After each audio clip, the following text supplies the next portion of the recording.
Ascendance of a Bookworm, Part 3. Adopted Daughter of an Archduke. Volume 3. By Mia Kazuki. Prologue. Fran's master, Rosemine, returned from the castle. She did not feel comfortable there yet, since she had just risen from being a commoner to the Archduke's adopted daughter, but as she returned to her own chambers to enjoy some tea, the anxiousness in her expression instantly melted away. Fran, who had poured the tea, took this to mean that she wanted to relax, and thus took a step back. "So, Fran, what do you think about me getting more attendance?" Rosemine asked out of nowhere. Fran forced a slight smile as his mind raced to process the question. He needed to work out what had led Rosemine to ask this before giving an answer, otherwise his young master would surely charge in a ridiculous direction as she had done so many times in the past. Fran would never forget the time she had attempted to take on every single orphan as an attendant just to give them an excuse to leave the orphanage. "Lady Rosemine, may I ask where this question is coming from?" Fran replied. "I was talking to Wilma, and she mentioned that I don't have as many attendants as I should for someone serving as a forewoman, an orphanage director, and the High Bishop. I had assumed that this was a normal number of attendants for a High Bishop, but now I realize that everyone's workload is just too much." Wilma was correct. Rosemine had 5 attendants, but as Nicola and Monica were often in the kitchen helping the chefs, they were not yet doing the proper work of an attendant. This meant that her 3 other attendants were currently handling almost all of the work, which was simply unreasonable. But Fran knew Rosemine's finances better than anyone, and it had been at his suggestion that she had taken on both Nicola and Monica to replace Delia. He couldn't ask her to take on even more attendants on top of that. "I spoke to Ferdinand about getting more attendants as well," Rosemine continued. Fran leaned forward a bit. Ferdinand the High Priest was his former master, but since Fran was still carrying out his order to regularly report back on Rosemine, he couldn't help but feel that Ferdinand continued to be his master in part. At certain times and places, he would even prioritize Ferdinand's orders and views over Rosemine's, especially in regard to matters concerning reading or her health. "What did the High Priest say?" Fran asked. He said it was up to me to determine whether things are progressing smoothly.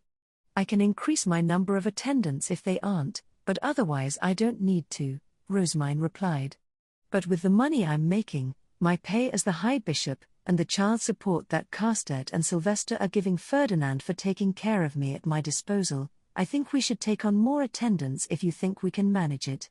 It seems that we're so free of money problems right now that my decision here really is enough to make it happen. Do you agree that we should take on more?" Now that Fran knew she had permission from Ferdinand, he could finally relax and think over the actual matter at hand. "I would also advise increasing the number of workshop administrators," he said.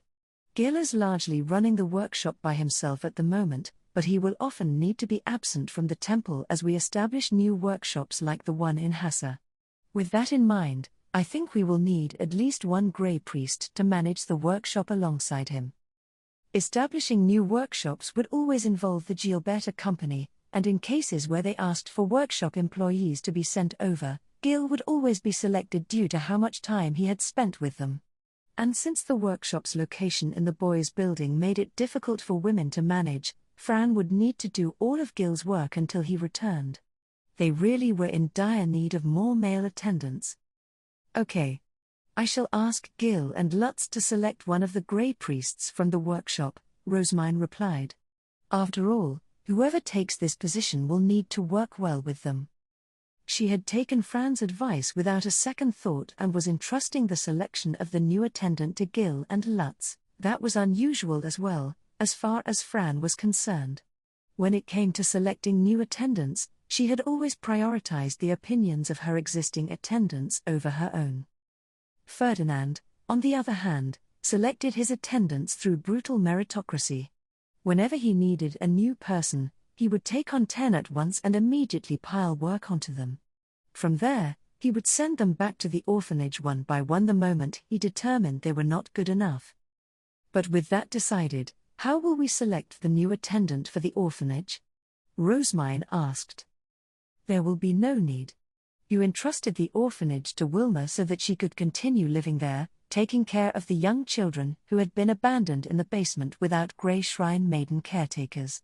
But to begin with, it is not normal for the orphanage to have any such administrator at all. If you have multiple attendants there working as administrators, the next orphanage director will surely encounter problems upon your retirement, Fran explained. Ferdinand had said that Rosemine would continue to be involved in temple business until she came of age. It was hard to imagine that the orphans would continue to receive such thorough care when this happened, since the next orphanage director would likely be unwilling to take on several attendants just to manage them. It was true that Rosemine had brought much change to the orphanage, but nobody wanted to reach a point where her successor would be unable to do their job.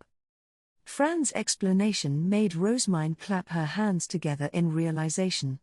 Now that you mention it, I took on Wilma as an attendant purely for my own reasons, and put her in charge of the orphanage on my own. She had apparently forgotten all about the circumstances in which Wilma was hired, likely because she was doing such a good job managing the orphanage. What about my high bishop duties, then? Rosemine continued. I think we need more help there than anywhere else. If you could take on someone who is already capable, much like the high priest's attendants are, then that would be very much appreciated, but we have no need for an untrained attendant who must be educated. Monica is very intelligent and a hard worker, and we can worry about hiring new apprentice attendants once she is fully trained, Fran replied honestly. He appreciated that Rosemine was trying to decrease his workload, but his hands were already full enough training Monica and Nicola. Rosemine gave a small, disappointed smile. And here I was hoping to decrease your workload a little, Fran. But Fran was glad that his master cared enough to try. As he savored the joy flowing from his heart, he thought about the current state of the High Bishop's chambers and why the training of the two new recruits was not going so well. He found an answer immediately. It was quite simply the fact that Monica and Nicola were spending so much time in the kitchen, which wasn't somewhere attendants were supposed to be. What Rosemine needed wasn't new attendants for her High Bishop chambers, but new chefs instead. Lady Rosemine, could you hire new chefs? Fran asked. What used to be done by Hugo, Todd, and Ella is now only being done by Ella, which is a bit unreasonable. Furthermore, Monica and Nicola are cooking while you are absent, but that is not work attendants should be doing. It would be a considerable help if you were to hire chefs who could remain in the temple when you leave for the castle. Monica and Nicola had been taken on as attendants for helping Ella while Rosemine was stuck in the temple for the winter, so they had continued to work in the kitchen as a matter of habit. But if doing this was causing problems for their attendant work, then there was little point in taking them on as attendants at all. As Fran pointed that out, Rosemine cradled her head, realizing that cooking was indeed not the work of an attendant. She was doing her best to act as a noble would, but her emotions were so transparent at times that it was clear how vulnerable she still was. Fran could see Brigitte subtly move her head to the side, so as to pretend not to see Rosemine clearly acting like a commoner. Daniel noticed this as well, and since he knew that Rosemine was of commoner origin, he quickly spoke to Brigitte to draw her attention away. Fran, I will ask Benno to send us new chefs again so that we may train them for the Italian restaurant as well. That should solve this problem, Rosemine said, her noble facade having returned by the time she raised her head. Fran had expected that she would recover quickly, and it was because she was already so aware of her faults that he did not boorishly inform her of the mistake. That will give us more chefs, but Nicola really enjoys working in the kitchen, doesn't she? Rosemine asked. I have a feeling that's where she'll be the most happy, so rather than having her quit, I believe it would be better if we allow her to keep helping in the kitchen and simply train another attendant in her place. No other noble in Ehrenfest would allow their apprentice attendant to help in the kitchen, no matter how much they enjoyed it. But the glimmer in Rosemine's golden eyes made it clear that she had already come to a conclusion, and ultimately, it was down to her to decide what work to give her attendants. I shall entrust that decision to you, Lady Rosemine. In that case, I shall be going to the workshop. I would like to ask Lutz and Gil to select the new attendant.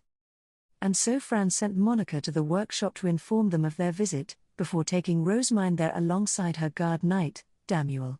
It was getting colder as autumn came to a close, but due to all the people, the workshop was much warmer than the temple halls. Everyone was working on finishing the year's last batch of paper, to the point that their hands were turning red. Lady Rosemine, Gil and Lutz said, rushing over upon seeing her. Rosemine promptly began explaining the need to hire another attendant to manage the workshop.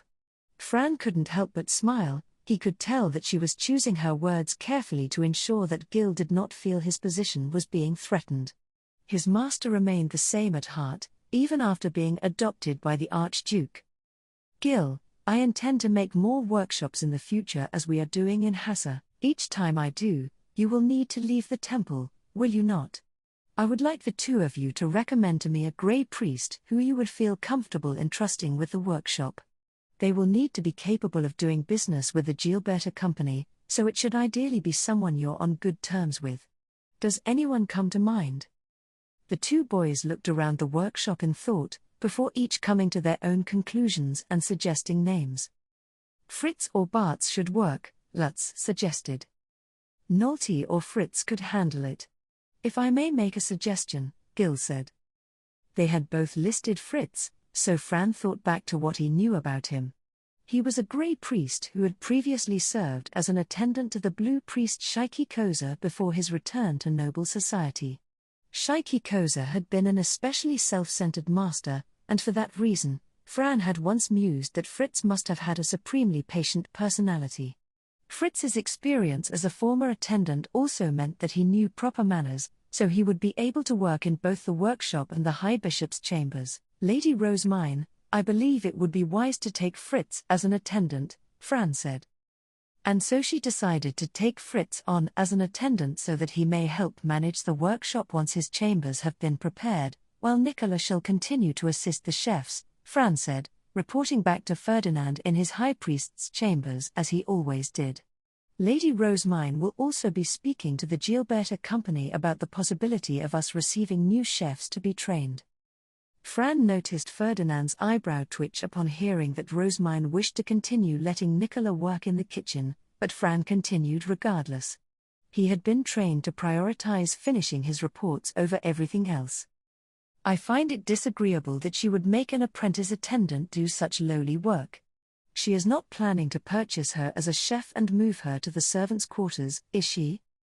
I believe she intends to allow Nicola to continue doing chef work while being accommodated as an attendant. I do not believe there will be any issue with this, however. Just as Sister Christine had her attendants focus on artistic work such as music performances and composition, it is plausible, albeit much rarer, for an attendant to do chef work for amusement, Fran said in her defense. Ferdinand raised an eyebrow in surprise. It seems that Rosemine has poisoned your mind a great deal, he said in a sincerely worried tone. Fran looked down at his hands. It wasn't something that he was very aware of, but he was no doubt being influenced by Rosemine in more ways than one. He couldn't remain unchanged from the days where he had served Ferdinand. Regardless, from what I can tell, the burden on you has been quite significant for some time now, Ferdinand continued. If you need the assistance, I can transfer one of my attendants to you. I very much appreciate the offer, High Priest, but that would ultimately just increase your own burden, Fran responded, declining the kind gesture. Ferdinand shook his head. I have more leeway than usual now that I have less work to do in the castle. In fact, I now have enough time to train new attendants alongside Kempfer and Freitag, so you would do well to instruct Rosemine to request one of mine. This extra leeway was entirely thanks to Rosemine, so Fran found it heartwarming that Ferdinand had chosen to use it for her sake. And as Fran continued to happily muse over this, Ferdinand's brow wrinkled in a slight smile. Both you and Rosemine worry only about others, Fran. Does the servant take after the master, I wonder? Lady Rosemine once said the same thing to me before, Fran said, remembering the time that she had called him a serious and stubborn hard worker just like Ferdinand. Hearing that made Ferdinand visibly grimace. Back when Fran had served him, such clear shows of emotion had been exceedingly rare for him. It seems that I am not the only one having my mind poisoned by Lady Rosemine. Ingo and improving the printing press. Lady Rosemine, Lutz has brought a letter from the Gilberta Company, Gil said, holding out a letter once he had finished today's before bed report. I took the letter, feeling a bit confused. It wasn't often that I received a proper letter from them. I would usually just ask Gil or Lutz to tell Benno to call me over whenever he had the time, or alternatively, they would approach me to say that Benno wanted to see me. As such, we almost always handled things through direct communication. Did something happen? I wondered as I opened the letter. A quick skim revealed that it was an official request for a meeting from the Gilberta Company, and that they wanted to bring Ingo to my hidden room to discuss improving the printing press. This isn't good. I wonder what I should do? The fewer people who knew who I was, the better. While I was aware that Benno would only send this letter if he deemed it absolutely necessary for us to meet in person, I didn't know Ingo very well at all, nor did I feel comfortable bringing him into my hidden room to talk. I mumbled to myself, then hurriedly placed a hand over my mouth. Putting on a smile in an attempt to recover from my blunder, I looked up at Gil, who was awaiting my response. Gil, tell Lutz that I would like to discuss this matter in more detail before replying to the letter. As you wish, he replied. I spoke to Lutz in my hidden room the next day. He had come over as soon as Gil delivered my request. So, Lutz, why does Ingo want to speak to me? Weren't we going to have him improve the printing press with the help of the Grey Priests? I asked. They must have encountered some kind of problem while attempting to discuss it on their own. Ingo came to the workshop, and we talked about improving it, but Lutz began. The printing presses in the workshop were currently as simple as they could possibly be. The letter types were lined up within the form, which was locked into place in a box-like structure. The form was then slathered with ink and paper was set on top, at which point one could place the box beneath the printing plate and press down. We had made these by slightly modifying normal presses, but they still weren't much different from the ones used to juice fruits and the like. There was a generic stand next to each printing press where the ink and paper was placed. Under ideal circumstances, the stand for the form and paper would be pushed and pulled to slide into place beneath the printing plate. But we had to do all that by hand, which made it a fairly poor printing press, all things considered. As a result, we had decided to have the Grey Priests think up potential improvements as they got used to working with them. During their discussion, Lutz had apparently suggested that Ingo make the printing presses closer to the complete design I had mentioned before.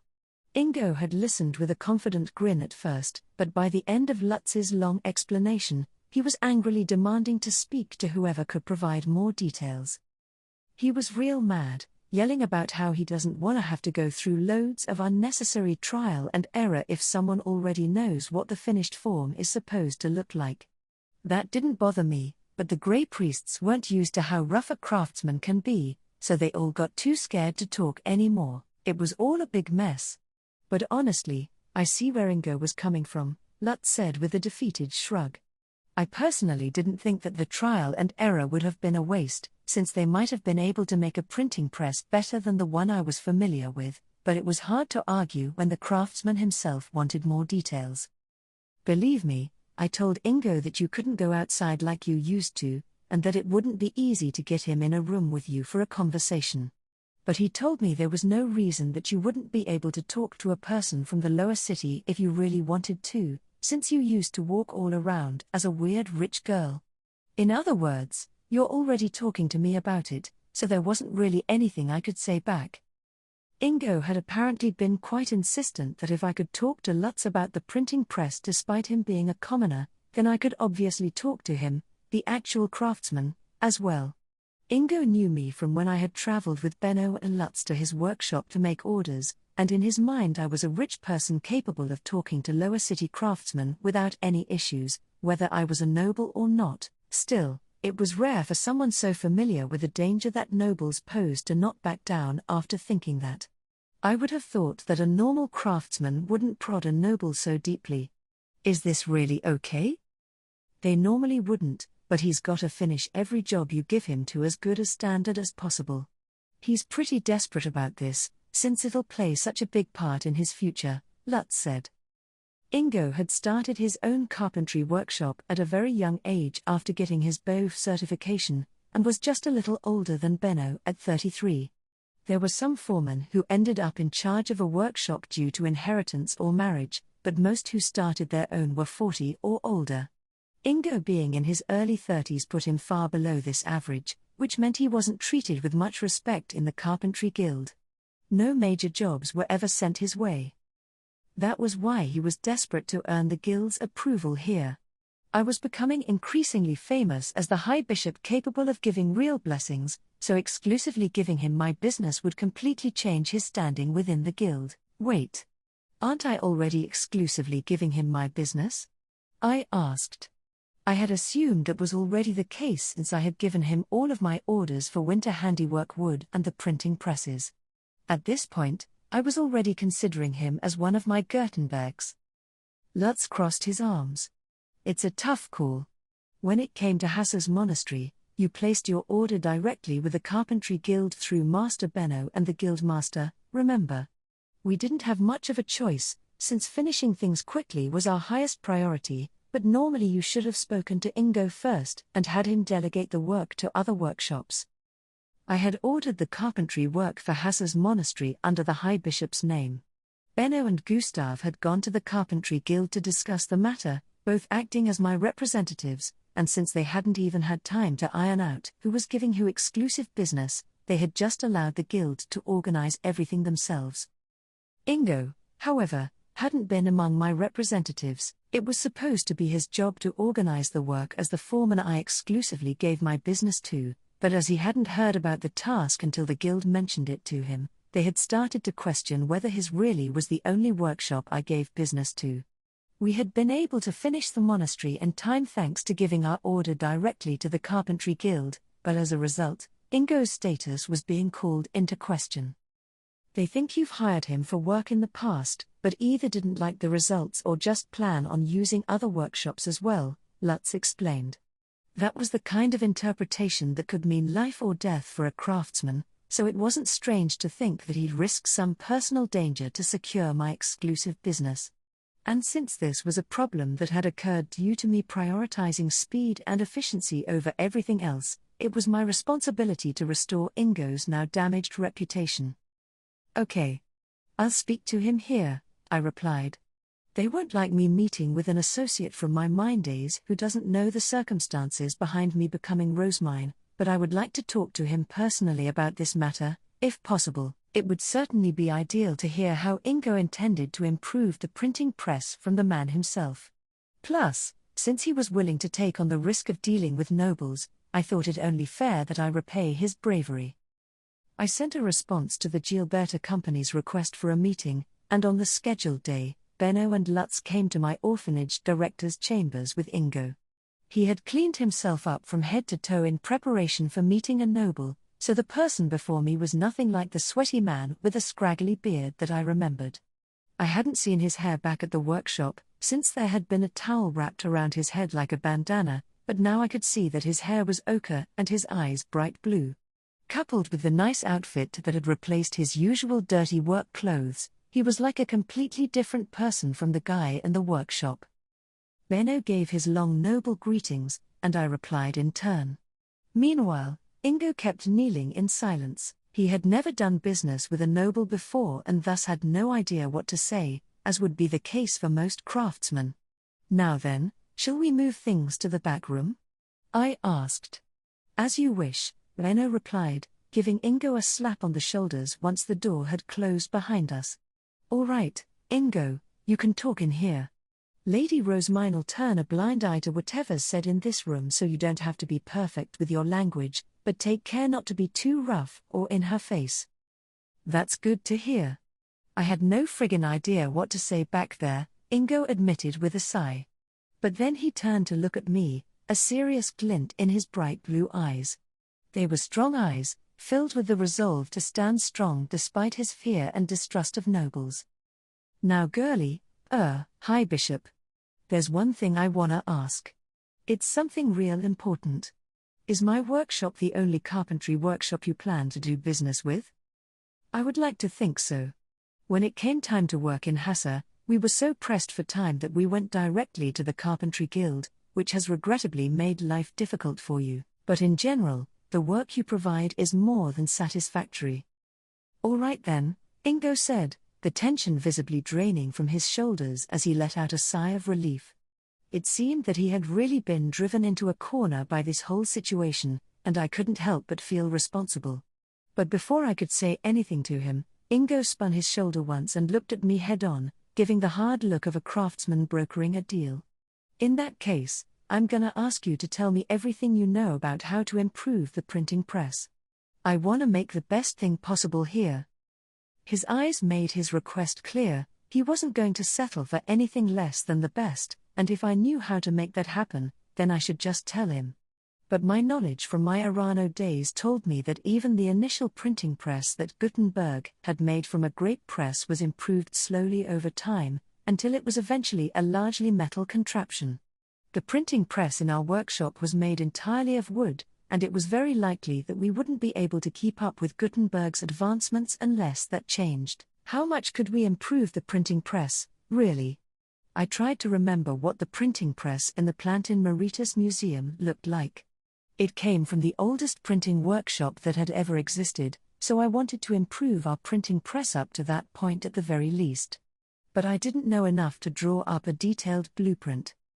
At the moment, we put paper on the box with the form inside, then place it directly beneath the printing plate, correct? Well, it would be a lot easier to use if we could attach a stand like this to it, which we could just push and pull. The printing press that I know has a handle on the side that you can turn to slide it in and out, I explained, drawing a simple design on a sheet of paper and gesturing in the air. But all Ingo did was frown hard. It was hard to visualize something that you knew so little about, and that only got worse when you had to make it. We're using a screw-based design like most presses right now, but printing will be a lot easier if we utilize the principle of leverage, I continued. It's just that I don't fully understand how leverage is utilized, or how to make a design with it. It'll be easier if we utilize what now? I wrote out an explanation in my diptych, describing the points of effort, load, and so on, but Ingo just shook his head in confusion. It seemed that we were still having trouble making fundamental improvements to the design. I can manage this pushing stand thing, but wood's real heavy. We'll need to use metal so that we can get it sliding smoothly, right? Ingo asked. Correct. Using metal for parts of the printing press will increase both its speed and stability. Shall I discuss this matter with my smiths? If we wanted to use metal for its strength and ease of use, then our best option would be to bring Johann and Zach into this. Plus, Zach had designed a ton of rollers back when we were making the wax stencils. There was a chance that he would be able to make designs for the press based just on my explanations, too. All right. Now I know you've got a much better printing press in that head of yours. It's just so complicated that nobody else gets what you're saying. I think I'm gonna have to speak with those smiths of yours. They're craftsmen who've done work with you before, yeah? Yes. They both came of age recently, and they have completed many jobs for me in the past. I consider them proud members of the Gutenbergs, each essential to the spread of the printing industry, I said in a proud tone. Ingo's eyes immediately sparkled with interest. The gathering of the Gutenbergs. Having decided to include metal in the printing press to help with Ingo's improvements, I asked Benno to bring Johann and Zach with him next time. Are you sure about this, Ingo? Benno asked in disbelief, despite the fact that calling over Johann and Zach was nothing unusual for me. It was apparently exceedingly unusual for a smithy to be involved in the designing process of a job given to a carpentry workshop. Under normal circumstances, since it was the carpentry workshop doing the job, they would design the product themselves and only contact the smithy to order the required parts. The problem is, I only deal with wood, so I don't know how the metal should be used here. The best thing to do would be to get an expert involved from the start, since all that matters is making a product that satisfies our customer, the High Bishop, Ingo replied, firmly announcing that he was willing to collaborate with craftsmen from another field, something which was nigh unprecedented. Is it not normal for people from different fields to share their opinions? I asked. We order nails and hinges from smiths when making furniture and doors, but we never talk to people from other fields when making the design. In fact, we don't even talk to other workshops. If we did, there'd be conflict over who was actually given the job and who should earn the money from it, Ingo explained. I could imagine that the whole exclusive business stuff had been established for similar reasons. Guess I can't expect a noble like you to know too much about craftsmen though, huh? He continued, giving a shrug and shaking his head. I could see Benno and Lutz glaring at me from behind him, as if to say, but she should know by now. Sorry, Ingo. I wasn't even raised a noble and I still don't know. My dad was a soldier, and while my mom and sister were employed by workshops, they weren't involved with the giving and taking of jobs. Though maybe it was possible that I was just so obsessed with making books that I hadn't bothered to learn anything about how the world actually worked. In that case, I will try to think of as many possible improvements as I can, I said. Yeah. Thanks. Once Ingo was gone, I tried to remember as much as I could about printing presses, writing down every improvement that came to mind. It was all notes and doodles, since I couldn't form an actual schematic, but I hoped that it would at least help them to come up with some ideas. Ingo returned to my chambers a few days later, this time joined by Johann and Zach, who were looking all over the place. Johann just looked scared of what might happen to him, but Zach was curious and obviously looking for anything neat that might be lying around. And so, I have summoned you both because I would like to use metal to improve the printing press. Your assistance will be needed, I explained. Johann nodded at once, but Zach furrowed his brow. I understand the circumstances, but this is a job you've given to a carpentry workshop, he said. It's not a job for my workshop, so what's in it for me? I mean, I do intend to pay you, I responded, but Zach shook his head. Money isn't the only problem here, helping other workshops won't raise our standing in the smithing guild. That's why Johann's reputation is so poor, all he does is help other people with their work without getting many jobs for himself. Those he helps and their workshops get a reputation boost for a job well done, but Johann's own reputation doesn't improve at all. I don't want to end up in that situation too, Zach explained, thus teaching me why Johann's reputation was so poor despite the quality of his work. You say that it won't help your reputation, but is that really true? It should benefit both your and Johann's reputations if the metal parts are ordered through your smithing workshops, or at least, that is what Ingo has told me. The order for the printing press had been given to Ingo's workshop, and the orders for the metal parts would be given to Zach's and Johann's workshops. It wouldn't be that much different from a normal job, but maybe I was wrong about that. I glanced at Ingo, but he nodded to reassure me that I was in fact right. But Johann's way better than me at precision work, Zach murmured, giving the roller that had been used for the wax paper as an example. The machine that Johann had made was definitely a lot easier to use, and I knew that Zach had been beyond frustrated that he could not create the machine that he himself had designed. It was frustration born from an understanding of just how superior Johann's smithing ability was. The orders for the parts are all gonna go to Johann. It's not gonna help my reputation at all, Zach concluded, lowering his grey eyes at the thought that all the work would be stolen away. Zach had shown his designs to Johann in the past thinking that he would never be able to make them, but now that he knew this was not the case, he was extremely on guard, but that was a problem for me. By having them on guard around each other and refusing to work together, it would be harder to create new inventions. And I was relying on Zach's creativity to turn my vague explanations and wishes into concrete form. Johann may be superior when it comes to making parts, but you are overwhelmingly better at coming up with ideas and designing schematics, Zach. I am relying on your creativity to improve the printing press. Will your reputation improve if I buy the schematics through your smithy? Zach's eyes widened in surprise. Why the schematics? The heck are you thinking? They're not a product, he said, so surprised that he had stopped using polite language entirely. I myself was hit by a wave of culture shock. Buying designs and schematics apparently wasn't normal here. You would be thinking up the schematics, would you not? I want to create the product, so it only makes sense that the schematic would have value. I would thus like to buy your schematics. Surely that would help your reputation, no? So in other words, you wanna order a schematic from me and then buy it? Lady Rosemine, you sure say some ridiculous things sometimes. Zack replied, blinking in surprise a few times before dismissively waving his hands. I really didn't understand what was so strange about it. Johann, seeing me cock my head, clapped a hand on Zack's shoulder with all the confidence of someone who had experienced this exact thing many times before. Zack, it's not just sometimes that Lady Rosemine says ridiculous things, it's all the time. His voice then dropped to a murmur. Better this than her launching into a prayer out of nowhere.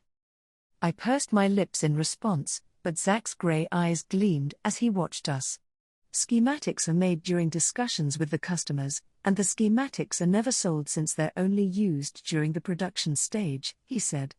If a customer wants something you've made in the past, they'll be introduced to your workshop by whoever you made it for, so you don't sell the schematics to other workshops either. I never thought about selling schematics before, but if you order one and buy it, then that will definitely help my reputation.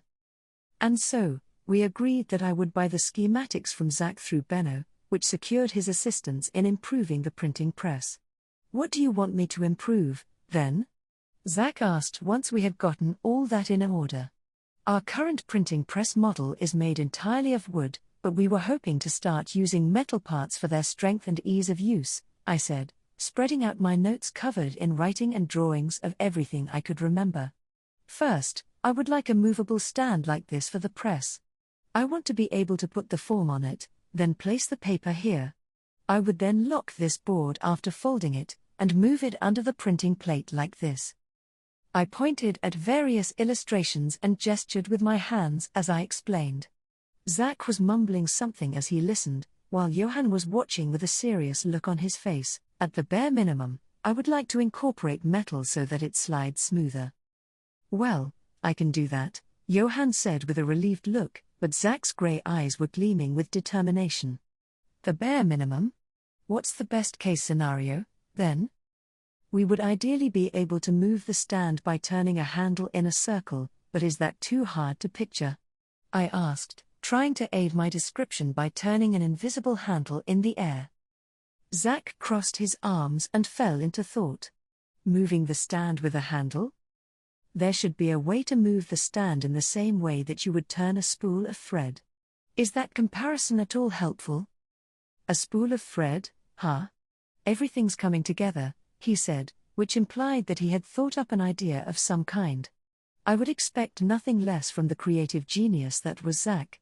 He truly was worthy of his Gutenberg title. As I waited for Zack to finish putting his thoughts together, Ingo looked at me with his bright blue eyes. Is there anything else, High Bishop? Putting aside whether they're actually feasible, if you have any more ideas for improving the printing press, or anything else that you'd want me to make, for that matter, just let me hear them. But despite his enthusiasm, it was hard for me to imagine that he would understand any of my explanations. You really don't mind me saying anything that comes to mind? I can't imagine everything I suggest will be possible to make, I replied. It's not about whether it's possible or not. A single word of yours might make me realize that there's something we can do, like what just happened with Zack. There could always be something else I can do, so just say anything that comes to mind, Ingo said. Zack gave a firm nod of agreement, before looking at me with eyes full of anticipation. If that was their attitude, then I decided that I might as well be unreasonable and suggest improvements that may have actually been impossible to make. Very well. In that case, please consider using springs as well. Using what? They're these little metal coils that I'm sure smiths use. They look like this, I said, drawing one and explaining how it was used. At that point, Johann clapped his hands together. Ah, right, springs. How would they be used in the printing press, though? I have no idea. What? Johann exclaimed, looking at me with shock. But what did he want me to say? I had read books about the history of the printing press and how it had been improved over time, but it wasn't like they contained detailed blueprints. And even if they had, I wouldn't have remembered the precise details after such a long time. All I know is that they help with moving the printing plate up and down to apply pressure. How they are used in the future printing press, or whether they will even be used at all, are decisions that I entrust to the both of you. The springs would be convenient if implemented properly, but they don't absolutely have to be included. All I could do was list things that I remembered from history, and I had no doubts that there were all sorts of minor improvements I didn't know about, but if they could take my advice and actually figure out how to implement it into the printing press, then we would be able to leap 1 or maybe 200 years ahead in printing history. But I just thought it would be nice if we could. It wasn't essential, by any means. Oh, also, there's one more thing. I began. There's still more? Zach exclaimed, his eyes wide open.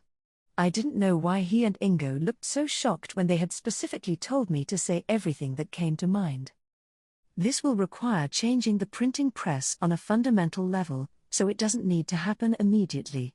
Right now, the press is dependent on screws since it's based on a juice squeezer, but a future printing press would ideally just use the principle of leverage. Right, that thing you mentioned before, Ingo said, his brow furrowed as he remembered not having understood the last time I mentioned it. I once again explained how leverage worked, just as I had previously done with Ingo, when I explained that it was probably being used for things like construction and provided a few examples. Everyone finally nodded in understanding. I get what you're talking about, but I have no idea how it could be useful in a printing press, Johann admitted with a shrug, but Zach shook his head with gleaming eyes. The hell are you saying? This is brilliant. You can move huge things with only small amounts of force. Moving the plate requires the most energy for the printing press we have now, right? If we can get them to move using less force, operating the press will be way easier. And the same design could be used for a lot more than just printing presses, right? Zach raved enthusiastically. Your creativity is as impressive as I expected, Zach. As you say, we can use both leverage and springs in other inventions as well. I would personally like for beds to be made using springs, but the printing press comes first. The printing press always comes first. Books were more important than a comfortable mattress to sleep on. They could use leverage and springs to make other things once the printing press was done, but they could do that without me. In any case, I'll try drawing up some schematics. You will buy them, right? Zach asked, looking a bit uncertain. Of course. I shall send an order to your workshop for printing press schematics, and then I will buy all of the ones I like, I reassured him. Zach's expression quickly became one that made it clear that he was deep in thought. It seemed his mind was already overflowing with ideas. Seeing that, Ingo let out a heavy sigh. Phew, you young'uns sure are impressive. I didn't understand a word of what the High Bishop was saying. Johann and Ingo, you can leave all of the creative designing work to Zach. All you need to do is pick the most feasible printing press from his designs and actually make it.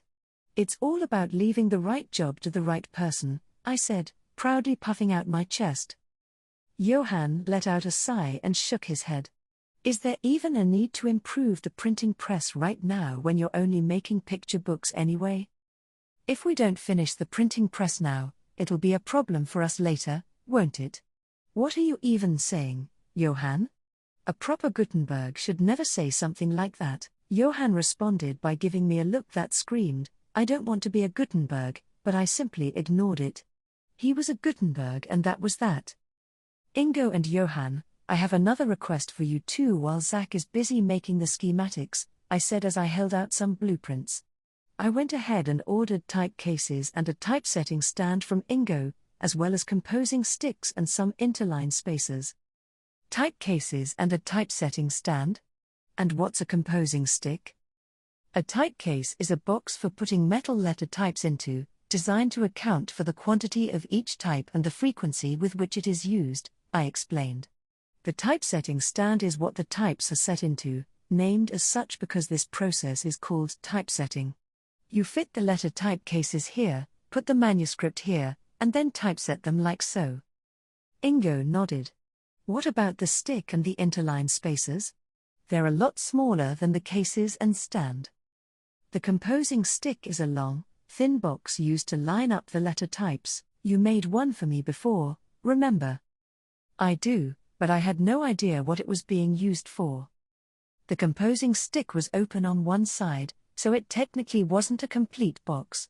It was about 5 or 6 centimeters wide and as long as the short side of an A4 sheet of paper, making it easily holdable in one hand, and it was used to assemble the letter types into words and lines.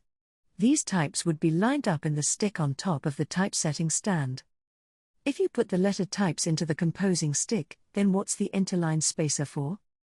It's a thin board that you put into the composing stick first. It marks the length of a line and keeps the space between each line consistent, I explained. It was a bit shorter in height than the letter types so as to not interfere with printing. Its length was used to govern the length of a line, and its width was used to determine the space between each line. It was important to have multiple copies of the same interline spacer, since they were always placed between consecutive lines. Ingo, since your workshop was capable of making numerous boards of the same size for winter handiwork, you should be able to make interline spacers as well. Right? It's surprisingly hard to keep everything the same size. It's good practice for the apprentices, but... Ingo trailed off and simply accepted the job, but Johann was looking at the design documents with his reddish-brown eyes narrowed. I had ordered some white spaces and setting rules from him, but I didn't think either would be too hard to make. Johann, is there something you don't understand? Lady Rosemine, what's a setting rule? It seems to be a really thin plate of metal. That is correct. Once you put the interline spacers into the composing stick, you tightly press the setting rules against them. It'll help the letter types to move more smoothly, I explained. In order to accomplish this, each setting rule had to be a thin, flat plate of metal. My hopes were fully placed in Johann's talents. Also, haven't I already made a lot of these blank letter types? You have made spaces, but you haven't made quads or justifiers yet, have you?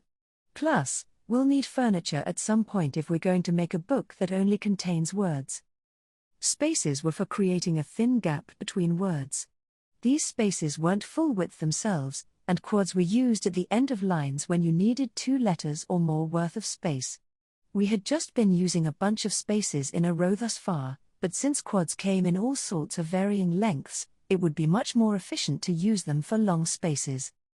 And then there were justifiers, which were used to make several consecutive rows of blank space.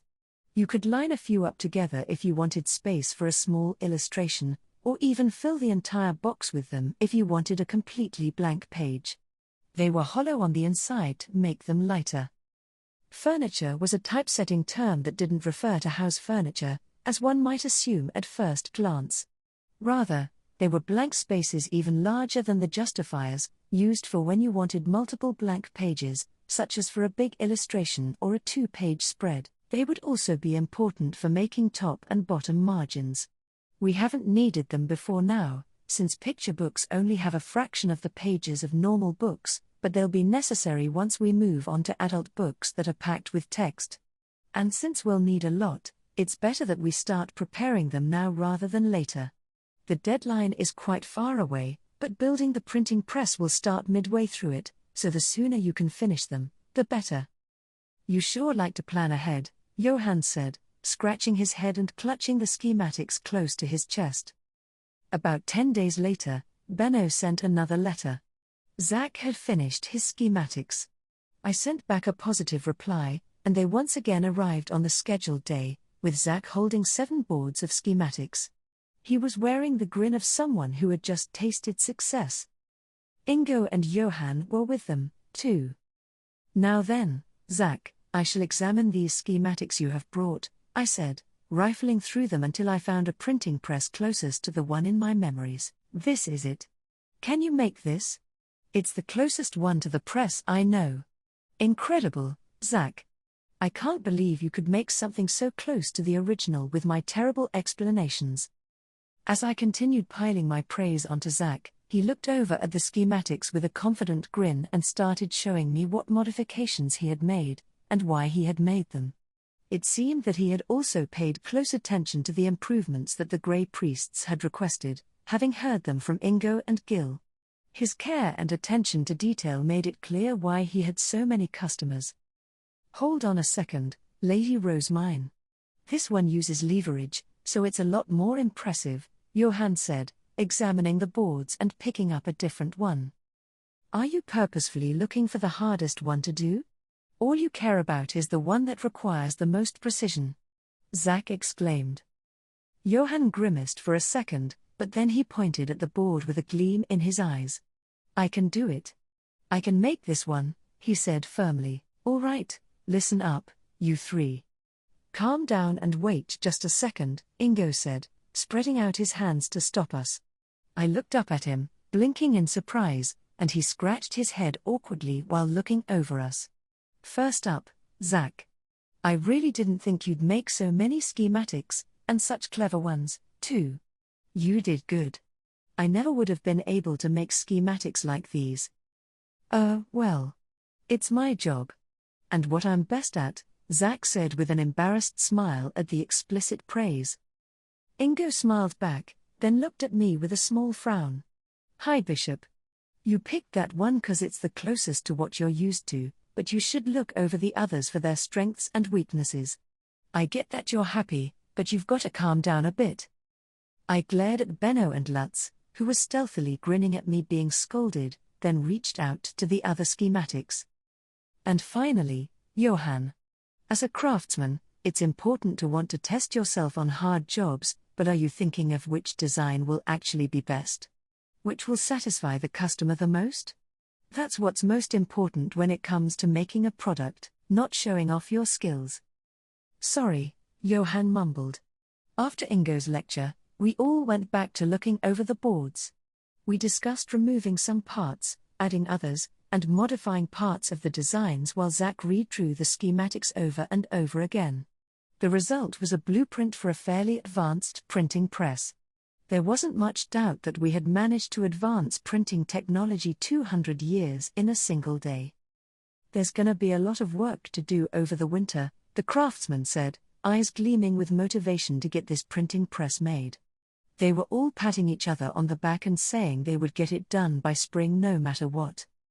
May my Gertenbergs be blessed by Mesjanora, the goddess of wisdom. The start of winter socializing. I could feel winter getting closer and closer. Each gust of wind was like hundreds of cold daggers pricking my skin, and even with my fireplace lit, I struggled to leave my blankets in the morning. As of late, I had seen carriage after carriage passing by the temple, going through the nobles' gate to the nobles' quarter. The nobles were evidently moving there in preparation for winter socializing now that the autumn harvest festival was over. I hadn't noticed them at all last year, since I had been in the orphanage director's chambers, but there was a window in the High Bishop's chambers that gave me a clear view of the nobles' gate. "So, Fran, what is my winter schedule looking like?" I asked. "Has Ferdinand told you when I'll be heading to the castle?" "You will be moving to the castle once the winter baptisms are complete," Fran replied. Zam, who had also come to my chambers to deliver a message from Ferdinand, gave a nod. "Traveling between the temple and the nobles' quarter will be difficult with all this snow. Please do take care of yourself." It had been decided that once Ferdinand had finished intensely training the Blue Priests, and had thus secured Zam's replacement, he would send Zam over to become my attendant.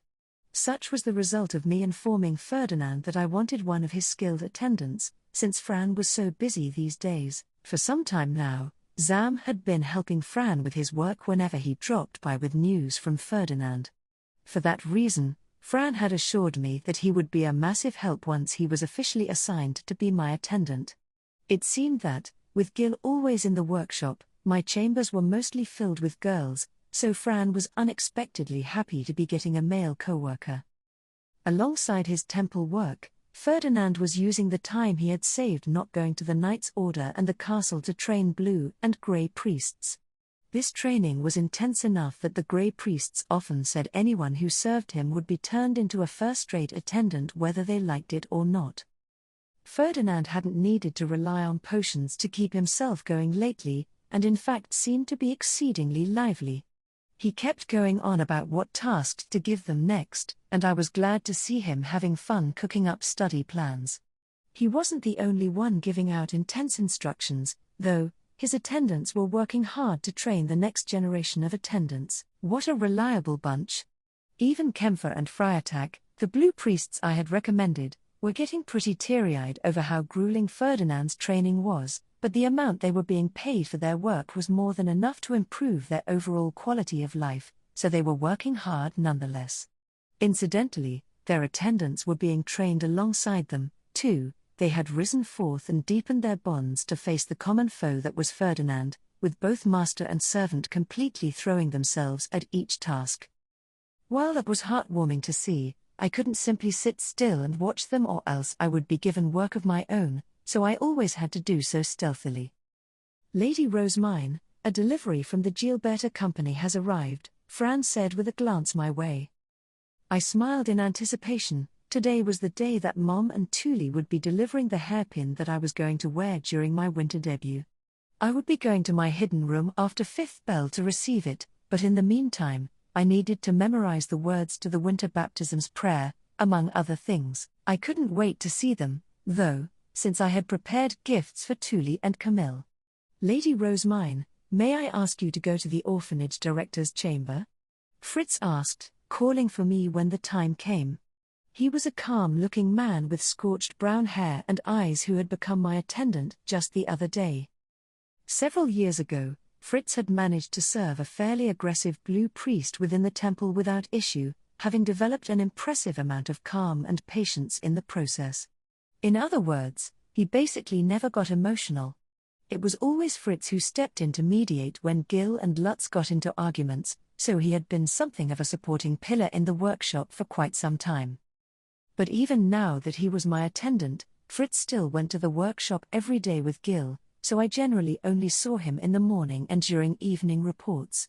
Not to mention, he was one of the grey priests whose minds had been thoroughly corrupted by the saint propaganda. He always got super nervous in front of me, speaking rigidly and with an equally stiff smile. Monica, Fritz, pay close attention to her walking speed.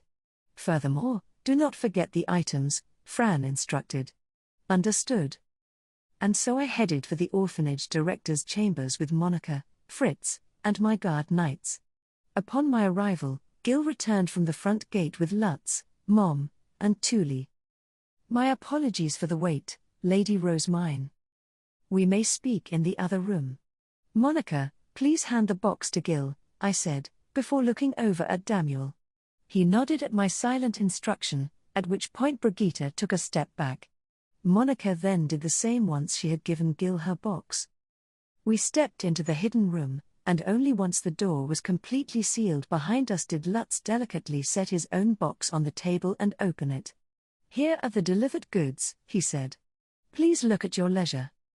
Lutz was much better at taking the hair stick out this time than he had been before, so I could guess that he had been practicing with Thule.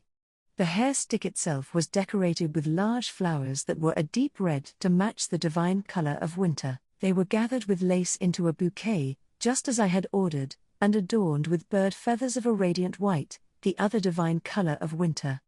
These two colors would match the outfit that I was planning to wear during my winter debut. The red and white design of the outfit kind of makes me look like Santa, though.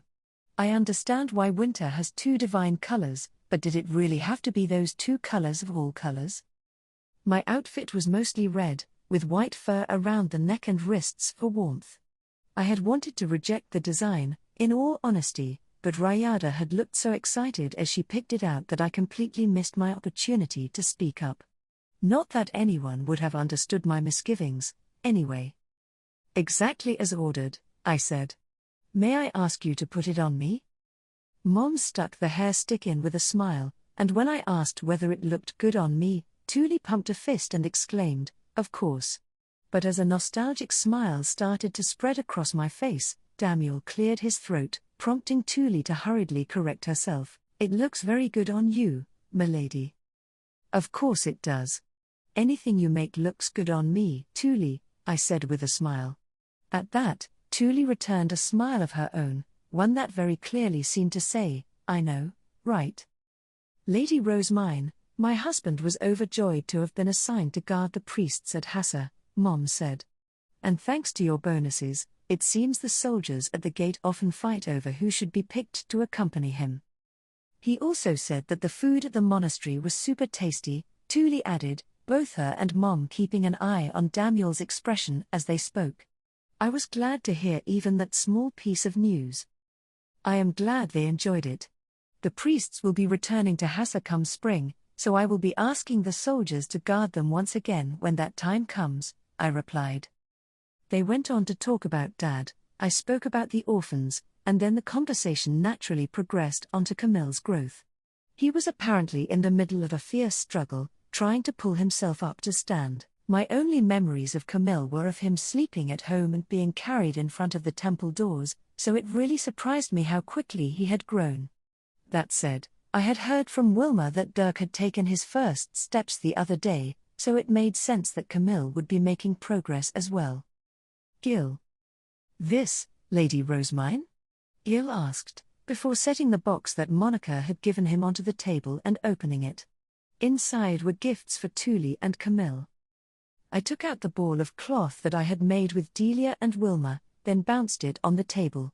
When I did, the bells that were inside started to jingle. This ball has bells inside, so I think even babies should be able to enjoy playing with it, I said. It being made of cloth means it should be easier to grab and also reduces the risk of any potential injuries. Do you think it would sell in the Gilberta company? From what I could remember, we still had some leftover bells at home. I was pretending this ball was an example for Thule to work from, but in reality, it was a present for Camille. Mom promptly accepted it, having guessed my true intentions. Furthermore, as thanks for the hair stick, I would like to give you this, Thule. Please read it when you have the time, I said, handing Thule a volume of our third picture book. It was a little thicker than usual thanks to the letter I had slipped inside, which Thule noticed as soon as she took it. She didn't open the book, but her lips curled upward ever so slightly as she slipped it into my old tote basket along with the cloth ball. As I looked at the basket, surprised that they were still using it, I noticed Mom staring at me. She reached out a hand, but pulled it back with a clouded expression before giving an awkward smile. Lady Rosemine, the upcoming season will be cold and harsh.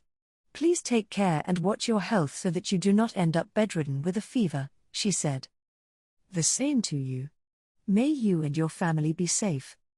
After the autumn coming-of-age ceremony had ended, on a morning where snow had started to pile up on the streets, the winter baptism ceremony began. My family was nowhere to be seen, since I had told them not to come in case Camille got sick, but Lutz mentioned that Camille had been very excitedly playing with his new cloth ball, so I was more than satisfied.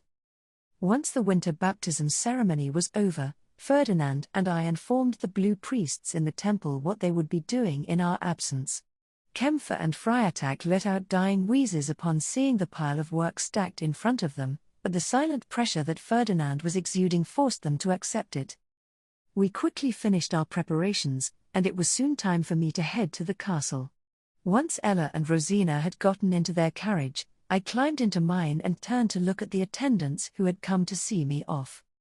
Gil, Fritz, please take care of the orphanage alongside Wilma. And be especially sure to put your all into the printing that you shall be doing as winter handiwork. Lady Rosemine, good luck with business, Gil said. I smiled and gave him a nod. I would be selling learning materials to all the noble kids no matter what. Lady Rosemine, please consider your health above all else, and take care not to push yourself, Fran added. Thank you, Fran. I hope that you all take care of yourselves as well. Meanwhile, Ferdinand was giving precise instructions to his own attendants. Kempfer and Freitag are preparing for the dedication ritual, but they will need your assistance, he said. Understood, his attendants replied. At some point, Ferdinand's attendants had all received diptychs of their own. It had apparently all started when Zam asked Fran for one, which was then ordered from Lutz through Gil. They had since become essential tools not just for my attendants, but for Ferdinand's, Kempfer's, and Freitag's as well. That will be all for now, Ferdinand concluded. We shall await your safe return. And so, as snow fell upon Ehrenfest, my living quarters were moved from the temple to the castle. Welcome home, Lady Rosemine, welcome back, Lord Ferdinand. Norbert, Sylvester's head attendant, welcomed us upon our arrival, before guiding us to the nearest waiting room in the northern building. There we found Rayada, who went on to inform me and Ferdinand of our schedules over tea. The baptism ceremony will be performed 3 days from now, on Earth Day, she said. The winter baptism marked the beginning of winter socializing, followed by the debut of all the children who had been baptized that year. And as all of the nobles gathered, the children who would soon be joining their ranks would be invited to join. Baptism ceremony? Am I going to be performing that one, too? No, since the winter baptism ceremony overlaps with the debut, I will be performing it instead, Ferdinand said. Watch closely, though, as you will be performing it next year as the High Bishop. So the High Priest will be performing the baptism in the High Bishop's place? Or, if he hadn't banned me from selling illustrations of him, I could have made a ton of money. What a shame. Rosemine, I can tell from the look on your face that you are plotting something rotten, Ferdinand observed, watching me with narrowed eyes. Well, it's not a plot that I can actually execute, so there's no need for concern. Sigh. I had thought about slipping illustrations into the financial reports for the Haarspiel concert, but Ferdinand had instantly rejected the idea. And when I asked whether I could distribute them for free instead, he just called me an idiot. Milady, you need not think about that right now. Please focus on what I'm telling you, Rayada interjected. During your debut, you will offer up a song to the gods, praying for future protection and gratitude for the growth you have experienced. The order is such that nobles of a lower rank go first, while those of a higher status play later. I'll be playing before Wilfrid, then. Hierarchy was very important to nobles. Wilfrid was the Archduke's son and heir, so as a former archnoble turned adopted daughter, I would be considered beneath him socially. That was why I had assumed that I would play before him, but Rayada shook her head. No, you will be playing last, so as to announce that you have been adopted by the Archduke. There will be nobles gathering here in the winter who were not present for your summer baptism. That would make sense, Ferdinand said with a nod, but that just confused me more. But why? Isn't going against hierarchy a bad thing? Officially speaking, there is no hierarchy between the children of the Archduke, Ferdinand replied. That is why, under normal circumstances, a successor would not have been picked yet. But even then, aren't adopted children on a different level from normal children? You must learn to read between the lines. By introducing you last, we avoid Wilfrid playing after you and being unfavorably compared to your performance. Am I correct, Rayada? Ferdinand asked. Rayada had no choice but to nod. My boy, Lord Wilfrid has been progressing so fast that you wouldn't believe it, but he hasn't even been practicing for a single season, whereas you've been practicing for years, milady. Everyone will notice how much better at the Haarspiel you are than him. Oh, that's what you mean. Now I understand. Once Rayada had explained what would happen during the baptism and the debut, Ferdinand told her our plans for the dedication ritual. Traveling between the temple and the castle would limit how much time I had for meetings and spending time with other kids. I imagine that there will be many requests to meet with Rosemine, but prioritize her health above all else. I trust you to make the proper arrangements, Ferdinand said. As you wish, Ferdinand, my boy. Once the discussion was over, Ferdinand stood up to head to his estate in the nobles' quarter. I assumed that he would be leaving at once, but he instead glared down at me and started listing off warnings. I will be leaving potions with Rayada, but take care to manage your health. Do not go to the book room yourself, have your books brought to you instead. Do not speak directly to nobles you do not recognize, have your attendants speak to them for you. Furthermore, that should be enough, my boy, Rayada interrupted, clapping her hands together a few times. I can give her such minor instructions myself. Besides, if you list them all off at once, she won't remember them. Ah, yes. I had forgotten that there are others who can keep her on a leash, Ferdinand murmured before leaving the room. The next time we would meet was for the baptism ceremony in 3 days' time. At last, I could spend some time relaxing without him constantly butting in to say one thing or another. A short while after our discussion, I changed clothes and went to check on Wilfrid, at Rayada's suggestion. Lord Wilfrid is progressing shockingly quickly, though he seems to have grown just a little smug lately, which is leading him back into laziness. He truly does resemble Lord Sylvester, Rayada said with a troubled yet nostalgic smile. She had already requested a meeting with Wilfrid, so I was let straight into his room. Wilfrid, I hear that you have grown considerably. May I look at your task list? Sure, take a look. Impressive, huh? Wilfrid said, proudly holding out the sheet. Almost everything on the list had been marked off, and I could tell that he had been working fairly hard. But at the same time, it was obvious that being this close to finishing had made him somewhat apathetic. Everyone was probably telling him that he had done well to get this far, and that it didn't necessarily matter whether or not he finished. But while this certainly was impressive to those who were used to Wilfrid's past behavior, the task list was the bare minimum he needed to accomplish as the Archduke's son. Not completing it would be deemed a failure, no matter how close he was. I see that you truly are working hard.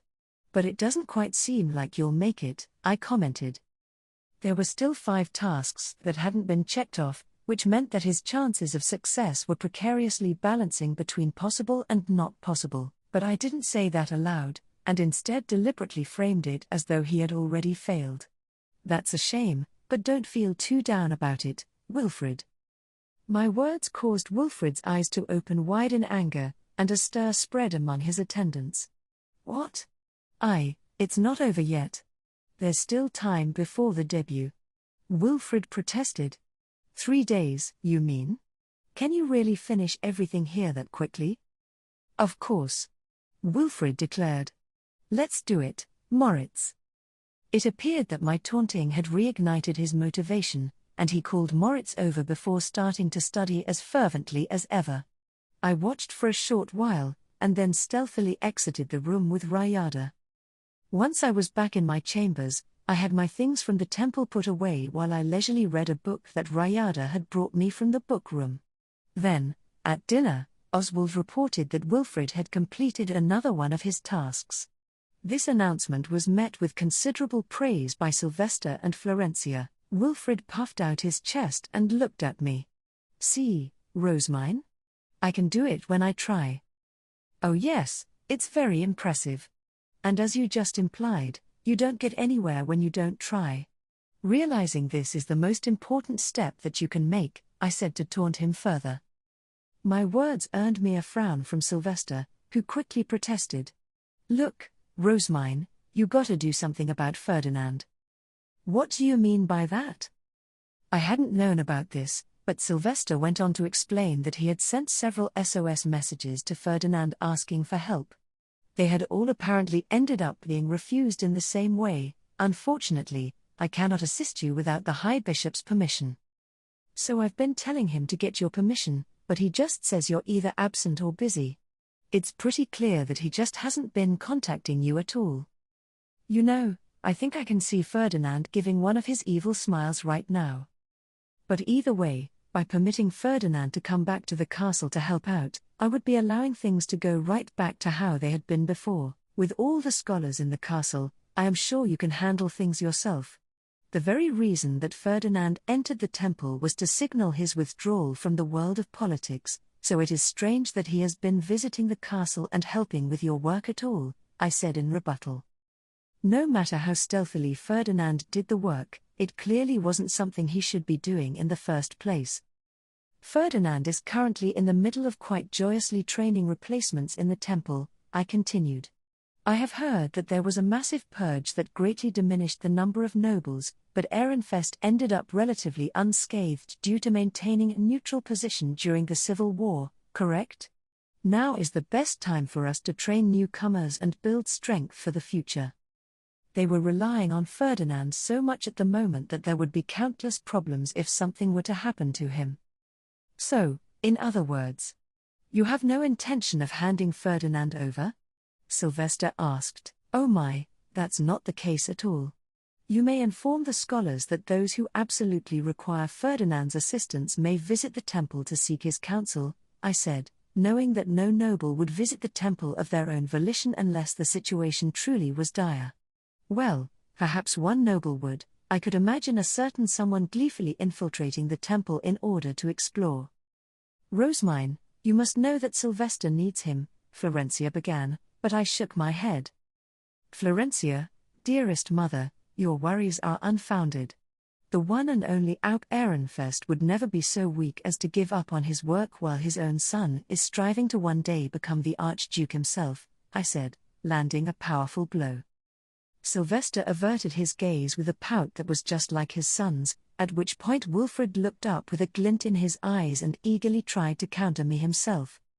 Father's incredible, Rosemine, he said proudly. No way is he weak. And now it'll be even harder for him to avoid doing his work. Good job, Wilfrid. I spent my days practicing Haarspiel with Rosina and playing the role of a taunting sibling to motivate Wilfrid, and soon enough, the morning of the feast where all the nobles in Ehrenfest would gather had arrived. I was washed as early as I usually would be before a baptism ceremony, ate my breakfast, and then had my hair done while dressed in my debut outfit. Once everything was ready, we moved from the northern building to a room in the castle's main building that was close to the big assembly hall. We had made sure to depart extra early to account for how woefully slow I was and to avoid the looks of sheer bafflement that anyone who saw my high beast would surely give us. I was with Rayada and Rosina, the latter of which was carrying my Haarspiel, and would be waiting in the room for debuting kids until third bell. Cornelius and Angelica were my guards for the day, and both were wearing dark yellow capes clasped with brooches. I had seen the members of the Knights' Order in similarly colored capes during last year's Trombe extermination. I see you and Angelica are wearing matching capes, I said to Cornelius. Is that a cape for knights? No, Auk Ehrenfest gives these capes and brooches to all those who enter the Royal Academy, so all those you see wearing them today are its students, he replied. They were apparently like a school uniform for the Royal Academy. When I asked for more information, I was told that a golden yellow similar to ochre was the official color of Ehrenfest, and that students from other duchies would be wearing capes that were their own duchy's colors. You're here early, Rosemine. Good morning, Wilfrid. Wilfrid came to the waiting room, and soon enough, other nobles started to arrive with their children. We were sitting at the far end of the room, while Rayada and Oswald handled those coming in. The kids were our age, but we had been instructed not to talk to them, doing so would have political implications due to their parents' status. Oh, there's a girl. I smiled and waved, but she just returned an uncomfortable look. It would probably be best for me to hold back here. I turned my gaze to outside the window, where I saw the high beasts of nobles clad in riding gear arriving one by one alongside carriages. 8 kids came to the waiting room in total. There had been around 10 kids on average across the previous years, so this was definitely less than usual. At third bell, Wilfrid stood up and held out a hand toward me like a gentleman, a tense look on his face. Let's go, Rosemine, he said. It seemed that he would be escorting me to the assembly hall. He started to lead the way, but his fairly quick pace forced me into a jog. I thought back to the time when he had pulled me along until I fell unconscious, and pulled on his arm a little to try and prevent history from repeating itself. Wilfrid, please do not walk quite so fast. If you think this is fast, you need walking practice more than you need Haarspiel practice, he remarked. You may be right. But either way, it's too late for that now, I replied with a shrug. And at those words, Wilfrid grinned as though all of his worries had melted away. When we arrived, the kids all lined up by the doors to the assembly hall. As children of the Archduke, Wilfrid and I were standing at the very front. Once inside, please walk straight until you reach the altar, Oswald said. Wilfrid, the other children, and I all responded with nods. Then Oswald and Rayada opened the doors to the assembly hall. "Welcome, new children of Ehrenfest," Ferdinand declared in a loud, echoing voice. A larger crowd of nobles than I had ever seen before all turned to look at us, their eyes so full of curiosity and judgment that I faltered for a moment in fear. Judging by his expression, Wilfrid seemed to be feeling the same way. I swallowed hard and slightly tightened my grip on his arm, which snapped him back to his senses. He looked my way, and our eyes met. "Let's go," he said. And after exchanging a nod, we both took a step forward. The baptism ceremony and our winter debut. The situation was much like the Starbines ceremony, except now there were far more judgmental gazes sizing me up as I walked down the middle of the hall. The tempo of the music being played made me feel as though I was being hurried on, and I desperately moved my legs to avoid falling behind Wilfrid. Among the audience I could see some wearing knight uniforms like Carstet, others in the clothes of scholar officials like Justus, and still others dressed in the attire of attendants. The rest were adorned in a variety of rich, frilly outfits. My analysis of what people were wearing led me to believe that one's placement in the hall was dependent on rank. Lay nobles were positioned closest to the entrance, while those of the highest ranks were by the altar. It seemed that the knights and scholars were together, but they were all accompanied by fancifully dressed women and children wearing their Royal Academy capes or otherwise just their best outfits. In other words, families were sticking together. I wonder if my brothers and mother are together up ahead. I pondered. And it wasn't long before I found Elvira up at the very front row near the center, with Eckhart right behind her. Lamprecht and Cornelius weren't with them since they were on guard duty. The altar was at the center of a stage, and Ferdinand was standing before it wearing his ritual priest robes. Sylvester and Florencia were to his left, facing the stage along with their guard knights and attendants. I noticed them both looking this way, along with Carstet, so I gave a smile. Rosina and the other musicians with their haarspiels were to Ferdinand's right, also facing the stage, and beside them were a number of nobles holding magic rings. Cornelius, Angelica, and Lamprecht were also close by, which told me that the nobles gathering were those related to the kids being baptized. I see. I'm the Archduke's daughter now, so Mother and Eckhart don't get to be with my family or retainers. Instead, they were both with the other regular archnobles. The fact that they weren't able to be included in my family made me feel kind of sad. I wonder where Rayada and Oswald are. I thought, noticing that they hadn't come in through the entrance door and weren't beside the stage. I searched around for them and eventually saw them come in through another door. The crowd separated for them as they entered, and in no time at all, they were lined up by the stage as well. When we stopped in front of the stage, Ferdinand gestured for us to climb up to the altar. We promptly obeyed and lined up before it. 4 children were to be baptized, among whom were those who lived so far away from the city of Ehrenfest that they weren't able to invite a priest over during their birth season. While there were several kids, the whole process went just as it had during my own baptism ceremony. Ferdinand recited tales from the Bible in his reverberating voice, then called each child by name. "Feline," he said, and a girl stepped forward. It was the same girl who had given me an uncomfortable look in the waiting room earlier. She gripped the magic stick that he held out, the same mana-sucking tool that I had held during my baptism ceremony, and once it began to shine, the nobles clapped in celebration. I could guess that if one was so lacking in mana that they couldn't make the tool shine, they wouldn't be accepted as nobles. But babies had their mana measured at birth and throughout their childhood as they grew, so it was exceedingly rare for that to actually happen. With that done, the magic tool was pressed against a medal to register her mana. A child was recognized as an Ehrenfest noble only once this process was complete. Feline's father stepped up onto the stage, then gifted his daughter a ring into which she could release her mana. I bestow this ring upon Feline, my daughter who has been accepted by the gods and society. May Feline be blessed by Jegel the goddess of earth, Ferdinand announced. And when his blessing rained down upon her, she filled the small fee stone in her ring with mana and returned the blessing in thanks. A small red light bounced through the air toward Ferdinand, and the nobles clapped once again. What? Everyone's happy with a blessing that tiny?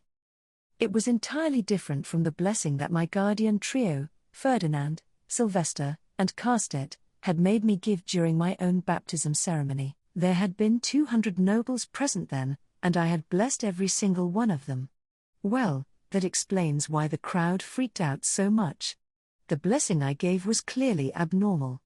Had I known what noble baptism ceremonies usually looked like, I never would have done something so weird. But no matter how much I regretted it, there was no going back now. Not to mention Ferdinand would have made me do it regardless to further his plot of establishing me as a saint. I couldn't imagine a single reality in which I beat him. Once the kids had all been baptized, it was time for the debut. This was a celebration for the kids who had been baptized during the year and accepted into the ranks of the nobles, where we would offer up music to the gods and pray that they continued to provide their divine protection. Each child would usually perform a song in honor of the god associated with the season they were born in. We were moved to the left side of the stage while one of Sylvester's attendants set a chair in the center. Then, Ferdinand called Feline's name, signifying that she was to play first. Considering what Rayada had said earlier, this meant she was the lowest in status out of us all. Feline wore a nervous expression as she sat down in the chair, at which point her music teacher stepped onto the stage with her harpspiel. Feline took the instrument, then readied it. Wait, what? She's not very good at all. I had assumed that Feline's poor playing was just a one-off case, but the next couple of children weren't very good either. By the time we were halfway through the performance, all I could do was tilt my head in confusion. If this was the quality expected during a noble's debut, then why in the world had Wilfred and I worked so hard? The level of artistry demanded from nobles was a lot lower than I had expected. Or so I thought. The second half were increasingly better, their talent seemingly proportionate to their status. There was a world of difference between how their harpspiels sounded, and I immediately realized what was going on. This is the difference that having more money to put into education makes. The pieces had all come together. If the highest status children performed first, then it would just be sad for the lower status kids who had to play after them.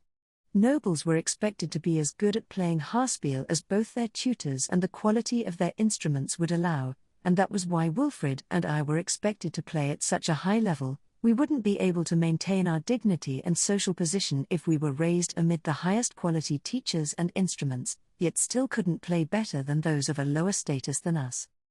The arch-noble kids were as good as you would expect.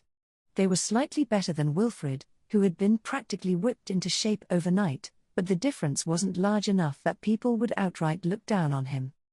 "I bet you're glad you practiced now, aren't you, Wilfred?" I asked, and as he nodded with a stiff expression, Ferdinand called out his name. "Don't worry. You've put a lot of hard work into this." I gave Wilfred an encouraging pat on the back, inspiring him to step up onto the stage and toward the center. Once he was seated, his music teacher brought him his harpspiel. Wilfred took the instrument, readied it, and then began. The fact that he could play so well when it really counted and was able to stay calm despite all the judgmental eyes was probably a sign that Sylvester's blood ran through his veins. He was regally playing the harpspiel amid a massive crowd, the very image of an archduke's son. I glanced to the side and saw Florencia watching Wilfred with a smile, tears forming in her eyes. Her gaze was so full of dazzling motherly love that I couldn't help but remember my own mom, and a pang of jealousy shot through my heart. Wilfred stumbled a few times, but ultimately kept his cool and finished the song without issue. When he was done, he stepped down from the stage with a satisfied smile of a job well done. "Rosemine," Ferdinand announced. Just as the other kids had, I went to the center of the stage and sat down. From there, it was impossible not to see the huge crowd of nobles lined up in the assembly hall. I had heard that there were a total of 800 nobles across Ehrenfest, but it honestly looked like there were a lot more. I looked around the hall and made eye contact with Elvira and Eckhart in the front row. They were both giving me calm smiles, showing their complete confidence in me. Justus was also there, positioned right beside Eckhart. It was actually Daniel and Brigitte who looked nervous, while Cornelius and Angelica were looking at me with anticipation in their eyes. Rayada gave me a smile and a small nod to help me relax. While I was looking around the hall, Sylvester began explaining to the nobles the circumstances behind my adoption, going on to tell an even more exaggerated account of what had happened during my baptism to fuel the saint legend even further. "Stop it. Don't hype them up," I exclaimed on the inside, all the while maintaining the calm smile of a noble. His embarrassing introduction ended just before the strange looks from the audience made me lose my composure, and Rosina walked up onto the stage with my haarspiel. "With your talents, you will do just fine, Lady Rosemine," Rosina said with an encouraging smile. "And don't forget to smile and thank the gods," she added in a whisper, before turning around and returning to her position. As instructed, I forced a smile onto my face while readying my haarspiel. "Now then," Ferdinand announced, "pray to the gods and offer them a song." Since I would be offering a song to the god associated with the season I was born in, I would be playing for Leidenschaft, the god of fire. It was a song that I was very familiar with and used to playing, but the small prank I had played on Ferdinand was backfiring big time. I've really dug my own grave here. The song he made me practice for this is the anime song I had him arrange. Forgive me, O mighty Leidenschaft. I'll put as much heart into this as I can. While apologizing silently, I began playing with all my heart so as to not disrespect the gods, pouring my absolute everything into the singing. But as the song went on, I could feel my mana being sucked into my ring, just as it would be when I said a prayer for a blessing. What's going on? The mana swelled as I continued to sing, quickly turning into a full-on blessing. I hurriedly stopped its flow, but it was too late. A blue light shot out of my ring, turning into a blessing above the stage before raining down upon the assembly hall. Those in the audience all looked my way, wearing expressions of shock, awe, and confusion. I glanced over at Ferdinand for help, and saw that he was rubbing his temples with his eyes tightly shut. Judging by the look on his face, I had just done something that I really shouldn't have. I wasn't sure whether it would be okay for me to stop playing the song midway through, so I decided to continue. But when I was done, I received barely any applause. Most of the crowd seemed uncertain about how to react at all, and the only ones clapping were those who knew me personally. I'm sorry for making this so awkward. I didn't mean to. I handed my haarspiel to Rosina, then slowly stood up as Ferdinand came striding over. I looked up at him, wondering what he was going to do, only for him to pick me up and hold me high into the air. "Behold, the saint of Ehrenfest. May she be blessed for the wealth and glory she brings to our home," he declared, and at once, the nobles all held their stabs into the air. The light of blessing swelled above them, and I could see many people in the audience nodding to themselves. "So she was a saint after all," I heard one person say. "Gah." Ferdinand exploited this to spread the legend of me being a saint even quicker. As I stifled a gasp, Ferdinand ordered me to smile and wave under his breath.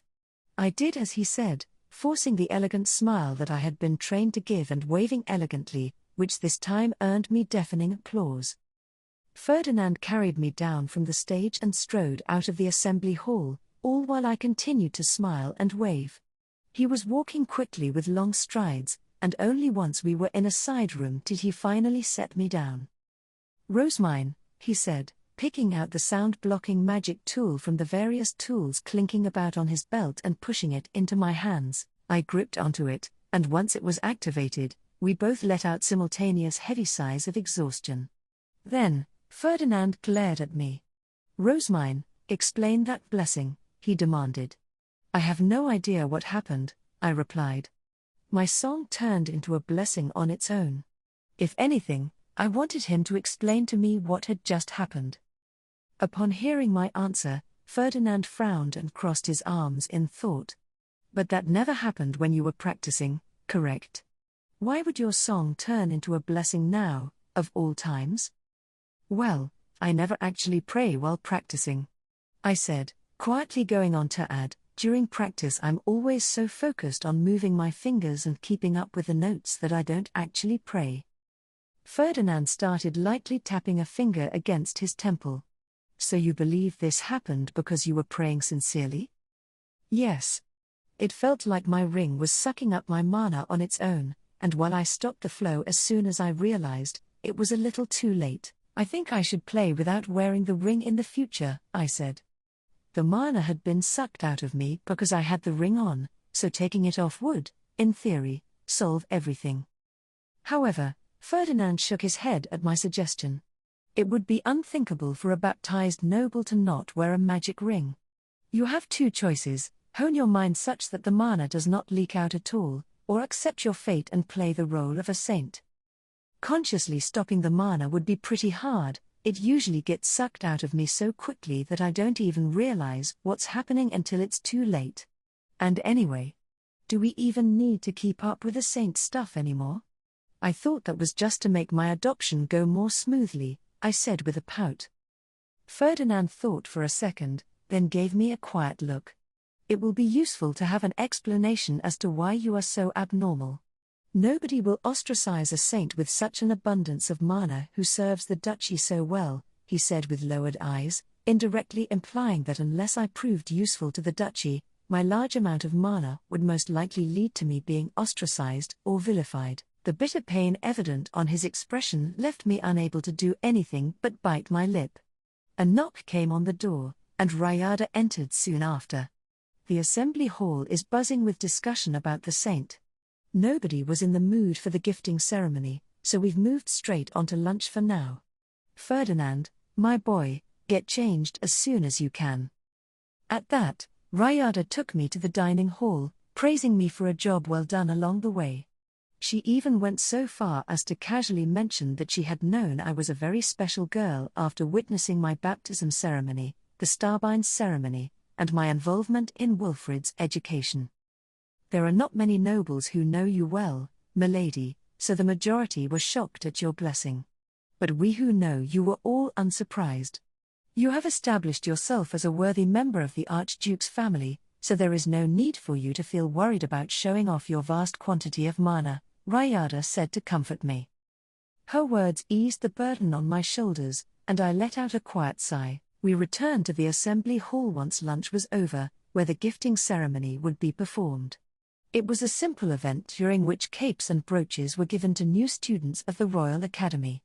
There were 14 kids that this applied to, which was much larger than my future class of 8. Once there, we met up with Rosina, who had been eating lunch elsewhere.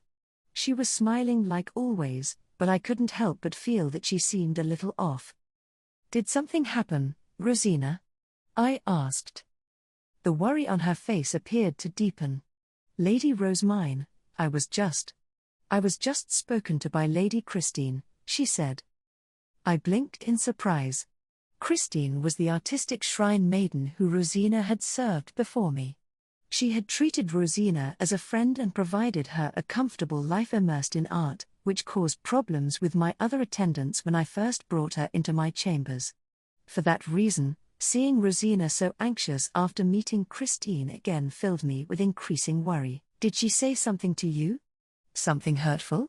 I asked, but Rosina slowly shook her head. No. Rather, it seems that she intended to come and retrieve me in the future. What? I replied, blinking again in surprise. Rosina repeated herself, this time failing to fully hide her joy amid the worry. She said that she had planned to retrieve me after graduating from the Royal Academy and acquiring more freedom. Never did she think that I would have become your personal musician, Lady Rosemine. Her blue eyes wavered with delight, and her pleased expression made my heart twist with worry. Would she feel more fulfilled serving a master dedicated to the arts, just like her? Rosina, do you wish to return to serving Christine? I asked, my heart pounding in my chest. If she said that she did, then maybe it would be best for me to let her do so. I looked up at Rosina with my hands gripped in front of my chest, and after blinking a few times, Rosina shook her head. I am satisfied with my current life, and thus have no intention of returning to her service. However, up until this point, I had thought that she abandoned me in the temple. Knowing that she never forgot about me has brought much peace to my heart. I see. I'm glad. I really was glad that her wounded heart had been healed, and that she wasn't planning to leave me. As I sighed in relief, Rosina gave a small smile and looked at me with a troubled expression. You do not need to worry, Lady Rosemine. I am your personal musician, now and forever, she said, having clearly figured out that I was worried about her leaving. I was a bit embarrassed knowing that she had noticed I was a little jealous of Christine, so I averted my eyes and looked for the stage. The gifting ceremony shall now begin, a scholar announced. All new students of the Royal Academy, step forward.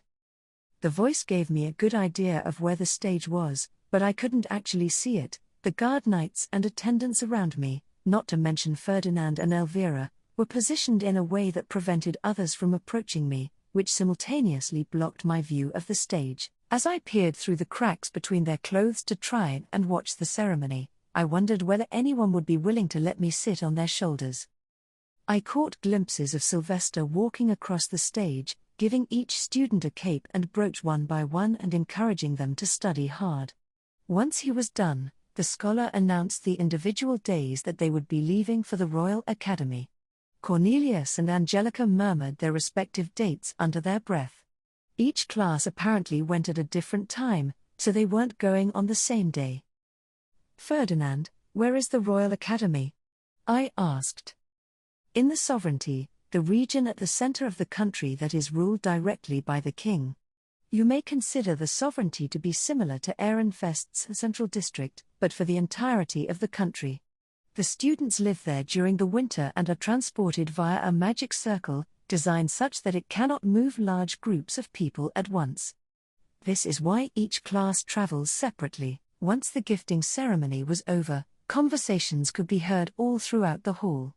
Nobles began trading information and the like, transforming the ceremony into a social gathering. I wasn't sure whether I should continue acting as I had been, but before I could even ask, Ferdinand rested a hand on my shoulder. Rosemine, you are looking quite unwell, he said. Oh my, this isn't good at all. I believe it is time for her to rest, Elvira agreed, both her and Ferdinand peering closely at my face. I personally felt fine, but I could tell that they were indirectly ordering me to leave before I caused any more problems, so I left the hall with Rayada and my guards.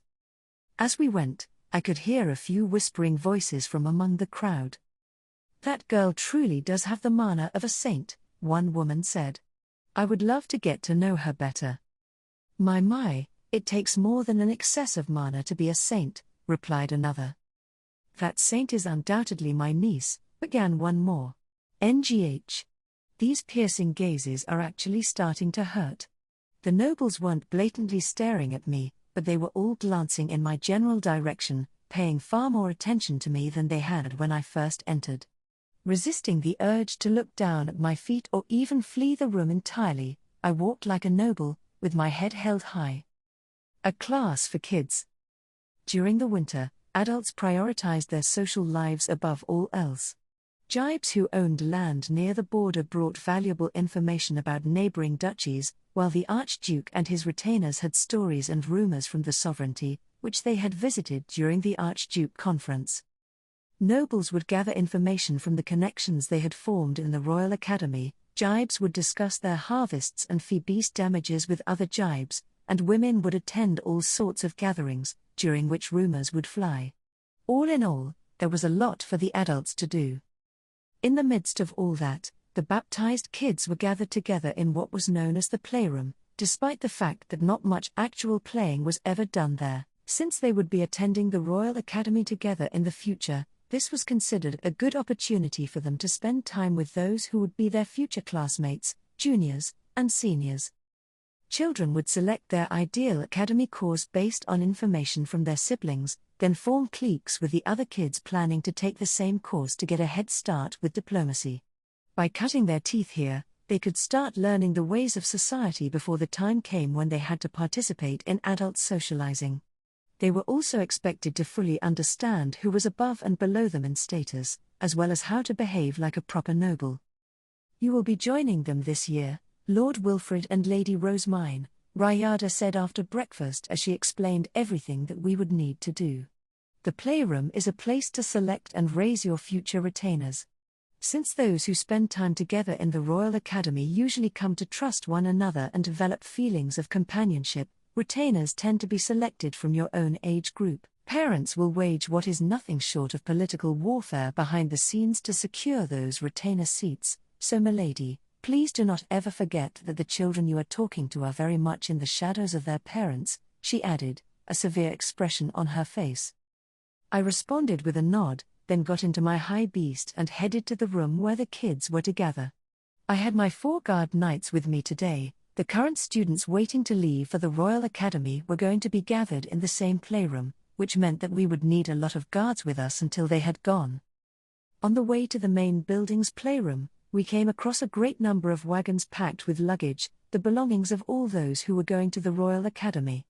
I could also see people wearing capes and brooches heading in and out of various buildings. All this stuff is being moved around because the oldest students are leaving today, right? I asked. The oldest students are the first ones to leave every year, while the new students leave last, Rayada explained. Who are the people without capes and brooches? They're retainers. Students may bring one attendant with them to the Royal Academy. Just as Rayada said, students headed to the Royal Academy with an attendant from their home. I would have thought they would need to bring more people than that, but students could apparently hire those taking the attendant course to do attendant work, those taking the knight course to be guard knights, and those taking the scholar course to complete other miscellaneous work. That was why baptized children were so eager to hear about the Royal Academy. The information they received would prove important when it came time for them to decide which course they would choose for themselves. As we continued heading to the playroom, those leaving for the Royal Academy did double and then triple takes at my pandabus, but I was so used to the shocked expressions that I marched on without so much as thinking about them. My retainers were used to it as well, and so also continued like it was nothing. Lady Rosemine, this is the playroom, where children make social connections over the winter.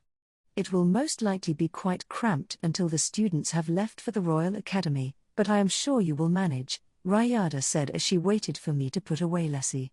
And once I had, she opened the door. In an instant, everyone who had been casually chatting fell silent, turned our way, and then hurriedly knelt. Rayada beckoned me to follow as she headed to a seat at the far end of the room, treating everyone's silent kneeling as a matter of course. I sat in the chair once we reached it, and while Rayada moved to prepare tea, my guard knights surrounded me in a half-circle. After that, it was a storm of greetings. The kids lined up and began introducing themselves to me one by one. It is a pleasure to meet you. I am Hartmut, son of Lieberecht. Lady Rosemine, may I pray for a blessing in appreciation of this serendipitous meeting, ordained by the harsh judgment of Uajalib? You may, O Uajalib, God of life, may this new meeting be blessed. They were introducing themselves to me in such quick succession that there was zero chance of me remembering every one of their names.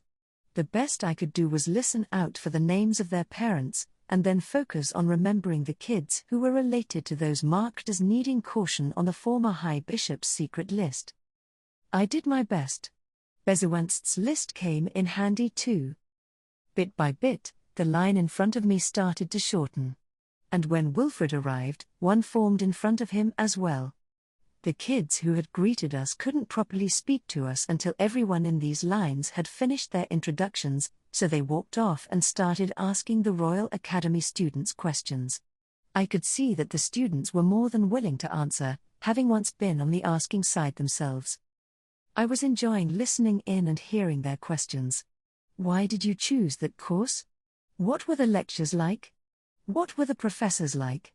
And so on. I know that I've been told not to just casually speak to them, but I want to join those discussions, too.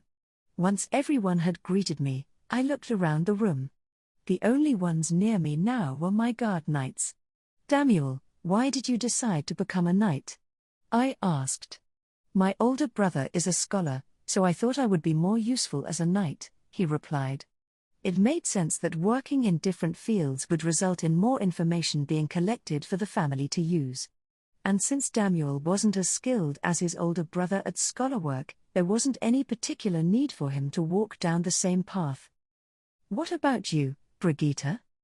I've been athletic ever since I was a child, and Ilgner is teeming with small fee beasts thanks to its mountains and trees, so learning to defeat them earned me the gratitude of all those around me, she explained. Her eagerness to take the lead and fight off any harmful fee beasts for the sake of her home was beyond heroic and, in all honesty, just plain cool. I gave her an understanding nod, thinking back to how intensely she had fought on the night of Schutzarea. And with that, I looked Cornelius's way. Cornelius, why did you decide to be a knight? Father and our brothers are knights, so I never once considered becoming an attendant or scholar, he replied. That made sense to me. Family tradition carried a lot of influence, so much so that Carstead had even admitted he had no idea what to do with a daughter like me, since he had spent all his time thinking about training his sons for combat. There was no doubt in my mind that he had been merciless when training them to be knights. Finally, I looked at Angelica. She was the one I wanted to hear about most. A live girl with a small frame, she was the complete opposite of Brigitte. Her light blue hair and deep blue eyes gave her a much more fairy-like impression, and she looked more like an attendant than a knight. I knew that she had a speed-based fighting style due to the work she had done thus far, and given that she was being trusted to guard the Archduke's daughter, I knew that she was strong enough to more than hold her own in a fight. But up until this point, I had never gotten the opportunity to ask why she personally wanted to be a knight. Angelica, why did you decide to become a knight? I asked. Because I didn't want to study, she replied on the spot. And upon seeing me blink in surprise, she elaborated with an utterly serious look on her face. Knights don't have to study as much as those in other jobs. I see. I'm glad that you like to study a lot, Lady Rosemine. The commander said that the mark of a good master-servant pairing is them making up for each other's weaknesses, she continued, which to me sounded entirely like, please use your head so that I don't have to.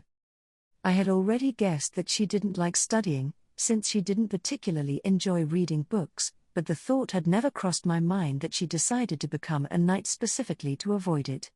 You really could never judge a book by its cover. I see you all have your own reasonings. I personally want to be a scholar, and then, a librarian who manages the castle's bookroom, I announced. Since I already knew that librarians were selected from a pool of scholars, my plan was to go to the Royal Academy, become a scholar, and then ultimately become a librarian. I was prepared to do whatever it took to make that happen, but sadly, my fantasies of spending all my time in the bookroom were shattered when Brigitte began to uncomfortably speak. Lady Rosemine, it is law that you shall be attending the Archduke candidate course. You are the Archduke's daughter, and so this cannot be changed. What? But I'm adopted. I won't become the Archduke. All children of the Archduke become Archduke candidates. I would imagine that is why you were adopted in the first place, she said.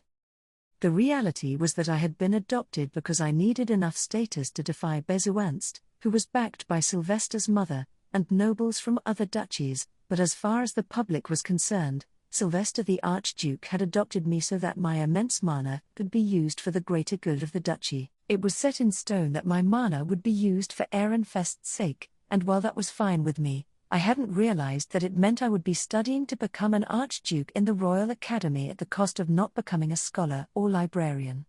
My intention had been to support Wilfrid once he became Archduke, all the while modifying the temple's bookroom to my liking or potentially serving as the castle's librarian. If I can't be a scholar, does that mean I can't be a librarian either? I asked. That is a good question. I have never heard of an Archduke's child becoming a librarian before, Brigitte said, faltering slightly. Daughters of the Archduke were expected to support the future Archduke and marry nobles from other duchies to strengthen political bonds. They were not expected to stay at home forever and work as librarians. This can't be happening. I cried silently. And as complete and utter despair overwhelmed me, my vision went black, and my consciousness faded away. Lady Rosemine? Stay strong. When I awoke, Ferdinand was there. He was looking down at me with his brow deeply furrowed, wearing a thoroughly displeased look. Ferdinand. Am I not allowed to become a librarian? I cried, leaping out of the bed I was in with teary eyes. He let out a heavy sigh, not even trying to hide how annoyed he was. I wondered what had happened when Rayada came barging into my meeting with a deathly look on her face, but I see you have worried her over nothing. This isn't nothing. It's one of the most important things in my life. Ferdinand, will I not be allowed to become a librarian? That was the very reason I started making books myself, so that I could work in a place filled with books, new and old alike. If you say I'm not allowed to be a librarian after all that, I'll. I trailed off, crying too hard to continue. Ferdinand looked down at me calmly, tapping a finger against his temple. Calm down, Rosemine. It shall be difficult, but it is not entirely impossible for you to become a scholar, really? I exclaimed, looking up at my savior Ferdinand as I immediately clung to the thread of hope he had just offered me. His lips curled into a thin smile. You need only take scholar classes alongside all of your Archduke candidate classes. My jaw dropped. He was essentially telling me to major in 2 subjects at once, doing twice the work that everyone else would be doing. Is that even possible? I asked. There are precedents. It should be within reason for you. Precedents? Are you talking about yourself, Ferdinand? He was the only person I knew who would do something as strenuous as taking the scholar course on top of the Archduke candidate one. And sure enough, he nodded, as though it was nothing special at all. Indeed. I was an Archduke candidate as well. I took the course alongside the scholar and knight courses. Just what kind of superhuman is he? I had vastly underestimated just how incredible it was that Ferdinand could simultaneously manage scholar work, his responsibilities in the Knight's Order, and assisting the Archduke. I cradled my spinning head. The majority of students stay in the Royal Academy only during the winter, but if you request it, you are allowed to stay during other seasons as well. I remained in the academy for the entire year, leaving only when summoned, he explained. The teleportation circle meant he could immediately return when needed, and he found the Royal Academy a more comfortable place to be than the castle thanks to the lack of constant criticism from all sides. He used all his free time to its fullest, ultimately conquering all 3 courses at once. Don't expect me to have your inhuman talents, Ferdinand. I'm just a normal, innocent girl. That's a shame, then. An ordinary person will not be equipped to serve as a librarian. If you are not willing to put in the work, then it is best you give up sooner rather than later, Ferdinand said bluntly, waving a hand as if signaling that the discussion was over. But letting this conversation end here meant that my road to becoming a librarian would be closed off forever, and that was something I needed to avoid no matter what. I could never give up on being a librarian, especially before even getting a chance to try it. I clenched my fists in determination and looked up at Ferdinand. He immediately grinned, as though he had known from the start that I would never give up so easily. I will never give up, no matter what, I declared. Forget all that about me being a normal girl. I'm going to become the weirdest, strangest girl who ever lived. Hold it. You are already bizarre beyond words. That is the wrong direction to focus your motivation, he said, extending his hand and waving it in front of my eyes as if to seal away my brimming determination. He then went on to inform me what my path would entail, his voice steeped in exhaustion. We shall discuss which classes are best for you to take when the time comes for you to attend the Royal Academy, so take care not to get ahead of yourself and charge forward on your own, Ferdinand continued. In your case, you must focus on making your Jareve and fixing your weak body before anything else. As you are now, you will barely be able to handle the Archduke candidate classes, let alone the scholar course as well. That's true. In summary, he was telling me to think about Royal Academy stuff when the time came, rather than right now. That was fine with me, as long as the road to becoming a librarian was still open to me. I could relax and put it off until later. You are planning to spread Cayuta and picture books among the children to help fund the printing industry, are you not? Put aside the scholar course for now and focus on that. Okay. I will. The day after all the students had left for the academy, Angelica and Cornelius included, I headed to the playroom with a deck of Cayuta, brimming with energy now that I knew hope wasn't dead after all. Now that all the students have headed to the Royal Academy, it is this group who will be spending the winter together, I said. I have brought toys known as Cayuta here so that we can all play and get to know each other. At that, I divided the kids by year, from ages 7 to 9, and started a Cayuta tournament. Both Wilfred and I mingled with the 9-year-olds at the start, since we were already experienced, and it was needless to say that we absolutely dominated. Wilfred rejoiced at the victory, but the looks on everyone's faces made it clear they were going easy on us. I was annoyed, but I needed to put on a calm smile and be diplomatic here. We shall have the advantage for some time since we already have some experience, but you will need to win at least once by the end of winter, I said. Otherwise, we could never consider trusting you to be our retainers. Isn't that right, Wilfred? Wilfred looked confused, but all of the other kids immediately tensed up. Their parents had no doubt told them to get close to us with the goal of eventually becoming our retainers, that is, our attendants and knights, but I had no intention of simply having them try to butter us up all winter. Rather, I would be training them. He and I are striving to be worthy lords, but we need only the most skilled of retainers, I continued. Right. Exactly, Wilfred agreed.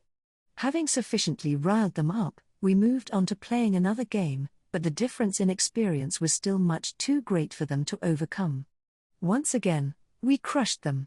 It was safe to say that Wilfred had gotten pretty good at the game, so much so that I might have lost to him had I not gone all out.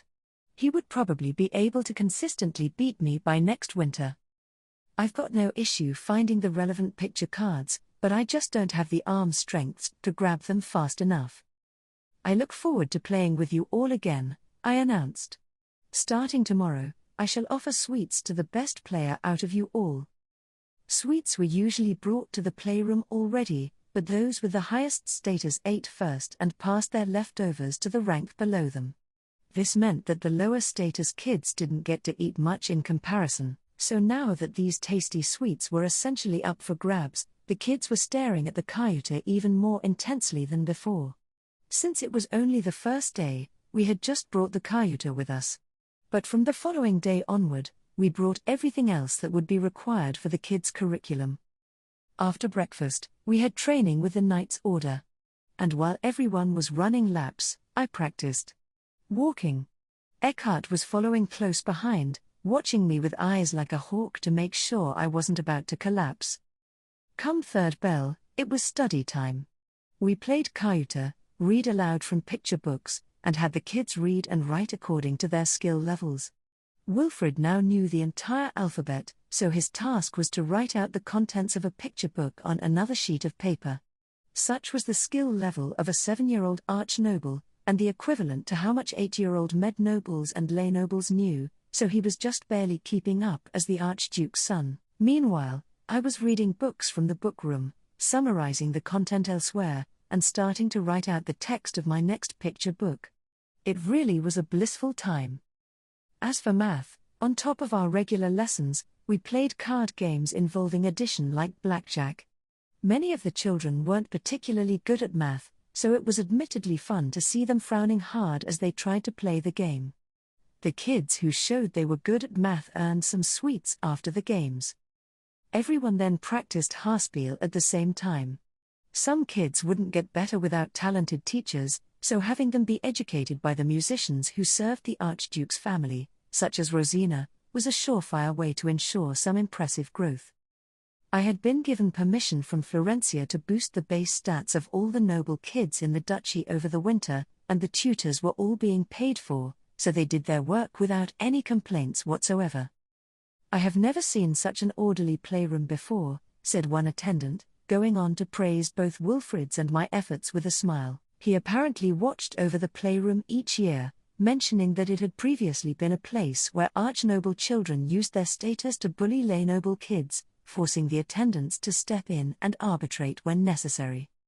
Now then, once you've all finished your writing, let us start reading picture books, I said. Since I was dealing with kids who weren't used to studying a lot, I made sure to mix up what we were doing on a regular basis. I roughly approximated this based on when Wilfrid started to get bored. And so, Moritz began reading aloud to everyone from a picture book. The books had large illustrations and weren't very text-heavy overall, so the kids all listened with shining eyes to the simplified tales of the gods. Feline in particular looked awestruck, her eyes sparkling brighter than anybody else's. She was a lay noble who had just been baptized this year, sporting honey-colored hair and grass-green eyes, and despite generally being very passive and quiet, she always sat up front and looked at the picture book intently when it was time to be read to. The way she willingly picked up books during her free time and read them with a smile made me like her quite a lot. You know, Feline, it was Rosemine who made these picture books. Impressive, huh? Wilfrid said with his chest proudly puffed out, as though he had been the one to make them. Why are you the one bragging? I thought, my polite smile not faltering in the slightest.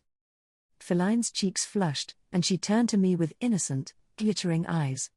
Lady Rosemine, she said, clasping her hands in front of her chest and wiggling as if working up the courage to confess her love. Only once her resolve had steeled did she muster the courage to continue, her voice brimming with a mixture of hope and desperation. I want to make picture books, too. What kind of picture books would you like to make, Feline? Do you know any interesting stories? I asked, more than ready to take under my wing any girl who loved making books. Shyly placing her hands on her cheeks, Feline lowered her eyes. I would like to preserve the stories my mother told me in a picture book. Her birth mother had apparently passed away, and the new woman whom her father was now married to didn't know the same stories. Feline wanted to record the stories that her birth mother had told her so that she would never forget them, which reminded me of when I had desperately tried to make a book of the stories my own mom had told me. I had put that project to the side, since nobles wouldn't understand them, but now I really wanted to make a short story collection to give to Tuli and Camille. In that case, would you tell me the stories? I know you cannot write on your own yet, but I can write them down for you, I said. And so I did. Feline told me the stories that her mother had told her, while I speedily wrote them all down on paper. Her winter homework would be to write copies of all the stories herself. A tea party. Around the time that the kids were getting used to the playroom's schedule, the adults finished the bulk of their initial information gathering. This meant they would now begin to focus on socializing and expanding their friendships. The power balance within the duchy had been dramatically shifted by Sylvester's mother getting arrested, so everyone was looking for new connections, throwing themselves into strengthening their factions and securing their own safety. These are the individuals who requested a meeting today, Rayada said, bringing me letters to read. I had been doing so daily for the past few days. I glanced through all the requests, but those who wanted to meet Wilfrid or me first needed permission from our head attendants and parents. The fact that I was being shown the letters at all was so that Rayada could tell me who was connected to whom, which factions to be aware of, and so on. Since I was being passed off as Rosemary's daughter, it seemed that her family were the ones I needed to be most cautious of at the moment.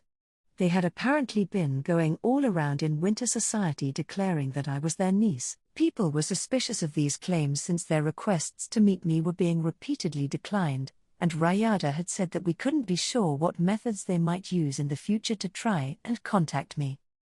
Is there anyone you would like to meet? Rayada asked. I would like to accept Mother's tea party invitation. I have promised to give her a financial report on our earnings from the Haarspiel concert, I said. A tea party attended by the faction Elvira would include Florencia, which would all but guarantee the permission of my attendance. And naturally, Rayada gave no protest over me spending time with my mother. Very well. I shall inform Lord Sylvester. Is there anyone else among those you received letters from who you would like to meet?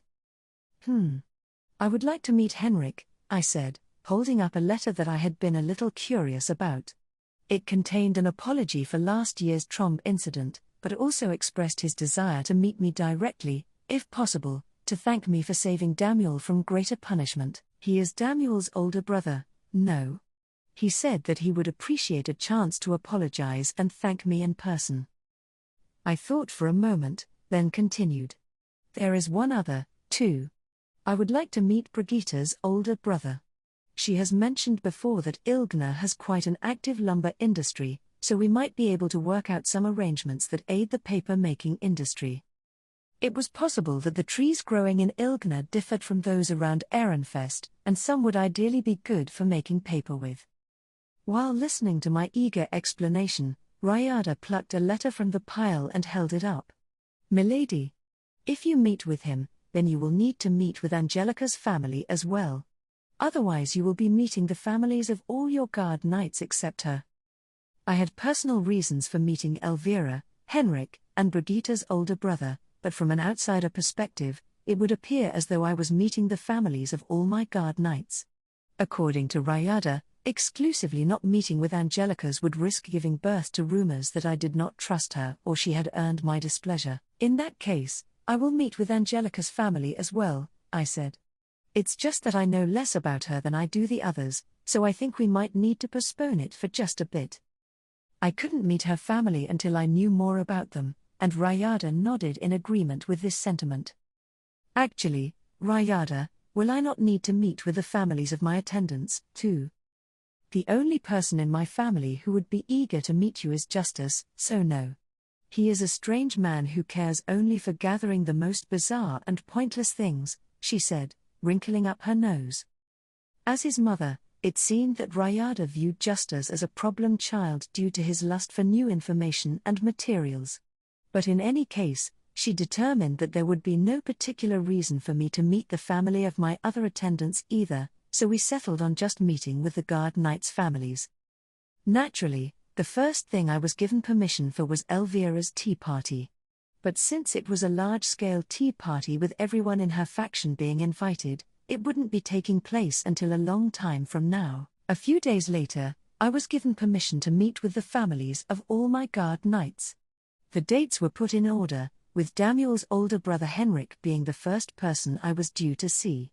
And so, I headed to the main building of the castle with Ryada, Damiel, and Brigitte.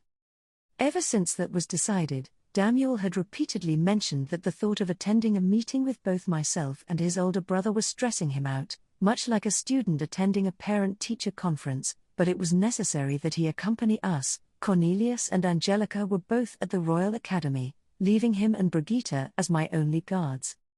Upon entering the room where I was due to meet Henrik, I saw that he was already there kneeling. "Thank you for waiting," I said. "I am Henrik, Damiel's older brother. Lady Rosemine, may I pray for a blessing in appreciation of this serendipitous meeting, ordained by the harsh judgment of Uajalib?" "You may." Only once we had finished our greetings did Henrik raise his head. He looked like a calm, honest man of gentle manners, which was exactly what I would expect from a scholar.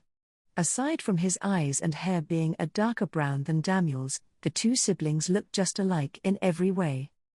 My assumption had been that he requested this meeting with the goal of establishing a tighter political bond with me, but that ended up not being the case at all. Instead, he truly did focus on apologizing for Damiel's mistakes during the Trombe extermination and thanking me for lessening his punishment. It had been highly likely that Damiel would receive the same punishment as Shikikoza due to his status, and as a lay noble, Henrik surely would have been executed alongside him. "I am deeply grateful that you would accept my foolish little brother as your guard knight despite the great burden he placed on you, Lady Rosemine," Henrik said. The fact that he had been punished at all would normally be a permanent stain on his reputation, but since I, as the victim, had stood up for him, the general impression of the event ended up being that he had just gotten wrapped up in Shikikoza's wrongdoings, and on top of that, it would usually be unthinkable for a lay noble like Damiel to be assigned to guard a member of the Archduke's family. "I wish to express just how grateful I am as his brother," Henrik said, visibly relieved. My meeting with him ended quickly, with his final words being that he prayed my good relationship with Damiel would continue. "He certainly cares a lot about you, doesn't he?" I said to Damuel, who simply looked away like a student embarrassed by a teacher talking about their parents. 2 days after my meeting with Henrik, it was time to meet Brigitte's brother, Viscount Ilgner. After entering the room and finishing our lengthy greetings, I cut straight to the point. I would like to discuss lumber with you, Jibe Ilgner. Viscount Ilgner had red hair, green eyes, and facial features that closely resembled his sister's. He seemed to be in his early 20s, and my first impression was that he looked like Brigitte, but just a little bit cooler. There was no doubt in my mind that he could put on a perfect noble facade, since he needed to survive as a land-ruling Jibe, but he did have something of a country vibe to him. I heard from Brigitte that you have an active lumber industry, but what kind of trees do you harvest there? What kinds do you grow that cannot be found here? Viscount Ilgner blinked in surprise, but then quickly recovered. You are interested in trees, Lady Rosemine? He asked, offering a small smile. It was the kind of proud look that Brigitte had given when she spoke of her hometown, a sense of pride that one had in the land they ruled. Certainly. The industry I have established involves the creation of paper from trees, so I am always thinking about experimenting with the wood from new trees to make even better paper than before, I replied. I would especially like to experiment with rare fee plants, if any are available. Paper made from trees, you say? That is quite an interesting concept. We certainly do have species of trees not located around the city Ehrenfest. I am not sure whether they will prove useful, but we also have unique fee plants, Viscount Ilgner said, going on to list off various names, only a few of which I recognized. The ones I did recognize were sturdy kinds of wood used for furniture and construction, and it seemed that the logs cut in Ilgner's forests were brought to Ehrenfest by boat via a river. I don't recognize many of those species. It seems that you have many types of wood available that are not found in this region. I would like to visit Ilgner to have a look at these trees, I said. Milady, you mustn't make such promises so casually, Ryada interrupted with a stern look. We were in an official meeting here, so I wouldn't be able to complain if anything I said was taken as a government promise. I shall take care, Ryada, but I certainly thought before making that promise. It doesn't have to be soon, but I absolutely intend to visit a region with a prosperous lumber industry one day. Please select Ilgner for that honor when the time comes, Viscount Ilgner said. We shall welcome you with open arms. I was busy enough that there was a chance the visit would not happen until years from now, but I wanted to improve the paper we were making someday, so the meeting ended with a promise for me to visit Ilgner at some point in the future. I am grateful beyond words that you would expend your precious time meeting with me today, Lady Rosemine. I could say the same. It was a pleasure speaking to you, Jibe Ilg, I began, only to be interrupted as we were leaving the room. Ah. If it isn't Lady Rosemine. Came a voice that I didn't recognize. It seemed they had just been coincidentally walking down the hall, but upon seeing me, they walked right over. I heard that you were of poor health, but it seems you have recovered entirely. That is wonderful, but I assure you, there are many nobles you should be building relationships with before dealing with country bumpkins like this. I didn't know who they were, but they were of a higher status than Viscount Ilgner. Or so I concluded when the latter took a few steps back so as to not interrupt us. I've thought this ever since I first saw you on stage, Lady Rosemine, but you truly do resemble my little sister Rosemary, the man continued. Oh, I see. This is one of the annoying family members of my pretend birth mother. I placed a troubled hand on my cheek and looked toward Ryada without replying to the noble, who had addressed me without introducing himself or giving a proper noble greeting. Ryada immediately stepped forward. Cease this insolence at once. Lady Ryada. You call me insolent, but I am Lady Rosemine's uncle, the man said. He then looked my way with greedy, hopeful eyes. Would you please say a word in defense of your uncle, my dear? But unfortunately for him, the only thing I viewed him as was an annoying obstacle to overcome. Not to mention that Ferdinand had been quite strict about me not directly speaking to nobles I didn't recognize and hadn't been previously introduced to. I quite enjoyed our time together today, Jibe Ilgner. I look forward to meeting you again, I said to the bowing Viscount, completely ignoring the unfamiliar noble before turning around. Viscount Ilgner wouldn't be able to leave the hallway until those of a higher status had gone, and while I hadn't given the most graceful farewell, it would at least allow him to go. Lady Rosemine, the noble exclaimed as Viscount Ilgner walked away and I got into my pandibus. But I had no intention of dealing with him. I had been warned that Rosemary's family were troublemakers like Bezuanst, so in most cases, I would simply say that I didn't know anything about my birth mother, and that Elvira was my true mother. Though in this case, the noble had spoken to me without a greeting or an introduction, so I wasn't even going to say that much to him. Ryada, I mustn't directly speak to nobles whom I do not know, is that correct? That's exactly right, milady. You did well to remember that, Ryada said with a smile, sending the noble packing as I began heading back to my room. We went ahead and had Ottilie report what had happened to Sylvester, Ferdinand, and Carstedt, and the result was all three of them agreeing that I didn't have to deal with the noble. My birth mother's name hadn't been publicly announced at my baptism nor my winter debut, so all I needed to do was maintain the status quo without confirming or denying anything. I was a little worried whether it would be okay to just leave things as they were, but since all Rosemary's family was doing was sending me letters every day requesting meetings, there wasn't much else to do but ignore them. Next arrived the day I was scheduled to meet Angelica's family.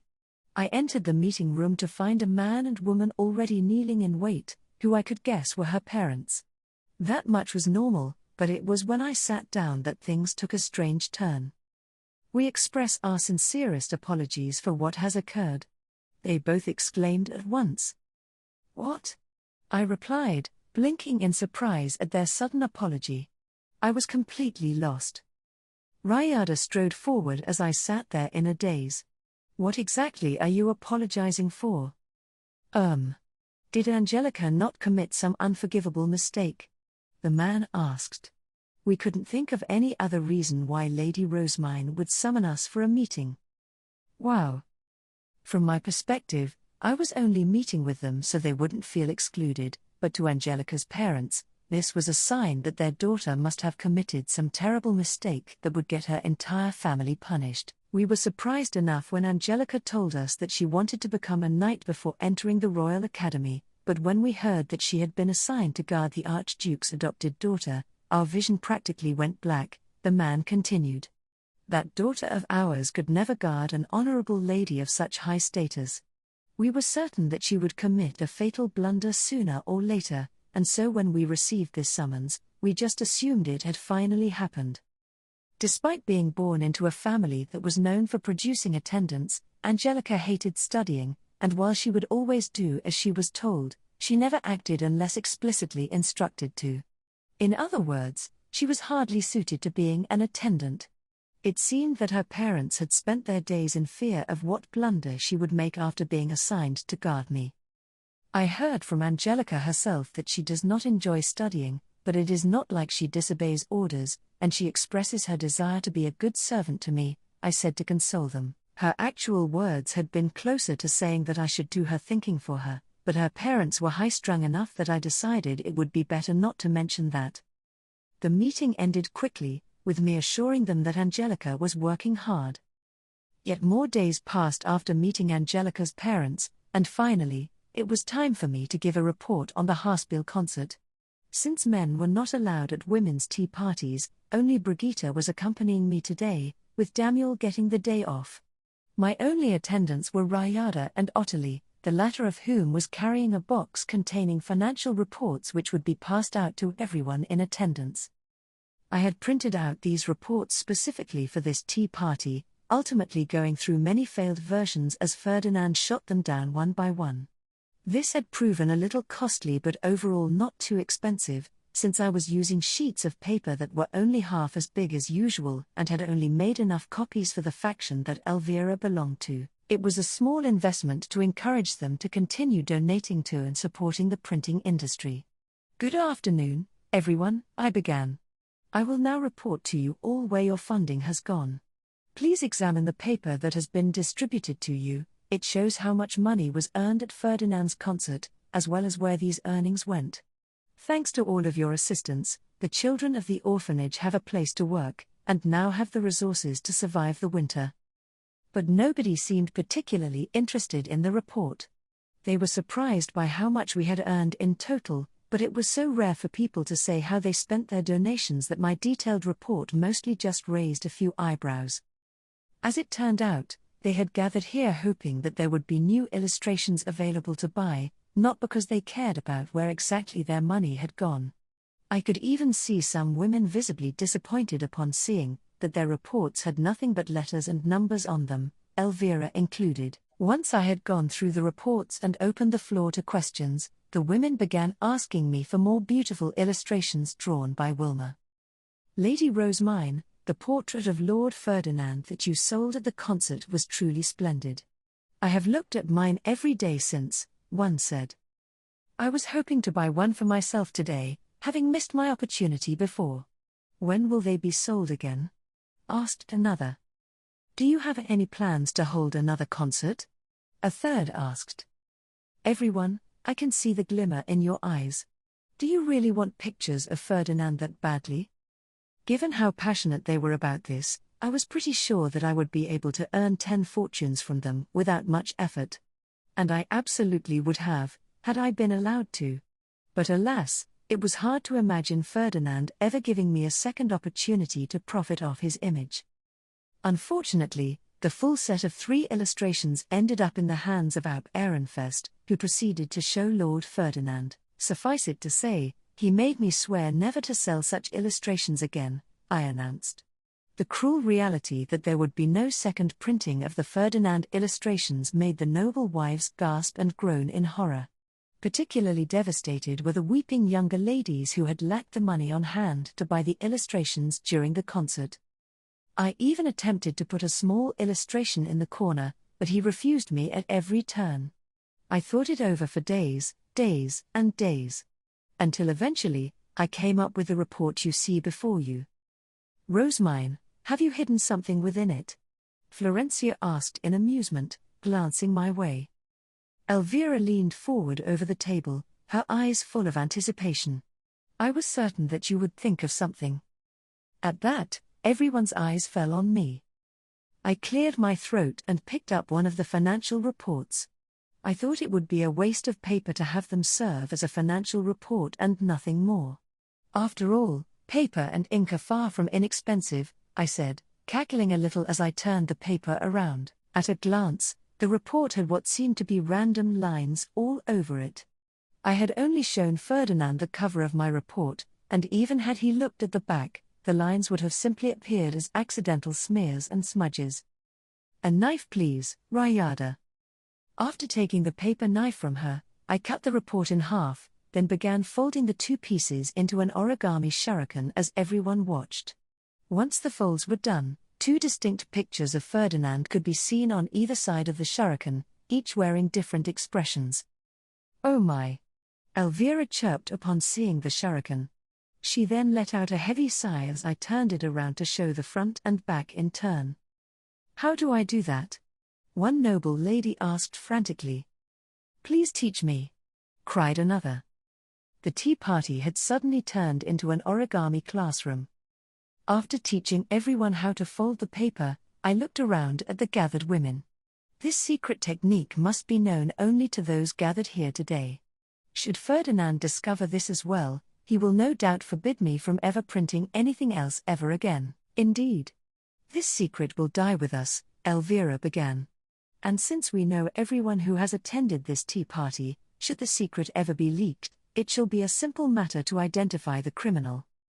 Thus, the tea party came to an end, the women all wearing such deadly serious expressions that, were Ferdinand to ever learn about the shuriken, I would be more worried about what would happen to the person who sold them out than my own punishment. The dedication ritual, take 2. The dedication ritual begins 3 days from now, so I will be absent from the castle for some time. Please practice Kayuta such that you can beat me by the time I return, I said to Wilfred in the playroom, having just beat him at a game of Kayuta. At that, Wilfred stopped stamping the ground in a frustrated tantrum and looked my way. You'll be gone. Everyone, this is our chance. This is our chance to beat Rosemine," he exclaimed, his focus suddenly switching from his recent failure to the possibility of a future victory. It seemed that several other boys were inspired by his motivation, as they clenched their fists and shouted in agreement. "All right. Let's hold a strategy meeting. Rosemine, you go over there. And don't listen in." Now that Wilfred had rivals to compete against in the playroom, his stubborn personality and hatred of losing was helping him to grow in a good direction.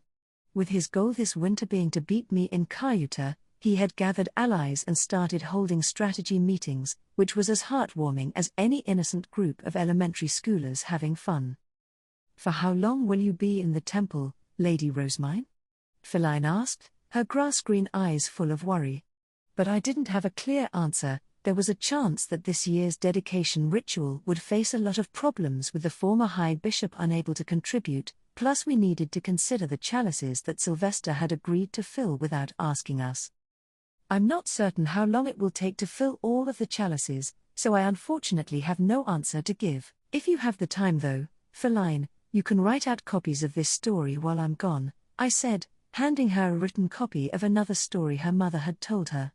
My copy would be set aside to eventually become the base manuscript for a printed book, but I intended to take the pages that Feline copied and tie them together with string to make a unique booklet just for her. "Thank you oh so much, Lady Rosemine," Feline said, her eyes shining as she took my manuscript. We giggled together, at which point several more girls came running over.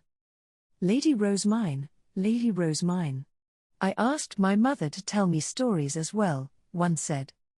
"The picture books about the gods are wonderful, but I would like to read one about the night tales that minstrels sing about," requested another. And so I spent the next 3 days surrounded by cute little girls, writing down the stories that their parents told them one by one while planning out my next book. They were good days indeed. "Rayada, it's a bit difficult to move in all this," I said. On the day I was due to return to the temple, we were beset by a terrible blizzard that made it near impossible to see. The snow was so deep that carriages couldn't move through it, so we would be traveling by high beast instead. Rayada had consequently layered me with warm clothing out of concern for my health, but it was so tight and heavy that I could barely move. "What are you saying, milady? Considering your poor health, this isn't nearly enough to ensure you are safe when riding through a blizzard this intense," Rayada shot back. "My high beast has walls and a roof which shall block all the wind and snow, so it won't be that cold inside," I tried to explain, but no amount of sound logic could overcome the trauma that Rayada had experienced from me falling sick with fevers twice over the winter. I had gone on to tell her that she really didn't need to worry about it since I usually got badly ill around 5 times each winter, but that just made her determination to avoid me falling sick burn even brighter. I headed to the front entrance bundled in all the clothes that Rayada forced me into, at which point Norbert instructed me to bring forth my high beast. I made my pandabus as instructed, then allowed Ella, Rosina, and Brigitte to climb inside. Ferdinand and Damuel, who were waiting for me to get my high beast ready, were clad in full sets of armor, complete with capes. I was sure that wearing metal armor in the middle of a blizzard would just make them even colder, which actually made me curious enough to ask Ferdinand. "This armor is a magic tool," he scoffed. "Your worries are unfounded." Surprisingly, what looked like a normal suit of metal armor was in fact a magic tool with anti-cold and flame resistance mechanisms built into it. The strength of the armor depended on the quantity and elemental attunement of the mana within the feastones it was made from, as well as the quantity of the wearer's own mana. Doesn't that mean Damuel will have a much harder time than Ferdinand, who has a ton of mana and all kinds of feastones? "Would you like to ride the pandabus as well, Damuel?" "Ferdinand?" "No, we are both going to be guarding you, so continue as you are," Ferdinand explained. "Now, let's go." Apparently, it wasn't rare for the Knight's Order to be dispatched to exterminate fey beasts that appeared in blizzards, so neither of them were bothered by the cold at all. It seemed that the Knight's Order was a much harsher place than I had thought. When the door opened at Norbert's signal, Ferdinand and Damuel jumped onto their high beasts and raced out into the blizzard. I followed close behind in my pandabus. I was worried about traveling in the midst of a blizzard, but this is actually quite pleasant, Rosina said. Everyone had to agree. The snow wasn't reaching us inside, and we safely arrived at the temple without incident. My vision had been entirely blocked by the blizzard, however, and so this was only the case thanks to Ferdinand and Damiel's guidance. If not for their respective blue and dark golden capes fluttering in the wind, I never would have found my way back. Driving on snowy roads was scary enough, but flying through the air without any sense of direction was beyond dangerous and just plain terrifying. I speedily put away Lessie as soon as we landed, then rushed into the temple with the snow catching my legs. The moment I was inside, Fran and Monica rushed over in a hurry to greet me. Naturally, the blizzard had been too intense for them to see us coming from afar. "Welcome home, Lady Rosemine," they said. "I have returned, Fran." Monica. It was nice to see them again after such a long time, but the casual chatter could wait. "Rosemine, once I am changed into my robes, I shall visit your chambers to discuss the dedication ritual. You need to get changed yourself and wait for me," Ferdinand said. "Understood," I replied, most of my attention focused on the fact that neither he nor Damiel had snow on them despite having ridden through the blizzard. Meanwhile, Fran and Monica were both having to work together to knock all the snow off my clothes. Knight armor sure was something else. Damiel went to his own room to change out of his armor, while Brigitte instead stayed behind to guard me. Fran went to bring tea to Damiel, and when Brigitte eventually went to go and get changed, Nicola brought her tea instead. I had to get changed, too. A decent amount of snow had caught me in the short distance from my high beast to the temple, so Monica scrubbed it all off my face and hair. She then removed the layers of clothing that Rayada had dressed me in, taking them off one by one like she was peeling an onion. Eventually, I was wearing my high bishop robes, which were much comfier and easy to move around in. Now that I was changed, I took a breather with some warm tea. It wasn't long before Ferdinand arrived wearing his priest robes. According to my attendants, Kempfer and Freitag have finished preparing for the dedication ritual without issue. We shall therefore begin the ritual tomorrow on Earth Day, as planned. Spend today resting in preparation. Okay. By the way, do we know how much of an impact Bezuanst's absence will have? And did Sylvester ever decide on what to do with the chalices he accepted? I asked. We were already suffering a mana shortage due to the lack of blue priests, so what would happen if we took on the additional chalices from Sylvester despite that? Even though we had told him to clean up his own mess, partially to discourage him from doing this again, I knew well enough by now that he would be too busy in noble society as the Archduke to come to the temple just for the dedication ritual.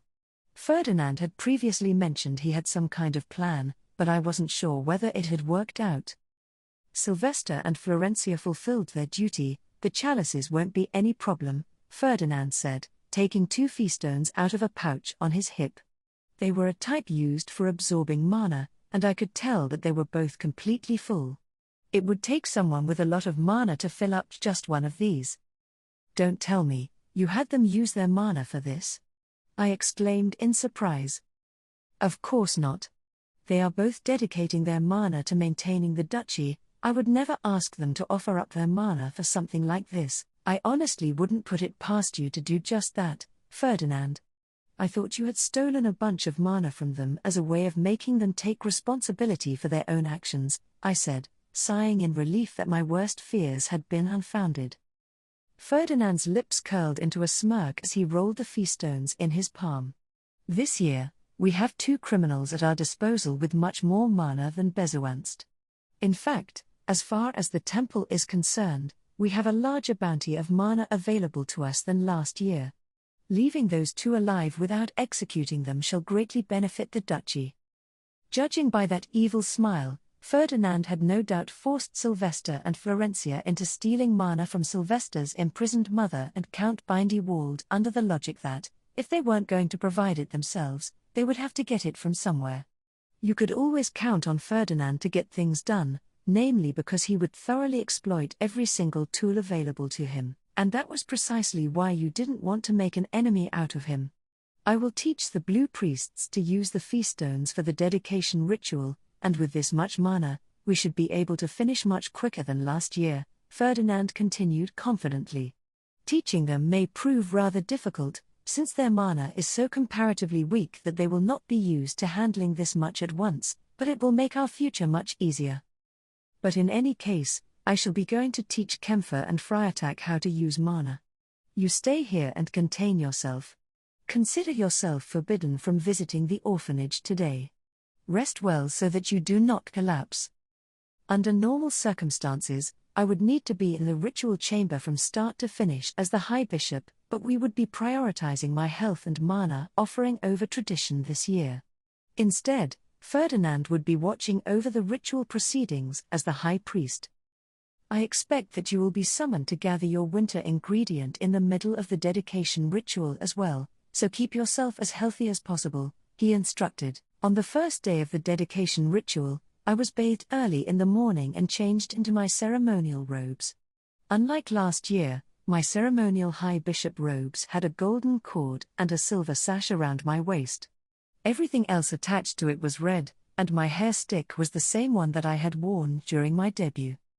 Monica and Nicola dressed me under Rosina's instructions, and I could tell that they were more used to it than they had been before. They dressed me much quicker than they would have in the past. All done. How does it look, Rosina? Monica asked. Very good, Rosina said, giving them passing marks. All we needed to do now was wait for the dedication ritual to start. I received a report from Fran and Monica in the meantime on what had happened while I was gone, and soon enough, Zam arrived. Lady Rosemine, the ritual chamber is ready, Zam said, before guiding me there with Fran.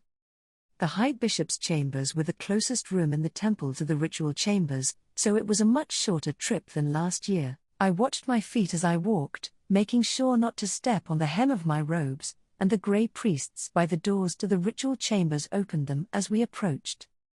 On the other side of the door was an altar just like there had been last year, adorned with the divine instruments and chalices. Fires had also been lit by the walls, both lighting the room and keeping it warm. Thank you for waiting, I said, because unlike last year, it wasn't just Ferdinand in the ritual chamber, Kempfer and Friatak were there, too.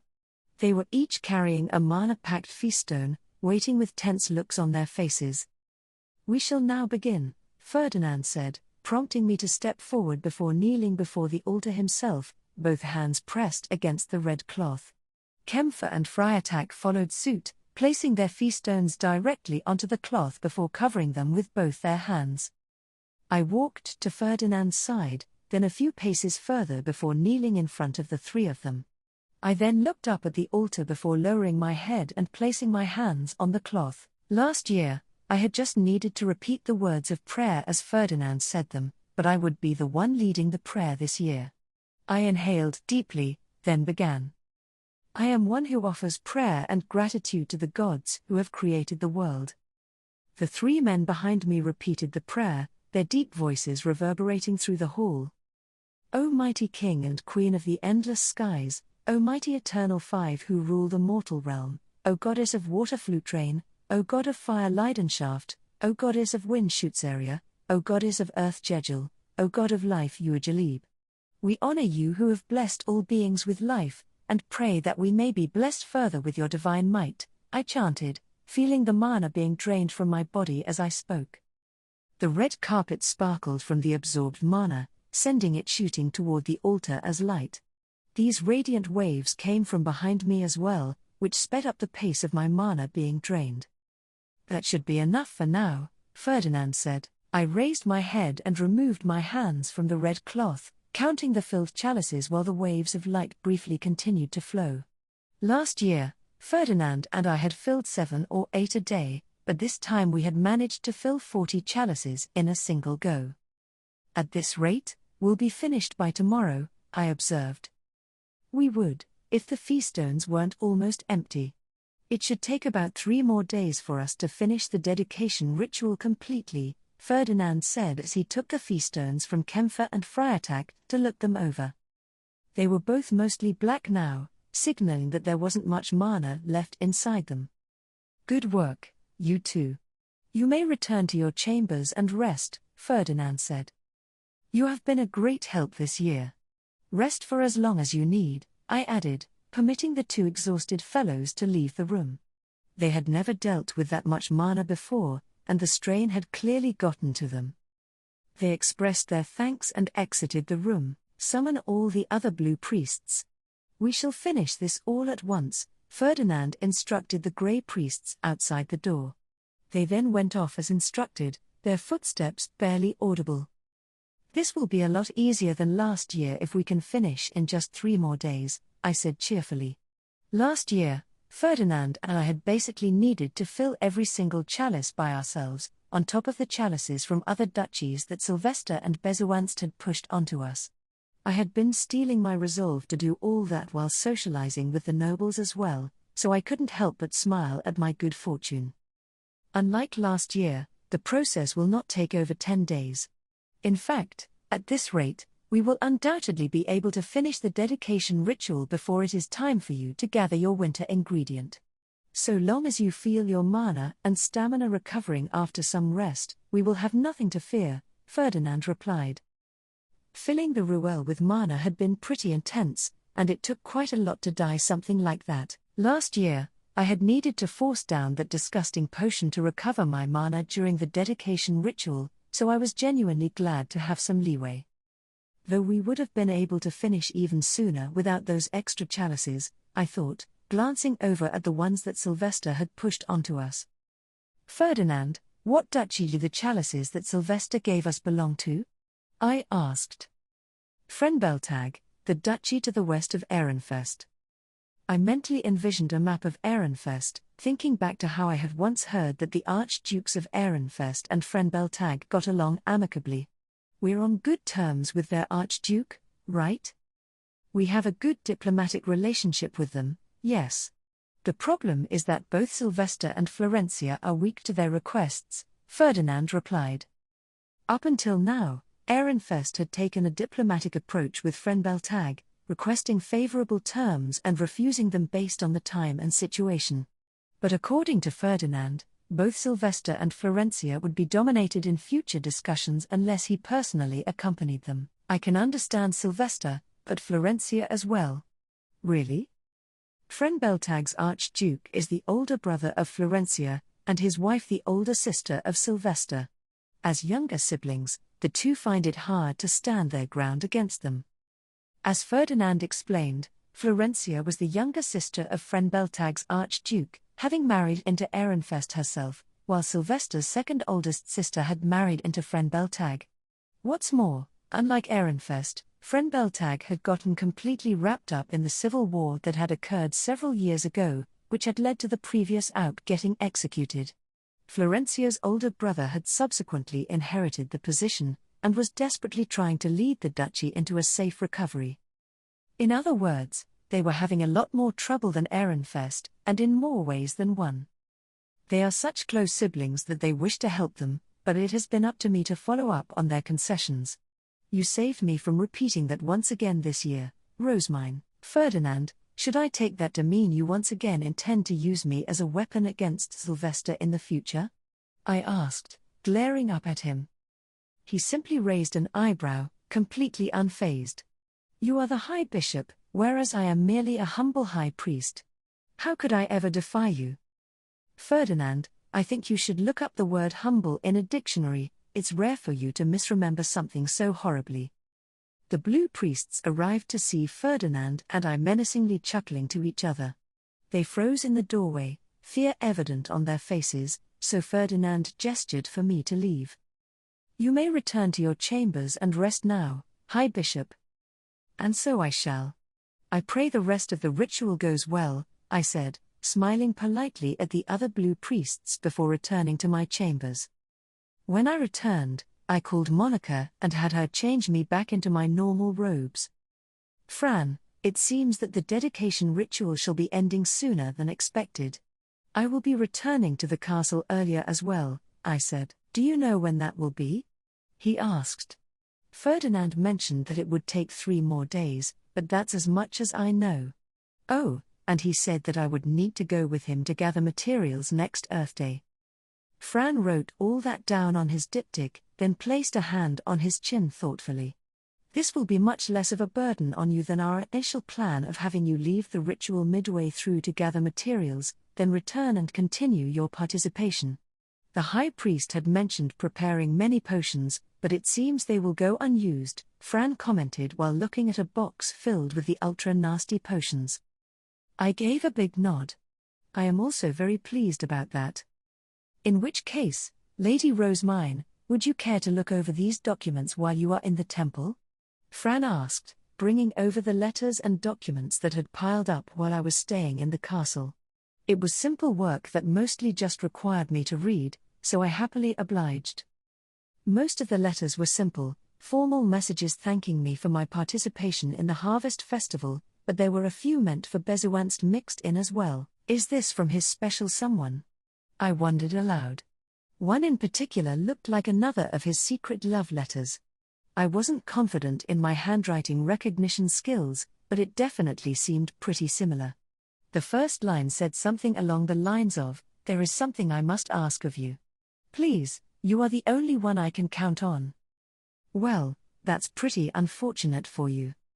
There wasn't any way for her to see Bezuanst now that he was dead. And not only that, but the meeting date that she had requested had long since passed.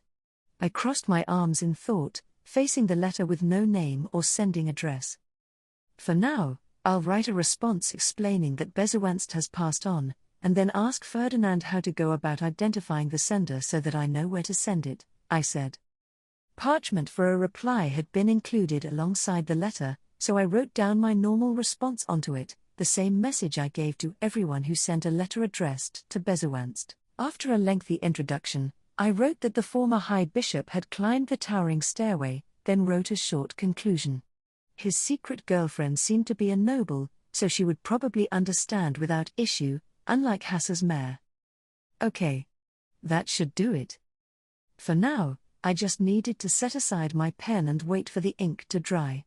But the second I folded the letter in half and put it into the envelope, mana started flowing into it from my ring. Eek! I cried out in surprise. Once the letter and my reply had finished sucking up mana, they turned into birds similar to an ordonnance and flew off. Lady Rosemine, are you okay? Brigitte asked. Yes. Thank you, Brigitte. I was just surprised. I didn't realize they were magic tools. To think they could be infused with mana like that. If you could send a response back to the sender simply by using mana, then it wouldn't be necessary to write your name or address at all. Please inform Ferdinand when the dedication ritual is over. I think I'm going to need to tell him about this, I continued. Gathering the winter ingredient. I anxiously waited for the dedication ritual to end, knowing that I needed to tell Ferdinand what had happened. Up until this point, all of the letters and such addressed to the former High Bishop had been from commoners looking for favors, never nobles. This was probably because every noble in the Duchy of Ehrenfest had been immediately informed upon his execution, Bindewald's arrest, and Veronica's imprisonment. But such a huge political shift would no doubt indicate instability, so it was possible that a gag order had been placed on this information so that other duchies wouldn't find out about it. The very thought made the blood drain from my face. I might have just done something that I really shouldn't have. My anxious waiting was eventually interrupted by a white bird flying in. It resembled an ordonnance, though it was smaller than the ones I was used to. And instead of relaying a verbal message, it turned into 2 letters before my eyes which fluttered down onto my desk. I picked them up to find that one was the reply I had written, while the other was the response to my reply. It was a brief, polite letter expressing the writer's regret over Bezuanst's death and thanking me for informing them. I let out a sigh of relief at the fact that they hadn't angrily demanded to know more details about what had happened, and the lack of any paper to write another response led me to conclude that they didn't expect another letter. Lady Rosemine, the dedication ritual has concluded for today, Fran said. I could hear the blue priests walking down the hall. Ferdinand soon came in with some grey priests, all of whom were carrying the chalices that we had filled with mana during today's ritual. Fran opened the door of a cabinet for them, and the multiple grey priests worked together to line the chalices up on a shelf. I used that opportunity to speak to Ferdinand about the letter. Ferdinand. A letter addressed to the former High Bishop arrived, and Ferdinand must have been tired. Rather than listening closely as he usually would, he waved his hand dismissively, like the question wasn't important enough to warrant his attention. Another one? Just inform them that Bezuenst has passed away, as per usual. I did. They then sent a reply expressing their regrets and thanking me. I see. Then the matter requires no further consideration. His brow was deeply furrowed, a sure sign that the blue priests who had been on good terms with Bezuenst had given him a hard time during today's dedication ritual. While it probably would have been wise for me to avoid bothering him too much, I needed to settle this potential emergency now. I sucked in air, then spoke once again. Ferdinand. There's one thing I want to double-check. What? You still aren't satisfied? Ferdinand asked, now staring daggers at me. Despite the sudden fear that had washed over me, I nodded. Has there been a gag order to prevent other duchies from learning of Bezuenst's death? No. There is a gag order regarding the punishment Veronica has received, as that would indeed be a weakness to exploit, but no such limitation has been placed on news about Bezuenst's execution. Have you not already been mentioning his death when responding to letters? Why ask this now, after so much time? Oh. Well, I just wanted to be sure. That's fine, then. Thank you for the answer, especially when you're already so tired. Phew. Seems like I didn't make the blunder of the century after all, I thought, sighing in relief at the fact that it was totally okay for me to inform Bezuenst's possible secret lover of his death. I'm just glad that Ferdinand was too tired to ask me for all the details. Revealing Bezuenst's pure romance to Ferdinand would have made my heart hurt, like whipping an already dying man to make him suffer even more. Ferdinand always exploited everything he could, and this would have been no exception. It terrified me just trying to imagine what kind of torture this nameless girlfriend would have potentially been forced to endure. I had panicked due to the appearance of a magic tool that I had never seen before, but Ferdinand was right in that many letters had already been sent to the High Bishop before that point. The letter magic tool, despite being an outlier, was just one of many correspondences if you looked at the big picture. Thinking about it like that eased the burden on my shoulders. As Ferdinand had predicted, the dedication ritual came to an end 3 days later. A terrible blizzard raged as we finished pouring mana into the last of the chalices, just like last year. Rosemine, double-check every chalice, then securely lock them within their cabinet. Kempfer and Freitag, have the grey priests remove the altar from the ritual chamber, then observe that the divine instruments are brought back to the chapel. As you wish, the 2 men replied. At that, we all started doing our tasks. The grey priests once again lined up the mana-filled chalices on the shelf within the High Bishop's chambers. Once I had made sure that they were all accounted for, I had Fran and Monica look over them with me, and then locked the door to the cabinet. As I gave myself a satisfied nod, acknowledging a job well done, a bell rang from behind the front door. It was the bell that Ferdinand's attendants used. Lady Rosemine, the High Priest wishes to enter, Fran informed me. How shall you reply? This formality was probably just to ensure that the chalices were securely locked away before my door was opened again. Upon giving him permission to enter, Ferdinand strode into the room carrying a spear, which he then held out to me. Rosemine, fill this with your mana, he commanded. This needs to be done as soon as possible.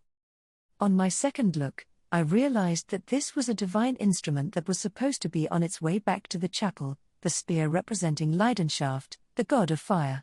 Stunned, I hurriedly gripped onto the instrument, instantly feeling my mana start being drained into the small feastones dotting its hilt. Ah, Ferdinand. Why am I doing this? Why do you need me to fill this spear with my mana? During the dedication ritual, all of the mana that had previously been offered up to the divine instruments was poured into chalices, so by the time the ritual was over, each instrument was completely devoid of mana. It would consequently take a significant amount to refill the spear, and while I could personally manage that, I didn't understand why this was something I needed to do at all. This spear shall be your weapon, since you do not yet have one of your own, correct?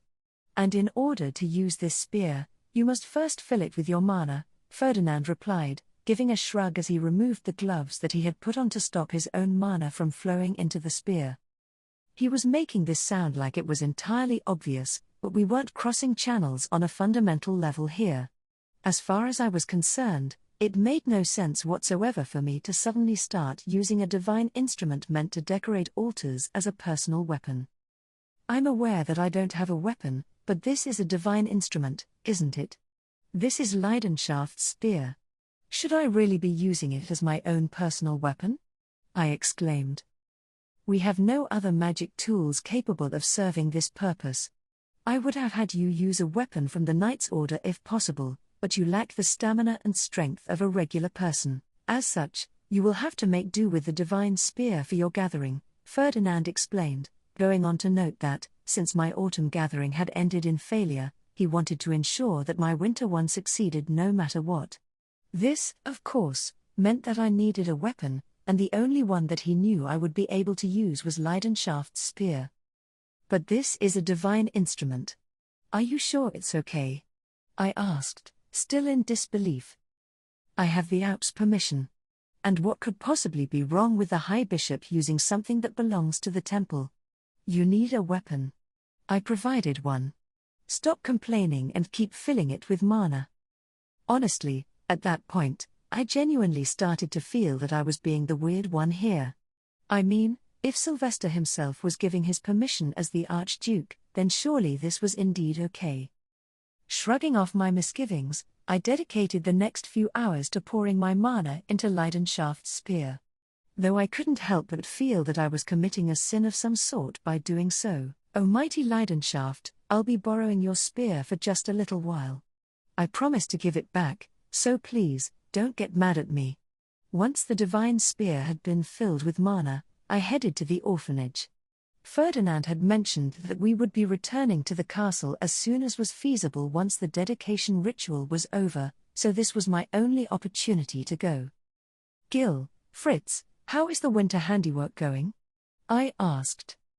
Once they had both reported on the status of the printed picture books, the Cayuta, and the playing cards, I went on to tell them about the kids in the playroom. This naturally led to Wilma telling me how the orphans had been doing. The Cayuta and playing cards are starting to become popular with the noble children, and the picture books were positively received as well. They all loved your art, Wilma. The noble women in particular, of course. I said, trailing off deliberately. Wilma, my co-conspirator who had proven instrumental to the shuriken illustrations, offered a small smile. May they go undiscovered this time. Ha. And, actually, I thought up a few more tricks. Why, Lady Rosemine, the High Priest won't be at all happy about this, Wilma said teasingly. I returned a wide grin. It's okay. I already have strategies to deal with him. Oh my! Wilma exclaimed with excitement. By this point, she had an almost impish look in her eyes, a sign that she had fully embraced our mischief. While we were talking things over, some nearby girls were busy knitting cloth. They were being taught by Nora, one of the orphans who had moved here from Hassa, since knitting was a staple of winter handiwork there. Mart was also a skilled knitter despite her young age, and she was teaching Delia beside her. Wilma followed my eyes, then smiled warmly. They are all working hard so that the winter will be a warm one. Nora is much more relaxed, having progressed from needing to be taught everything to being comfortable teaching others. From what I had heard, out of the 4 orphans from Hassa, Mart was the one who had adjusted to temple life first, most likely due to her young age. Thor and Rick, on the other hand, had gotten better used to things once they started going out to gather and make paper in the workshop. As it turned out, it was Nora, the eldest, who had struggled the most with adapting to the drastic change in environment. The older someone was, the harder it was to break habits. And on top of everything else, being put in a position where she was being taught by kids far younger than herself day after day had completely destroyed her confidence at first. She couldn't even spend much time with her brother due to the temple's communal lifestyle, and Wilma mentioned that she had found the girl sitting alone with a sad look on her face more than a few times. She feels a sense of purpose now that she can teach others to knit, and with that, she has finally secured her own place in the orphanage. She smiles a lot more regularly now, Wilma explained. That's good. I'm glad to hear that everyone's getting along just fine. And I hope to hear more good news in the future as well, of course, Lady Rosemine. Leidenschaft's spear had been filled with mana as instructed, and my visit to the orphanage was complete. Everything on my to-do list had been checked off. I informed Ferdinand that I was ready to return to the castle whenever, and while we discussed making the move tomorrow, an ordonnance flew into the room and landed on the desk. Lord Ferdinand, please return at once, came Castet's voice, carrying an audible sense of urgency. The Lord of Winter has appeared. It is a Sturm this year. The ordonnance repeated the message 3 times before returning to its feastone form. At that, Ferdinand whipped out his stab, tapped the feastone, and chanted the word ordonnance. I shall leave the organization of the hunt to you. Iron out the preparations. I shall be there soon, Ferdinand said, before swinging his stab and sending the ordonnance off again. His stab then disappeared, and he looked at me with a grim expression. Rejoice, Rosemine, you might just be harvesting a feastone of the highest quality here. Prepare at once so that we may return to the castle. Dress as you did when gathering in autumn, and take extra care to wear enough warm layers. I raced to my room, paling at the thought that one of the requirements for my winter gathering was to hunt a fee beast. Fran called Ella out of the kitchen and informed her of our upcoming departure, while Rosina also began preparing to leave. My guard knights, who had been with me when I heard the message, were wearing serious expressions as they briskly moved about. Brigitte guarded me as I was changed, while Damuel went to put on his armor. Monica and Nicola were the ones changing my clothes. I was dressed in several layers of underclothes to stay warm, a coat, and pants similar to the ones I had worn during my autumn gathering. The coat alone was a bit hard to move in, since it was so thick and warm, but I went ahead and put on another layer regardless. I would be going out to gather my ingredient in the middle of a blizzard that, as far as I could tell, was going to continue for days. The more warm clothes I had on, the better. Brigitte, what's the Lord of Winter? Out of all the fee beasts that appear each winter, the dominant one that grows strongest is called the Lord of Winter. Its mana is remarkably strong and causes blizzards to form all around it. Its presence delays the arrival of spring, so as soon as it appears, almost every knight in the Knight's Order departs to hunt it, with only a bare minimum of personnel remaining in the castle. Apparently, each year, a strong fee beast called the Lord of Winter appeared. There were many potential fee beasts that could become it, and out of them all, the Sturm was a particularly nasty one. The fact that I needed to gather its feastone probably meant that the knights would have to hunt it with weapons, like they had done during the Night of Shoots area. Am I also going to be hunting the Lord of Winter? I asked. I believe that we of the Knight's Order shall weaken it first, at which point you are to land the finishing blow and retrieve its feastone. Fear not, Lady Rosemine. There will be nothing to worry about with all of us there with you, Brigitte said with a smile. But that didn't make me feel much better. I really couldn't imagine myself successfully fighting like Brigitte and Eckhart had back then. All good, Brigitte, Daniel said once he returned, fully clad in his armor. Brigitte then left to prepare as well. Monica and Nicola did my hair, pulled a fluffy fur hat over my head, and then slid the leather gloves that Ferdinand had lent me onto my hands.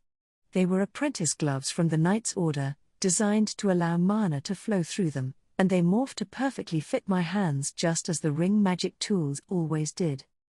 What do you think about the Lord of Winter, Damuel? I asked. Do you think that I'll be able to hunt it? Unfortunately, since I was demoted to being an apprentice last year, I have not yet gone on a Lord of Winter hunt. But those who have been assure me that it is quite a fearsome beast. The Lord of Winter hunt occurred while the apprentices were in the Royal Academy, so only adult knights ever participated. But Damuel had been demoted to the rank of an apprentice last autumn, right before his first winter as a knight, and had consequently spent that time guarding me in the temple instead. For that reason, this would be his first time hunting the Lord of Winter as well. Everyone finished their preparations quickly, at which point I headed to the exit closest to the Noble's Gate with Leidenschaft's spear in hand. It didn't feel particularly heavy now that I had filled it with my mana and made it my weapon. There was a bit of extra space inside, right by the door, where Ferdinand had already formed his high beast.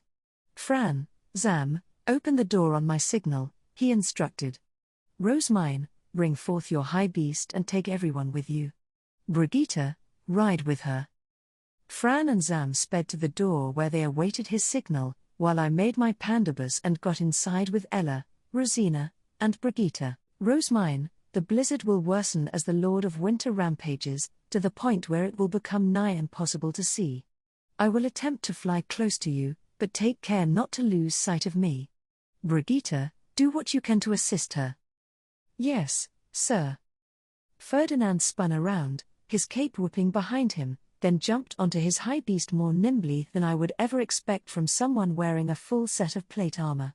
He raised his chin and faced the door, before loudly declaring, "Open it."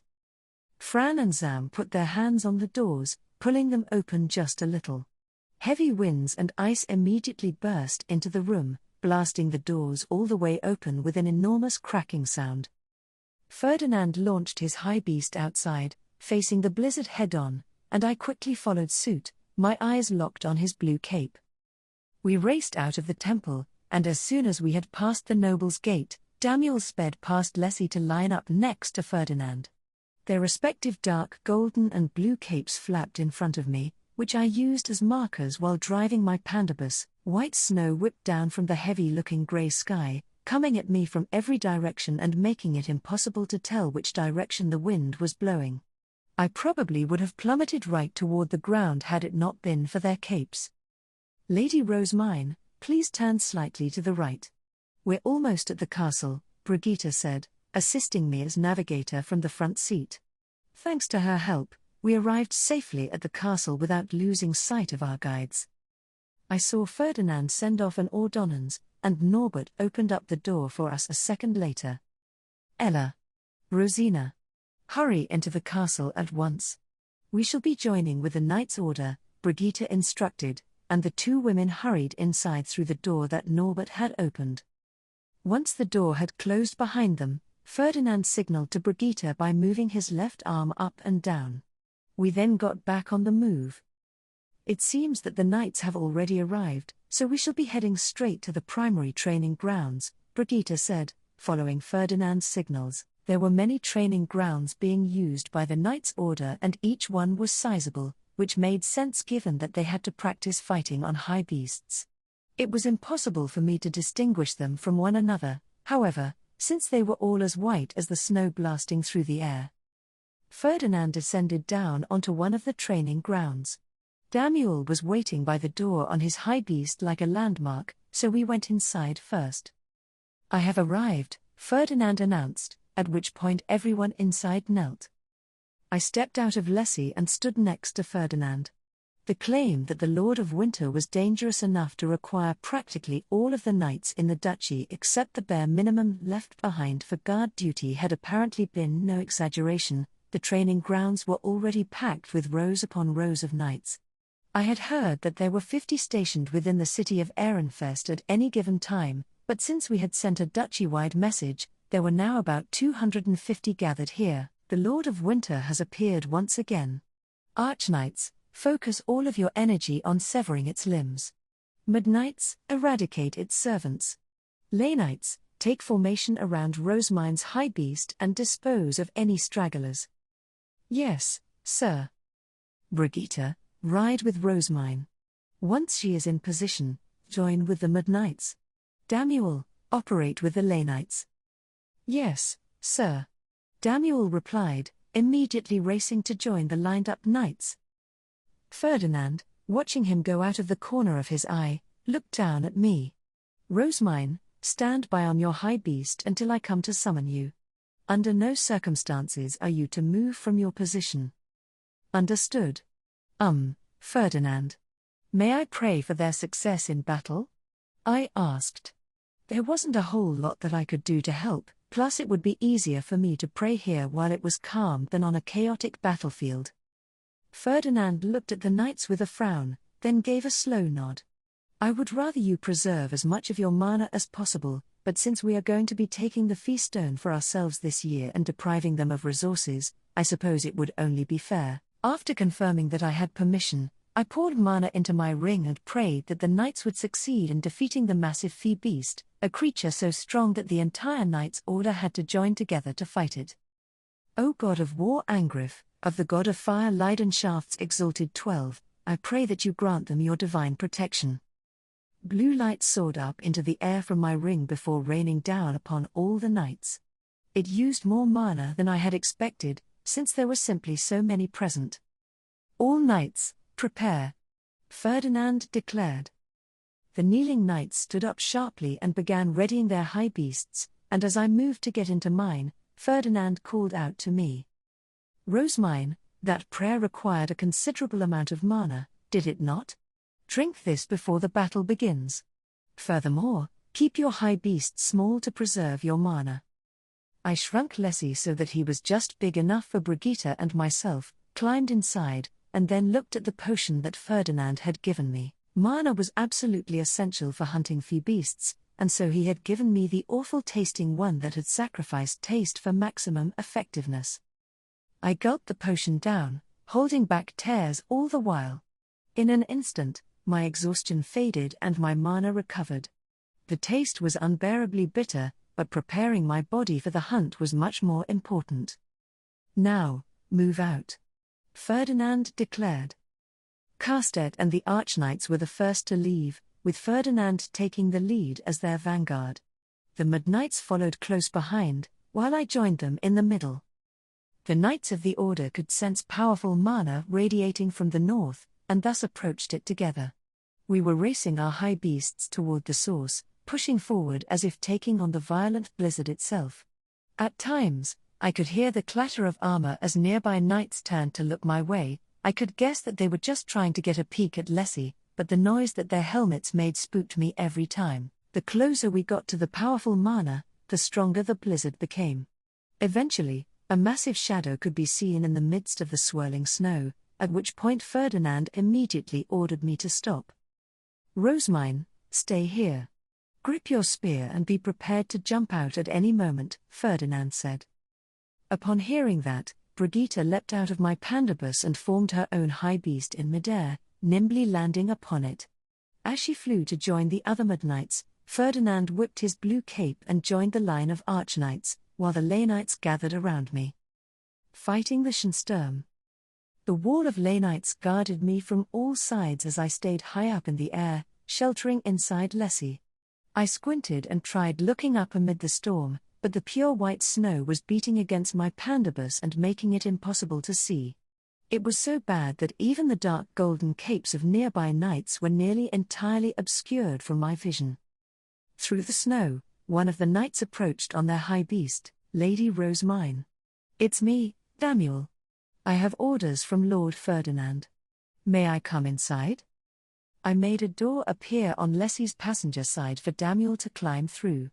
He walked along his own high beast's wing and into my pandabus, sat down, and then returned his high beast to its stone form. What did Ferdinand say? I asked. While averting his gaze, Damiel informed me that Ferdinand had instructed him to stick with me, since he was uneasy leaving me on my own. Damiel was being rather roundabout, but I could imagine exactly what Ferdinand had told him. It was probably something like, do not let Rosemine do anything until I arrive to get her. Keep a close eye on her, so that she does not cause any problems whatsoever. It seemed that he didn't trust me in the least. In particular, he instructed me to do whatever it takes to preserve your mana, Damiel said. He mentioned that you have a tendency to prioritize emotions and pray without thinking when problems arise, which, won't be acceptable here, Gah. I groaned. Ferdinand could read me like a book now. I couldn't even argue with that assessment since he was completely right. As I grumbled to myself, Damiel furrowed his brow and gave me an almost pitiable look. I've finally been promoted back up to knighthood, so please refrain from doing anything that would get me punished, he pleaded, tears forming in his eyes. Daniel had worked hard for the past year as an apprentice, so I had no choice but to nod back at him. But even then, I couldn't make any hard promises. So this is your high beast, then? Appearances aside, the interior is really quite something, Daniel said, letting out surprised and impressed noises as he felt around the pandabus from the passenger seat. Pretty comfy, isn't it? Very. It's exactly as Brigitte said. I could tell that Brigitte liked Leslie from how relaxed she always seemed in the passenger seat. She was a woman of very few words who rarely expressed her emotions, but I had occasionally happened to catch her ever so slight smiles every now and again. What did Brigitte say? I asked excitedly. Daniel closed his eyes as if digging through his memories.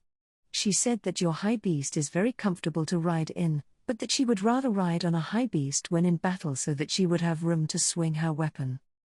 That's true. Knights do need to fight, and Leslie doesn't really accommodate that. But still, why not just reshape the high beast based on your needs? You could have one form for battle, and another for travel, I suggested. But according to Daniel, the fact that one needed training and a precise mental image to instantly produce a high beast meant that knights would much rather focus on speed than attempting to balance multiple forms. You can freely change the size of your high beast, Lady Rosemine, but that is not such a simple matter for most, Daniel said. I didn't really get what he meant. Whenever I summoned Leslie, I was always just imagining an automobile.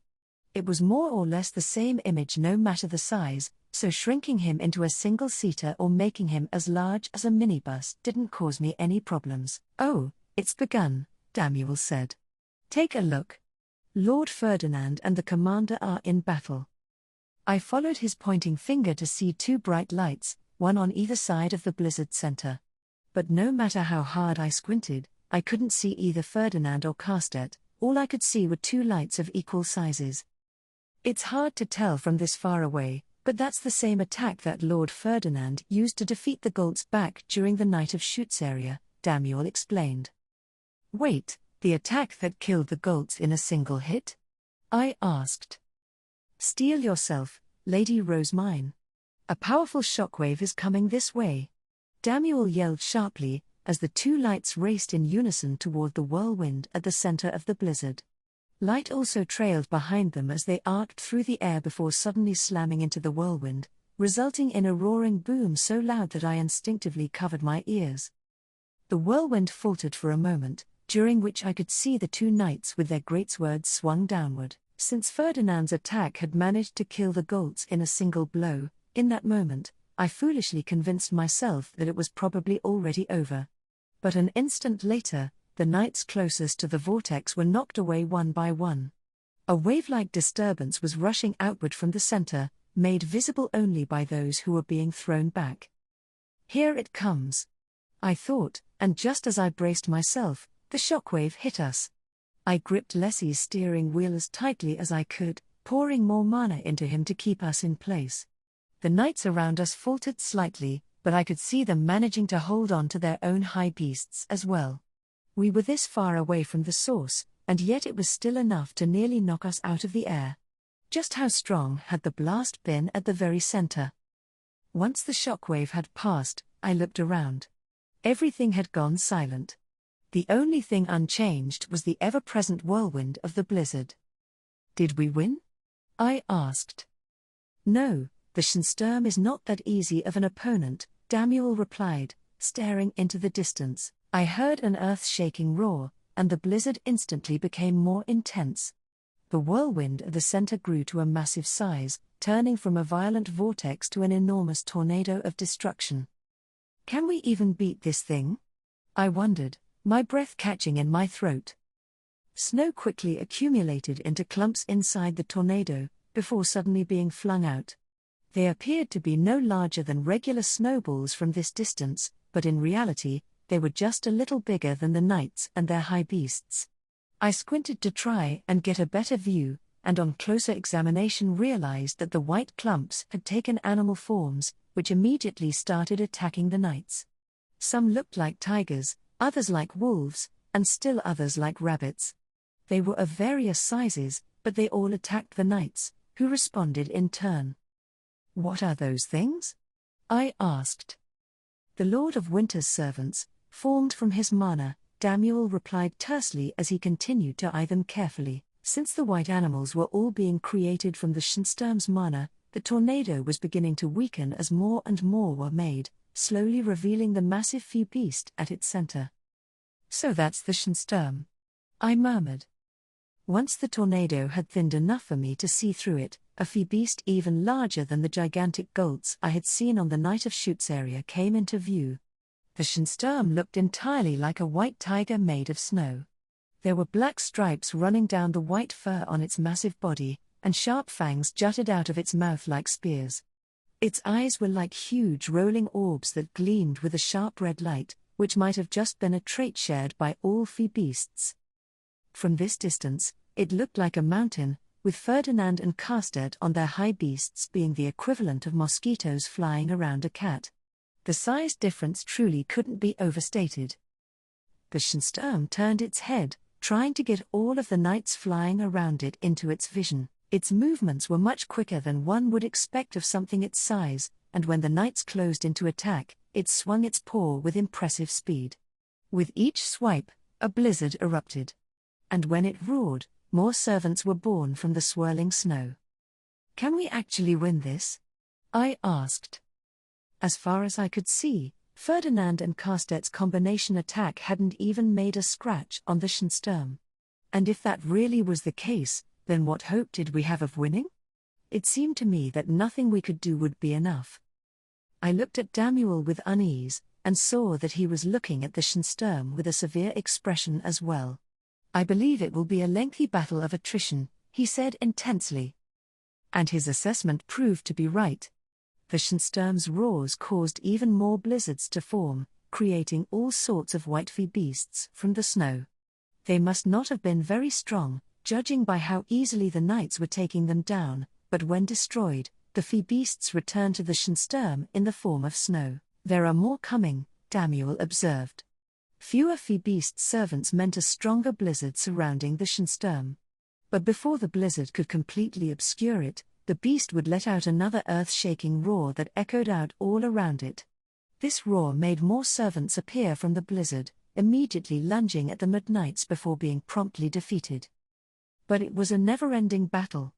And while we had at first appeared to have the advantage, as the fight went on, our lead seemed less and less certain. Eventually, it started to look as though the knights were barely winning at all. "So they're struggling this much, even with your blessing," Damuel murmured. I had given the knights the divine protection of Angrif, the god of war, on the Night of Shoots area as well, which had completely turned the tide of the battle. And yet, here they were struggling even with it. "Grr. This is bad," Damuel exclaimed, gritting his teeth and clenching his gauntleted fists. He looked almost desperate to run into battle to help. There were now too many Fee-beast servants for the Mud Knights to handle, forcing the Ley Knights to desperately finish off the ones that were slipping through and heading toward us. I could understand how Damuel felt. As a knight, he believed that it was his duty to join the fight, but he had been ordered to protect me. I wanted to say that he could go off and join his fellow knights, but that would be seen as him abandoning his duty. If only there was something I could do. I murmured in thought, my brow deeply furrowed. "You've already blessed us with Angrif's protection, and Ferdinand has strictly ordered you to preserve your mana. Don't forget that," Damuel said, warning me not to use any more mana than was necessary as he watched his comrades struggle. I hadn't forgotten Ferdinand's order, but it pained me to just watch them without doing anything myself. Anxious feelings were burning in my chest, and the fact that it looked as though they were losing made it even worse. The Knights Order battles the Lord of Winter every year. Shinnsturms are particularly fearsome lords, but we have never failed to defeat one, Damuel explained. Of course the fight would be a long one, it was like we were fighting winter itself. And given that this happened every year, rushing out in a panic would just make me look like an idiot. The Archknights are fighting as well. Your duty is to stay here and preserve your mana, Lady Rosemine. My eyes had been instinctively drawn to the knights fighting closer to us, but while the Mid-Knights and Ley-Knights were fighting the endlessly spawning snow servants, the Arch-Knights were launching direct attacks on the snow tiger. I could see several high beasts facing the massive Sturm, small lights flashing here and there before racing toward the beast. They didn't seem as powerful as the ones from Ferdinand and Carsted, but it was probably the same attack. The only problem was that no matter how many times the lights flashed, the Sturm didn't falter in the slightest, seeming entirely undamaged and unfazed. The stalemate continued for some time. More and more servants were defeated, only to be reborn. The knights desperately continued to slay them, but the battle only got harder, and I kept thinking that we were going to be overwhelmed. But that never happened. One by one, the knights downed the potions that they had prepared ahead of time, restoring their stamina and allowing them to continue the fight. Daniel had been right, it was a long war of attrition, and one that the knights were all very well prepared for. I sighed. I kind of wish they would drink the potions before the battle took such a toll on them. Since they don't know how long the fight is going to last, they're trying to preserve as many potions as they can, Daniel explained. Personally, I had no idea how much time had actually passed. The endless cycle of servants being killed and reborn continued, but the blizzard surrounding the Sturm now seemed less intense, and fewer servants were being created at once. The Sturm seems to be somewhat weakened, Daniel observed. And a second later, two bright lights began to shine to the left and right of the snow tiger, lights that were just as bright as the initial attack. Daniel's eyes glistened with hope, and he leaned forward slightly as he watched the Sturm. It's Lord Ferdinand and the commander.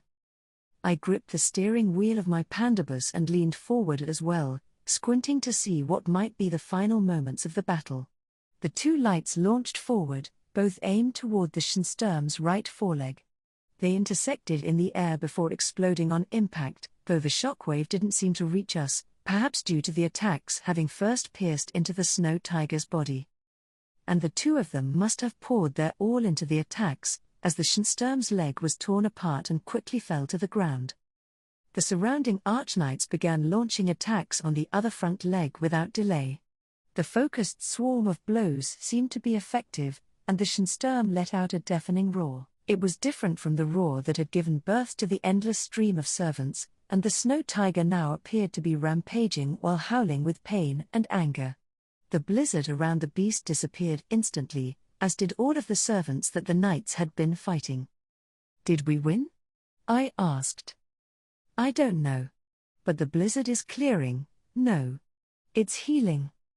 I thought we had finally won, but that was a mistake. The Sturm was simply using the power it had used to summon blizzards to heal its injuries instead. The wounds left from the Arch-Knight's focused attacks on its front left leg started closing up before our eyes. All things considered, it wasn't happening quickly, but at this rate, it wouldn't be long before the leg they had finally chopped off regenerated completely. I watched the Sturm with wide eyes, when I noticed a high beast racing toward us at incredible speed. Lady Rosemine, that's Lord Ferdinand. Daniel yelled, climbing out of Lessie and bringing his high beast back out so that he wouldn't be in our way. I immediately gripped onto Leidenschaft's spear as tightly as I could, watching Ferdinand approach. Come, Rosemine, he declared, holding a hand out toward my Pandabus. But Lessie was still in the air. I didn't know what he wanted me to do after opening the door, so I just stood there with the spear, uncertain. After a pause, Ferdinand clicked his tongue and whipped out his Stab. He swung it through the air, causing bands of light to shoot out and wrap around me. As I blinked in surprise, trying to process what was going on, I was pulled toward him like a fish on a hook. I bounced through the air, and before I knew it, I was on Ferdinand's high beast. Must you always make things difficult? He sighed. My apologies. I turned Lessie back into a feastone, then rode on Ferdinand's high beast. The lack of a Pandabus windshield meant that the freezing air stabbed into my skin as we flew, and it hurt to keep my eyes open while moving so fast. Our chance at victory is now, while the Sturm is focused on healing itself, Ferdinand explained. Do not allow this opportunity to escape. Right. Grip the spear firmly with both hands, and pour as much mana into it as you can, Ferdinand instructed, wrapping his left arm around me to make sure I didn't fall. And so, I did as Ferdinand said. The feaststones on it were all lit up, which I had assumed meant it was full of mana, but nothing stopped me from pouring even more into it. The clear sky clouded over, and snow began to fall again. The Shinnsturm's front left leg had completely recovered, and it was once again using it to swipe through the air. Its right leg seemed to be about halfway regenerated. Not yet, Ferdinand said, his head above mine. I kept pouring mana into the spear as we approached the Shinnsturm. Ferdinand pulled his high beast back to face the sky, so that we began climbing upward. That is not enough, he later repeated. But I was trying as hard as I could. Eventually, it began to spark with mana, its spearhead glowing bright blue. It must have finally become truly full. Hold it with your right hand such that you can throw it at any time, Ferdinand said. I gave a nod and readied the spear as instructed. Ferdinand then told me to tighten my grip, holding my wrist with his right hand while taking care not to touch the spear directly. His left arm was still around my stomach, serving as a safety bar while he kept the reins of his high beast steady. Now, Ferdinand declared, plunging his high beast downward. Our descent was rapid and only getting faster, so much so that it was honestly scarier than a freefall. All I could hear was the wind beating against his cape.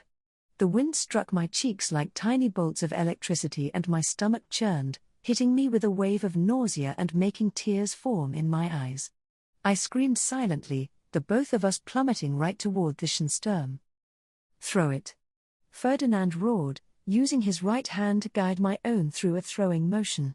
All I needed to do was let go of the shining blue spear at the right time. It left my hand like a shooting star made of pure light, racing directly down toward the beast.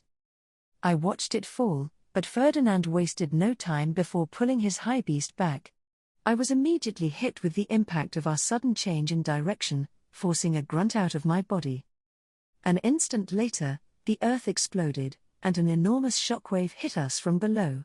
But thanks to Ferdinand having turned his high beast around, we rode the shockwave high into the sky before eventually coming to a stop.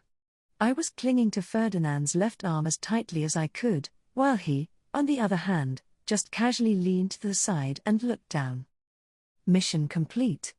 It is now time to retrieve the feaststone, Ferdinand said dryly, like he was giving a simple instruction, before lowering his high beast to where the Shinnsturm had been. Get a hold of yourself, Rosemine. You must be the one to collect the feaststone. If you intend to pass out or collapse, do so later on, not now. Don't be so unreasonable, I wanted to say, but instead, I just let out a loud huff. The Shinnsturm's body had already vanished, and at the bottom of an immense crater in the ground was Leidenschaft's spear and a feaststone. The spear was drained of mana but completely without a scratch, its tip piercing the snow tiger's feaststone. As instructed, I removed the feaststone, which was white and mostly filled with my faint yellow mana. It seems to need a bit more. Finish dyeing it with your mana, Rosemine, Ferdinand said. If you do not have enough left, you can put it in your pouch for the time being and spend tomorrow filling it, but I would rather not risk it being dyed by any other sources of mana. I could empathize with that. A high-quality ingredient was right in front of me, and I wanted it to be as good as it could be. I'll do it, I replied, starting to dye the feaststone with my mana. Meanwhile, the knights spent time healing each other and preparing to go home. Carsted came over, a wide grin spread across his face, and plopped a hand on my head. This year's hunt ended earlier than expected. It's all thanks to you, Rosemine. To me, it had seemed as though the battle was a hard one, but it had apparently been way worse in the years prior. The god of war's blessing and the fact that I had successfully landed the final blow had greatly reduced the time spent fighting and led to the hunt ending much earlier than planned, according to Carsted. I see the dyeing is complete, Ferdinand observed. I took a good look at the feaststone, now dyed with my mana. This was my first time successfully gathering an ingredient. I let out a loud sigh of relief, putting the feastone into my gathering pouch. The blizzard cleared, and the next day was a sunny one. The kids in the castle apparently cheered at the long-awaited change in weather, and I heard that they all raced outside to play, apparently doing something that sounded similar to ice skating and sledding. I could guess that the kids in the orphanage were going to go and gather peruse as well, since the sun was out. Why am I speaking as though I wasn't there? Well, because I was stuck in bed with a fever. Sigh. I want to eat some Peru cakes, I murmured. But the only one who nodded in firm agreement was Daniel. To the end of winter. Sunny days became more frequent after the Lord of Winter had been slain. There were, of course, still snowy days, and the cold continued to be harsh, but the increasing number of students coming home showed just how late into the season we were. The early returners were those who had completed their lessons and work sooner than their schedules had accounted for. The apprentice knights participated in the order's training regimens and showed up at order gatherings, while apprentice scholars helped with government work and attended scholar gatherings. When they did not have plans, they would show up at the playroom, meaning that we sometimes had older kids joining the fun. Wilfrid and the others were currently engaged in a game of Cayuta with some academy students, all of whom had turned a sickly pale color as their younger siblings, who supposedly had no previous reading experience, completely dominated them. All right. I win again. Wilfrid exclaimed. Indeed, Lord Wilfrid. I beat my older brother, too. Another kid chimed in. The students looked shocked, having casually accepted the challenge to play only to lose most of the art cards. Some were even cradling their heads, devastated that they had been smashed to pieces by their younger brothers and sisters. There really wasn't anything that newbies could do against experienced players. See, everyone? You have all developed so much that you can even beat your older siblings, I said. I, personally, was still unrivaled when it came to Cayuta, and my winning streak was unbroken. Wilfrid, on the other hand, had started to deteriorate, believing that he could never beat me no matter how hard he tried. That was why I had set up this game with the older kids, hoping that he would regain some of his confidence. Since the older siblings already know how to read, they will almost certainly start winning once they have memorized the art cards, I continued. That almost certainly won't happen this winter, but I wish you luck. It was one thing to lose to Wilfrid, but losing to their younger siblings was a matter of pride for the older brothers and sisters. They wore surprisingly serious expressions as they started lining up the Cayuta again. Lady Rosemine, Cornelius said. He always addressed me as Lady here, since the playroom was a public area. I turned to him and tilted my head slightly. Yes? I see there are multiple Cayuta decks. Did you purchase them from somewhere? I've never seen one before. Oh? Have you really never had the opportunity to see one? They're study materials that I made myself and brought to the castle last autumn to help teach Wilfrid to read. It turned out that, since Cornelius could not enter Wilfrid's room while serving as my guard knight, he had been forced to wait outside and thus had never seen the Cayuta himself. You say they are for learning letters, but it seems to me that the children are learning the names of the gods as well. Of course. They learn the names of the gods at the same time, and I believe the children now know which god is subordinate to which and what they govern as well. At that, I showed him the Cayuta and explained what everyone had been doing over the winter. Lady Rosemine, this is all content that I'm supposed to be learning next year at the Royal Academy. Cornelius said, his voice slowly trailing off. As I scanned the room, I noticed a number of students slumping their shoulders dejectedly as they looked at the Cayuta. I could guess that these were the ones who had spent this year at the Royal Academy learning about the gods, yet were struggling to memorize what the kids here already knew. I suppose the children who played Cayuta this year are going to end up as honor students, then. My plan was to sell them here at the end of winter, but perhaps I should speed things up a bit and sell them to academy students as well. After all, they won't improve without people to compete against. Cornelius gave a firm nod, his fists clenched with the resolve to make next year easier for himself. It was heartwarming to see, but I also felt a sudden tinge of concern for Angelica, who had become a knight specifically because she hated studying. And so, I had Rayada request a meeting with Sylvester, hoping to get his permission to sell my study materials. The meeting was quickly granted, since he too had something that he wanted to discuss with me. "There you are, Rosemine. Good to see you," Sylvester said. It had been a long time since we had last seen each other. Sylvester had been busy holding both lunch and dinner meetings with other nobles throughout the winter, plus he had received invitations to various feasts, so there had been barely any opportunities for us to see one another. Carstedt, Ferdinand, and Eckhart were also in attendance, with Carstedt standing behind Sylvester and Eckhart behind Ferdinand. In fact, this was my first time seeing Eckhart serving as Ferdinand's guard while in the castle. Damuel was also present as my guard, since our discussion here would be deep and secretive. "I hear that you were quite helpful during the Lord of Winter hunt," Sylvester said. Carstedt told me all about it. "All I really did was fill the divine instrument with mana. Ferdinand and the Order did everything else. I had pretty much just waited inside Lessie while the knights protected me, then landed the final blow on the weakened Phoebus to get the Feastone, since I needed it for my own purposes. And since even that had required Ferdinand's assistance, I could hardly puff out my chest with pride and brag about my contribution." "Far from it," Carstedt said with a hearty laugh.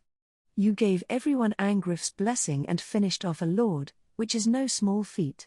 The hunt this year ended with minimal casualties, and we used up far fewer resources than usual." Ferdinand gave a satisfied nod. Obtaining the highest quality winter ingredient possible was well worth losing all the other materials. Apparently, under normal circumstances, everyone would work together to weaken the Lord of Winter over a much longer period. Then, once it was on the verge of death, they would start dissecting it to gather materials. They would strip off everything of use, from fur to meat to bones, taking extra care not to touch the Feastone since its body would melt away once it was removed. But this year, since they had prioritized getting a pure Feastone for use in my potion, nothing else had been gathered from the beast. The Order had thus lost a valuable source of income for the year, which I would be covering myself. I didn't mind, though, since I was basically paying for the Feastone and their guard duty. "Now, what was it you wanted to talk about, Rosemine?" Sylvester asked. "You want to sell your picture books and teaching materials?" "That's right. As I've mentioned in my reports, the kids too young for the academy have spent this winter studying a similar curriculum to Wilfrid, playing with the Kayuta, cards, and reading picture books. My intention here had been to raise the basic knowledge level of every noble child in the duchy, and Sylvester leaned forward eagerly to hear how it had gone. As a result, every single child, including the lay nobles, can now read and write the entire alphabet, I continued. They know the names of the gods and their subordinates thanks to the Kayuta, and they are also capable of doing single-digit addition and subtraction. In terms of Haspel practice, the lay nobles who had been required to study under their parents due to not having the funds to pay for good teachers have also improved considerably. The lay noble children knew that this winter was their only opportunity to learn under a proper teacher, so they had thrown themselves into their Haspel practice. This had also made the med nobles and arch nobles study even harder, since they didn't want to lose to the lay nobles. The result was everyone getting a lot better. "I heard from Cornelius that there is a class in the Royal Academy dedicated to teaching students the names of the gods," I said. "There sure is. The names are a pain to learn, and most of them barely ever get used, so it's real easy to just forget all the ones that don't have much to do with your life," Sylvester replied with a shrug. I could guess that this meant the class tended to involve hardcore memorization, and the similar smiles that Carstedt and Eckhart were wearing hinted that they had gone through the same thing themselves. "Wilfrid is currently more familiar with the gods than any of the students who took that course," I revealed. Sylvester opened his eyes wide with shock. "Say what? Wilfrid is?" Nobody could blame him for being surprised. Wilfrid had barely been able to write out basic letters at the start of autumn, but now he knew even more about the gods than Royal Academy students. Who could believe that? The students who have returned from the Royal Academy are working hard to beat him and the others in Kayuta, desperate to not keep losing to their younger siblings.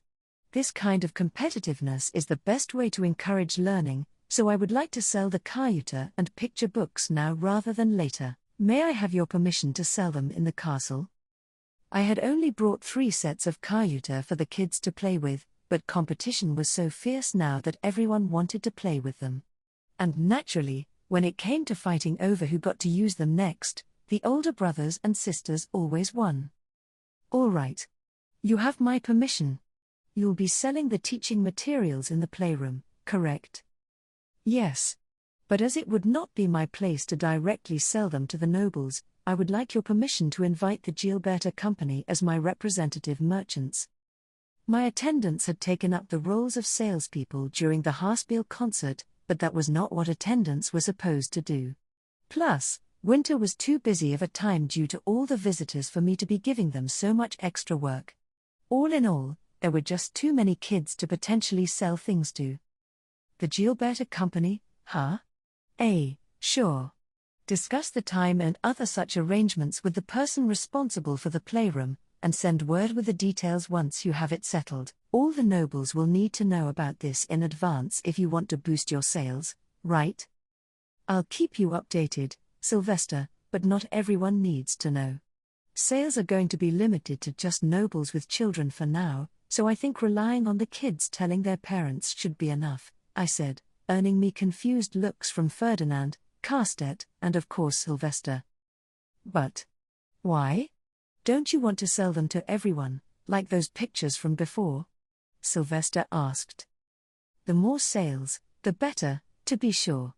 But the fact that these products are being handmade means we only have so many of them, and being swarmed by nobles seeking to earn my favor would be overwhelming to say the least.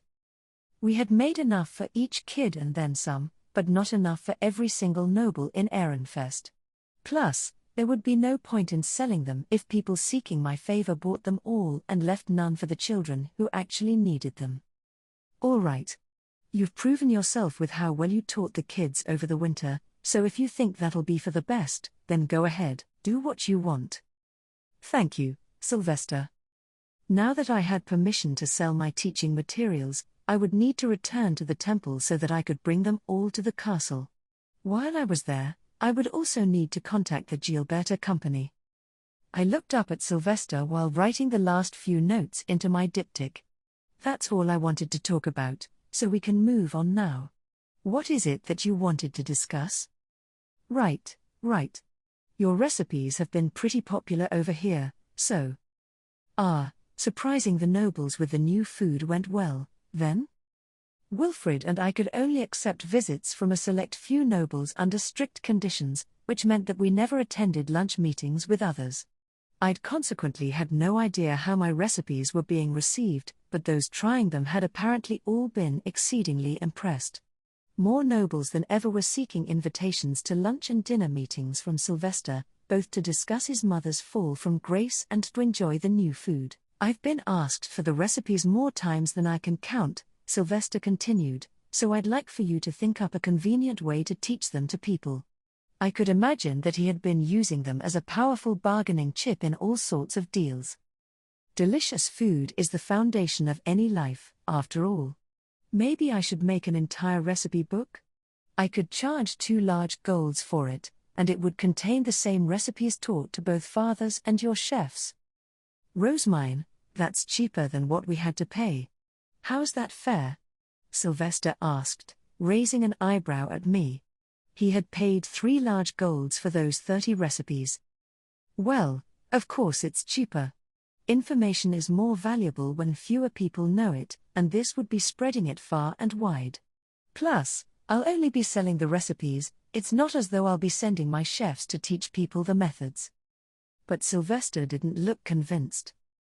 My recipes use abnormal cooking methods and require a tedious amount of preparation work, so it's hard to imagine that anyone will end up creating identical meals, even when they're following the same instructions, I continued. Your expertly trained chefs will earn you years' worth of envy and praise following the book's publication, and if you ever think that admiration is starting to wane, I can simply sell you more new recipes. So you're gonna squeeze more money out of me? Sylvester asked, raising his eyebrow even further. And he was right, that was exactly what I was going to do. I wasn't someone who worked for free, and I needed to raise enough money to pay the knight's order for the feastone. Either way, this isn't something that's going to happen anytime soon. I'll be making and selling the recipe books next winter at the earliest, so if you want to use them as a bargaining chip, it might be wise for us to price gouge as much as possible. What do you think about limiting production to 100 copies and raising the price dramatically higher than just 2 large golds? I asked. Doing this would give the books a nice premium feeling, and the fact that everyone else would have to suffer until next year would probably allow me to raise the price even more. As I fell into thought over just how much I should be selling the recipe books for, Sylvester glared at Ferdinand. Ferdinand, did you teach her to be like this? Ferdinand narrowed his eyes and gave a dismissive laugh. No, I imagine the Gilberta Company is responsible. Business is outside of my purview. Do not make me out to be the source of all evil. My bad, Sylvester said, looking away and waving his hand in a manner that made it clear he didn't actually feel bad at all. Then, out of nowhere, he shot me a deadly serious look. Rosemine, there's one more thing we must talk about, Hassa. I've been kept up to date by Ferdinand, but I would like to hear what you personally intend to do there. I straightened my back, glanced at Ferdinand, then looked Sylvester straight in the eyes. What is most important right now is waiting to see what conclusion Hassa comes to, but I intend to have the mayor's faction take responsibility for the attack on the monastery and use them as an example to teach the others how to treat nobles. To this end, I am presently using the Gilberta Company to spread rumors and advice regarding the proper way to behave. Should I take that to mean you plan to settle the monastery attack with a single, one-off punishment? Sylvester asked, keeping his gaze focused on me. Hassa's farmers will of course suffer if we don't send priests to them during spring prayer, but a single year of reduced harvest won't leave a lasting impression. It's far too small of a punishment for the crime of attacking a member of the Archduke's family. I swallowed hard, feeling the same intense pressure and anxiety I felt when I was forced to come up with a punishment for Delia. Attacking the Archduke's family was indeed a serious crime. I needed to think up a punishment that would both convey its seriousness to everyone in the city and satisfy Sylvester, so I desperately racked my brain for ideas. In that case, might I suggest raising their tax rate for the next 10 years? I suggested. Farmers are essential for producing the taxes we collect, so while it would be easy for you to crush a city like Hassa, would it not be more worthwhile to slowly wring out more money from them over the coming years? As far as I was concerned, financial penalties were a much better way of resolving things than mass executions. I thought that was a pretty modest punishment, but it was enough for Sylvester to subtly flinch. I can't tell if you're soft or just cruel.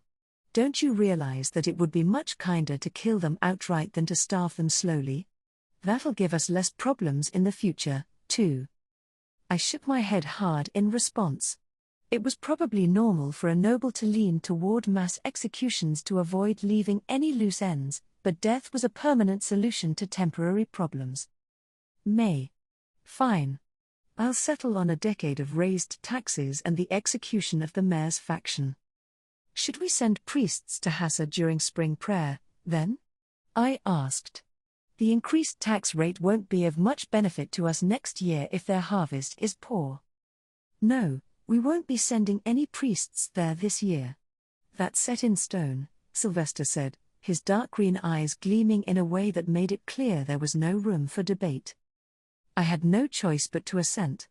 It was beyond me to overrule the word of the Archduke, and it was hard to imagine that I would be able to lighten Hassa's punishment any further than I already had. I will send you to Hassa so that you may publicize the punishment.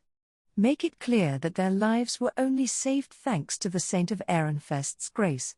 But if the citizens still do not understand the weight of their crime, well, you know what I'll have to do.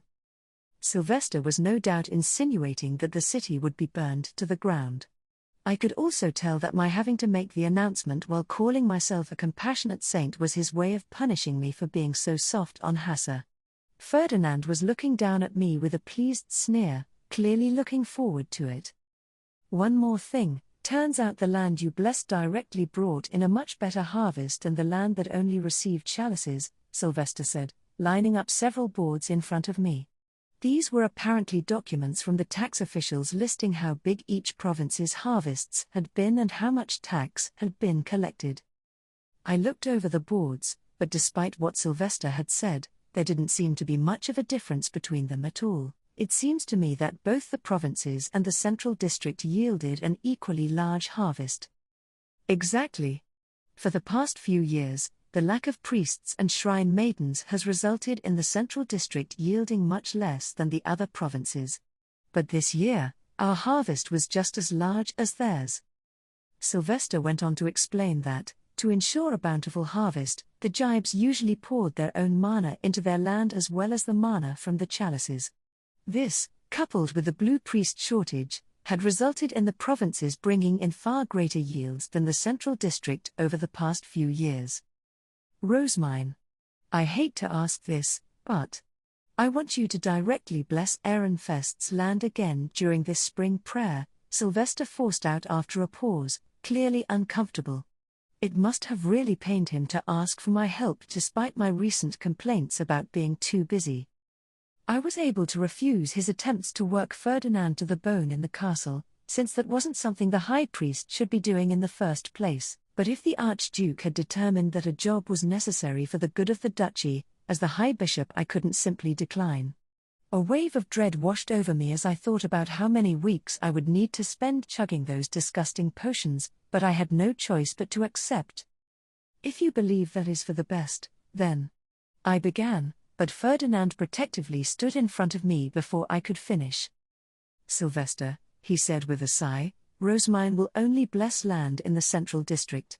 The other blue priests shall be entrusted with taking the chalices to the provinces, otherwise, we would be stealing their work and introducing problems that will impede the spring gathering. Sure, that's good enough. Make it happen, Sylvester said with a nod. That's everything I have to say. Ferdinand began tapping a finger against his temple, presumably already planning out spring prayer. Both he and Sylvester looked as though they had more that they wanted to discuss with one another, and after a pause, Sylvester spoke again. You can leave now, Rosemine.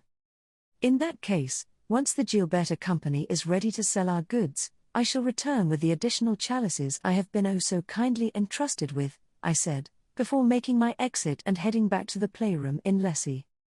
Everyone, Alp Ehrenfest has given me permission to sell the Cayuta, picture books, and playing cards here. Those who would like to purchase their own, please discuss payment with your parents, I announced upon my return. The children raced over to me, positively glowing with excitement. So, if we buy Cayuta of our own, we can play them back at our summer estates? One asked. That's right. Do your best and practice for next winter. The little boy was joyfully beaming over having beaten his older brother at something for the first time. The brother in question was also wearing a grin, saying that he would win as soon as he had gotten some more practice at home. Lady Rosemine, will you be selling copies of each picture book as well? One girl asked. Of course. Spreading the picture books was my number one goal here, and I was even eager to sell my new ones, if possible. The text was already done, and Wilma had completed most of the art the last time I checked, so if we hurried, there was a chance that we would be able to start selling the new volume just in time. Maybe I should push back the day we sell our teaching materials and make just enough copies for the number of children here. I pondered, at which point a girl about as old as Cornelius came over to hesitantly ask a question. Lady Rosemine, I would like to learn about the gods before next year's classes. Do you have any picture books for the autumn and winter subordinate gods? Not yet, unfortunately. My workshop might have the autumn picture books ready before you all go home if they work extra hard, but the winter ones will have to wait until next year. I had no idea whether there would be enough time for an entirely new picture book and didn't want to make promises that I wasn't certain I could keep. I would need to ask Lutz and Gil whether printing them earlier would be feasible, just to be sure. Or, they are such wonderfully made picture books. I would have loved there to be more. I am glad that you enjoy them so much. Let me see. I believe they will be ready by the next Starbind ceremony, so I shall ask Alp Ehrenfest whether I may sell them to the nobles who come to the castle then. That way, they will be ready before you go to the Royal Academy next winter. The Starbind ceremony itself was for those who had come of age, but there was nothing stopping me from scheduling to sell the new picture books then and having the students fly over on their high beasts. I shall be looking forward to it, the girl responded, offering me a graceful smile before stepping away. And moments later, I heard another noble girl enthusiastically say that she would ask her parents to buy every single book. From there, everyone started to discuss which of the books and toys they would purchase. I watched them eagerly talk among themselves out of the corner of my eye while speaking to the attendants in charge of the playroom. But while we were trying to work out the best day on which to sell my teaching materials, for a brief moment, something caught my attention. Amid all the excited chatter, Feline was sadly looking down at the floor. Selling the materials. I asked Gil to contact Benno upon my return to the temple, and he took a letter to the Gilberta Company on the next sunny day. It seemed that Benno did not have as much work in the winter, so I got a nigh immediate response stating that he would be ready to meet with me that same afternoon. In that case, I shall prepare the orphanage director's chambers for his visit. Please inform Lutz of this. As you wish, Gil replied. Lutz went back for lunch with my reply, and at fifth bell, the Gilberta Company arrived. Benno, Mark, and Lutz were all in attendance. We headed straight into my hidden room, at which point I leapt onto Lutz, having barely seen him over the winter. Then, while my internal batteries recharged, I mentioned to Benno that I wanted him to sell my teaching materials in the castle. Sorry, what? You want to sell them in the castle? Hold on a moment. But we don't have a moment to spare. They need to go on sale as soon as possible. Quit thinking so literally. What I was going to say was, my current employees aren't well trained enough to go to the castle right now. The Gilberta Company was primarily doing business with lay nobles, while slowly spreading out to med nobles and arch nobles. My connections had already secured them one high-ranking customer in the form of Elvira, but as one could guess from the fact that only Benno and Mark ever brought goods to her, they barely had any employees who were capable enough to visit the castle. Even those who had manners hurriedly beaten into them in preparation for serving in the Italian restaurant weren't completely ready. Employees, What if you were to bring some of my attendants and grey priests dressed as servants, then? We're just selling products here, not taking orders, so anyone who can do math should be just fine. When doing business with nobles, it was standard for everything to be made to order. Outside of consumable goods like plant paper, one would never just bring and sell pre-made products. Even the rinsum was being specifically catered to the arch-nobles using it. Benno would bring them various samples made from seasonal ingredients and scrubs, then take orders based on their preferred combinations. I personally just purchased the samples, but to maintain my arch-noble pretenses, I filled out the order form and pretended they were being tailor-made for me. You're just gonna outright sell what you've been making as winter handiwork? You're not gonna take custom orders from the nobles in the castle? Benno asked, his eyes wide. I nodded. Yes, we're just going to sell them as is. But we need to act quickly. You and Mark can handle the orders from nobles who want more customized products, but we'll sell the books outright to those who'd rather have them right away. For that, any grey priests who are good with math will be acceptable. All right. On our end, we've got Mark, Leon, and me. We'll need you to choose 2 adult grey priests to help out, though, and you'll want clothes prepared for them before taking them to the castle, right? We naturally couldn't take the grey priests to the castle in their robes. Instead, we would need proper sets of clothing for them to wear so that they would blend right in with the Gilberta Company. Gil, who do you think would be good for this job? Fran is already going to be carrying the chalices, so we'd only need one more person. Fritz once served a blue priest, so he should do just fine. In that case, I shall ask Fran and Fritz for their help. Having settled on our new salesman, it was time to determine the price and quantity of our products. I think we can price the picture books at 1 small gold each, the Cayuta sets at 5 large silvers, the black and white playing cards at 3 large silvers, and the colored playing cards at 1 small gold, I suggested. Given that we had successfully lowered the cost of plant paper and ink since selling the initial picture books aimed at rich people, we could reduce the price of our new books without issue. The Cayuta sets used mimeograph printing, as Wilma naturally could not draw them all herself, and as these were made from wood, they were cheaper to produce than books. As for the decks of playing cards, these had even fewer components than the Cayuta, which was why the black and white variant was our cheapest product. The ones that were in color, however, while very pretty, were a lot more costly due to the rarity of the ink. For this reason, they were targeted toward archnobles who wanted to make their high status clear. For now, let us prepare 100 of each. That should be enough, considering how many kids there are. Got it. I'll load wooden crates with 100 of each. With that matter sorted, we started discussing the best way to go about selling our goods.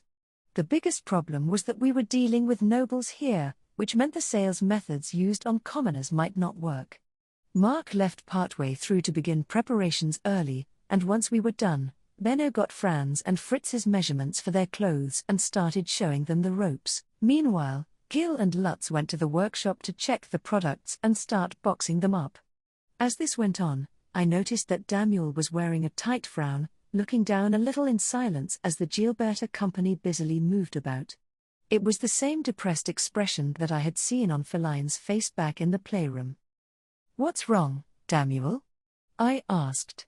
"If you have noticed something important, please feel free to tell me.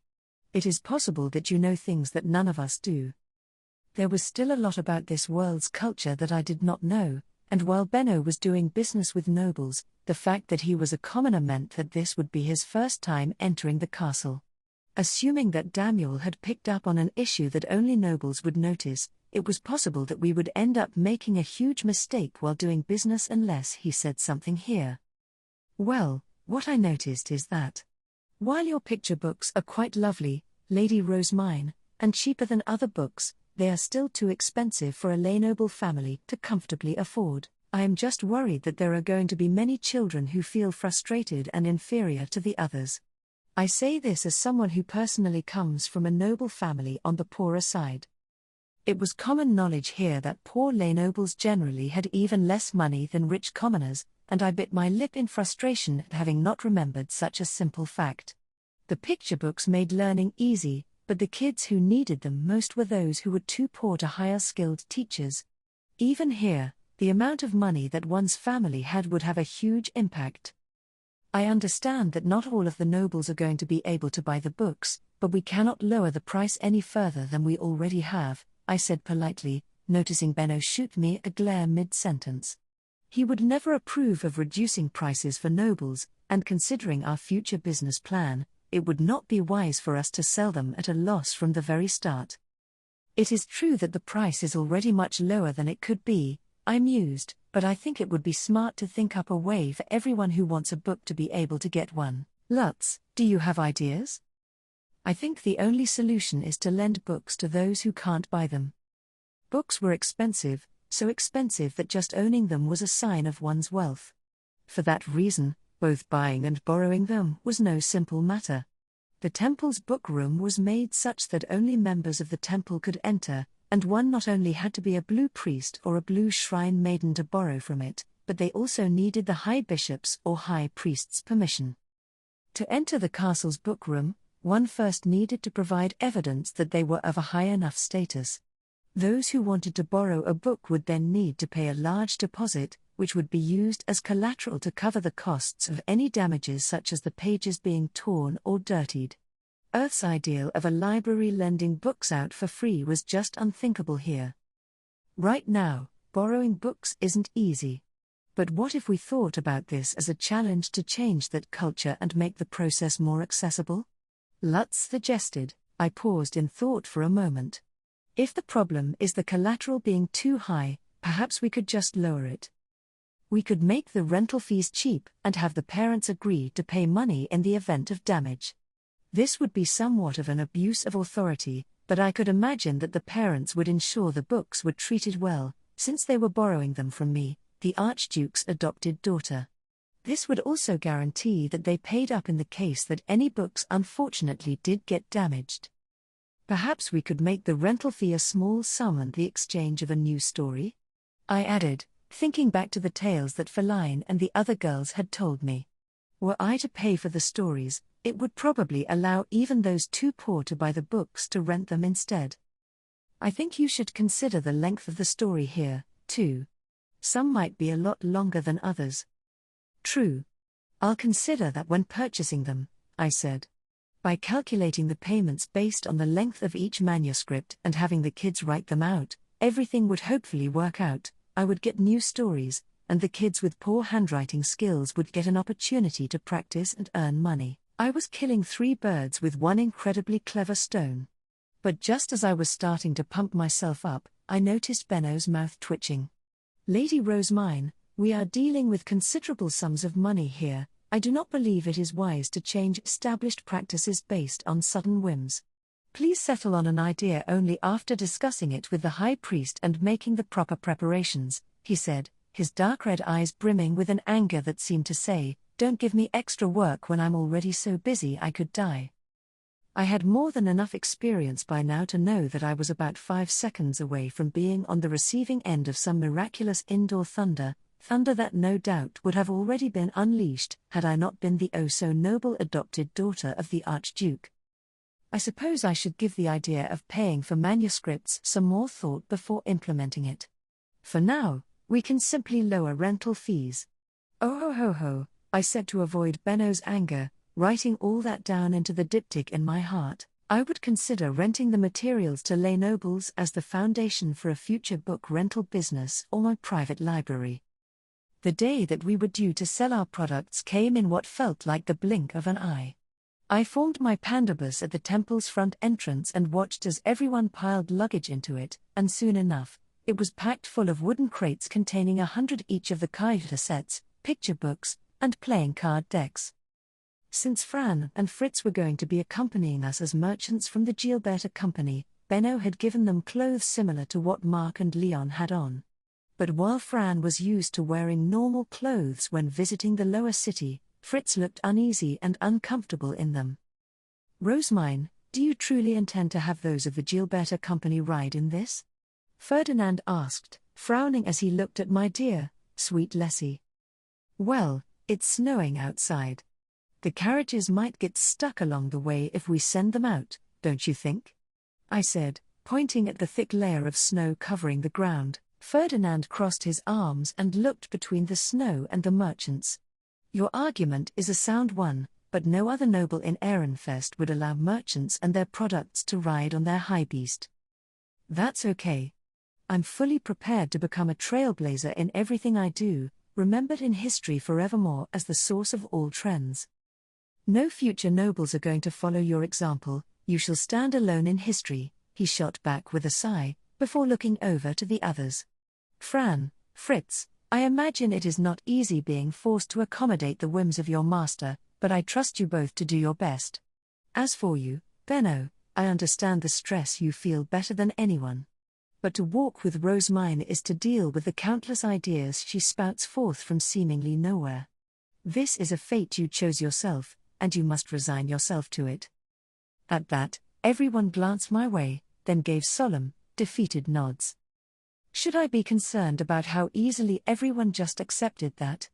I mean, you're all sticking with me because you want to, not because you're resigned to your fates or whatever, right? I puffed out my cheeks in a pout, but nevertheless opened the doors of my pandabus for them.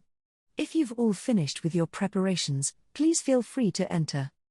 Fran climbed in first since he was already used to doing so, followed by Benno, who was wearing the grimace of someone who had just seen something downright creepy.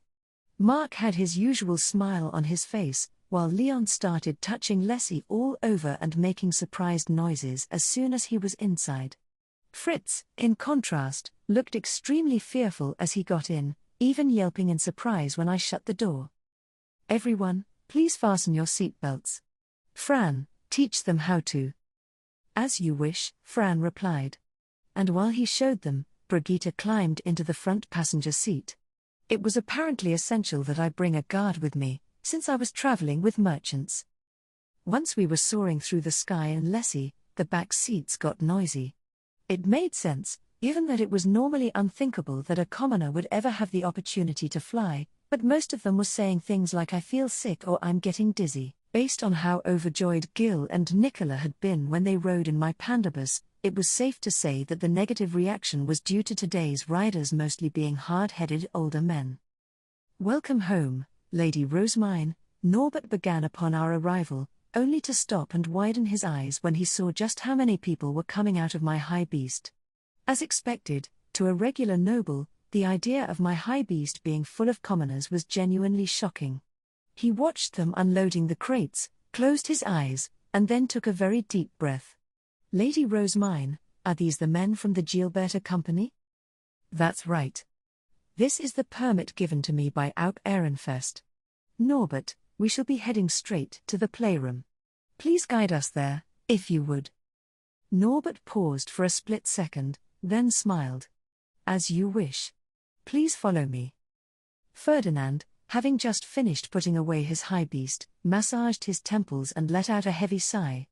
"Rosemine, this is not the door for commoners. There is a separate entrance for merchants and the like."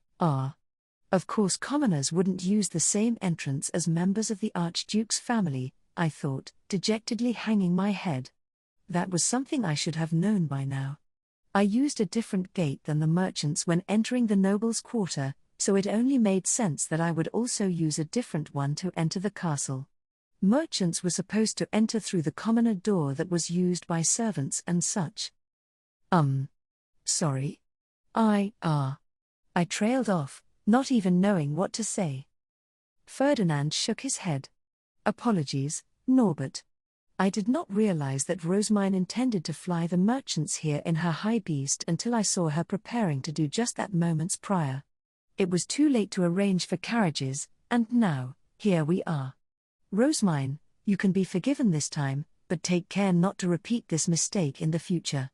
My apologies again, Norbert, but I ask that you take them through this door just this once." "As you wish, Lord Ferdinand." I got into my one-person pandabus and followed Norbert and Ferdinand. The members of the Gilberta companies were close behind me, carrying the crates of merchandise. "Good morning, Lady Rosemine," the kids all said once I arrived. "Good morning, everyone. It will take some time for us to prepare, so you are welcome to play among yourselves until we are ready." The kids were looking at me with the same hopeful eyes as always, and I could see that there were many parents here as well. They had probably considered this a perfect opportunity to establish connections with me. "You're late, Rosemine," Wilfred said with his arms crossed and head held high. I had asked him to help me with selling the goods today, and since it was his first time being entrusted with work, he was getting a little too excited about it. "Wilfred, please play Cayuta with the others as a demonstration for the adults. This is a very important job, since they are more likely to buy something when they understand how to use it." "That makes sense to me. Let's play, then," Wilfred exclaimed to his followers, who all energetically agreed and started lining up the Cayuta. The nobles gathered around and watched the boys' Cayuta demonstration with great interest. This meant that the girls were being left with nothing to do, however, so I called out to them. "May I ask you all to read the picture books aloud to your fathers and mothers?" I asked. "That way, they will see just how much your reading skills have developed." "As you wish, Lady Rosemine." The girls, chattering with gleeful voices, raced over to their parents with the picture books hugged to their chests. Then, they started to read aloud. I could hear the tension creeping into their voices as they began, since they were used to being read to rather than the other way around. "And Cornelius, please play a game of cards with your friends," I said, handing him a pack. "But I am your guard," he said, looking at them unhappily. Unfortunately for him, though, out of all my retainers present, he was the only one able to mingle with the students. "Since Angelica is not here today, you are the only student I have. I'm counting on you here." "Okay, I understand. I suppose I am the only person for the job, then. I shall do as you wish." Angelica had yet to return from the Royal Academy, so I had nobody else to ask. Cornelius did as instructed, pulling aside some students and starting a game of blackjack with slightly modified rules, at which point the nearby adult nobles gathered around to watch. While they were focused on the demonstrations, I shifted my attention to the Gilberta company and signaled for them to begin preparations. I could see that stands had been set up in one corner as we had requested, so I took the opportunity to thank the attendants in charge of the playroom. I see the stands are all prepared. Thank you. Now, Benno, line up the products, if you would be so kind. As you wish, Lady Rosemine. Benno lined up the products on the stands as we had previously discussed, then readied enough change to make the payment process easier. There were 2 chairs and a table by the stands, which was where Wilfred and I would be sitting to speak to the nobles who wanted to buy the teaching materials. At the far end of the room was a chair for Ferdinand, placed so that he could see the entirety of the room and observe the sales process. He would be watching all of us like a hawk, keeping track of the nobles' behavior, whether the Gilberta company was good enough to return to the castle at a future date, and whether I was about to make a foolish mistake. While we were in the preparation phase, he walked around and observed each demonstration with great interest. Leon was standing at the playing cards stand, Fran at the picture book stand, and Fritz at the Cayuta stand, while Benno and Mark stood behind my table, ready to speak to any nobles who wanted to engage in more detailed business discussions. Lady Rosemine, everything is ready, Benno said. I nodded, waited for Wilfred to win his current game, and then addressed the room. Thank you for your patience, everyone. The Gilberta company will now begin selling the teaching materials. At that, Wilfred pushed the responsibility of clearing up the Cayuta onto the kid beside him, raced over, and sat in the chair beside me. Those of you interested in making a purchase, please come right over, I continued with a smile. As we are selling teaching materials here, we shall prioritize customers who have children with them. It wasn't long before the nobles started to approach our stand, naturally coming forth in order of their status. The first kid walked over with her father, then they both kneeled. The children had all introduced themselves to me previously, but the parents had not, so they all needed to open with the appropriate long greetings. These greetings were so long that I would not be able to handle them all myself, which was why I had asked Wilfred to help out. It became evident rather quickly that there were more boys with their parents lining up in front of Wilfred, while more girls were queuing in front of me. They had probably figured that this gave them the best chance of eventually becoming our retainers. Once the first long introduction was over, I instructed the father and daughter to stand, then held out an order slip. What would you like to buy today, Jibe Groschel? My daughter assures me that your picture books are beyond lovely, Lady Rosemine, and she believes her little sister would be interested in the Cayuta and cards as well. Who am I to deny my beloved daughters what they so desire? I shall buy them all, he said, taking a pen and smiling as he looked down at his daughter, who was poring over the order slip. The girl gave a proud grin, her distinctive crimson hair bobbing up and down slightly as she giggled in satisfaction. Lady Rosemine, your picture books are very easy to read. You may read them as well, father. I smiled broadly at her for praising the books, checked the form, and then handed it to Benno. Here are your goods, Benno said, handing Count Groschel's attendants the ordered products in exchange for the required amount of money. And that was that. I pray that they will assist you in your learning. Thank you, Lady Rosemine. Once Count Groschel had left, the next noble stepped forward. I glanced to the side as I listened to another greeting to see Wilfred handling the noble before him with a confident attitude. He took the order slip and gave it to Mark. Jibe Kernberger, everything being sold here is perfect for studying. Thanks to these materials, I learned all my letters and the names of the gods. Keep your kids focused and they'll learn too. Thank you for your advice, Lord Wilfred. Gradually, the long lines waiting to be served by Wilfred and me started to go down. As expected, only the arch-nobles with their riches could afford to buy all the teaching materials. When we reached the Med nobles, most seemed to be primarily interested in the Cayuta and cards, because all their children could play together with them. Fewer of them purchased the picture books, given how expensive each volume was, instead prioritizing the Cayuta as a cheaper option for learning about the gods. Then, when it came time for the lay nobles, most only purchased one product, seemingly having struggled to afford even that. It all appeared to be worthwhile, though. The kids were burning with motivation as they clutched their Cayuta or playing cards, determined to win next year. But then there were the several children who had nothing at all, forced to enviously watch the kids who had been bought teaching materials by their parents.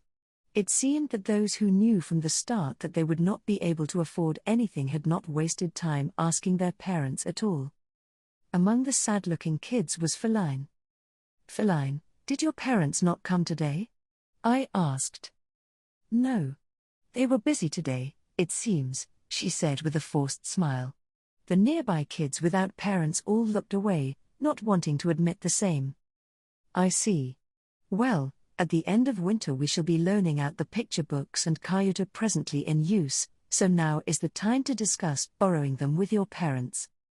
"Lady Rosemine, I appreciate the thought, but..." Feline trailed off, her lips trembling a little as she struggled to say that she did not even have the money for that. "Just so you know, you won't need money to borrow teaching materials from me." "What?" everyone asked, looking up with surprised expressions. I smiled a little at their expected reaction, then put a hand over my mouth and lowered my voice to make it sound like I was sharing a secret. "What I want are stories that I don't already know. Please gather all kinds for me." Would stories like the ones my mother told me count?" "Yes, Feline. You have already taught me 3 stories. Thus, I shall lend you 3 picture books." First Feline, then all the other lay noble children, lit up with joy. "Lady Rosemine, will you lend me a Cayuta set as well in exchange for some stories I know?" "Of course. As long as I don't already know the story, consider the Cayuta set yours. But take care not to get the materials dirty or break them, you will be charged if something happens to them." "Okay." I would have the parents sign an agreement saying that they would treat the goods well and pay for any damages, and in return for being told new stories, I would lend them the teaching materials from spring until next winter. Angelica and the coming of spring. Selling the teaching materials went well. Elvira arrived as we were finishing and bought one of everything for Cornelius. Then, with a smile, she obliquely informed Benno that she was running low on Rinsum and wanted him to visit again so that she could order more. Of course, an archnoble such as her doing direct business with the Gilberta company drew a lot of attention. Benno returned the smile and nodded, but his eyes seemed to be wavering a little. He was in the castle with dozens of nobles paying close attention to him. There was certainly an immense amount of pressure on him right now. I knew exactly how he felt, since the same thing had happened to me during my baptism ceremony and winter debut. "Gee, good luck, Benno." Once we were done selling the teaching materials, several married women came forward also hoping to purchase Rinsum, so Benno and Mark started doing business with them as best they could. "Ferdinand, I would like to visit Alp Ehrenfest to inform him that sales have finished, and to bring him what we previously discussed." "I shall handle that. You stay here," Ferdinand replied, looking at Benno and Mark. He then had an attendant pick up the box of chalices and follow him to Sylvester's office. Meanwhile, Fran, Fritz, and Leon were cleaning up the remaining products and handling the money we had earned. Once the last of the sales had been made and business discussions were over, I took the Gilberta company back to the temple, along with Fran and Fritz. I stayed there for just one night, then immediately returned to the castle. I would be given a report on the sales later. The next day, in the playroom, I told the kids to write their names on the teaching materials they had bought so that they wouldn't lose them. Since they had identical copies of the same products, labeling them to distinguish who owned what was pretty basic stuff. "Please write your name or family name here for the playing cards, here for the Cayuta, and here for the picture books. As the products are made to look the same, steps must be taken to avoid mistaking someone else's belongings for your own." Some kids worked together with their siblings to write their family name, while the archnoble children who had bought everything sighed at the monotonous task ahead. I quickly picked up on this, and they were all very visibly relieved when I said they could just write their names on what they were using at the moment, leaving the rest for their family to help with when they returned home later in the day.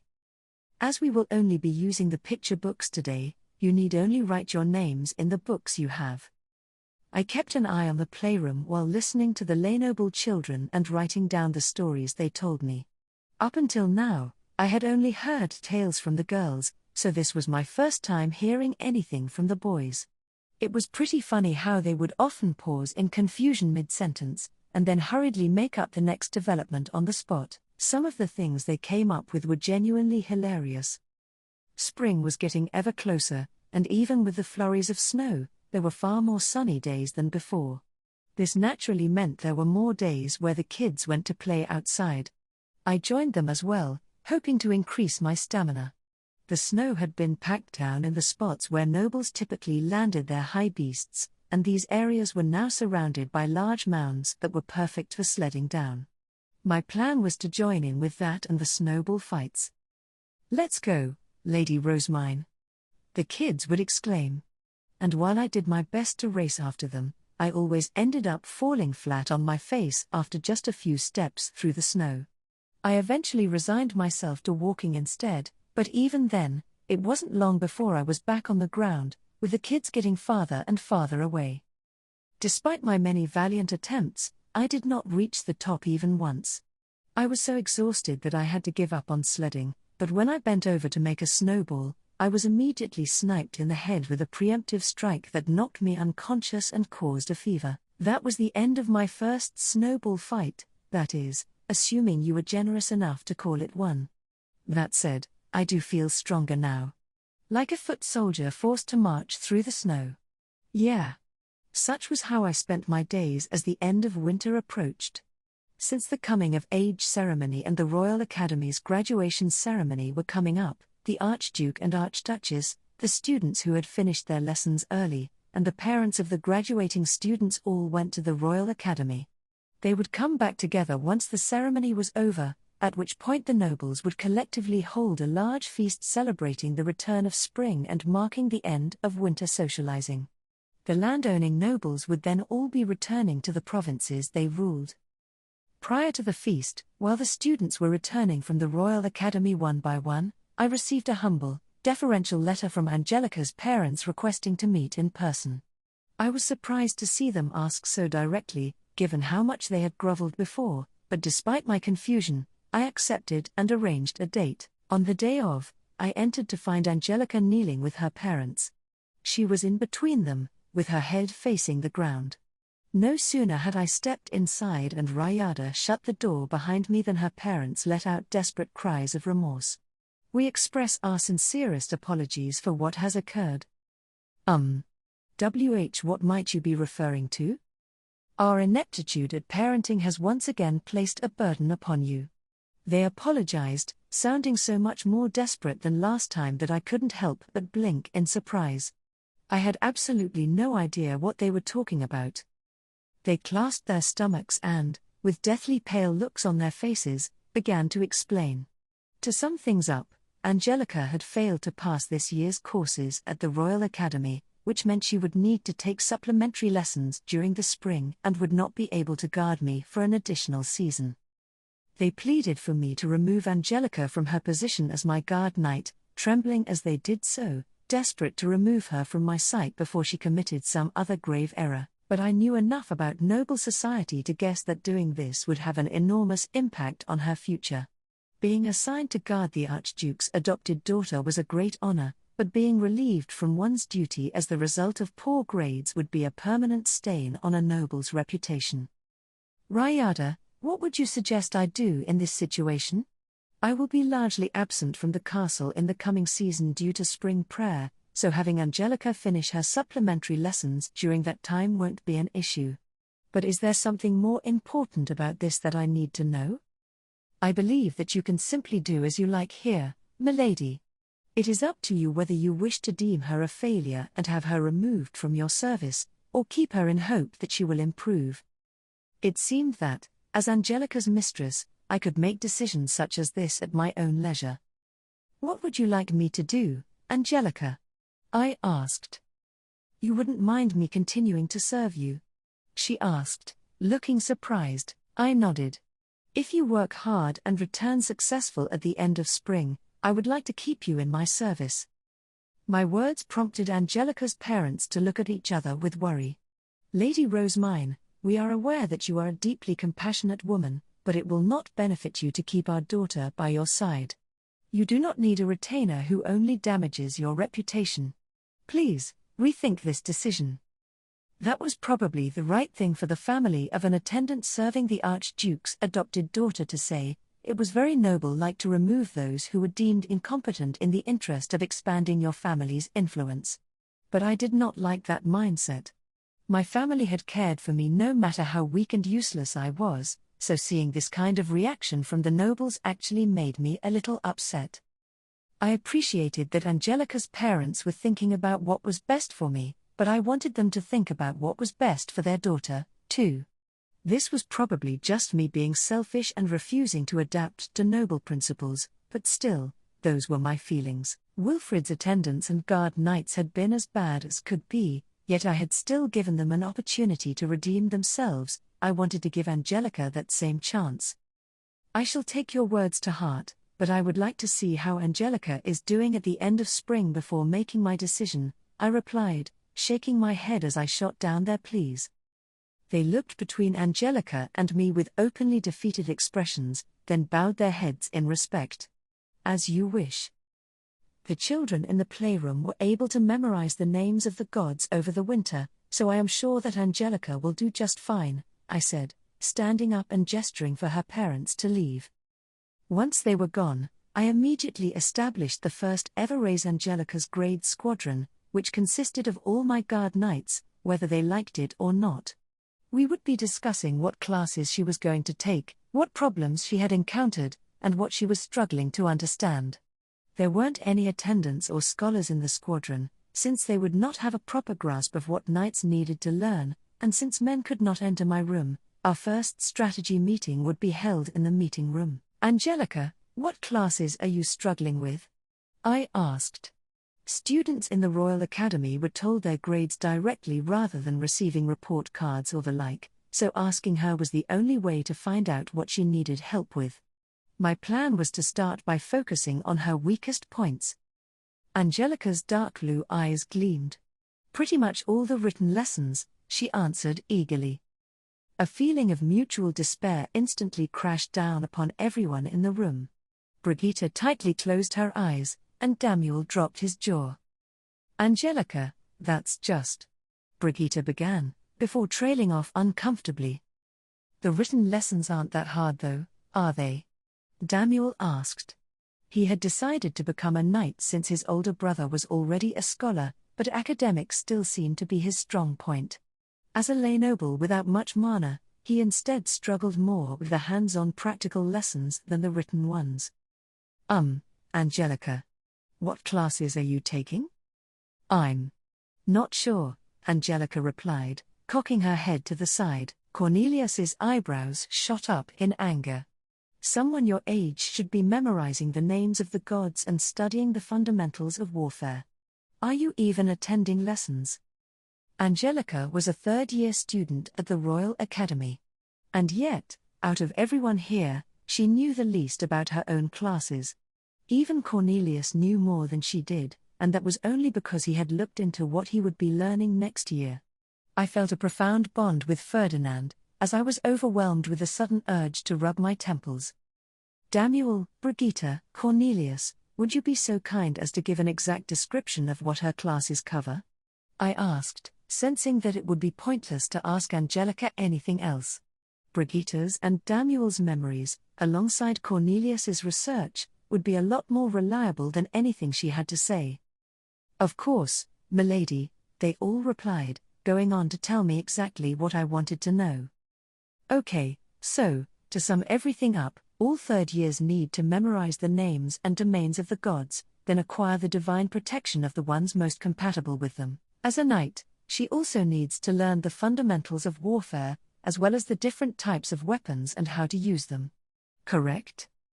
There is much more to learn if you look at the individual classes in more detail, But as long as you focus on these areas, there is nothing to worry about. I truly don't understand how she could fail, Daniel said, shaking his head in confusion. While he had struggled with the practical lessons, he had passed all the written ones with flying colors. Brigitte nodded in agreement. She was more of an average student, being reasonably proficient in both written and practical lessons, so she hadn't really struggled with anything in the academy. Cornelius was probably the closest to Angelica. He was so reliant on his mana and getting good grades in practical lessons that he struggled comparatively more with the written ones.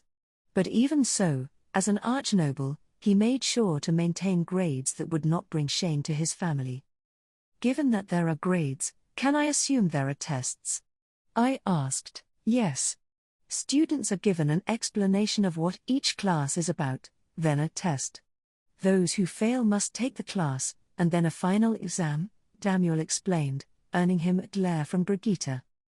And yet you never attended one of those final exams, did you?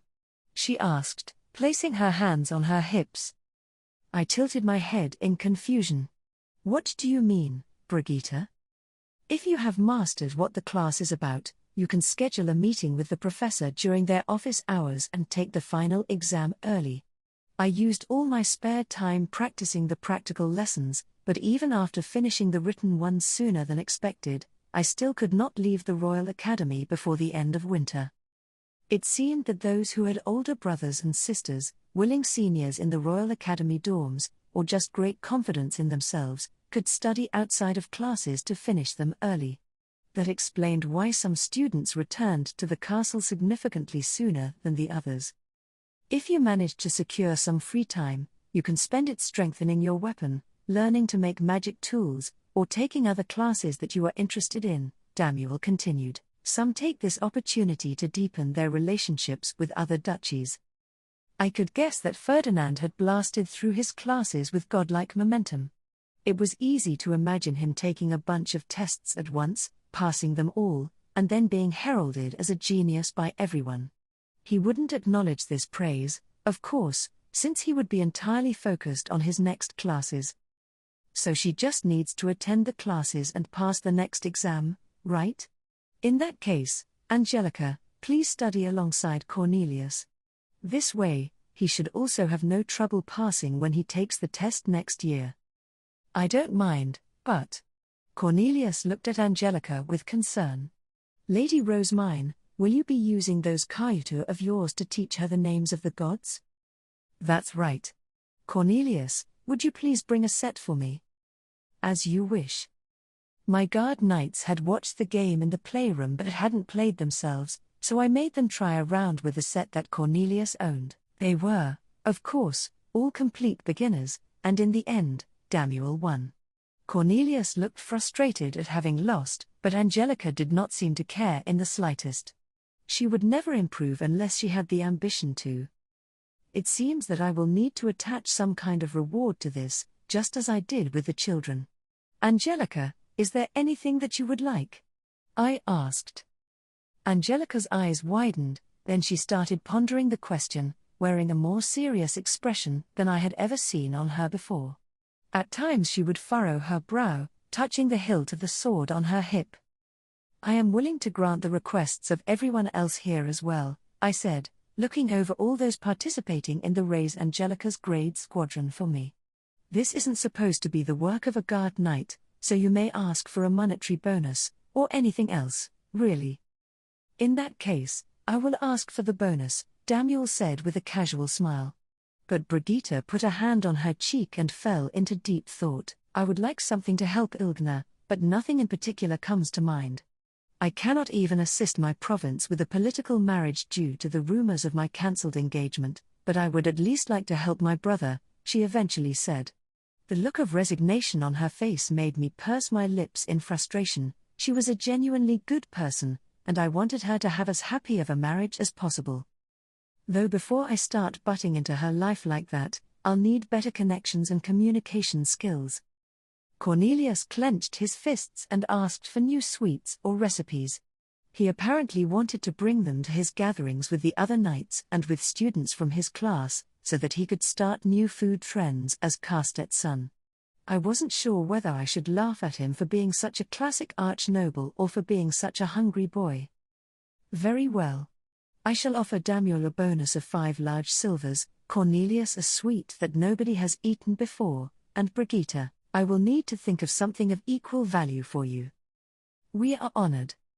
Even then, neither Daniel nor Cornelius seemed to be any more motivated than they had been previously. The former was wearing a slight smile, while the latter simply murmured, "Yes, that should be worth it. Maybe I would need to increase the reward for success a bit more. That is my compensation if Angelica fails. However, if she passes thanks to the squadron's assistance, I shall award Daniel 1 small gold, Cornelius a never-before-seen recipe that has no precedence in the culinary world, and Brigitte, I will make your reward comparatively more valuable as well." Daniel and Cornelius looked visibly surprised, then gazed at Angelica with the hungry eyes of carnivores that had just spotted their prey. Brigitte, on the other hand, seemed largely unfazed, though I hadn't exactly given her a concrete reward to look forward to. "Angelica, have you decided what you would like?" I asked, turning to look at her. She knelt before me, stroked the hilt of her short sword, and then hesitantly began to speak. "Lady Rosemine, can I truly ask for anything? So long as it is within my power, I will do whatever I can." Angelica lowered her gaze, then looked back up at me with her eyes full of resolve. "I would like your mana, Lady Rosemine." "My mana?" I asked in confusion. She looked toward the short sword that she had been touching this whole time. "I'm in the middle of growing this sword right now, so I would appreciate your mana, Lady Rosemine." "I'm sorry, Angelica. I don't think I'm following you here."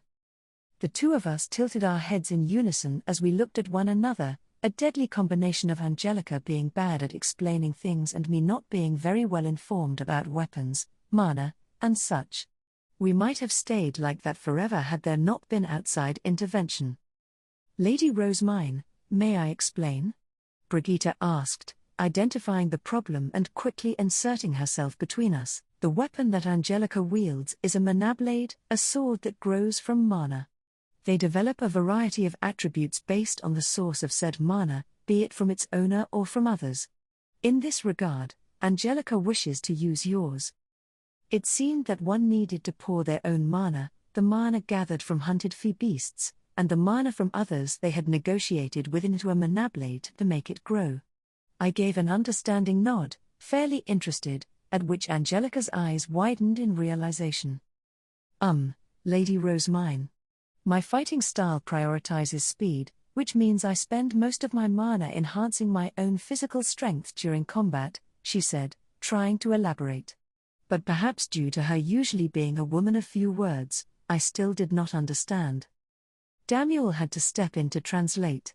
"Remember when you observed the knight's order in battle, Lady Rosemine? Many knights transform their stabs to fight, but maintaining its new form requires mana. Since Angelica needs her mana to enhance her physical strength, she uses a mana blade, which can have mana stored inside it in advance outside of combat. Growing her mana blade is thus essential for maximizing her potential in battle." "Why not just have everyone in the Knight's Order help?" I asked. "That would probably get the job done in a nanosecond." Daniel shook his head. "Nobody gives their mana to others so easily." Mana was essential for responding to emergency summons, making feastones dyed with one's own mana, and creating recovery potions. Daniel had a relatively small amount of mana due to being a lay noble, but not even someone like Brigitte would consider giving it away so frivolously. After all, mana was very valuable. "I don't mind giving her some of mine, but is there anything important that I need to know or look out for when doing so?" "Everything should be okay as long as the amount of mana you pour into the sword does not exceed the total amount that Angelica has put in herself, but..." "Wait, are you serious about this?" Daniel exclaimed in shock. "Yes. But remember, this reward requires Angelica to have passed all of her written tests before summer." The disinterest had now completely vanished from Angelica's face, and her deep blue eyes were brimming with enthusiasm. She looked at me with firm resolve, tightening her grip on the hilt. I'll pass my tests and get your mana no matter what, Lady Rosemine. For the sake of both me and my sword. With this newfound motivation, Angelica, things should go just fine. Daniel ended up creating a fast-paced, highly concentrated curriculum for Angelica, designed to help her pass the written classes as quickly as possible. She would learn the names of the gods and their domains through Cayuta, study the fundamentals of warfare using a book that Daniel's older brother Henrik had transcribed, and learn to play a chess-like board game called Gewinnen that required mana to play. There will be study sessions every Earth Day when the Royal Academy closes, Daniel said, visibly driven. It seemed that the offer of a small gold really was appealing to him. Understood, everyone? Cornelius appeared just as eager. I'll lend you my Cayuta, Angelica, so study like your life depends on it. Thank you, Cornelius. Daniel. And so, the Battle of the Rays Angelica's grade squadron commenced for real. Upcoming spring prayer. Thus began Angelica's first study group run by my guard knights. She would need to return to the Royal Academy for classes once the feast celebrating spring was over, so she had been engaging in fervent games of Cayuta in the night dorms with the other apprentices while she still had the chance. Cornelius taught her how to move her hands to grab the cards she recognized as quickly as possible. As for studying the fundamentals of warfare, we focused on a book that Lamprecht had brought me back when I passed out after my baptism ceremony. I hadn't really understood it at the time, since it focused on the use of mana, but with Daniel moving the Gewinnen pieces as he explained the passages, I started to feel like I was really grasping it. Gewinnen, incidentally, was a chess-like game where moving the pieces took mana. Okay, Daniel. In this case, should I move this piece here? I asked. Correct, Lady Rosemine. Another established tactic is to move this other piece here. Having the strategies explained with visual demonstration appeared to help Angelica a lot, and she even seemed moved by the fact that she was actually understanding things. So that's what the text meant there. If only they'd use Gewinnen pieces during class, she murmured. Both she and Cornelius were now more interested in battle tactics than ever before, since during class, they only ever moved as their teachers instructed, without ever thinking more deeply about what they were doing. Now they were playing with the Gewinnen pieces while carefully cross-referencing with their books. Brigitte glanced toward Daniel. Is this how you learned about tactics? She asked. My older brother taught me himself, so most of my knowledge on strategy comes from Gewinnen. Gewinnen was played quite frequently in the Knight's Order, but since it required mana to play, it was mostly med-nobles and arch-nobles who participated. It seemed that Brigitte had found it somewhat strange that a lay noble like Daniel both owned a set and was using the pieces so casually. There was a huge Gewinnen boom in the Royal Academy dorms back when my older brother lived there. I have heard that Lord Ferdinand used the pieces to craft strategic theories for the Interduchy Championships, Beast Hunts and Ditter Games, which he then explained to others. It ended up being the case that everyone understood the strategies without even needing to attend the lectures, Daniel explained, making me realize that he probably admired and respected Ferdinand so much in part due to how much his older brother must have spoken about him. But seriously, the more I learn about Ferdinand, the more confident I become that he really can do anything. I imagine that, by the time Lady Rosemine goes to the Royal Academy, everyone will already be using Cayuta and picture books. They are simply that effective, Brigitte said. If you ask me, you should raise the price even higher when selling them to other duchies. Establishing such large-scale trends will strengthen Ehrenfest's position in the country. I haven't learned much about the country we're in. Is Ehrenfest a comparatively weak duchy? At the moment, I would say that we are right in the middle of the hierarchy, largely due to having maintained a neutral position during the Civil War. Ehrenfest was currently higher up in the hierarchy thanks to not having been too disadvantaged by the Civil War, but prior to that, had you ranked the 25 duchies that existed at the time by power, it would have been significantly closer to the bottom. That said, Ehrenfest has risen in the hierarchy exclusively because the duchies that lost the Civil War now have less political influence, Brigitte continued. In other words, its position does not mean it has any real influence itself. I see.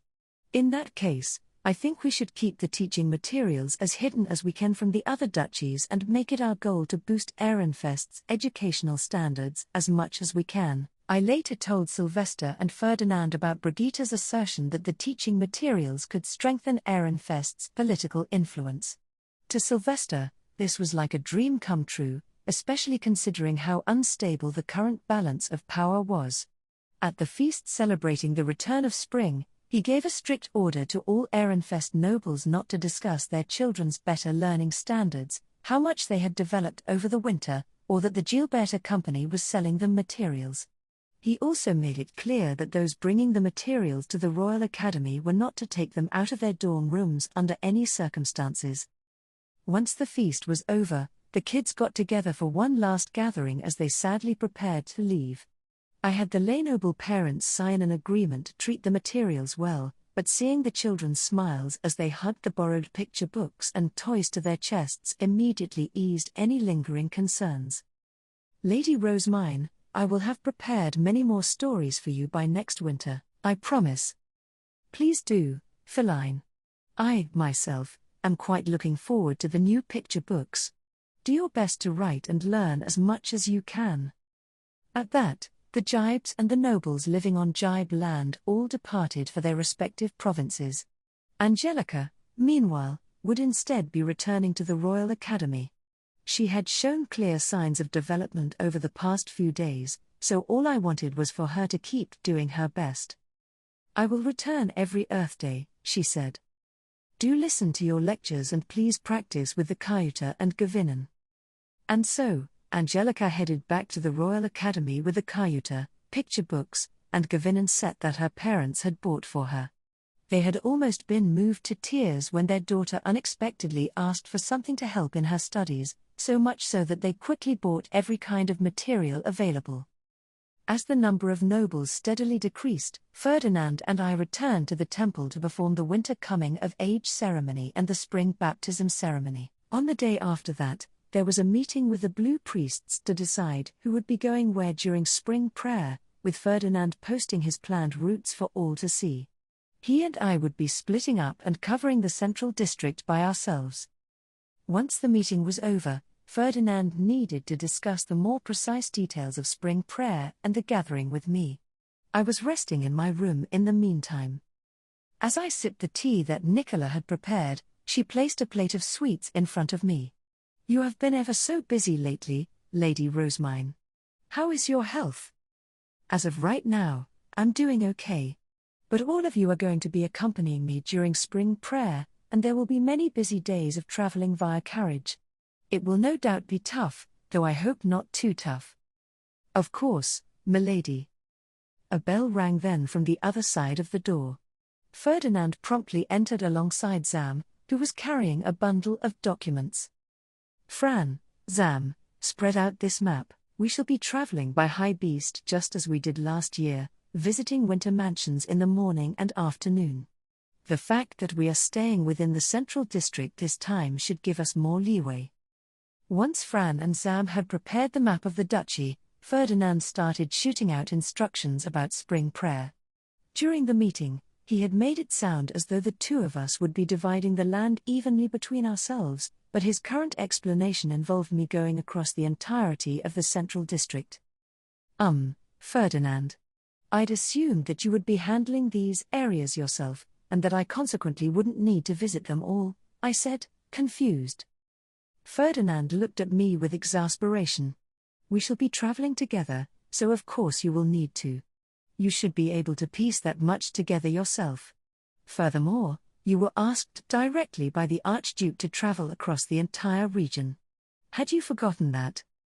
No, I remember, but the prayer only requires that we offer up a bunch of mana. Can't you do that alone? I think splitting the work between us would make things go a lot easier. We had traveled together during last year's spring prayer, and the journey had proven so brutal that I was forced to repeatedly use potions to recover my energy and mana. And yet, Ferdinand shot down my suggestion with a single dismissive laugh.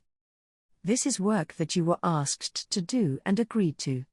Therefore, It is yours and yours alone. I shall follow merely to ensure that you do not cause problems. Furthermore, the current plan is for you to gather your spring ingredient along the way, but it is more than possible that unexpected problems will arise, as they did last autumn. It will be less of a headache for me to accompany you from the beginning rather than having to anxiously await an update or an ordonnance summoning me out of nowhere. Eep. Thank you for all your help back there, and, please do accompany me during spring prayer as well, I said, remembering the disaster that had happened on the night of Shoots area. With Ferdinand there, disaster would be a lot less likely. Incidentally, Rosemine. Eckhart has said that he would like to accompany us during spring prayer. Your thoughts? Eckhart is your guard knight, so he would be accompanying us anyway, wouldn't he? You misunderstand. Since I will be traveling as a priest, I am not permitted to bring a guard knight with me. He would officially be accompanying us as your guard knight rather than mine. The cover story would be that Carstedt, worried about his sweet little daughter leaving the noble's quarter to travel the duchy, had used his authority as the Order's commander to give me an additional guard. I see. Well, if we have to go through another battle for the spring ingredient, we'll want as many fighters as we can get. Precisely. Thus, I would like to bring Eckhart with us, assuming this would not bother you. We will also need to bring a scholar with us to observe the state of Hesse, but I imagine you would have no issue with Justus, Ferdinand said, but despite having suggested Justus himself, the name was accompanied by a very displeased grimace. I would be relieved to work alongside someone I know, but why are you making a face like that, Ferdinand? Because nothing good ever happens when Justus gets eager. The discussion ended with a sigh from Ferdinand, and with that, the party we were taking with us on spring prayer was decided. You have a meeting with the Gilberta Company today, and I must say, you certainly invited quite a few people, Fran said as we walked toward my orphanage director's chambers. It simply had to be done. There is much we need to discuss and settle all at once, I replied with a smile. Today I had invited Corina and Thule, as well as the usual Benno, Mark, and Lutz. By the time we arrived at my chambers, the Gilberta Company was already there. Benno greeted me as their representative, and once he was done, I turned my gaze to Corina and Thule. Corina, I wish for you to sew an outfit, due by the next Starbind ceremony, but you have not yet come of age, Lady Rosemine. What is it you desire? Corina asked, blinking in surprise. I grinned. The clothes are not for me, but my guard knight, Brigitte, I said, gesturing for her to come over. For me. I shall purchase an outfit that makes you look more beautiful than ever. That is my payment to you. At that, I guided the faltering Brigitte to my hidden room. She nervously entered, having never been inside before. I also invited Corina to accompany us, and Thule as her helper. Fran, please discuss the priests heading to Hassa with Benno. As you wish. After leaving the rest to Fran, I brought Monica into my hidden room with the others. When I saw what you were wearing at last year's Starbind ceremony, Brigitte, it occurred to me that it was not bringing out your beauty as much as it should have. Thus, I set out to create my masterpiece, an outfit that would suit a tall woman such as yourself. I took the design illustrations that Monica had been carrying for me and spread them out on the table for Brigitte to see. This is known as a halter dress, recognizable by the diagonal cuts that come down from the neck and leave the wearer's shoulders exposed. I intend to have ribbon or some other kind of material wrapped around the arms, serving as decorative sleeves separate to the main gown. As far as halter dresses went, this was a more formal style, not held up by cloth or straps. It looked the same on the back as it did on the front, which ensured that the wearer wasn't too exposed. It clings to the body all the way down to the hips. The skirt then uses a lot of extra cloth to make it all fluttery, which should give the outfit all the fanciness it needs. As much as I would have preferred to put her in a simple fishtail dress to emphasize her good figure, noble outfits were required to use an excessive amount of cloth. This dress was thus closely fitted at the torso to emphasize Brigitte's sizable bust and toned back, but also deliberately excessive below the waist. After all, It was best to avoid taboos when designing clothes for noble women. This is certainly a unique design, Corina observed. The current trend in noble fashion is for shoulders to be adorned with fluff, spreading the dress out horizontally, correct? While that may make slender girls on the smaller side look cuter, vertical lines would complement tall women like Brigitte much better. So? What do you think, Brigitte? If you don't like the dress, we don't have to make it. As I glanced Brigitte's way, she returned a gentle smile. No, I like it. You thought up this design for my sake, Lady Rosemine, and I knew more than anyone that the current trends did not suit me or other female knights.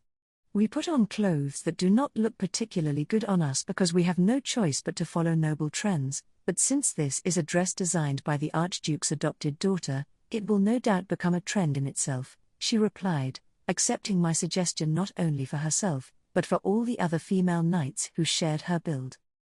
Corina, Thule, I ask that you work with Brigitte to pick the colors and cloth. Brigitte, I shall put 5 large silvers of my money toward this. Should Angelica pass her exams, then I will offer 1 small gold. Please consider this while budgeting for the clothes. I placed ink and paper in front of Corina, saying that she could use it as she liked, and then handed Monica a magic tool resembling a gavel. Monica, once the measuring and discussion are both complete, please strike here with this, it will make the feastone outside the door shine. Meanwhile, I will be discussing other matters with Benno. As you wish. Leaving those matters to Corina and Thule, I exited the hidden room. The financial report on the teaching materials had already concluded outside, and it seemed they were almost done deciding on the means by which to take the priests to Hassa. The discussion had overall gone smoothly, since the journey back and forth had been made so many times already. Lady Rosemine. I recently visited Hassa to see the current state of affairs. Mark began, according to his explanation, following lengthy discussions that had taken place throughout the winter, the mayor's faction had ended up isolated. To farmers, the spring prayer not being performed is the same as being abandoned by the Archduke. Anyone who hears that his wrath is only being contained by the new High Bishop, his own daughter, would naturally shift to supporting her over the mayor. The farmers around Hassa cursed the mayor's thoughtlessness and collectively decided that it was better to rely on the Archduke's adopted daughter, the new High Bishop. The citizens in the enclosed winter mansion had all descended into a massive panic upon being informed that the former High Bishop was dead, that Cantner was no longer overseeing the town, and that the attack on the monastery was being viewed as an attack on the Archduke's family. It seems that the citizens had considered the monastery to be something built without permission by the new High Bishop, not realizing that such ivory buildings are constructed by the Archduke's family. They all said that they had no intention of attacking the Archduke and had simply been following the mayor's orders. Speaking of which, since we spread the rumor that someone would need to take responsibility, the mayor has been living quietly and in fear all winter. It was apparently common knowledge in the city of Ehrenfest that nobles lived in ivory buildings, which were never to be touched under any circumstances. I hadn't known this, since I never went outside, but everyone else was supposedly aware. Thank you for looking into all this, Mark. It is my honor to be of use to you. I took it upon myself to preemptively spread the rumor that the Archduke would be sending knights and scholars come spring to arrest those responsible, so I imagine that they are currently experiencing stress and agony beyond words, Mark said with a dark smile. Strong loyalty sure can make people do scary things, huh? I thought, averting my gaze and instead glancing toward Fran. He had on a cold smile himself. I would like to once again ask the city guards to accompany the priests to Hassa, for safety's sake. Lutz, please deliver this to the commander of the East Gate, I said, handing Lutz a letter detailing my request. I had considered giving it to Thule, but to the public, it would be pretty bizarre for me to give such a letter to a seamstress's apprentice. As you wish. It was then that the feastone on the hidden room's door lit up, indicating that Brigitte's measurements had been taken. I opened the entrance for them, and the 4 stepped out. As Brigitte informed me what kinds of cloth and colors she had ordered, I glanced at Thule. We exchanged a smile upon making eye contact, but there was no reason for me to speak to her here.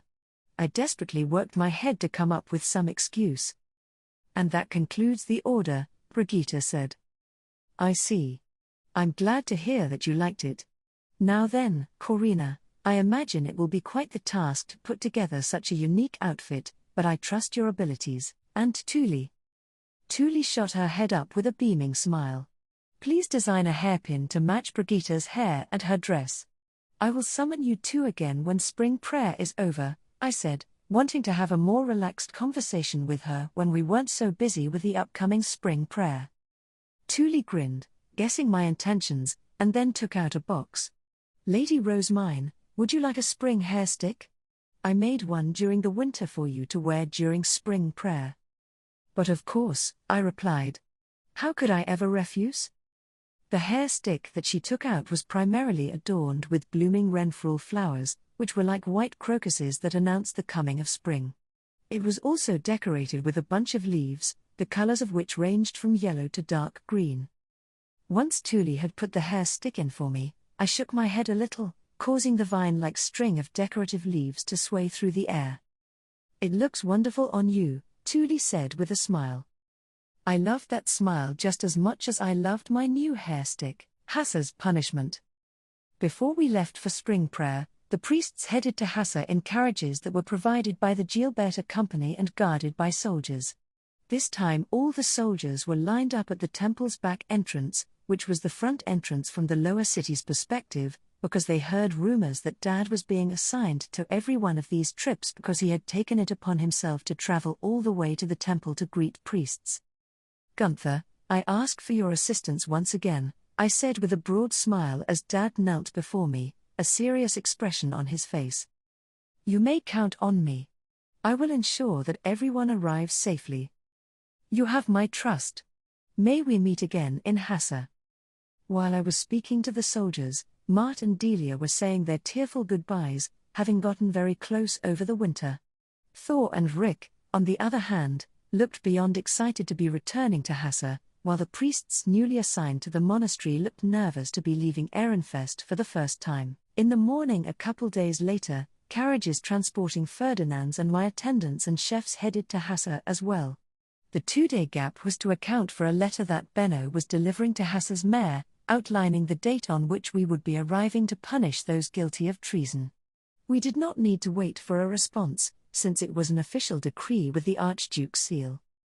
I would be heading to Hassa by high beast come 5th bell, and by that time, the letter would likely have already arrived. The citizens were probably too scared and anxious to even think about eating lunch right now, and in all honesty, I didn't feel so great either. I was being forced to announce the city's crimes and condemn the mayor. Still thinking about Hassa's future, I set down my pen and passed a stack of writing-covered paper to Fritz. "This is the text for the winter picture book. Please deliver it to Wilma and request that she finish the illustrations while I am performing spring prayer." I had already asked Fritz and Gil to finish the autumn and winter picture books by the Starbinds ceremony, which took place halfway through summer. The autumn volume's illustrations were mostly completed, with only the printing needing to be done now, but I had only just written the text for the winter volume. With most of my attendants having been sent out early in the morning, the only ones left in my chambers were Fritz, who would be managing the workshop, and Fran, who would be riding with me on my high beast. There were also several of the Grey priests who normally worked in the workshop with us, all of whom had experience serving Blue priests. This wasn't coincidental, but was rather the result of a deliberate effort since Ferdinand would be eating lunch here, having sent his attendants and chefs to Hassa already. "So, Fran, how is the food coming along?" I asked. "I'm sure Hugo is doing just fine, but I wanted to make sure." Since Ella had departed for spring prayer, today's lunch was being prepared by Hugo and another helper, with Frida and the guildmaster's permission. He had now finished training his replacement for the Italian restaurant, and so had jumped at the opportunity to help out here and strengthen his relationship with the Archduke's adopted daughter. It is an unfamiliar kitchen to him, but since it is not too dissimilar from the one in the orphanage director's chambers, he is doing just fine. The high priest will certainly be satisfied as well. Eckhart and Justus, too, I would imagine.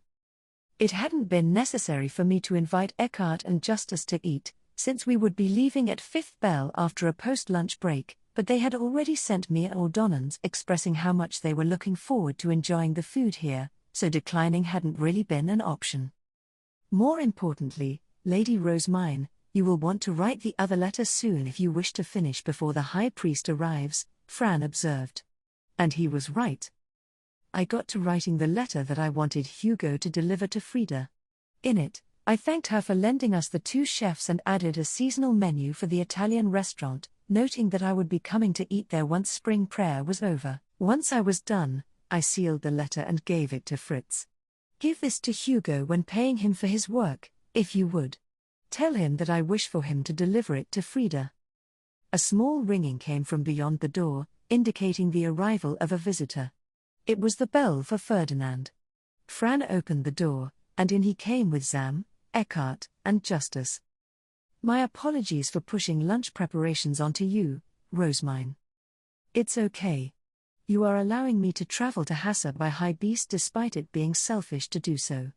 You have my gratitude, Ferdinand. Eckhart followed in behind Ferdinand with a broad grin. And sorry for having you prepare extra for us. Is it mean of me to wish that he looked at least a little guilty about this? He's as big of an eater as Carstedt. After finishing a meal made by Hugo for the first time in ages, it was time to drink tea prepared by Fran and discuss the upcoming visit to Hassa.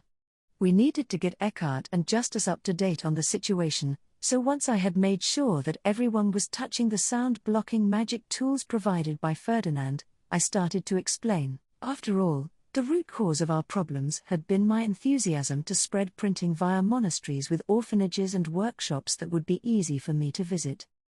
I was a fool, I began.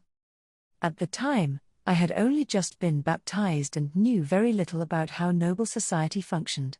I was so ignorant that I assumed we were going to hire construction workers from the lower city to build the orphanage and workshop from the ground up, and maybe we would have, had those been the only things I asked for.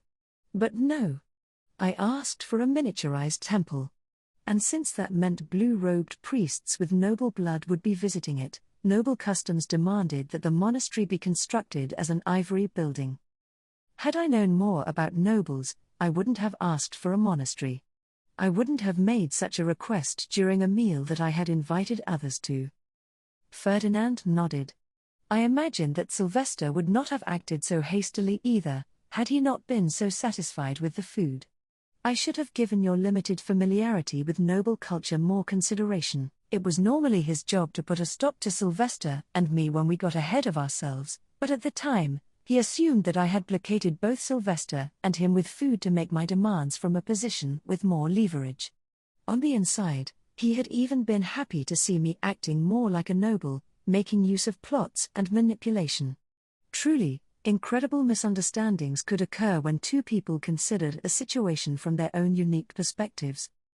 As a result, a monastery was constructed in Hassa the very same day. Eckhart widened his eyes in surprise at the deep lore behind the monastery, while Justus leaned forward with excitement. Oh ho! The truth is always full of surprises, huh? That's why gathering information never gets old. So, what problems did this bring about? Tell me everything. Craftsmen from the lower city had worked together to furnish Hassa's monastery and make it livable for the priests. I had tried taking the orphans inside as well, thinking that doing so would save them from brutal mistreatment while also lessening Hassa's burdens. We did save 2 girls and their brothers who were about to be sold to nobles, but my actions put Hassa in an extremely dangerous position. I didn't even know until people from the Gilberta company told me that Hassa's orphans were considered the shared property of everyone in the city. Who could blame you for not knowing how orphans are treated there? Here in Ehrenfest, children orphaned after their baptism are looked after by their workplace, Justus said, earning him a surprised look from Eckhart. It seemed that it wasn't normal for nobles to know how commoner orphans were treated elsewhere. Unfortunately, Hassa's mayor believed that he could do anything with the former high bishop's support. He mistakenly assumed that he had a powerful backer, and thus attacked the monastery in order to retrieve the girls. Unbelievable. but the monastery is an ivory building that was constructed by Lord Ferdinand himself. Eckhart exclaimed, his voice cracking a little in shock. I nodded. Ivory buildings for nobles to live in could only be made by members of the Archduke's family who had his explicit permission, and so attacking one was treated the same as attacking the Archduke's family. I hadn't known that either, but ignorance of the law was no excuse. No one was harmed thanks to the monastery's protection magic, but nevertheless, Hassa had committed treason. Then they must be destroyed at once. Eckhart exclaimed again, whipping out his staff and rising from his seat. But Ferdinand stopped him with a sigh. Calm yourself, Eckhart. I am using Hassa as a learning experience for Rosamine. Do not destroy it before she has gotten as much as she can out of this opportunity. You are using it as a learning experience. Indeed. Now that Hassa has committed treason, it is a city with no future, it matters not whether it is destroyed or saved, Ferdinand said with a laugh.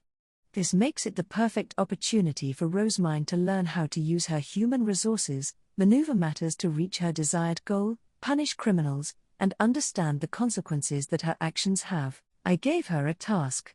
If she does not wish to see Hassa destroyed, then it is up to her to engineer the development of a faction that opposes the mayor and isolates him as a traitor. What we will be doing here is executing the mayor and his faction. You need not destroy them yourself. Eckhart frowned in confusion and looked at me. But commoners who would attack an ivory building are a plague to society. They do nothing but harm. Is removing them from this world not the just thing to do? Rosamine, what in the world are you protecting them for? As one could probably tell from Eckhart's words, my perspective on the world was entirely different from that of a noble. I tilted my head in thought and tried to explain the reasoning behind my actions, even though I did not expect him to empathize with them. I was raised to believe that rulers existed to protect their citizens. I do not understand what line of thinking leads you to so readily want to destroy an entire city of people you are supposed to be protecting. Once you kill someone, they are gone forever. Is it not better to let them live and repent for their mistakes? Let them live? To what end? Eckhart asked, furrowing his brow in confusion. He sincerely did not seem to understand what I was talking about. Commoners pay taxes to nobles, do they not? You can thus benefit from keeping them alive. The punishment I suggested to Sylvester was raising their taxes for 10 years. It seems that commoners and nobles are just fundamentally different, Eckhart replied, stroking his chin in thought. He knew that I had been raised as the daughter of a soldier, so it seemed that he was chalking this up to our distinct backgrounds. You are correct that the Archduke protects his citizens, he gives them somewhere to live and ensures that the land is filled with mana. However, while commoners are accepted as citizens and allowed to stay here in return for paying taxes, what matters most is their obedience. There is no need to keep traitors alive who do not pay the Archduke the respect and gratitude that he is owed. The Archduke used his mana to revitalize the earth, both making and securing land for people to live on. It was apparently normal for those in a duchy who rose up against nobles despite being kept alive by their grace and mana to be executed on the spot. There are over 1,000 people who live in and around Hassa, and even if you exclude the farmers who weren't directly involved in the attack, that still leaves more than 200 people, I responded. Were Hassa to be destroyed, would you not receive less taxes? Would it not ultimately disadvantage both the Archduke and the nobles? Trying to convince a noble on moral grounds wouldn't work, nor would trying to explain that commoners followed different values. Thus, I launched an attack on the basis of material losses, taxes. But, sadly, even that had no effect whatsoever. It would not disadvantage us at the moment, Ferdinand replied instantly. It really wouldn't be a problem at all, Justus added. They had both replied so quickly that, for a second, I could only blink in response. Ferdinand furrowed his brow in displeasure, then continued. We presently lack nobles and priests, and we do not have enough mana to fully vitalize the earth. We are being forced to spread our mana as thin as possible to preserve the lives of our citizens. We may have a bit more leeway with mana now that you have entered the temple and are performing spring prayer, but there are still more commoners exhausting mana than there are nobles providing it. In this regard, losing a single city would not pose any problems whatsoever. In fact, it would be beneficial to us. Hold on a second. I exclaimed, reflexively standing up in sheer disbelief at what I had just heard. Do not stand so abruptly. It is unsightly, Ferdinand scolded, glaring at me before continuing. I have listened to your point of view, and out of respect, I did not execute that rude, foolish mare on the spot. Is this not to your benefit, allowing you to save the rest of the city as you so please? My first thought was to call Ferdinand cruel or even monstrous, but the reality was that he was being the most considerate of all the nobles here. He had listened to my opinion and was doing all he could to accommodate it, but Eckhart did not seem to be too fond of seeing Ferdinand restrained in this way, and was glaring at me with dissatisfaction. Rose mine, the world will be better off without fools who bear weapons against the Archduke's family, the same people who keep them alive. There is no need to burden yourself with saving them. It would be better to wash your hands of the matter and get rid of them entirely. Nah, Eckhart, Justus chimed in, I think Milady's got the right idea, squeezing them dry over the next decade. It takes a lot of years before commoners are old enough to pay taxes, so we really don't want to lose too many of them. You know how quickly commoners die when even a minor disease starts to spread. We got a plan for that kind of thing. For a tax official, his answer was very much in character. I slumped my shoulders over sadly. It seemed impossible for me to ever get used to how nobles thought about things. I believe it is about time for us to leave for Hassa. We shall execute the mayor's faction as traitors and, in the process, see how many people that plot of yours has moved, Rosemine. I can only hope that the anti-mayor faction has significantly grown in numbers, Ferdinand said with a sneer. It was like a vice was squeezing my head. We brought out our high beasts at the temple's front gate. Fran and Zam would be sitting in the back seats of my pandabus, while Brigitte would be in the front with me. At this point, it was as though Lessie's passenger seat existed basically just for her. Milady, mind me loading this stuff into your high beast?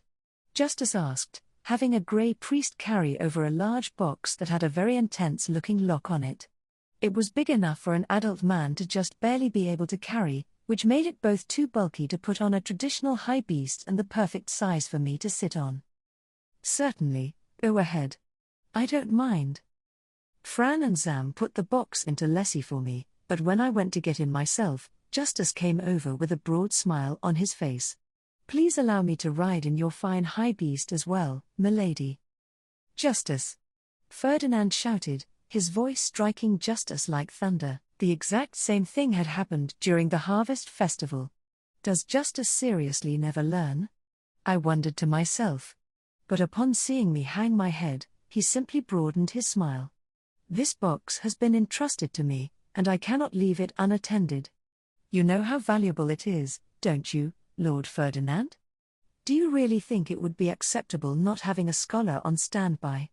Justus asked, puffing out his chest as if proud of the plot he had concocted. At that, Ferdinand's expression darkened as though he was holding back the urge to let out a tremendous roar. Both he and Justus glared at each other for about 10 seconds, then Ferdinand finally turned his gaze to me. Rosemine, pay no mind to Justus during the journey. If you allow him to distract you, then you will all surely fall from the sky. And that means I've got Lord Ferdinand's permission. Let me in, milady. What? That was him giving his permission. I looked between Ferdinand, who had now turned around to his own high beast, and Justus, who was urging me on. Having no other choice, I opened a door into Lessie. Fran, please teach him how to fasten his seatbelt. As you wish. Once the excited Justus had leapt into my high beast, we departed. But he was asking so many questions about the interior that it was honestly kind of annoying. I politely answered his questions at first, but Ferdinand's warning that we would fall from the sky was starting to feel increasingly legitimate. Justus, you are distracting me. Please be silent. In that case, milady, this is my last question. By what means did you create a high beast like this? I'm not sure how to answer that. I just envisioned it and then made it. That's a shame. I wanted one for myself, if possible. Our journey to Hassa didn't take much time at all, and we arrived in the blink of an eye. As we landed on the plaza, like we had done during the harvest festival, the people spread out to make space for us. But unlike before, they all knelt once they had stepped back, and the brief glimpses that I caught of their faces revealed nothing but grim expressions. The children appeared to have caught onto the heavy atmosphere as well, since they weren't chattering among themselves as usual, instead clinging to their parents anxiously or kneeling like the adults. I pressed my lips together tightly at the looming sense of dread. It was clear that everyone understood the situation. Would it really be possible to finish matters here with only the mayor's death? I glanced up at Ferdinand as he walked slightly ahead of me, but I couldn't glean his intentions. "We have been waiting since receiving the letter from the Gilberta Company," Richt said. He was kneeling atop the stage, in between several others who were likely the chiefs of the neighboring farming towns. I could guess that Richt had managed the winter mansion in the mayor's place due to his punishment, so it made sense that he would be the one greeting us as well. "Honorable High Bishop and High Priest, welcome to the city of Hassa," Richt continued. "I thank Flutrain, the goddess of water, for this meeting from the bottom of my heart." We returned slight nods upon receiving his polite greeting for nobles. Richt looked up and, given my height, we made direct eye contact. "High Bishop, that is, Hassa. You have my sympathy, Richt, but as the letter said, Hassa must be punished. No matter what I might say to the Archduke, that fact will not change," I said. At that, I turned to face the gathered commoners, holding a voice-amplifying magic tool much like the one that had been used during the Haarspiel recital. "Attention, people of Hassa.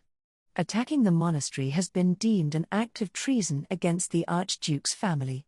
I asked for my adoptive father to spare you, but the fact remains that a crime has been committed, a crime so severe that even a noble would be punished for it.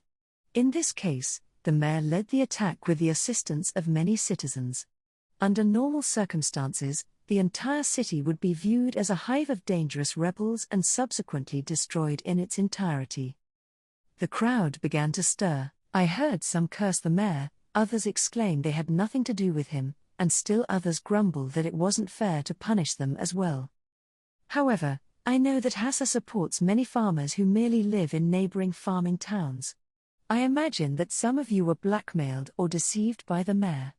I pleaded with the Archduke not to destroy the entire city for the crimes of a few, and he ultimately agreed to rethink the punishment, I announced. I heard a few shocked murmurs, then the pale expressions in the crowd quickly started to give way to smiles. I hurriedly continued before their hopes swelled too much. "He rethought the punishment, but that is all. Hassa will not escape unscathed. Your punishment shall be 10 years of increased taxes, and no priests will be sent here for spring prayer this year. I have saved your lives, but the punishment is by no means a light one. Forgive me for being incapable of doing more." Cheers spread through the crowd. I saw some people sighing in relief, and others joyously hugging each other. Not getting wrapped up in something we didn't do is all that matters. "Thank you very much, High Bishop," Richt said. But as the crowd grew excited, Ferdinand calmly stepped forward and took the voice-amplifying magic tool away from me. He then spoke into it with his cold voice. "Deliver the traitors to us. They shall be executed." In an instant, silence fell over the crowd. It was so quiet that it felt as though I could even hear the sounds of people swallowing nervously. Richt shut his eyes tightly, then nodded. "As you wish." The door of judgment. Richt excused himself, leaving to fetch the mayor.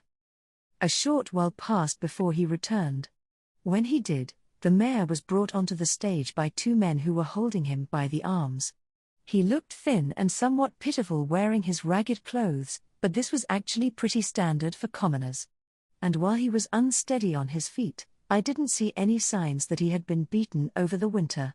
In fact, it did not seem as though he had been treated that poorly at all. The mayor knelt before me, raising his head to meet my gaze before quickly lowering it again. While I only saw his narrowed eyes for a second, there was a nasty gleam in them. I could feel the distinct air of arrogant condescension, his transient expression making it clear that he intended to exploit me to escape his punishment, since I was just a compassionate little girl. If the me from a year ago was up here, I never would have noticed that look. I had now spent a year getting knocked about in noble society, having to carefully observe Ferdinand's stony expression and Florencia's calm smile to catch even a glimpse of the true emotions hidden beneath their facades. It seemed that all this practice had made me a little more attentive to things like this, and while I wasn't particularly happy about the method, it had at least helped me to avoid getting exploited. "Hi, Bishop, I simply did not understand my actions," the mayor began in a pained voice, keeping his head lowered as he defended himself. He went on to speak at length about how he hadn't realized that attacking the monastery would be considered treason, but that was a lie. When Fran had told Rick about the monastery attack during the harvest festival, the blood had drained from his face, and there was no chance that the mayor's assistant would know something that the mayor himself did not. The truth was that he had just intended to smooth over his crime using the former high bishop's influence. He knew that it was a grave offense, which was why he had waited until Rick was away from the city to order the attack. As I listened, feelings of complete disgust slowly started to build up in my chest. Ferdinand was standing one step behind me, and I could only imagine the blood-chilling expression on his face. Just the thought was enough to make a shudder run down my spine. Enough. Since when were you under the impression that ignorance would excuse your crime? Ferdinand asked, cutting down the mayor's defense in one fell swoop. The mayor looked up at Ferdinand in surprise, failing to find any words. He then locked his eyes on me, having no doubt concluded that I would be easier to convince, and resumed his defense. "O benevolent High Bishop who saved Hassa from destruction. Everything I did was to protect my humble city. It is only now that I understand the severity of my ignorance, and I ask for your mercy so that I might live with virtue to atone for my sin." His grandiloquence was about what you would expect from someone who was in a position of leadership. He knew how to pick his words, speaking in a manner that quickly persuaded those listening to sympathize with his situation. Several people in the crowd had even started to speak up asking for my mercy. This isn't good. An uncomfortable chill washed over me. My goal here was to save as many people in Hassa as possible by sacrificing their mayor, but there was a chance that those who tried to defend his actions would end up getting executed as well. "Are you not a saint who shows mercy even to orphans, High Bishop?" the mayor asked confidently, elaborating on what I had done for Hassa's orphans and openly praying that I show him the same consideration.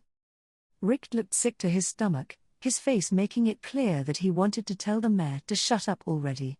He edged slightly toward him, but then immediately stopped in place, having turned completely pale.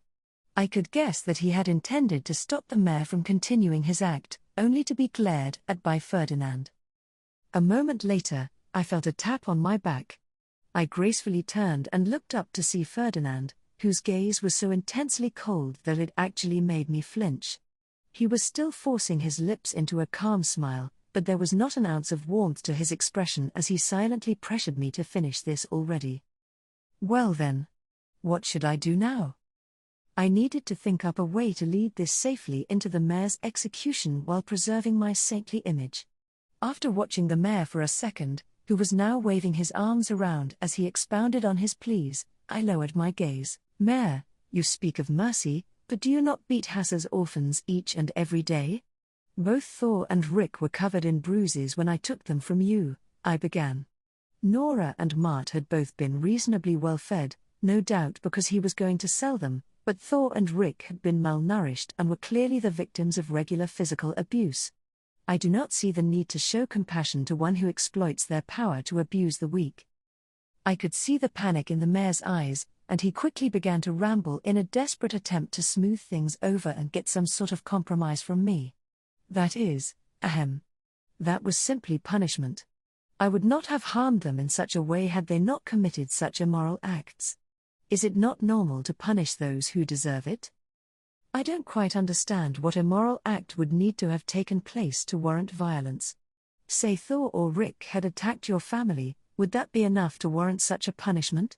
I asked, placing a hand on my cheek and innocently tilting my head, playing the part of a sheltered child ignorant of the world. The mayor nodded over and over, eagerly rubbing his hands together.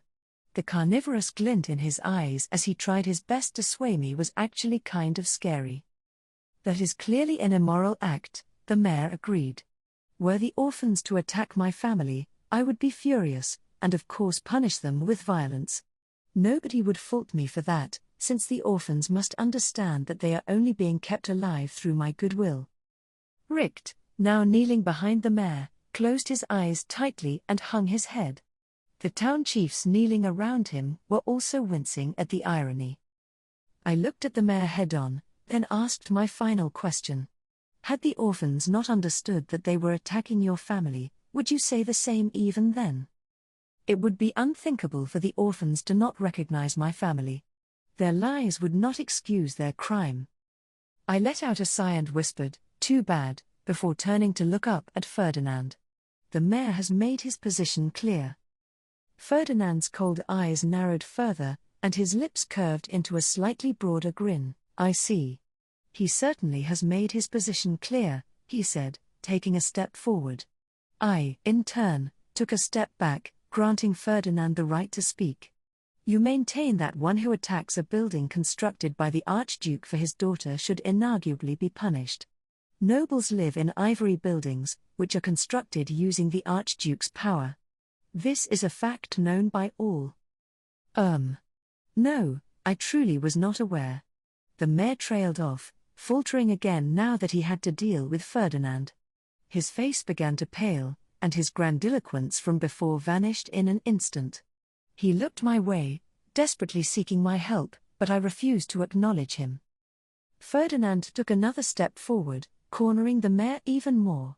"Mayors must deal with nobles, and it would be unthinkable for you to not know something so basic. You made your citizens attack the monastery, knowing the gravity of your crime. What you did not know was that the former high bishop had died before he could disguise it and provide his protection." The mayor widened his eyes in shock. "That is simply not," he began, desperately trying to find an escape. But the people in the crowd who had moments before supported him were now regarding him with dispassionate eyes. I could guess that he had spent the winter convincing them that he hadn't known what he was doing. But regardless, it would not matter even if you truly had not known.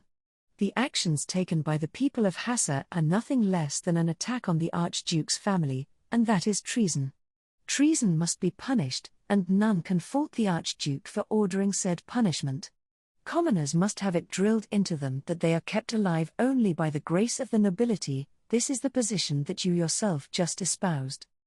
But I tire of your dishonest excuses.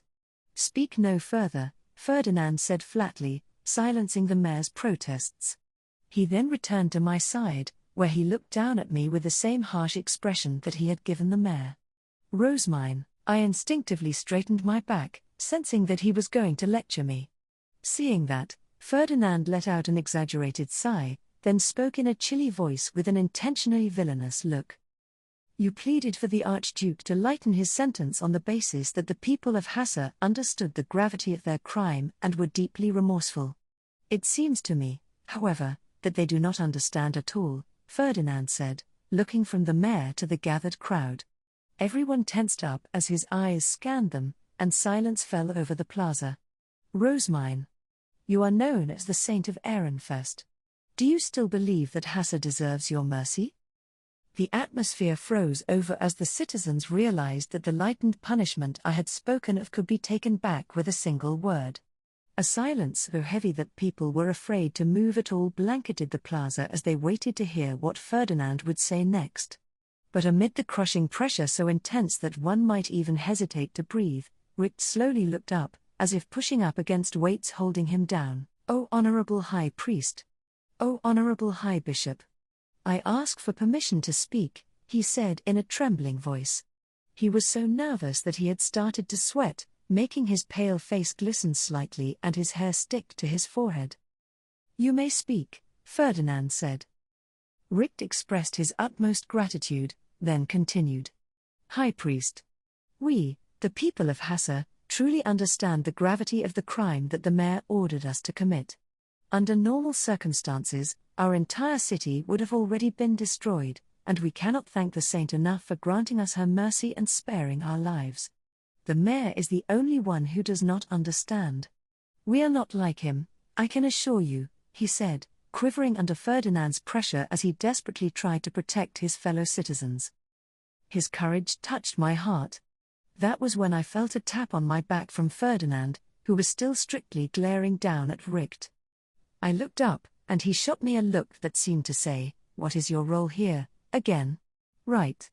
I'm supposed to be a saint. As moved as I was, now wasn't the time for me to stand around. I stepped in front of Richt and spun around, spreading my arms wide as if to protect him from Ferdinand. "High Priest, I believe Richt's words. The people understand the gravity of their crime." "I know it." "High Bishop," came incredibly moved voices from both Richt and the town chiefs. The admiration and gratitude in their eyes made me feel so guilty that I could barely stand it. I just wanted to scream, "I can't be a saint. This is all too much," and run off the stage.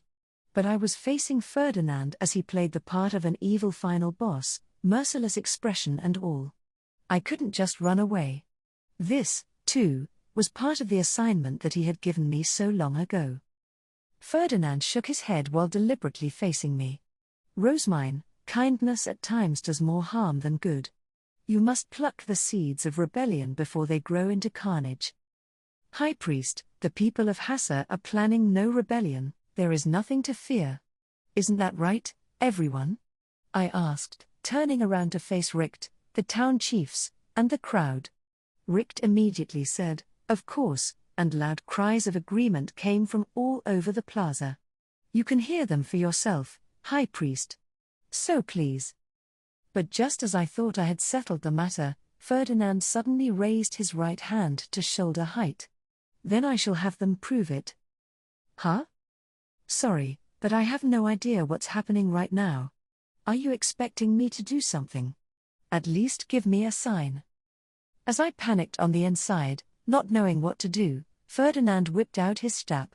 "I shall thoroughly pluck the seeds of rebellion," he announced, then muttered Getilt and swung his staff. A translucent amber barrier appeared beneath the stage, a little way into the plaza. Schutzeria's shield? It had the same decorative patterns, but while the shield I made when praying to Schutzeria was round, the one that Ferdinand had produced was a thin rectangle that resembled a door, wide enough for two adults to walk through while standing beside one another. "They shall attempt to pass through this door of judgment. Those who truly regret what has occurred shall be able to pass through without issue." Richt gazed at me with worry, but I knew how these things worked. A shield of Schutzeria would let anyone through who did not harbor malice or the intent to harm others. I looked him in the eyes and gave a reassuring nod. "Richt, I am sure you will pass through without issue," I said. Determination filled Richt's eyes and he stepped forward, climbing down the stairs and standing in front of the amber rectangle. As those in the crowd all held their breaths, waiting to see what would happen, he walked toward the shield. And passed through with ease, despite looking a little scared at the very last moment. "It is as you see, High Priest. He is a good man." It appears that Richt is trustworthy, but what about this one?" Ferdinand mused, unsympathetically looking down at the mayor. At that, Richt, as well as several of the town chiefs, grabbed the mayor and brought him down the stairs. Then, they pushed him toward the door of judgment. As I expected, the mayor was knocked back by a strong wind, making him unable to pass through. Bands of light instantly shot from Eckhart's staff and bound him. "Lord Ferdinand, I have detained the rebel." "Good work." Richt had passed through the door of judgment, but the mayor had not. I heard a simultaneous gasp from everyone in the plaza as fear crept onto their faces. Those who had attacked the monastery no doubt realized that the same power had knocked them away in the past. Some even looked visibly sick. "Richt, have all the citizens of Hassa passed through the door," Ferdinand ordered. "All those deemed a threat shall be executed." "High Priest," I said, pulling on his sleeve to try and signal that this was unnecessary. But he was gazing between the gathered citizens and the bound, prone mayor with a harsh look in his eyes. Any number of these people could harbor the same ill intentions as this fool. Judgment shall be necessary if you do not wish for us to execute the entirety of the city. Do you not agree? I believe in the people of Hassa. Surely judgment is not. But before I could say necessary, Ferdinand grinned. If those in Hassa are as virtuous as you believe, then this judgment will pose no threat to them. Unable to argue with this logic, I had no choice but to concede. Then I suppose it must be done. Do you agree, Richt? I asked, not knowing what else to do but throw the ball in his court. He did not oppose the judgment, but instead accepted it with a smile. Yes, High Bishop. There is no problem with that at all. In the event that there are others who fail, I would rather they be removed than risk leading Hassa into another crisis. We cannot allow ourselves to fall any further out of the Archduke's favor than we already have. Richt showed no hesitation in supporting the judgment and execution of any dangerous individuals who might commit further treason. His goal above all else was to save the city from destruction, so he just couldn't risk displeasing the Archduke's family any more than they already had. Judgment shall reveal those worthy of receiving the Saint of Ehrenfest's mercy. As you saw, I passed through the door safely. If you do not wish to be executed as a rebel, then you must do the same. Richt declared. And so, everyone in the plaza lined up to pass through the door. The town chiefs and the citizens of their towns went first, but since they hadn't participated in the attack and the mayor had very little influence on them, they all passed through so easily that it was almost underwhelming. The city folk who had participated in the monastery attack, however, were evidently a lot more fearful. They faltered in front of the door of judgment, afraid that they would be knocked back like the mayor had been. Do not fret about those who cannot pass through, Ferdinand told Eckhart. You need only bind them as you did the mayor. Yes, sir. Eckhart replied, taking out his stab. The sight was enough to send a wave of panic surging through the citizens, causing some to swallow their fear and rush toward the door, yelling all the while, NGH. Gar. Several among the flowing stream of people were knocked back by the door, and Eckhart instantly detained them with bands of light. Once everyone had attempted to pass through, the door of judgment faded, and 6 bound people were taken onto the stage. The execution. Those rejected by the door harbor malice toward us. They shall be executed here and now, Ferdinand announced. As you wish. These men are all firmly in the mayor's faction. I have no defense for them. Rather, I am grateful that the door of judgment has proved the innocence of everyone else, Richt responded. Ferdinand knelt in front of me. My heart was pounding hard. The blood drained from my face as the realization hit me that these people were about to be executed. It wasn't necessarily a surprise, since Ferdinand had said that the mayor would be executed from the very start, but now that it was happening before me, my heart thumped painfully and a cold sweat ran down my back. Rosemine, do not avert your gaze, okay? Neither Richt nor anyone else in the plaza seemed to feel any sympathy for those who had dragged them into this mess. Or, well, maybe that wasn't the right way to put it. They didn't seem to feel any disgust or hesitation toward them, either. Everyone was simply acting like it was completely natural for those deemed to be traitors or harmful to the community to be executed. They were wrongdoers for putting the entire city at risk, and this was a just punishment. Justice. At once, Lord Ferdinand. Justice headed to the large box that had been brought onto the stage and opened the lock with a loud clink.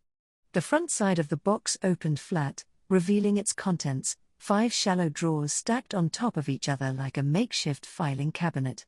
But from where I was standing, I couldn't see what was inside them.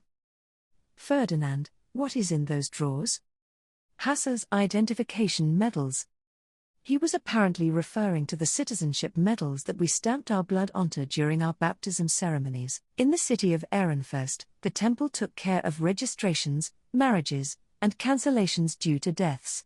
But elsewhere, the registrations were all done during the harvest festival, with the mayor sending word upon the death of a citizen. Scholars in the castle managed the medals themselves, following reports from priests and tax officials to keep them all properly organized.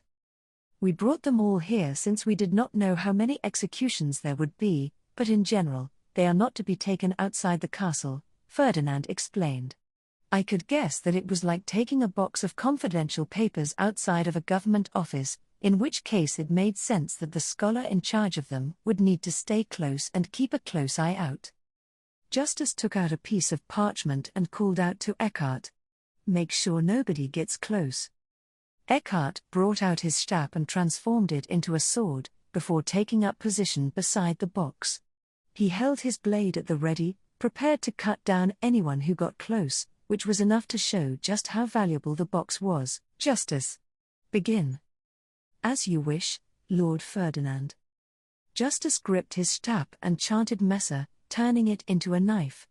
With the sheet of parchment still in hand, he walked up to the light-bound traitors sprawled out on the stage, their faces twisting in fear as they watched his feet approach.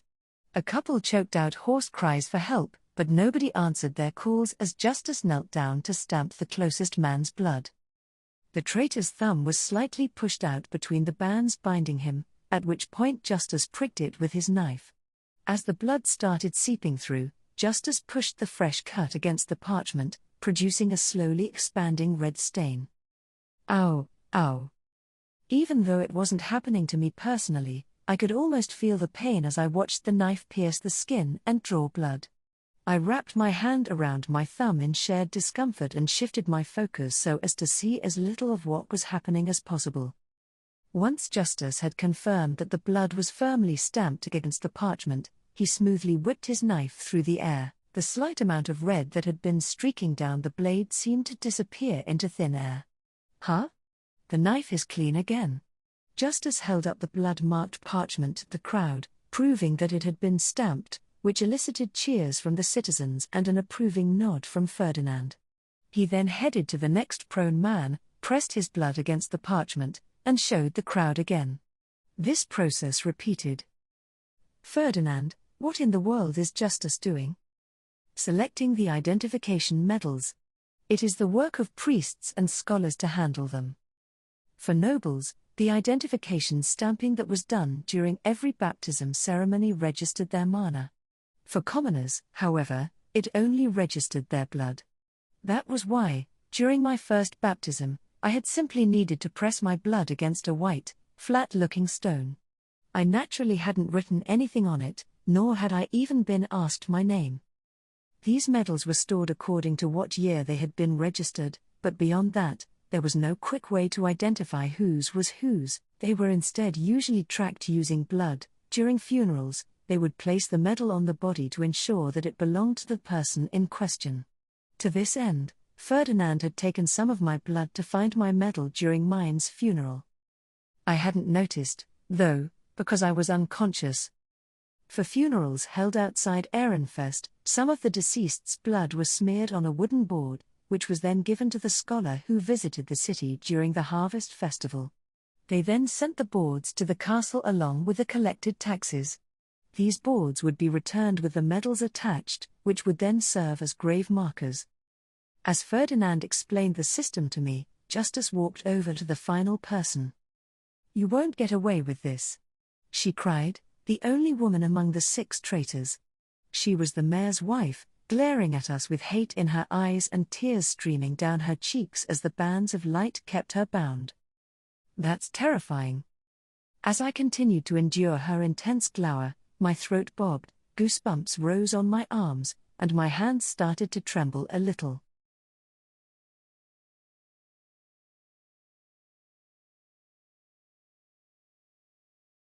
I wanted to step back and hide in Ferdinand's shadow, or at least look away, but I had been told that I needed to watch the entire execution.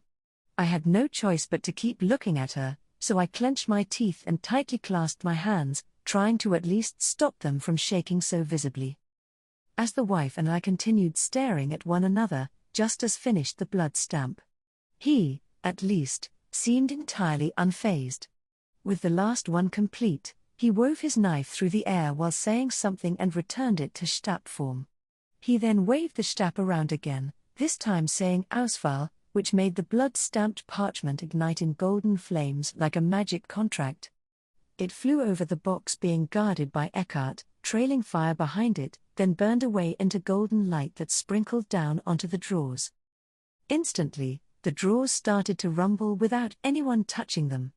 The topmost and second topmost ones both launched themselves open and shut, acting strangely until 6 medals suddenly shot out from within. Ooh! Awed cries could be heard from the crowd as the ivory medals used to register the people as citizens flew into the air before settling into Justice's hands.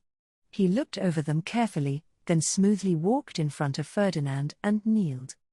"Here are the medals, Lord Ferdinand." Justice held up the medals gracefully and, once Ferdinand had accepted them with a nod of gratitude, stood up and briskly returned to the box. He firmly clasped the lock back on, then stood in front of it protectively. "Rosemine, step back and stand by Justice," Ferdinand said, before waving his free hand to make his strap appear within it. I could guess he was about to use some magic, so I did as requested, leaving only Ferdinand standing in the center of the stage.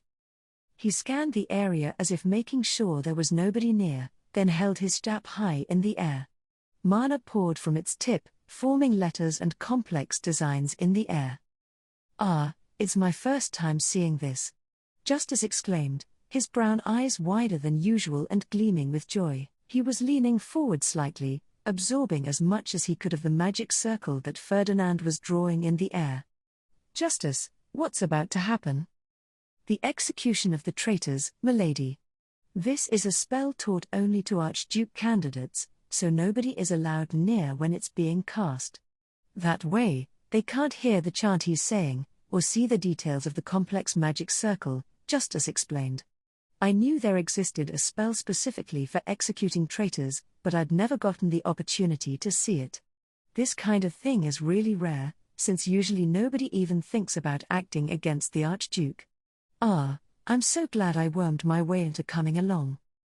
Seeing Justice clench his fists and shake with excitement at the upcoming execution, I deeply understood why Ferdinand had given such a terrible grimace when he arrived to accompany us.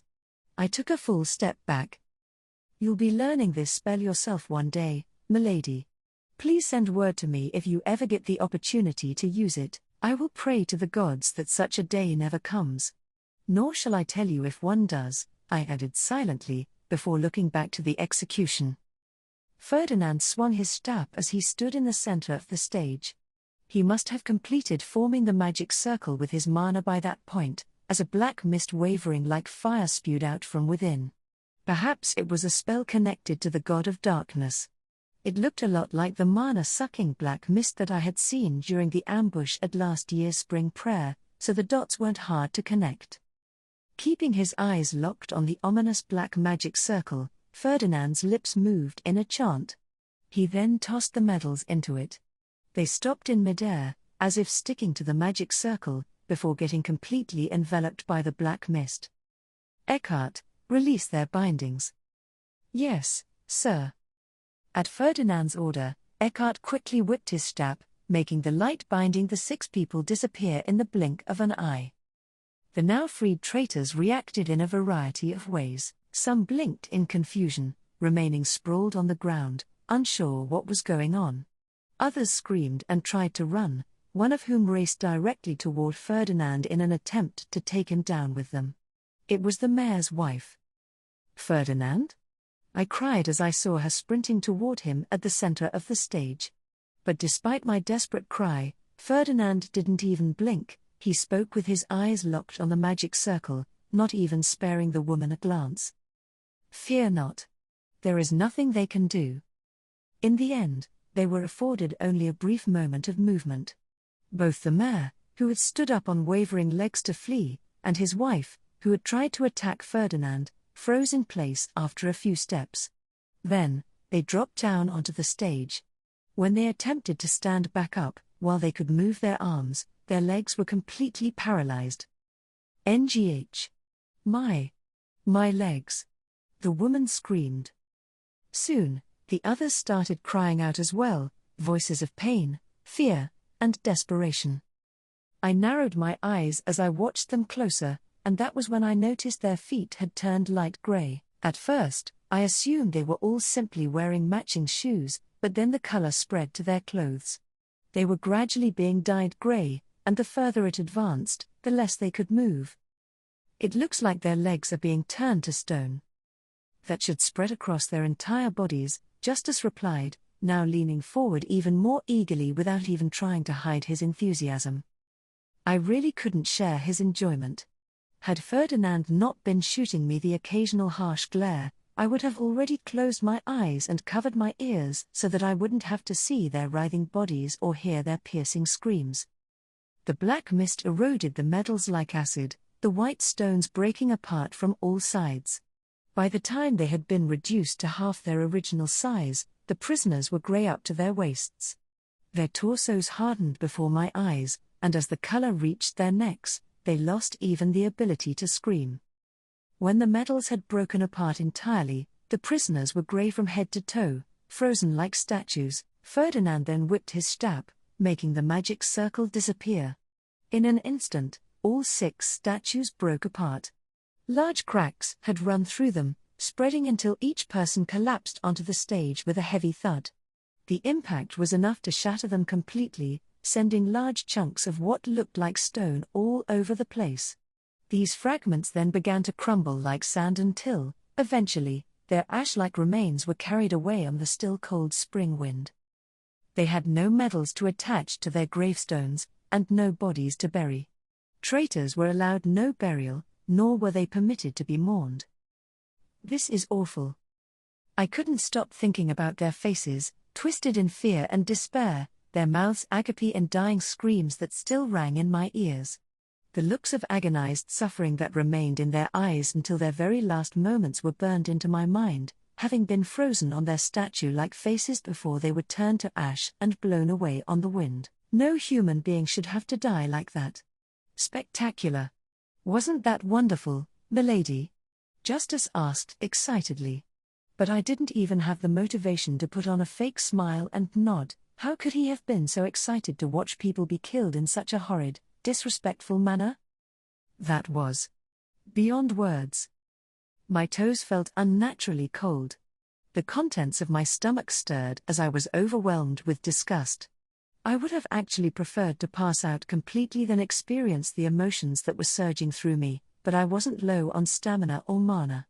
All I could do was stand at the edge of the stage and continue to watch, not even allowed to close my eyes. The plaza was silent, and everyone present wore expressions that made their terror toward the nobility clear. They had just witnessed the immense power that nobles wielded and been thoroughly taught that their lives could be taken away at any moment. With the spectacle over, Richt, who had been kneeling on the opposite side of the stage, stood up to address the crowd in a clear voice. Everyone, the traitors are now gone. They stood against our Archduke and put our entire city at risk. Our good names were sullied due to their actions. To restore our honor, we must work to repay the damage they caused until our newly baptized children come of age, and yet more years after that. We must act together so that the mercy of the Saint of Ehrenfest, who saved us from execution as traitors, will not go unrewarded.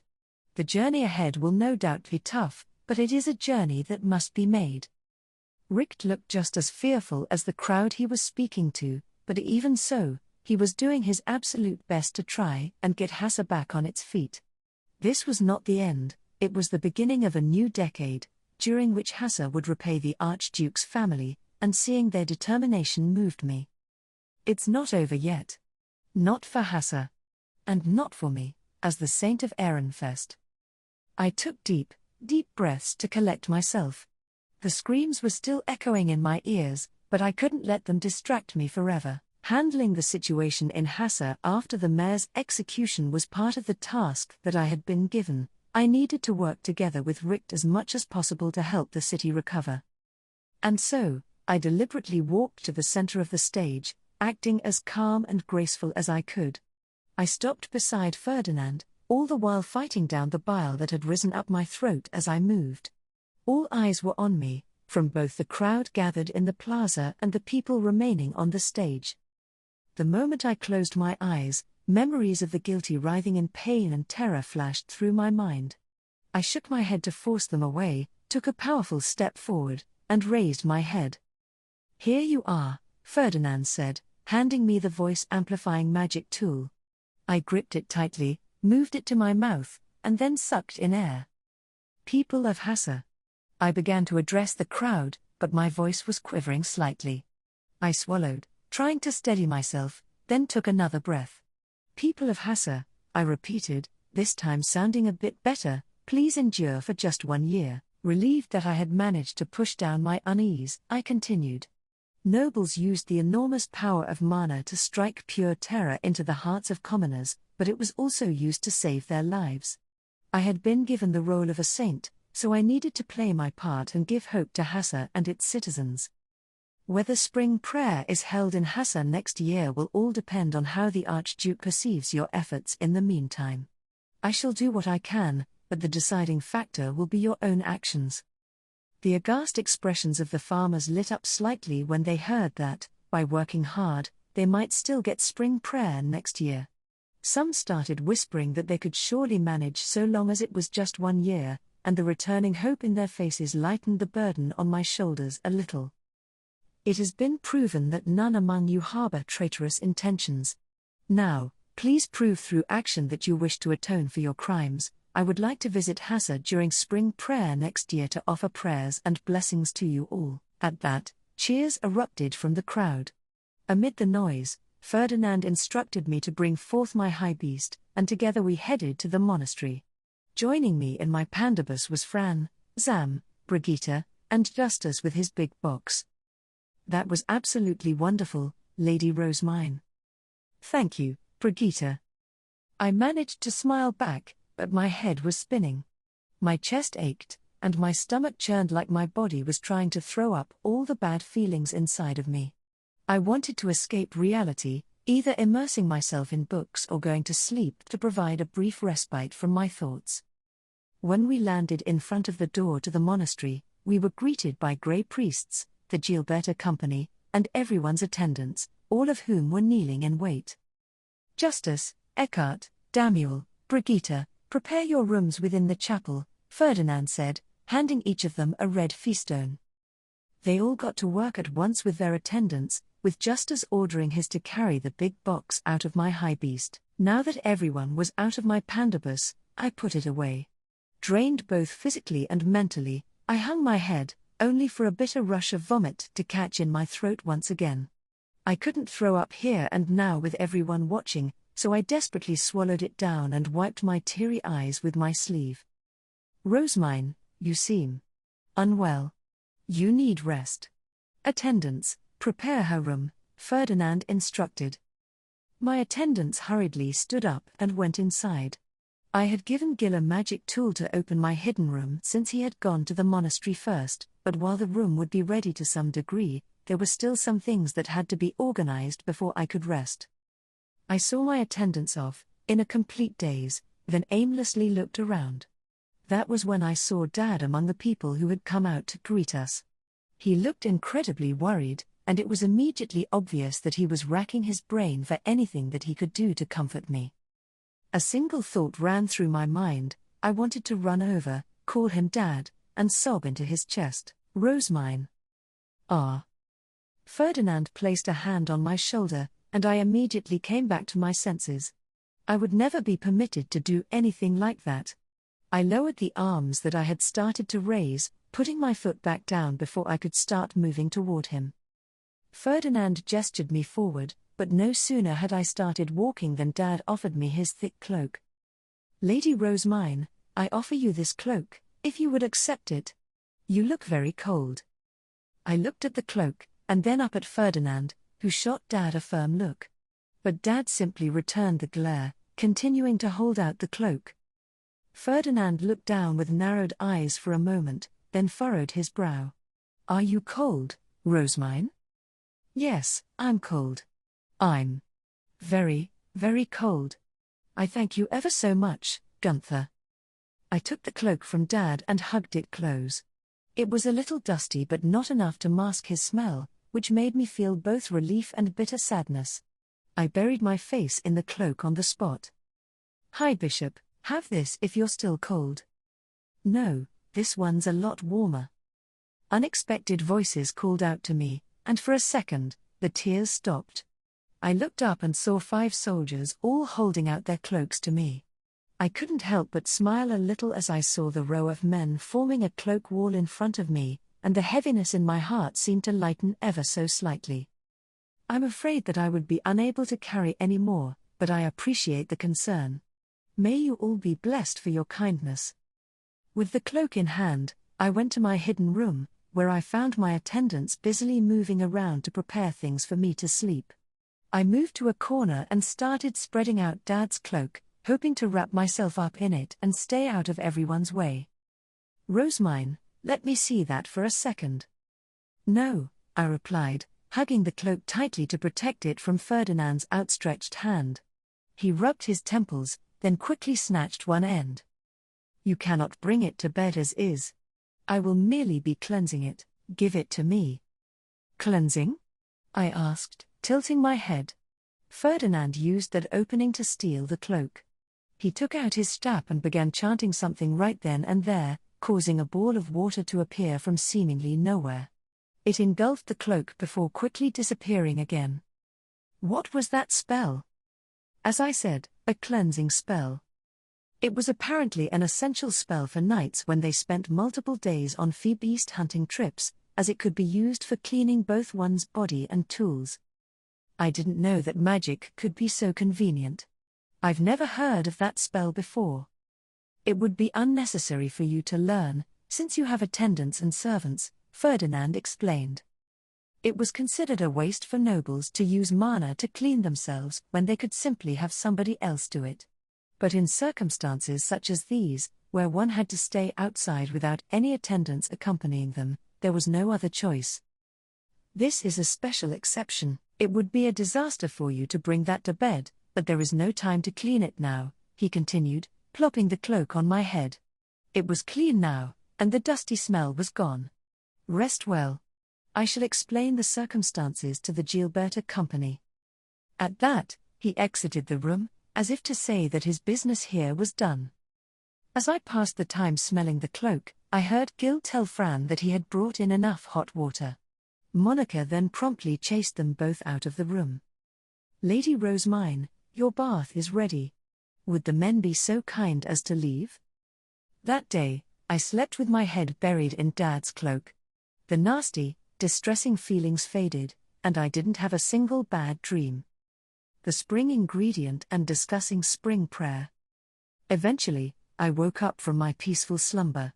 I crawled out from under Dad's cloak and stretched as hard as I could before spreading the cloak out on top of my bed.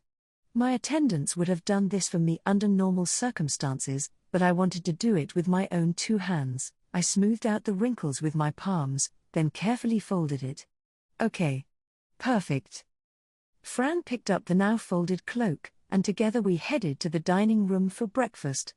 My attendants and the commoners couldn't eat before us nobles, so here in the monastery, all the nobles, including the guard knights, gathered first. We naturally couldn't act too casually when Ferdinand was here. By the time I arrived, everybody was awake and eagerly digging in. "Good morning, everyone." "Good morning, Lady Rosemine." Brigitte and Damiel appeared to have just started, while Justus had clearly been forced awake by his attendants. Ferdinand, however, was already close to being done. He must have woken up considerably earlier than anyone else. "Hello, Rosemine. I see you slept well." "Indeed. I was very snug last night." While Monica and Gil were preparing my meal, I had Fran call over Dad so that I could return his cloak. I had wanted to give it back myself, but the curse of nobility made me unable to do things like that. The most I could do was offer my thanks as Fran handed it to him. "Gunther, I shall return your cloak. It brought me much warmth over the night," I said as Dad knelt before me. He looked up a little, then his light brown eyes crinkled in a small, relieved smile. "I am glad to have been of assistance, Lady Rosemine. From what I have heard, you will now be traveling to towns as part of spring prayer. Please take care of yourself." "I thank you ever so much. You may tell the rest of your family that I wish them well, too." "We are honored."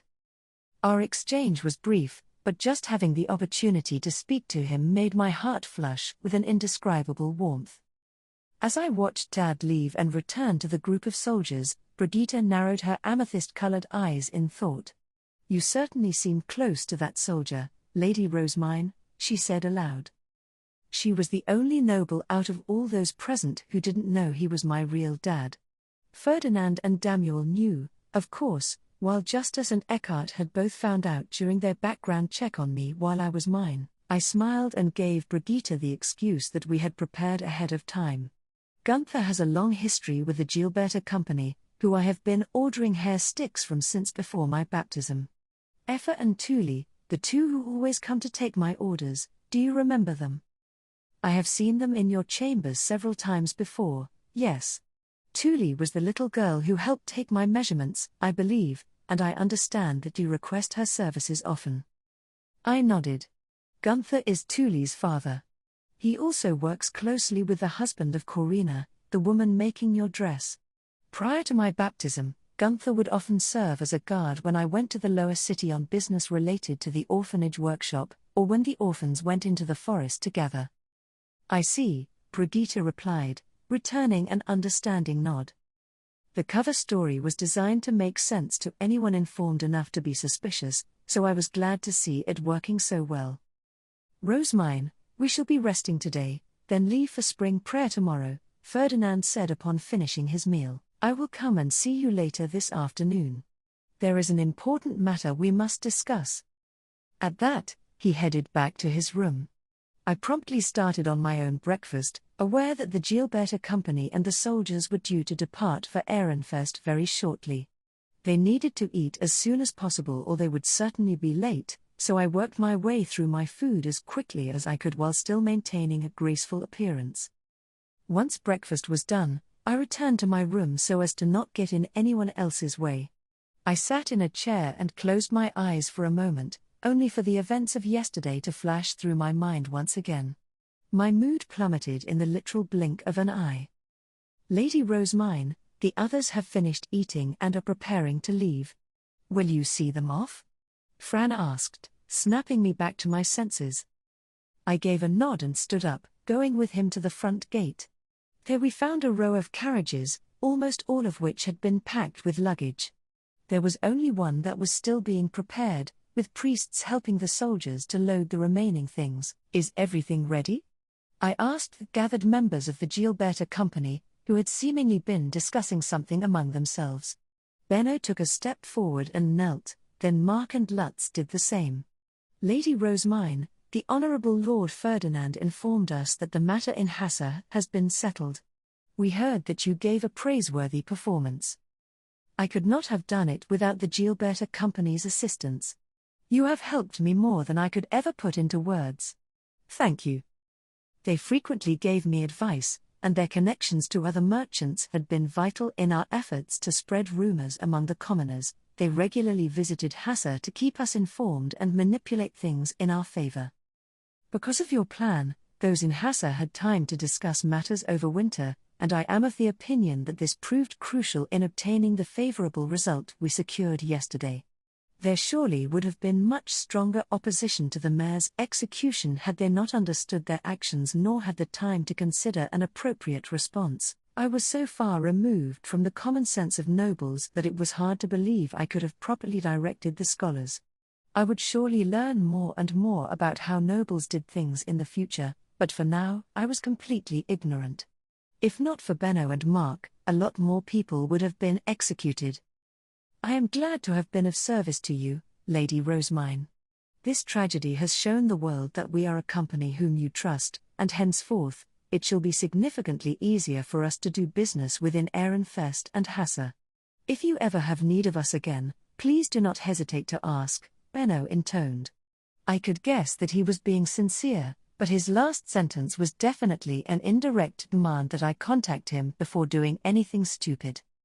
I searched through my memories for anything that I should tell him about, then clapped my hands together in realization. Ah, yes. There is one thing I wish to say.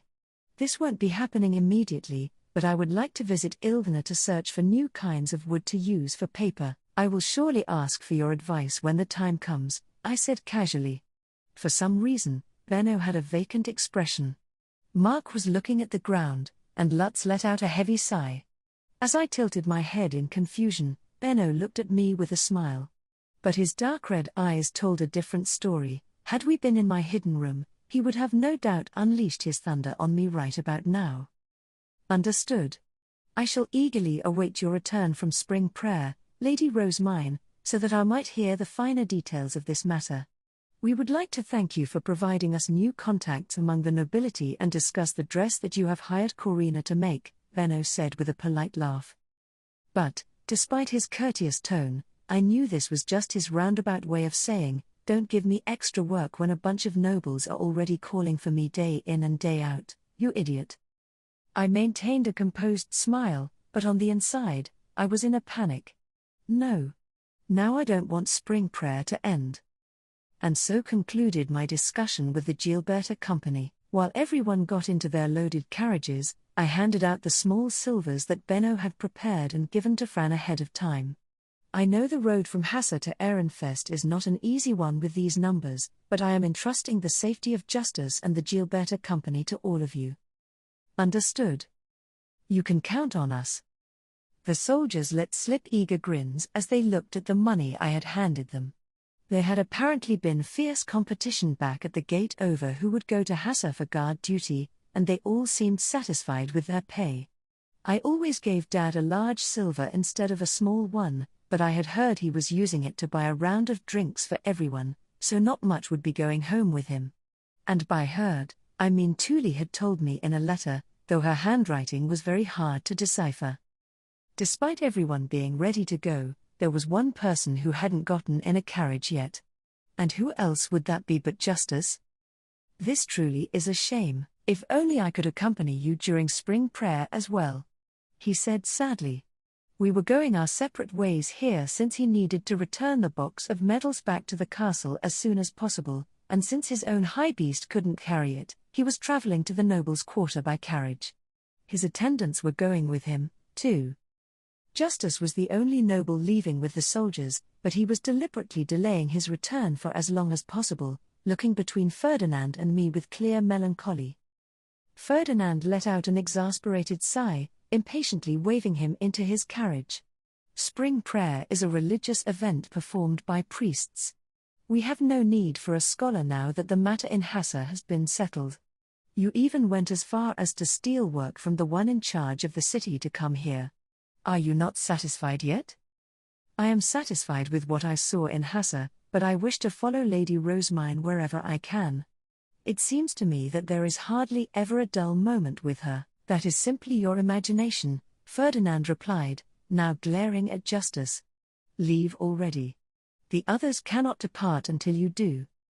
Having no other choice, Justus climbed into his carriage. And with that, they were off. One by one, the carriages slowly started to move, with the soldiers walking next to them as guards. Dad served as the rear guard for the group and was thus waiting at the back, so I used this opportunity to say one final goodbye. Gunther, take care on the road. And you take care of your health, Lady Rosemine, Dad responded with a grin. By then, the final carriage had started to move. He followed after it, the cloak I had slept in last night swaying behind him, and once he had completely disappeared from sight, I returned to the monastery. It was quiet now that most of the people were gone. I started to rest after lunch, and eventually, Ferdinand arrived with Eckhart to talk. The only attendant you need with you here is Fran. Have the rest leave the room. Very well, everyone but Fran, I must ask you to leave, I instructed. They all quickly did as asked, leaving him and my 2 guard knights. Fran poured tea for everyone, then stood by the firmly shut door. There was a long table here similar to the one in the High Bishop's room, and Ferdinand and I sat on opposite sides such that we were facing each other. Eckhart was seated beside Ferdinand, while Damiel and Brigitte were standing behind me on either side. First, I would like to discuss the ingredient that we shall acquire midway through spring prayer, Ferdinand began. I sensed both of my guard knights stiffen up at those words, and I instinctively straightened my back. The room had gotten palpably tense. Should I take your decision to discuss this with my knights present to mean that fey beasts are going to be involved again? Given that fey beasts tend to gather in mana-rich locations, we can assume that there will be a considerable number in the area. Justice has reported that we are likely to encounter Telfresh. Ferdinand helpfully provided a name, and while I had no idea what kind of a fey beast that was, my knight seemingly did. A grimace flashed across Brigitte's face, which led me to conclude that, whatever it was particularly disliked by girls. NGH. Please, let it be anything but a bug. However, considering what occurred on the night of Shootsaria, it would not be wise to underestimate what could happen on the night of Flutrain. It is impossible to say whether we are going to be faced with fey beasts of great size or great number. In that case, shouldn't we bring more guard knights with us? At the very least, we could have Cornelius accompany us, since he's already assigned to me, I suggested. While it was important to keep my potion making a secret, Cornelius was family and someone who I trusted. But Ferdinand shook his head. That is not an option. Cornelius is both a miner and an apprentice. He cannot be given work outside the city. I seem to recall him visiting Hassa with us when you constructed this monastery. Am I wrong? I asked, thinking back to who rode whose high beast on the way here. At that, Ferdinand and Eckhart both grimaced. Rosemine, those were abnormal circumstances, Ferdinand explained. None of us could have predicted that we were going to leave the city. That was a reasonable response. Not even I had intended for us to build the monastery in Hassa straight after lunch in the Italian restaurant. So we won't be able to bring any more guard knights with us. I conceded. Is everything really going to be okay? Fear not, Rosemine. Most fey beasts pose no threat whatsoever to Lord Ferdinand, Eckhart said reassuringly, openly placing his utmost faith in him. He even seemed excited to have the opportunity to serve as his guard knight. He probably wasn't wrong that most things wouldn't be an issue with Ferdinand around, so I decided to entrust all the security details to them and focus on the gathering itself. I took out my diptych, readied my stylus, and began asking questions. Ferdinand, what kind of material is the spring ingredient? The nectar of Ararin, a flower said to be beloved by the goddess herself, Ferdinand replied. We would be heading to a spring that became so rich with mana at this time of year that it was known as the goddess's bath. Flowers known as Ararin bloomed there, and their nectar was this season's ingredient. The flower's petals close during the night, and it slowly produces nectar, before eventually blooming at dawn. To prevent other mana from polluting the ingredient, one must gather it at that very moment. We shall thus be leaving at night and awaiting dawn with our guard kept high. I wrote all that down into my diptych, then looked up at Ferdinand. Have you ever been to this spring? No. I went gathering quite regularly while attending the Royal Academy, but since graduating and returning to Ehrenfest, I have not had such leisure, Ferdinand explained. I am familiar with violent, dangerous fey beasts that must be hunted by the Knight's Order, but I am not particularly well informed on harmless fey beasts and all the materials available here. As a result, we are largely reliant on Justice's information when it comes to gathering in Ehrenfest. There was no doubting that Justice was an absolute weirdo, but he was truly knowledgeable about all manner of subjects. What's more, since he readily went to gather materials himself, the information he provided could be trusted. I shall prepare the tools you need for gathering and lend them to you again when the time comes. I thank you ever so much. Once we had finished talking about the Ararin nectar and Justice's previous encounter with a Telfresh, Ferdinand ordered Fran and the guard knights to leave the room. I now wished to be alone with Rosemine so that I might discuss matters in Hassa. Everyone, clear the room. Yes, sir. Fran poured us fresh cups of tea and then exited, with Damuel and Brigitte following close behind. Eckhart seemed to want to stay and continue doing his duty as a guard, but he too was forced to leave. Ferdinand sipped his freshly poured tea, set the cup down, and then looked at me steadily with his light golden eyes. Us facing each other alone like this always meant the start of a lecture or some kind of scolding. I placed my hands on my lap and straightened my back. Rosemine, I would like you to tell me what you have learned from your experience with Hassa. I closed my eyes for a moment, and images from yesterday immediately flashed through my mind. When I opened them again, I clenched my fists, looking at Ferdinand head-on and doing my best to not get emotional. First, I'm now painfully aware that I need to fully grasp noble culture as soon as possible. The problem in Hassa had stemmed from my ignorance in three crucial areas: the cultural importance of ivory buildings, the contrast in what commoners and nobles deemed common sense, and the hospitality that nobles were supposed to be given. In order to prevent something similar from happening again, I needed to master noble culture as soon as I could. Correct. Were you a normal noble child, you could slowly learn about our culture and customs beneath the protection of your parents, but in order to run your workshop and spread printing throughout the duchy, you have already leapt into the world of adults. There was a lot that I needed to learn, and I needed to do it as quickly as possible, since I was doing things no other child would ever do. I was no longer a commoner, I needed guidance not as a merchant, but as a noble. Nobles will be unmoved by the logic of a commoner merchant. All you have done so far is establish an orphanage and a workshop in Hassa. You acted on impulse without preparation, and the only reason it ended without any major incident was because the enemies you made were commoners living within the Archduke's central district. As far as I'm concerned, this was a major incident, I protested impetuously.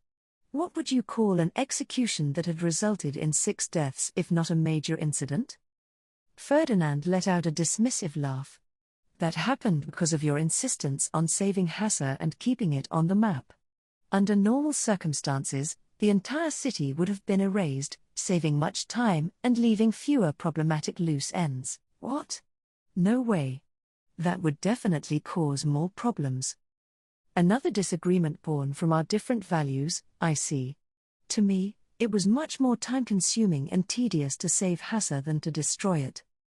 The point we disagreed on most was the value of a human life. The gap between commoners and the nobility was just unfathomably vast. I slowly shook my head. I understand that my culture doesn't mesh well with this world, but I will never get used to taking the lives of others so easily. You do have a commoner family, I suppose. It will be tough for you to fully adopt a noble's way of thinking, but do your best to absorb as much as you can. I didn't mind working to learn something when I had willing teachers there to explain it to me, but there was a big difference between understanding something and believing it. My mindset would be firmly rooted in my Arano upbringing no matter what happened, so overwriting it completely would be almost impossible. I can master day-to-day culture by watching others and copying what I see, but changing the very way I think about things is another matter entirely. There's a fundamental part of me that makes my thought process unlike everyone else's in this world, but I don't know how out of place I really am. It won't be easy for me to force myself to become like a regular noble. Regardless, if you intend to continue spreading the printing industry as the Archduke's adopted daughter, you are inevitably going to be dealing with nobles. If you do not grasp the culture, then problems will occur with consequences far more severe than what you saw in Hassa. Not everything can be solved solely by relying on the Archduke's authority. The incident in Hassa had seriously blown up in my face, and that was just a problem with commoners. Doing something that attracted the ire of nobles would lead to something even worse, so I needed to proceed carefully, making sure to consider every action I took. I need to start using indirect euphemisms so that I can't be held to my exact words, and I need to advance things carefully so that no unexpected problems occur. Does that mean I need to work on my impatience before anything else? I asked. Ferdinand grinned and gave me a nod. I had given him the exact answer he wanted. I cannot empathize whatsoever with your lust for books and the blindness they instill in you, but I do understand that you desire them above all else.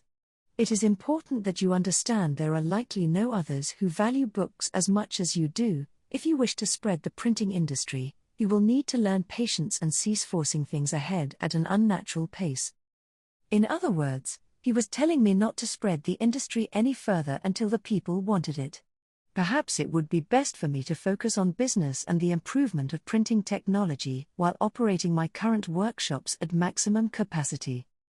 In that case, I will slow my expansion to a gentle pace that won't invite any opposition, and use that time to improve paper and the overall literacy rate, I replied. Once I no longer needed to dedicate my energy to educating the noble children, I wanted to improve the education of commoners as well. That would mean more customers for my books. But my grand plan was halted almost immediately by Ferdinand, who frustratedly raised a hand. Stop. What exactly are you talking about? I'm just thinking about working on the quality before quantity. And I thought you were finally beginning to understand. Where is all this coming from? Ferdinand asked, now cradling his head. Weird. Why is he reacting like that? Well. If you thought I was finally beginning to understand a moment ago, let's rewind the conversation back to what happened in Hassa. This time, I don't intend to underestimate the cultural dissimilarities between commoners and nobles. In particular, I think it's important to teach mayors and town chiefs exactly how nobles think. To what end? Ferdinand asked, not comprehending why this was necessary. But it seemed clear to me that commoners in a position where they needed to deal with nobles would benefit from learning their culture.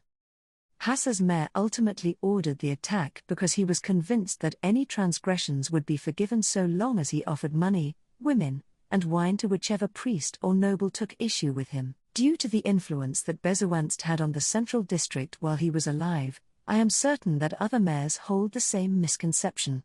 It would be better to teach them now that their bribes are no longer acceptable. Ferdinand responded with a blatant grimace. You intend for me to explain these simple matters to every single mayor? Well, I'm just a little kid on the outside. The adults don't invite me to their nighttime discussions. Not only were there no opportunities for me to speak to them, but I wasn't sure how seriously they would take the advice of a kid. Meanwhile, you only had to take a look at Ferdinand to know that he was a serious man who wouldn't joke around. One word from him and they would no doubt carve his warnings deep into their hearts. But sadly, Ferdinand shook his head. Is it not obvious to them that people must be accommodated differently? Why must I waste my time educating fools so helpless they would lead themselves to their own demise? All you'd need to do is speak to them for a little while when we pass through their cities during spring prayer and the harvest festival. I think you'll find it much more tedious and time-consuming to run around inviting problems, destroying cities, and executing people than to take some time to educate them. Ferdinand drummed his fingers on the table. I see. You do have a point. If you insist on educating them, I shall permit you to do it yourself. We will not be spending the night at every city, however, so that will not provide the full coverage that you seek. Instead, as the High Bishop, you will need to discuss this with them prior to performing your spring prayer duties. Do not attempt to push this tedious busy work onto me. Fiend. The next day, at both winter mansions we visited for spring prayer, I faced the mayor and town chiefs who came to greet me and explained what had happened in Hassa.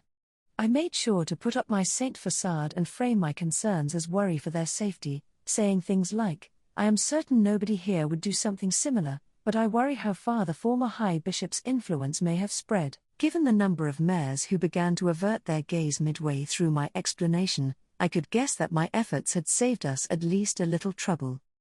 The goddess's bath. It turned out that Bezuanst only ever visited cities close to Ehrenfest, sticking to a limited area within the already relatively small central district. The moment we reached a particular distance away from Ehrenfest, the attitudes of the mayors and town chiefs changed considerably. Is this something that's hard to notice from the Archduke's perspective? I asked. Bezuanst was the High Bishop for a considerably long time thanks to Veronica's influence, and he always selected tax officials who would carry out his whims. The reality was, he had more leverage in Ehrenfest than a lay noble scholar. I can imagine his relationships to commoners were given no scrutiny as long as the taxes were collected in full from each city. At that, Ferdinand paused, before continuing with a bitter smile. Even my late father was weak to Veronica, due in no small part to him taking me in. This all happened many years before Sylvester became Abt Ehrenfest. Sylvester lacked the strength and a good enough cause to remove his own mother and uncle from power, the latter of whom had served as High Bishop for decades. In any case, being a noble is the height of tedium, all just actions will encounter fierce resistance. To see actual results, you must accumulate power and thoroughly set the stage over an extensive period of time. Attempting to act against injustice the moment you see it runs the significant risk of causing more problems elsewhere. You must learn to sit back and observe the situation, even if you find what is occurring deplorable. I nodded, but deep down, I couldn't imagine myself managing to silently overlook something I found deplorable. Ferdinand must have picked up on that, as he shot me a glare. Do not nod if you do not understand. I'll do my best to learn to overlook things if they don't involve books or my own family, I conceded, which only made Ferdinand massage his temples and grimace even harder. In any case, I would need to be careful. I knew that the moment I got wrapped up in something, I wouldn't be able to control myself. My attempts to educate the mayors and town chiefs aside, spring prayer was largely the same as last year, and we consequently went through it without much issue. There were, however, a few things that stood out. For one, my blessings last year had made such an impact on the harvest that every winter mansion we visited met us with enthusiastic fervor.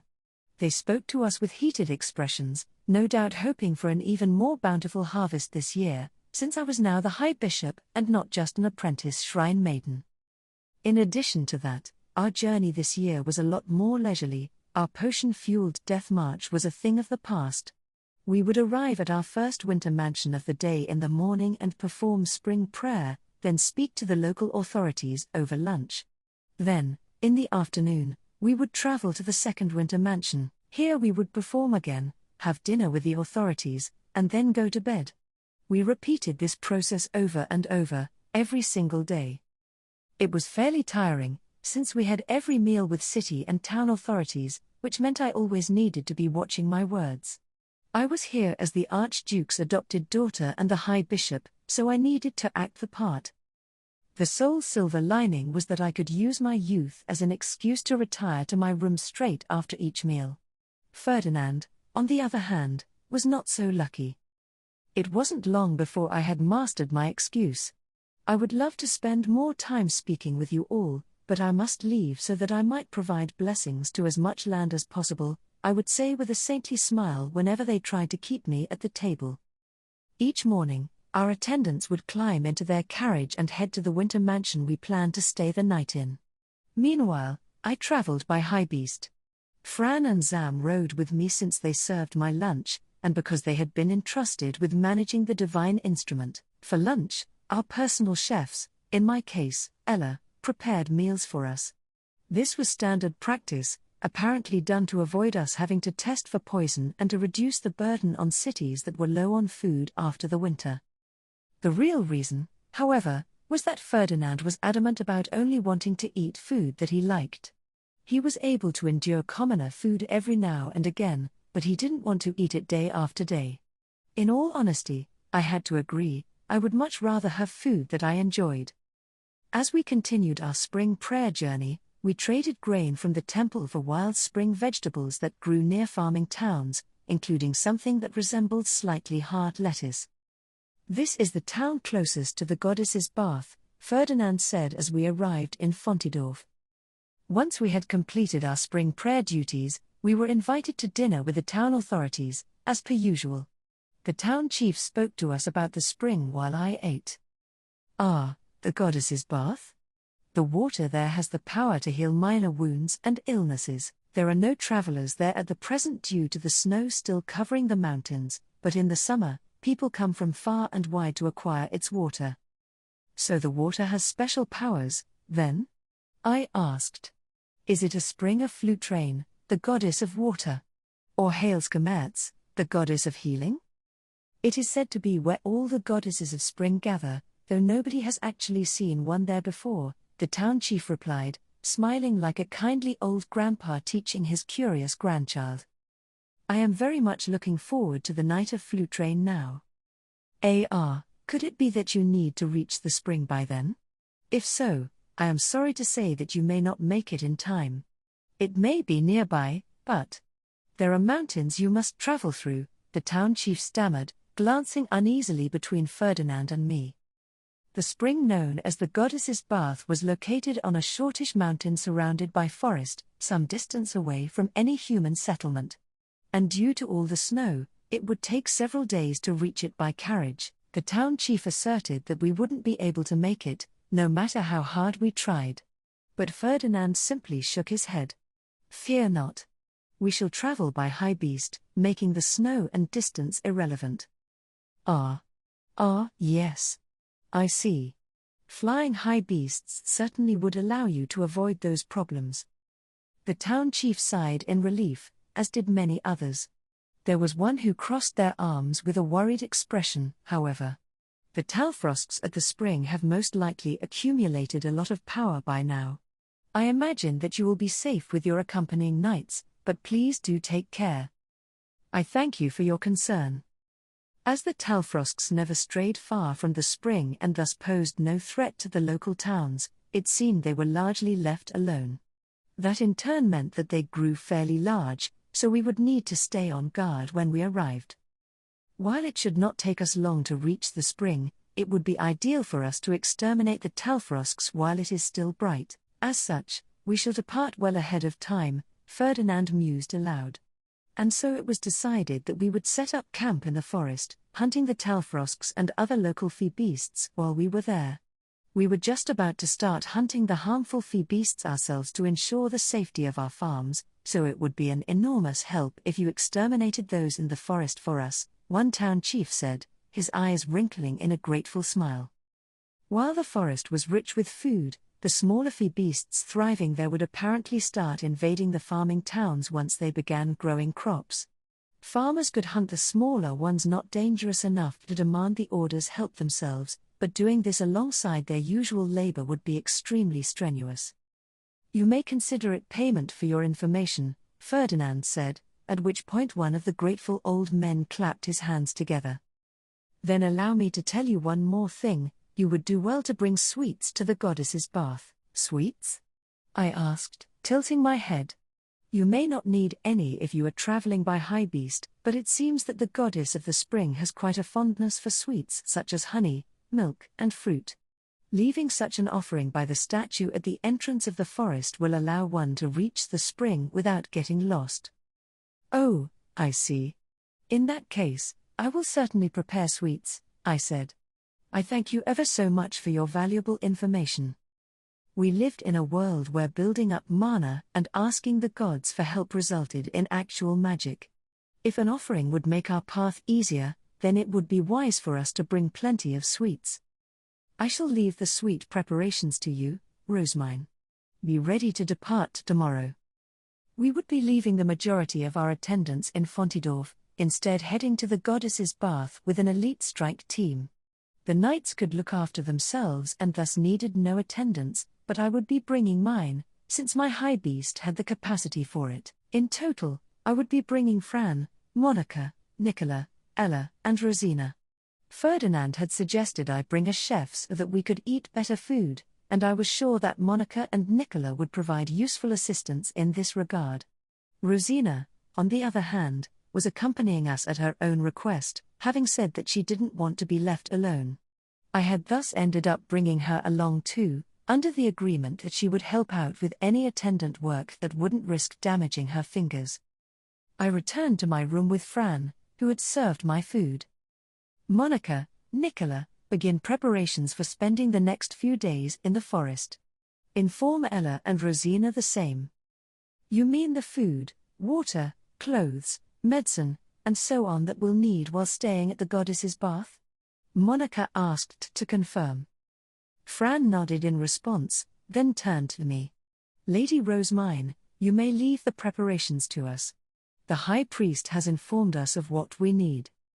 All the luggage will be put into my high beast, so be sure to include food for the knights, I instructed, looking over my attendants before resting my eyes on Nicola. Nicola, inform Ella to prepare sweets as well.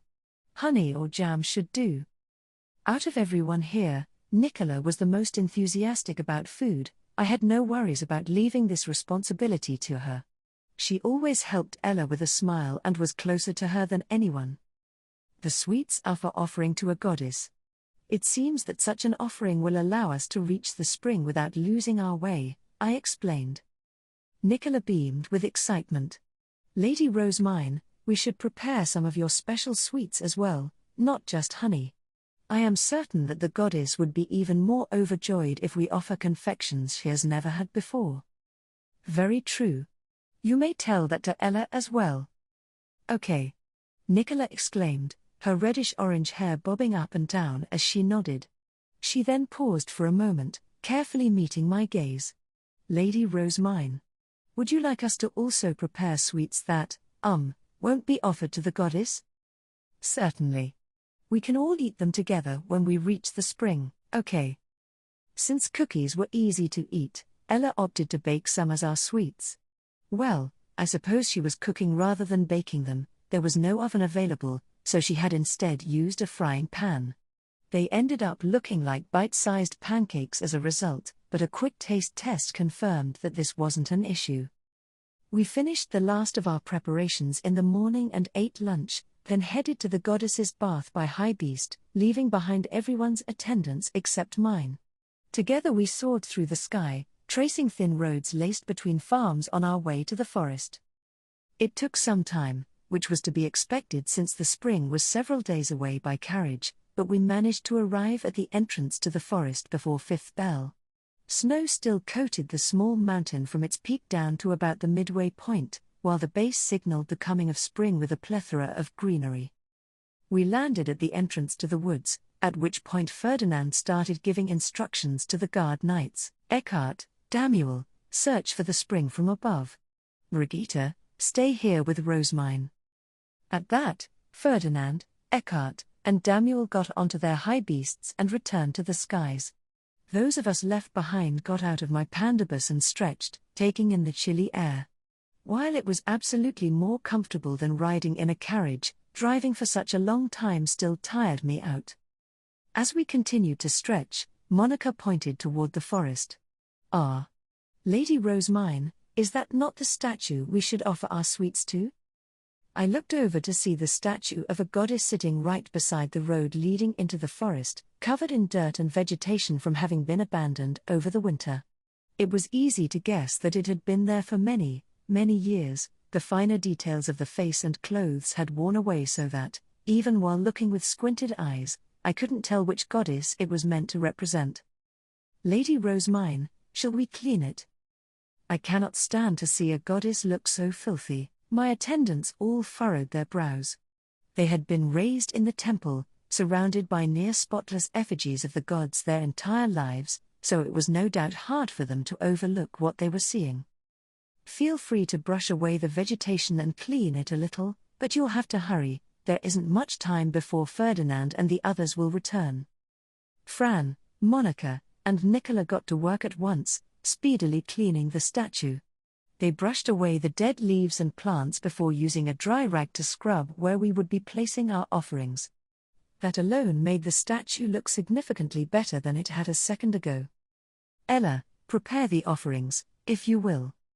Ella took out honey, milk, dried fruit, and cookies from the large box that she was cradling and gave them to Nicola, who in turn brought them over to me. I delicately placed the sweets and some nearby renfrewels, white flowers that marked the beginning of spring, onto the base of the statue. May we safely reach the goddess's bath, I prayed, clasping my hands together. It was a habit that my many years on earth had deeply ingrained into me, and it was only when I noticed the confused, uncomfortable looks that everyone was giving me that I hurriedly corrected myself. Praise be to the gods, I declared, raising one leg and throwing my hands into the air like I was praising the sun. My attendants did the same behind me. Once we had completed our prayer, we hurried back into my high beast. While the spring flowers had started to bloom, it was still incredibly cold outside. We all waited for Ferdinand and the others while eating the dried fruit that we had kept in Lessie. We have returned, Ferdinand announced upon his eventual return, his high beast being the first to land. I hurriedly wiped my hands and climbed out of my pandabus to greet them. Welcome back, everyone. Did you find the goddess's bath? Unfortunately, it could not be seen from above. There were unnaturally few gaps between the trees or rivers. We can conclude that Mana is obfuscating the area, preventing the spring from being reached from above. Justice said that he found it quite easily from the sky when he visited during the summer, so it might be that now is a special time, with a greater amount of mana accumulating as the night of Flu Train draws near.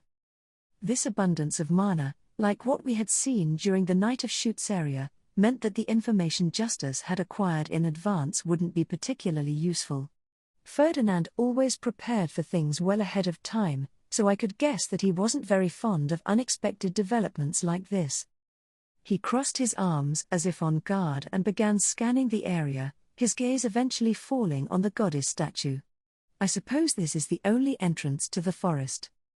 I looked toward the statue as well and gave a big nod, simultaneously confirming that our offerings were still there. It'll be fine.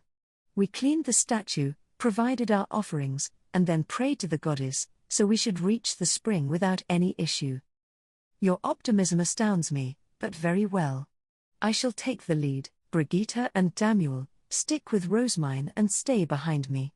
Eckhart, bring up the rear. Follow me. Ferdinand urged his high beast forward into the forest, its extended wings folding as it floated slightly above the ground. Brigitte rode hers behind him, while I followed her cape in Lessie, making him also float slightly. See? I'm competent. I can do these things too, when I set my mind to it. We hadn't been able to see it from the entrance, but a little farther inside, there was plenty of snow that hadn't melted yet. It was also pretty dark, maybe due to the rows of tall trees that were blocking out the light. Damuel. Ascendance. Eckhart suddenly shouted. I'm on it. Damuel replied, rushing forward on his high beast to hunt the cat-like fee beast. He came back in no time at all, only to be lectured by Eckhart on needing to improve his aim so that he could seize the feastone in a single blow. Damuel, there's an infant. Go. This fee beast looked similar to a squirrel and was about as large as a cat. It had 2 short horns protruding from its head and moved fairly nimbly, leaping from branch to branch as Damuel chased after it. We waited in place until he had retrieved the feastone. I see that Damuel is still rather slow, Ferdinand observed. Perhaps his limited amount of mana has caused him to rely on fighting without it. It appears that he requires further training in mana-based combat, as well as standard physical improvement, Eckhart replied, Ferdinand and him musing on the best way to train Damuel as they watched his movements. It seemed that he was still young enough for the knight's order to take an interest in honing his talents. The fee beasts that appeared before us were small in size and number, so they were hunted fairly quickly. Damuel fought alone, working up a sweat for our sake, until we eventually reached a small clearing that seemed to be a campsite of sorts. We passed through it, heading for the spring deeper inside the forest. What direction should we be heading in? Ferdinand asked aloud, looking around. We had passed through several campsites while hunting fee beasts, but the road had slowly disappeared beneath the snow, stopping us from advancing any farther. I took a page from Ferdinand's book and looked around as well. We were surrounded by trees, as we had been since we entered, but there was one spot where I noticed a sliver of light peeking through. Ferdinand, what about there? I see some light between the trees. Where? Over here, I replied. As I moved Lessie closer to the light, the trees themselves moved aside to make a path for me. I blinked in surprise, having not expected that at all, then looked at Ferdinand. Did that happen because of our offerings? Perhaps. But that might not be the only reason, Ferdinand murmured with a bitter expression before advancing his high beast down the opened pathway. Brigitte followed, with me close behind. Our surroundings became gradually brighter as we progressed along the thin, curved path, until eventually the trees fell away completely. The murky forest had opened into a clearing, with the sun shining brightly above us. Is this the goddess's bath? It's beautiful. To my surprise, the clearing felt like it had jumped from the tail end of winter to the middle of spring, time-wise.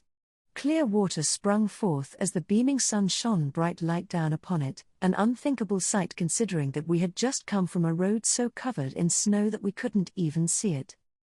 Surrounding the spring were groups of white wren-frouls, and birds could be heard chirping overhead. A gentle wind stroked the water's surface, which gleamed as more fresh water bubbled forth and flowed further down. At the center of the bluish-green spring were pale pink flowers, which looked exactly like water lilies at first glance. Those are ray rains, the flowers supposedly loved by the goddess herself. And will be gathering their nectar? Correct. But we shall advance no further today. I sense few beasts nearby, likely the talfrosks, and we have far too many non-combat personnel with us. We shall return to camp for now, Ferdinand said. This time, we traveled in the opposite order, heading back to the last campsite we had passed. Now, even the snowy clearing felt somewhat dark and gloomy when compared to the dazzling spring. Rosemine, step back. Brigitte and I did as instructed, moving back to the trees, at which point Ferdinand and Eckhart each flicked something into the middle of the clearing. In an instant, the snow began to melt before our eyes. I watched on in a daze, at which point Ferdinand drew his high beast close to me. Place this magic tool inside your high beast, it will allow the creature to remain without your presence, Ferdinand said. And he was right. I stepped out of my pandabus, leaving the magic tool inside so that it wouldn't disappear when I moved far away. The air was exceptionally cold, like tiny daggers stabbing into my skin, maybe due to the nearby snow or the tall trees blocking the sun. Attendants, begin preparing food. We shall go forth and hunt the talfrosks. Rosemine, ride with Brigitte and stay alert. I shall teach you how to gather the rare-in nectar once the hunt is over. Once Ferdinand had given everyone a job to do, I checked to make sure that I had the gathering kit he had lent me, then climbed onto Brigitte's high beast. Now then, everyone, I entrust the food to you all. Be careful, milady. We await your safe return. The night of flute rain. Once I was on Brigitte's high beast, we began heading back to the goddess's bath, following the sharply curving path created for us by the trees. Ferdinand raced ahead on his own high beast, and the surface of the sunlit spring began to swell upward upon his arrival. Talfrosks. Rosemine, your blessing. Ferdinand shouted from up ahead. I immediately poured mana into my ring, accustomed to the process since I had prayed for Angrif's blessing many times before. O God of war Angrif, of the God of fire Leidenschaft's exalted 12, I pray that you grant them your divine protection. At that, a blue light flew out of my ring before raining down upon everyone. I was anything but a fighter and held everyone else back with my lack of stamina, so blessings were the most I could do to help out in combat. Damuel, Brigitte, stay by Rosemine. Eckhart, follow me. Sir. A large shadow formed in the center of the spring. From it, 4 smaller shadows burst forth, leaping out of the water. The talfrosks turned out to be toads, about as wide as an adult spreading their arms out as wide as they could. While this sounded pretty big, it was almost nothing compared to the golds that we'd fought during the autumn, or the Sturm that had become the Lord of Winter. Where the talfrosks did excel, however, was in how disgusting they looked. Why am I always up against toads? I asked with a sigh. Damuel and Brigitte both looked at me in confusion, having not understood. What do you mean? They asked. Toads are creatures that look a lot like talfrosks. You understood what I meant, right, Damuel? These talfrosks remind you of Count Bindewald, don't they? And the similarities don't stop there, they're even about to be exterminated by Ferdinand. Damuel burst into laughter, before quickly facing forward in an attempt to hide his amusement.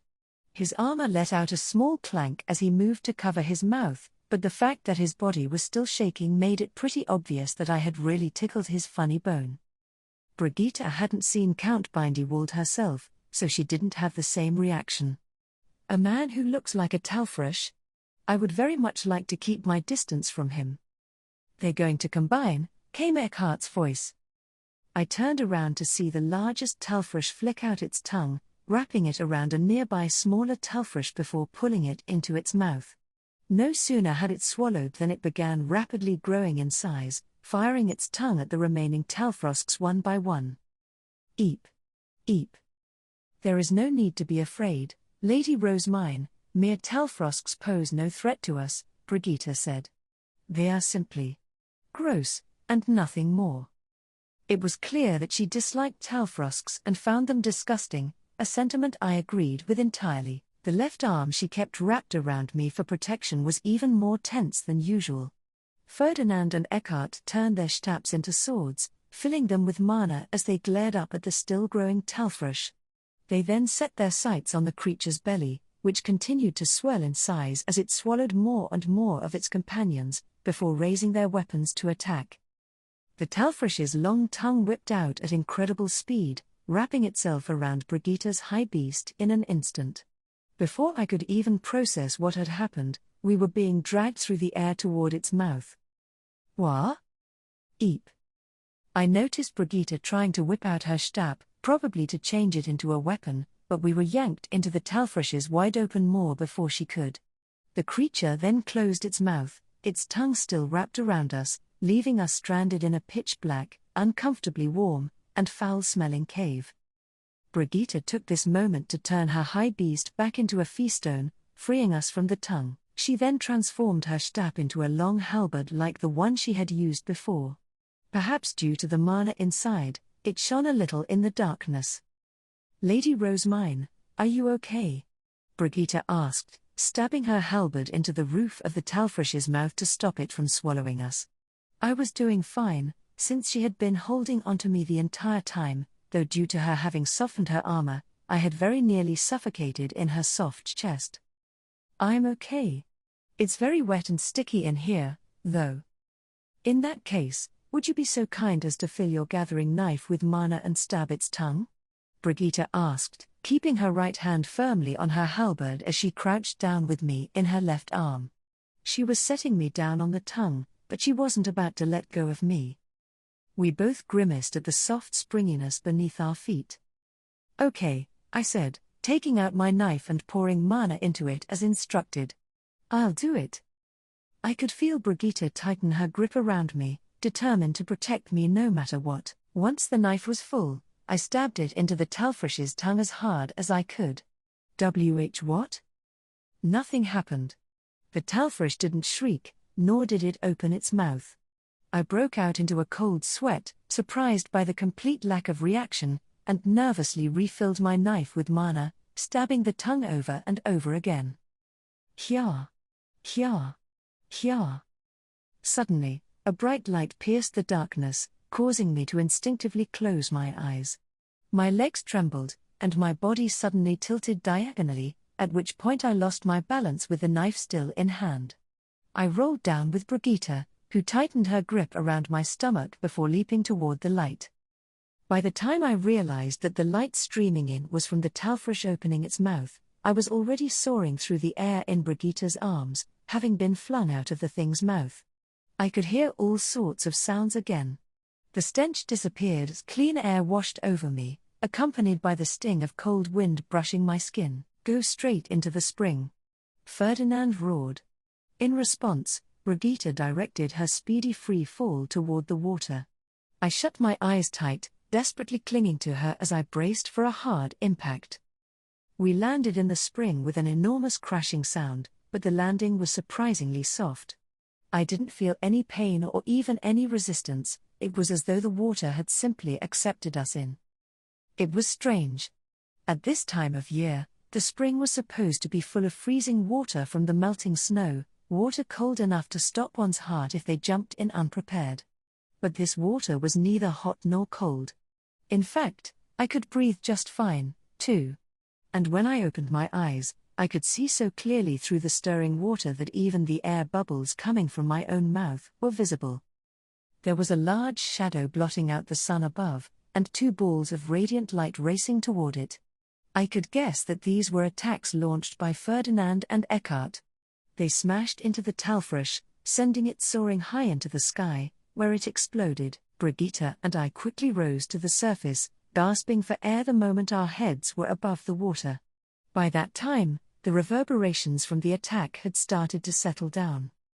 It's over, I said, sighing with relief. But Brigitte looked up at the sky and gave a sharp warning.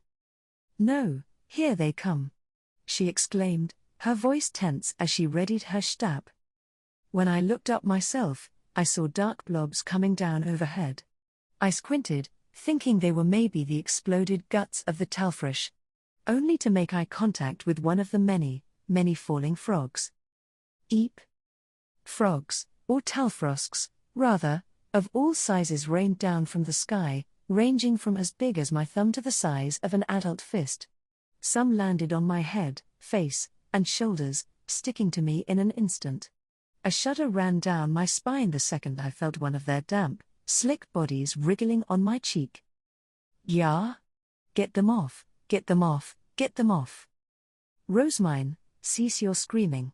Peel them off and kill them with your knife, otherwise they will recombine," Ferdinand said sternly, mercilessly abandoning me to focus on crushing the talfrosks around him. Eckhart was busy doing the same.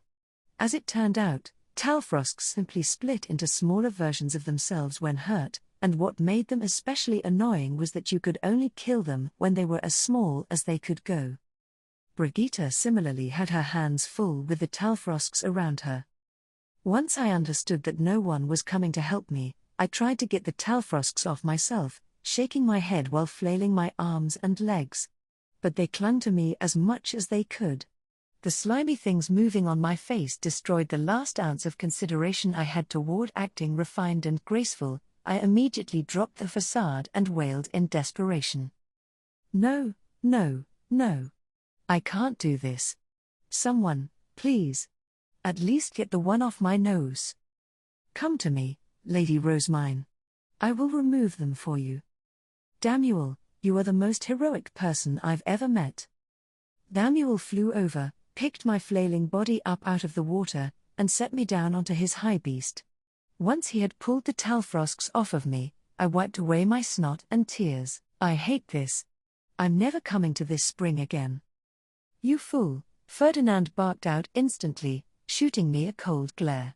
"We are hunting these talfrish so that we might gather the nectar tomorrow at dawn, so you will be coming here again.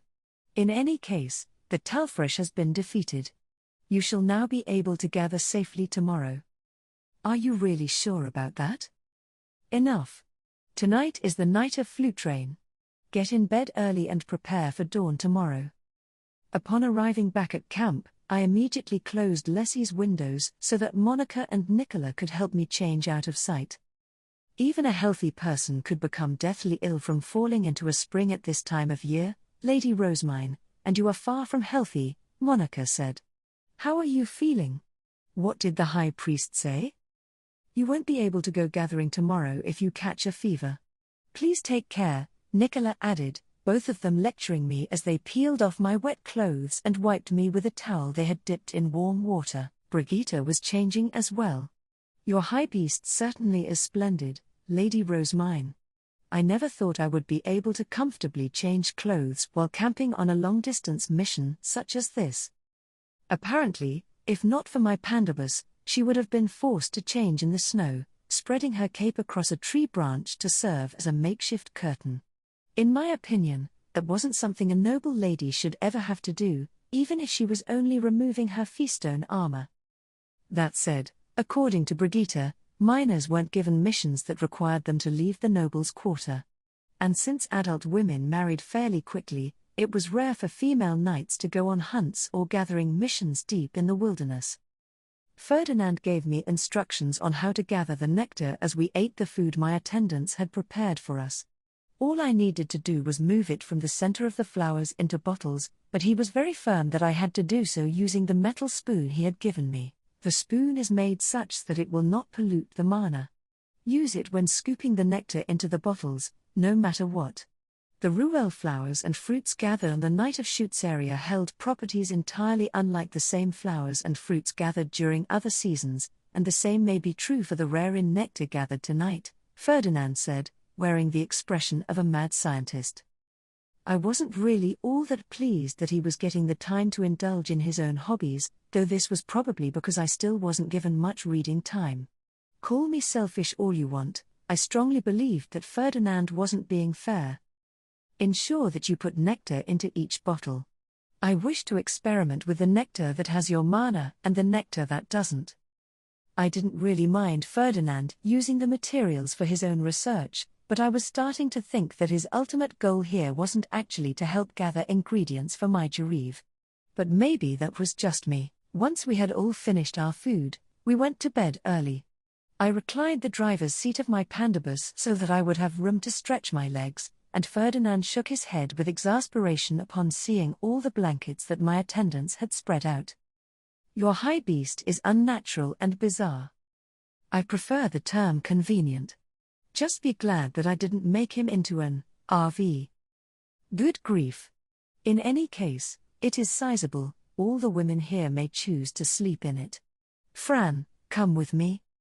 And so, Ferdinand decreed that Lessie would be the sleeping place for all the girls in our group. Brigitte got inside and Fran left, looking a little relieved to not be stuck in the girl-filled high beast. That night, I woke up to the strange sensation of my pandabus swaying side to side. When I sat up, I realized that I could see the goddess's bath through the window. But why? We should be at the campsite, I thought, wondering whether this was simply a dream as I continued peering out the window. The spring looked entirely different from how it had during the day, perhaps due to this being the night of flute rain. The red moon, which was actually more of a dark pink upon closer inspection, was reflected in the water's surface. In fact, the whole spring was shining. It wasn't just the light from the moon, either. Small, round, bubble-like things of various sizes were slowly rising out of the water, shining brighter than fireflies. They burned with mysterious light as they rose out one after another and floated around, resulting in quite the magical sight. Wow, this is amazing. They're so sparkly. Came Nicola's voice. I turned around and saw her looking out the window too, wearing a bleary expression that made it hard to tell whether she was fully awake or still half asleep. Her sudden exclamation woke up Brigitte, who leapt up and whipped out her Stab in an instant before peering outside herself. After a moment's pause, she looked at me with her brow furrowed. What is the meaning of this, Lady Rosemine? The air is positively brimming with mana. I have no idea, but it's beautiful. I don't think we're in any danger. Each shining bubble leaving the pond let out a bright, clear sound similar to a bell, and their chimes overlapped to create some very strange music.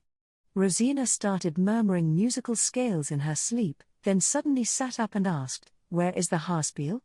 in a sleepy tone, aimlessly groping around for the instrument. Calm down, Rosina.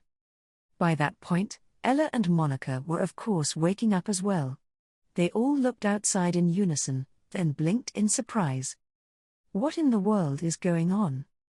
Rosina began to move her fingers restlessly through the air, overwhelmed by the music being played from the lights above the spring. Her eyes soon fell on the Haarspiel that was with the rest of the luggage.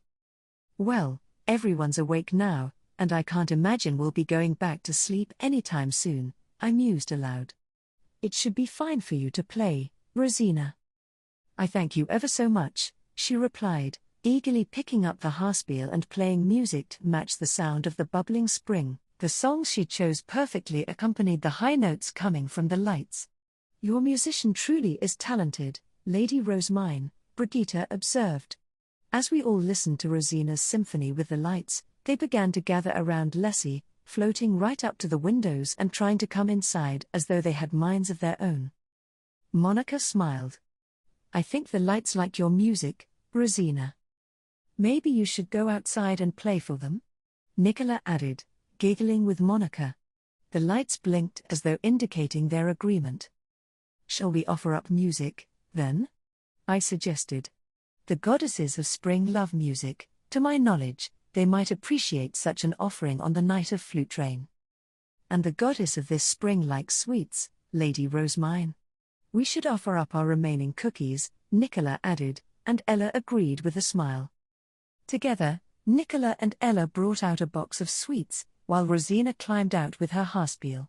Brigitte followed, keeping a close eye on our surroundings, leaving Monica with no choice but to join us as well. I jumped out into the clearing, feeling like I was having a nighttime picnic. It wasn't cold at all, and the spring was giving birth to even more glistening lights. The high-pitched, reverberating chimes they made were so beautiful that just hearing them filled me with exhilaration. I peered into the shining spring and saw yet more mysterious lights rising up from its depths. That was when I noticed some talfrosks nearby, flicking out their tongues to eat them. "Brigitte, the talfrosks!" I called, pointing in their direction. Brigitte instantly whipped out her stab, hunting them down one by one, and the lights floating out of the water happily swarmed around Brigitte as if thanking her. I looked around and saw that the floating lights had split in 3 groups, one stuck with Rosina and her Haarspiel, another went to Ella, Nicola, and Monica with their cookies, and the third stayed with Brigitte. The lights seemed to like music, as they were all flashing in time with Rosina's Haarspiel. They liked my arrangement of the song from my Arano days the most, blinking rapidly as if clapping in approval. "They seem to enjoy the song that you composed, Lady Rosemine. Would you care to sing the lyrics for them?" "I think I will sing an entirely new song for them," I said. I didn't have my own Haarspiel with me, but I could make do with just my voice. And if they liked to hear new songs, then I could just debut another from my Arano days. It was one of the spring songs, the lyrics of which I had translated into this world's language in preparation for the next time I needed Ferdinand to do something for me. I stepped in front of the spring and inhaled. "O waters of sprying." I began to sing. And as soon as I did, my ring started sucking up my mana on its own, releasing it as I continued my song. The lights of the spring shone brighter, the entire clearing becoming steadily more dazzling. The stems carrying rare flowers in the middle of the water began to stretch in size as well, countless stems wrapping around each other as they extended upward. They grew like giant trees resting in the water, and soon, the flowers began to bloom as well. "Oh goddesses, might I be permitted to take some rare nectar?" I asked once I had finished my song. A large leaf that had rested in the center of the spring blossomed open and stretched down to rest in front of me. I stepped onto it, urged forward by the lights, at which point it grew even larger in size before slowly stretching high into the sky. "Wow!" I exclaimed. It had taken me right in front of a rare flower. I took the spoon from my belt of tools, just as Ferdinand had instructed, and started gathering the nectar, capping each bottle when it was full. Okay, that should do it. In fact, I think I managed to do that perfectly. Go me. The leaf was so high up that I could see the sun slowly rising over the horizon, gradually brightening up the night sky. The lights floating around the spring faded and disappeared one by one as the morning sun washed over them. The stretched-out flowers began to shrink, returning to the water's surface. The large leaf beneath my feet was no different, shrinking to the point that it could no longer hold my weight. And then, just like that, the stem snapped. The end of spring prayer. Eep. The leaf dropped to one side, and I soon lost my balance, slipping into the air. I could hear Brigitte yell out my name from below as she summoned her high beast, but before she could finish, something shot out from the trees. It charged right toward me as I spun backwards, unable to focus my eyes. Then, as gravity took hold and I began falling headfirst toward the ground, it caught me. My insides dropped as I was suddenly stopped mid-fall, causing me to let out a grunt. I blinked in surprise and looked around to see what had happened, only to see Ferdinand right up close, giving me a scary look for some reason. His eyebrows were furrowed about 50% harder than they usually were. "Ferdinand? What are you doing here?" "Oh, merely rescuing you from a deadly fall. Or would you rather I toss you back into the sky?" he asked, glaring at me with his light golden eyes narrowed in displeasure. I hurriedly clung to him so that he couldn't drop me. "My hero.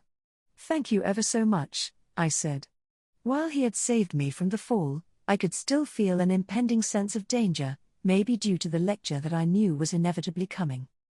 I trembled as Ferdinand set me down in front of my pandabus, fearing his terribly poor mood. "Lady Rosemine, are you okay?" Fran asked, rushing over with a worried look on his face. I told him that I was fine thanks to Ferdinand, and the tension quickly drained from his expression as he sighed in relief. Now then, Rosemine. Ferdinand began in a low voice.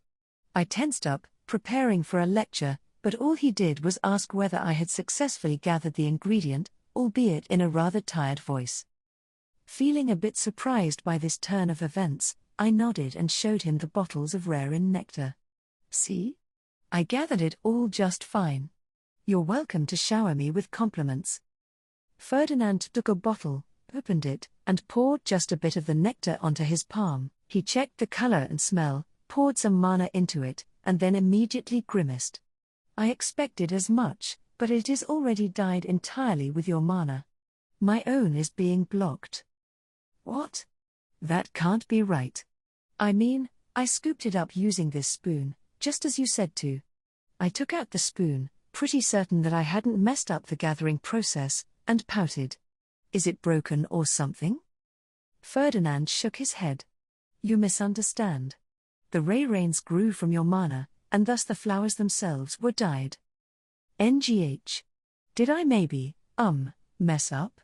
I asked, feeling bad for Ferdinand and everyone else who had gone on this journey with us.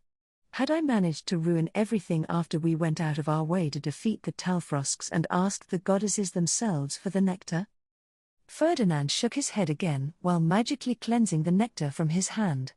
No, you did not fail. Our primary goal was gathering your ingredient, and that was accomplished. However, he trailed off, then let out a sigh. In any case, we must return to the Fontidorf winter mansion post-haste. It wasn't just Ferdinand who looked tired. Fran, Eckhart, and Damuel, all the men in our group, looked exhausted for some reason. Their faces were pale, and they were sighing as if weary to the bone. Did something happen? Too much for me to explain here. We shall discuss the bizarre behavior of the forest and spring tomorrow. The sooner we return and rest, the better. None of you got much sleep last night, I would expect. Ferdinand cut the conversation short there, saying that he'd give the details tomorrow, but their night had apparently been pretty crazy thanks to the forest, too. I tilted my head curiously, then called out to stop the men from packing. Actually, would you care to wait a moment? I would like to gather some water from the spring before we leave. It's good for curing light wounds and sickness, correct? It would be nice to have for when those in the orphanage get sick, and I'm sure that Fontidorf's mayor would appreciate receiving some as well. Do as you wish. Luckily, we had several barrels of water inside Lessie to use on our journey. Each was big enough to carry several liters, and 2 were already empty as a result of us all eating and Brigitte and me wiping ourselves down. My attendants thus scooped water from the spring and into the barrels. We can refill our drinking water here as well. After filling our drinking pouches with spring water as well, we returned to Fontidorf's winter mansion. The men were exhausted, of course, and while we girls had all undoubtedly had fun last night, we were definitely sleep-deprived too. While stifling yawns and rubbing our eyes, we decided to get to bed early and rest well. After I had bathed and refreshed myself, Ferdinand came to me with a recovery potion. Rosemine, drink this before you sleep, he said. And after drinking it, I climbed into bed. So, what crazy things happened to you boys last night? I asked the next morning after breakfast, brimming with excitement as I sipped my tea. Ferdinand, Eckhart, and Damuel, on the other hand, all grimaced simultaneously. It seemed the night had not been an enjoyable one for them. To put matters simply, the goddess harassed us. What? She harassed you? As it turned out, while we girls had been playing with the mysterious lights during the night of Flute Train, the men had been having a very bad time. Do you recall, Rosemine, how we took turns keeping watch throughout the night? Eckhart asked. I nodded. Brigitte, Eckhart, Ferdinand, and Damuel had taken turns staying up and keeping watch, each of them having experience doing so from their training. The incident in question had apparently occurred during Ferdinand's watch. The trees began to abruptly sway without warning. At first, I thought it might simply be the wind, but there was not even a breeze. The trees were swaying on their own, Ferdinand explained. I scanned the area, on guard, when suddenly the trees moved as though they had minds of their own, grasping your high beast with their branches and passing it down from tree to tree. My jaw dropped as I imagined how it must have looked for Lessie to be passed between the trees like a baton in a relay race. I would understand if you did not believe me. I myself doubted my own 2 eyes. After all, what I am referring to here is the trees themselves working together to move your high beast. It was unthinkable. As soon as Ferdinand saw Lessie being passed down the trees, he instantly woke everyone else up and began attacking the trees to get us back. But since they couldn't risk hitting us, they couldn't launch any direct attacks. Instead, they ended up chasing after us in their high beasts. I'm glad we didn't get hit with the full force of your attacks, I said, looking in particular at Ferdinand and Eckhart. The trees had moved to block their path, putting distance between us as Ferdinand and the others worked to cut them down.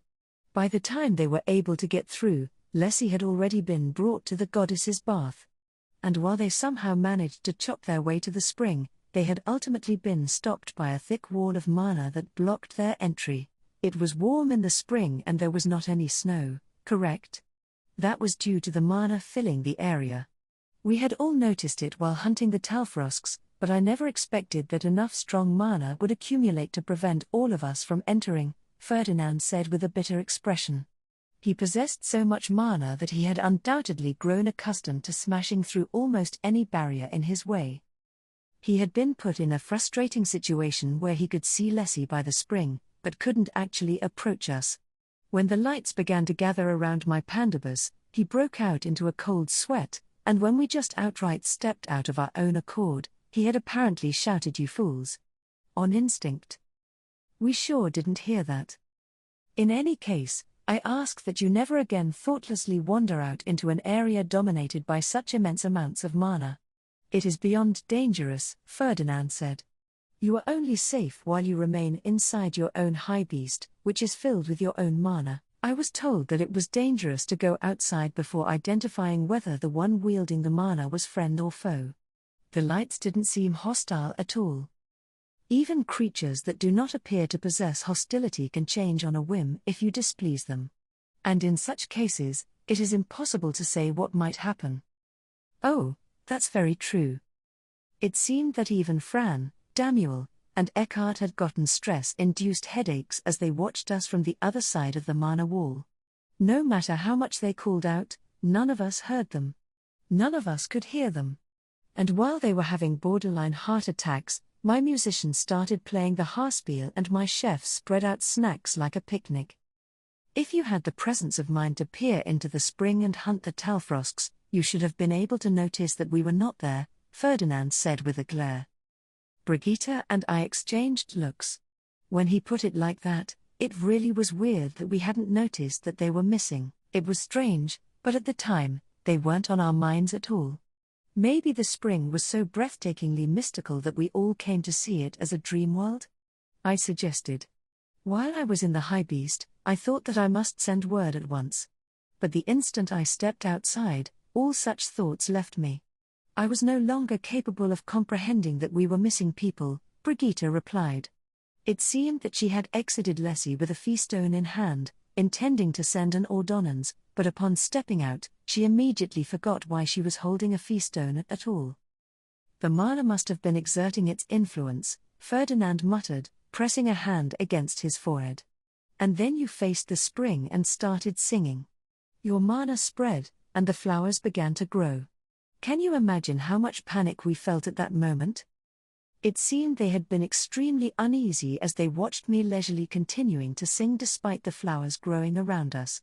They started to worry whether I would be able to harvest the rare nectar at all. Eckhart shook his head, equally exasperated. What really shocked me was that you stood on the leaf to gather the nectar. No normal person would stand on such unreliable footing as a leaf, Ferdinand continued. Why did I give you a high beast? Why do they exist? Consider these questions carefully. I clapped my hands together in realization. Of course. Had I gathered the nectar while in my high beast, I would have been completely safe, even after the morning sun shrank the leaves. Normal people certainly are wise, aren't they? I said. No. You are simply a fool. They had almost keeled over in agonizing stress as I stepped onto the leaf and casually gathered the nectar, despite my footing being so fragile that even a calm breeze might knock me off. We watched on, terrified of your inevitable fall, until the mana wall started to fade along with the brightening of the sky. The light of the morning sun had evaporated the balls of light, and as they disappeared, the spring returned to its usual appearance. But even as everything went back to normal, including the shrinking leaf beneath my feet, I just kept looking at the sky in a daze. It had been so terrifying that Fran actually let out a yell. I brought forth my high beast, burst through the thinned mana wall, and began to race through the sky when, as expected, the stem of the leaf snapped, Ferdinand said. It was thanks to him acting so soon that he had managed to catch me right as I started falling through the air. When you put it that way, I sure was in a lot of danger, wasn't I? Thank you for helping me once again, Ferdinand. I'm so grateful that I wish I could make you a stress alleviation potion. I would never drink something so dangerous. Your gratitude is enough, though I must ask that you stop blindly walking into danger time and time again. I'll try to do better. As you should. In any case, you know what happened from there. I really didn't expect that you all had such a hard time, I said with a sigh. We girls were having the time of our lives in the dream-like fantasy spring, and never had it even crossed my mind that the men were watching on in stressful agony. But why wouldn't the mana wall let men in?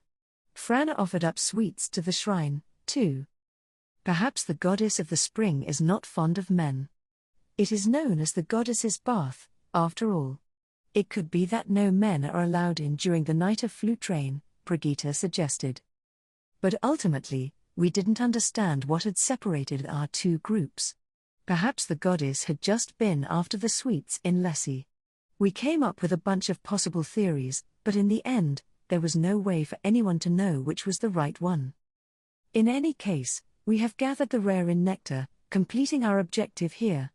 We shall return to our spring prayer duties starting tomorrow. Right. With my spring gathering now complete as well, we would be leaving Fontidorf and returning to spring prayer. But before we left, we gave the mayor some of the spring water as planned. Thank you for your hospitality. As a token of my appreciation, I offer to you water from the spring. Please use it if someone falls sick or becomes injured. You have my utmost gratitude, the mayor responded. I expect that it will be significantly more effective than the usual spring water, Ferdinand added. It has been drawn by the blessed saint of Ehrenfest, after all. The mayor gasped in surprise, looking between me and the sealed barrel full of water. Truly? To think that you would gift us such valuable water. Ferdinand? I exclaimed, glaring at him. But he simply murmured for me to leave it be, since it would apparently be inconvenient in more ways than one for others to learn that the spring's mana intensified at this time of year. In his attempt to hide it, Ferdinand had made the water out to be precious holy water that was to be used sparingly, having been personally drawn from the spring by the saint of Ehrenfest. Well, as long as they get a lot of use out of it, I guess it's fine.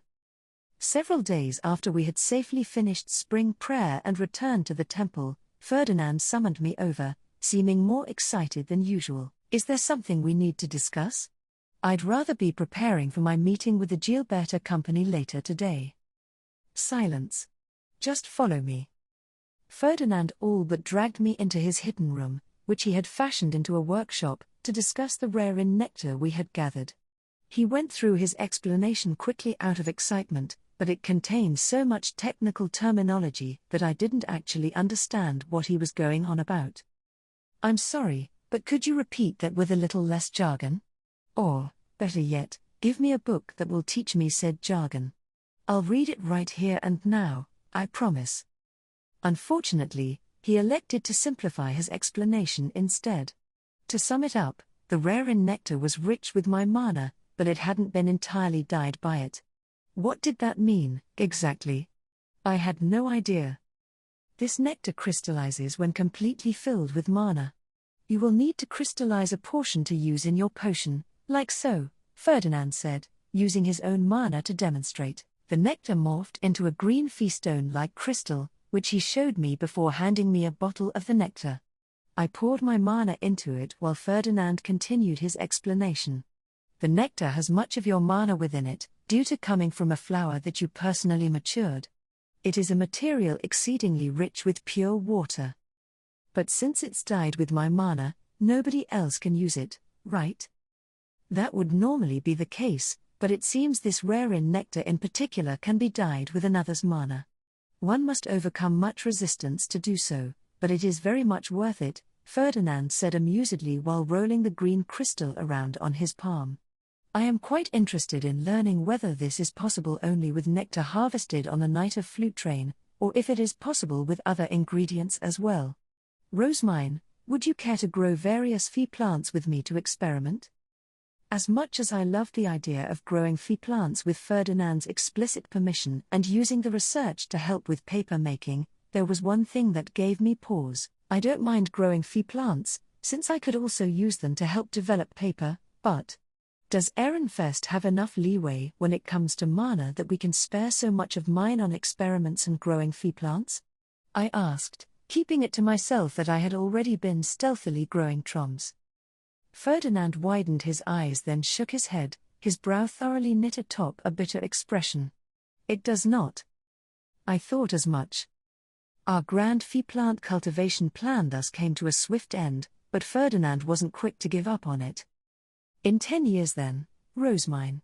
Shall we experiment once the duchy has more leeway and you've grown such that you have more mana? I didn't know whether it was due to the new ingredient or him having developed a new magical theory, but Ferdinand was seriously motivated. He was even willing to plan 10 whole years ahead for this. I'll have you know that my mana is expensive, I said with a grin, at which point Ferdinand gave a dismissive laugh. What are your demands? I can prepare more money than you will know what to do with. Ferdinand, do you really think that I would ask for money here? I asked, broadening my grin. Ferdinand narrowed his eyes, raising his guard a little. But the fact he raised his guard instead of giving up entirely showed that he really did need my mana for his experiments. And if my mana was that valuable to him, then I could drive as hard of a bargain as I wanted. If you want my mana, you'll have to give me a library. I can wait 10 years. Have fun. Ferdinand furrowed his brow harder, but he avoided giving a clear answer. Epilogue. Is this another one of Rosemine's recipes? The taste is different from the ones we ate during spring prayer, Eckhart remarked, eating the sweets known as cookies that were being served at Ferdinand's estate. It seems that they lacked the proper cooking utensils on the road. Not to mention that these are flavored with tea leaves, Ferdinand replied. He had taken a liking to tea cookies, so whenever Rosemine had her chef make cookies in the temple, she had extra made just for him. She forced quite a few sweets into my hands when I said that I would be meeting Carstead in my estate, Ferdinand continued. Rosemine's sweets all come in a variety of flavors, allowing her to make them to suit the tastes of whomever she is meeting with. According to her, this pound cake was baked with wine-soaked fruit, which is Carstead's preference. I eat it at times myself, as it is low on sweetness and strong on wine. Eckhart found it a little strange being told facts about his father's preferences that even he didn't know. Rosemine had been a commoner with the devouring until only recently, when she was baptized as his sister. Shortly after, she was adopted by the Archduke and Archduchess to bring Ehrenfest wealth in the form of mana and developments in the printing industry. Rosemine was raised in the temple and has thus met with father only a small number of times, Eckhart said, following the cover story that Carstead was her birth father. And yet, she knows his tastes so well, I cannot understand it. It is simple, really. Rosemine is selling her sweet recipes to Elvira for use at tea parties, where much information is shared. According to her, it is only natural to research the preferences of your customers so that you might sell them what they wish to buy. This is much more the attitude of a merchant, but learning the partialities of those one wishes to negotiate with is a skill that even nobles must learn. She uses all means of manipulation to sell me expensive recipes as well, Ferdinand said casually. Not everyone would understand what he truly meant since he had phrased it so dryly, but he was actually saying that Rosamine had a talent for exploiting people's preferences in negotiations. Eckhart had known Ferdinand for a long time and knew exactly how harsh he was, so this statement came across as exceedingly high praise. I truly did not anticipate you entrusting all of our meals across spring prayer to Rosamine's personal chef, Lord Ferdinand, unique recipes or not. I did not entrust all of them to her. I offered to have my chefs help in order to lessen the burden on hers, but she refused, saying that it was clearly a plot to learn her recipes for free. Having no other choice, I settled for merely providing the ingredients, Ferdinand said in a dissatisfied tone, taking a bite out of a cookie. But he had missed Eckhart's point entirely. Rather, I am surprised by the fact that you were not at all suspicious of poison. In all but the most extraordinary of circumstances, nobles did not allow their chefs to mingle for fear of their food being poisoned. Ferdinand was a cautious man, and he more than anyone was always circumspect in this regard. And yet, he trusted Rosamine, so much so that it was hard to believe he was acting his usual self. She had certainly eaten first to demonstrate the lack of poison, but never had Eckhart ever dreamed that Ferdinand would proceed to eat as well without first having his attendants do further poison tests. The same could be said for the cookies they were eating right now, that he accepted them after she had forced them into his hands, knowing that he would be serving them to a guest and would thus have to try them first himself as the taste taster, was something Ferdinand never would have done in the past. It was unthinkable. I am somewhat unsettled, since I do not understand what leads you to trust her so much, Lord Ferdinand. It had taken Eckhart a very long time to earn Ferdinand's trust, so he was a little jealous seeing how quickly Rosamine had won him over. What made her so trustworthy? What was it that made them so different? Eckhart had pondered these questions all throughout spring prayer, but he had found no answers. Rosamine appeared to be nothing but a burden on Ferdinand, be it the situation in Hesse, her ill constitution, or all the problems that had occurred while they were gathering ingredients. And yet, despite him grimacing and complaining each time she caused problems, Ferdinand actually seemed to be enjoying himself. He regularly took the time to check up on her, almost as if observing the growth of a precious plant, and freely gave her expensive potions. While this might have seemed normal considering his position as her guardian, anyone who knew Ferdinand would be absolutely shocked. At the very least, he wasn't behaving anything like the man Eckhart knew. Why do I trust Rosamine? First and foremost, because she was raised in the temple and lacks the deceptive proclivities of a purebred noble. But there are many other things I have seen with my own two eyes. I cannot speak of them here, but suffice to say, I was quite thoroughly convinced. When Ferdinand said that she was raised in the temple, he did so with the understanding that Eckhart knew the truth. In other words, he was saying that he trusted Rosamine because she had grown up a commoner rather than a noble. Eckhart saw this as enough of a difference between him and Rosamine to satisfyingly answer the questions that had plagued him.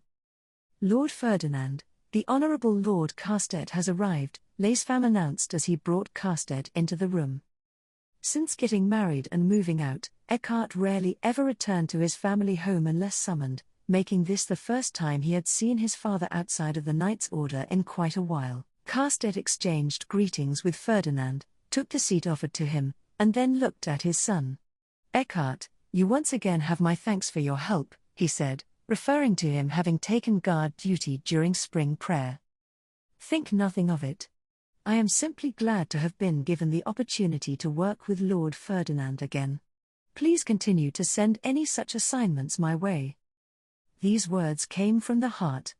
Eckhart had been relieved of duty when Ferdinand entered the temple, meaning he could no longer follow him.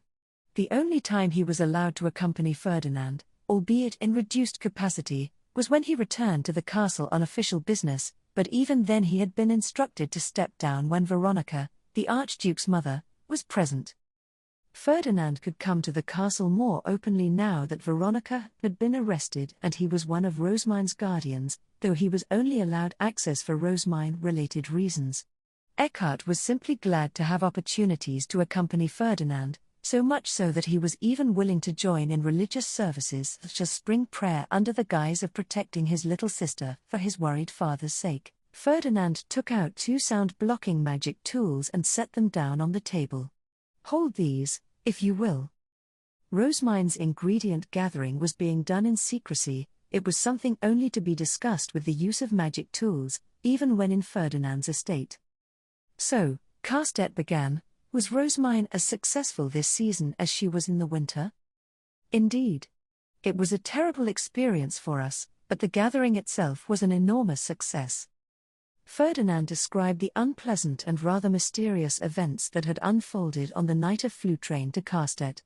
There was the Talfresh extermination carried out the day before, Rosemine's high beast being kidnapped in the dead of night, a mana barrier that would not allow men to pass through, shining balls of mana floating beneath the red moonlight, Rosemine's song offering causing the ray rains to grow, the gathering of the nectar, and the mysterious power that had faded along with the morning sun.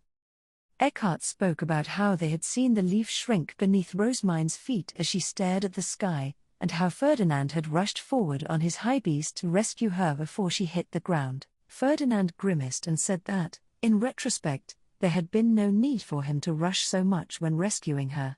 He hardly sounded like the same Ferdinand that had balked at the shrinking leaves, pounded his mana against the thinning barrier over and over again until it shattered, and then blasted into the sky on his high beast at maximum speed.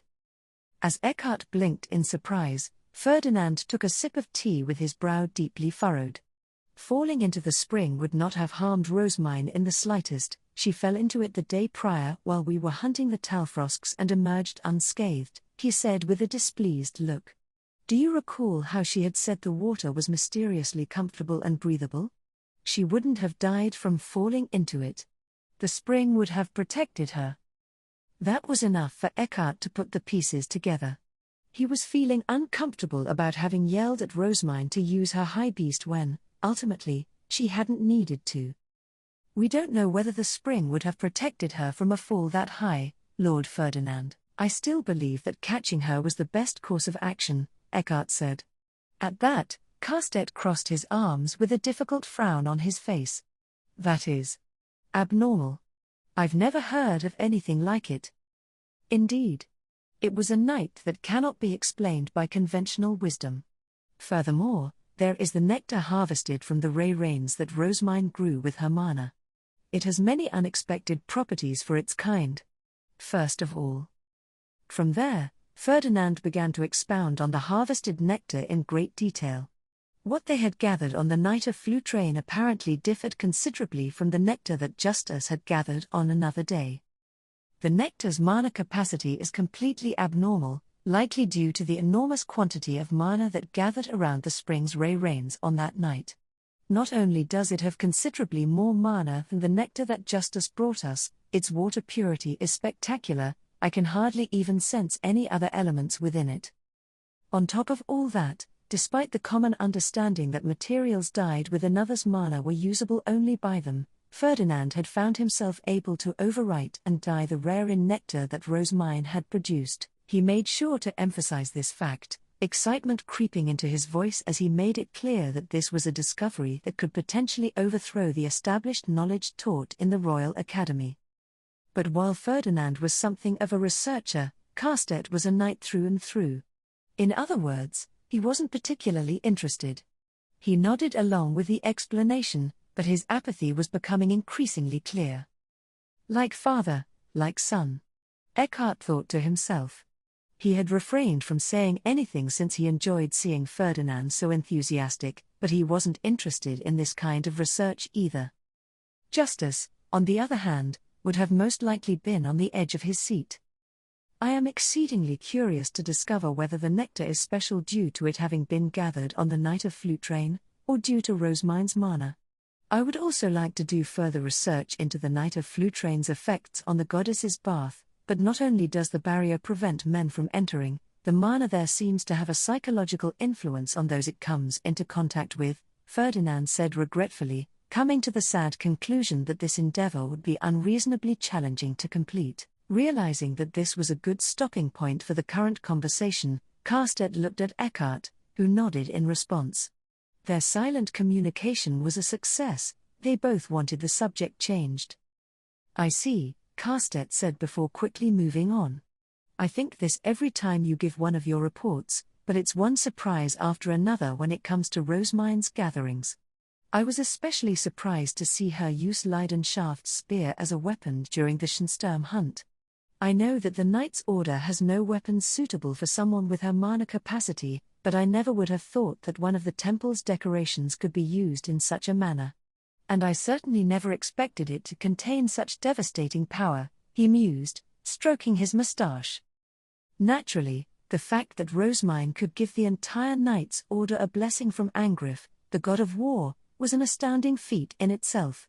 But Eckhart had already received her blessing enough times that Leidenschaft's spear left a much bigger impression on him. The Schensturm had been raging in the midst of a blizzard so intense that it appeared as a wall of solid white, and following the Order's simultaneous attack to weaken the beast, a single streak of blue light had shot down from the sky and destroyed it in one fell swoop. I, too, found myself enraptured by that shining blue spear. Did you know that the temple's divine instrument could withstand being used in battle like that, Lord Ferdinand?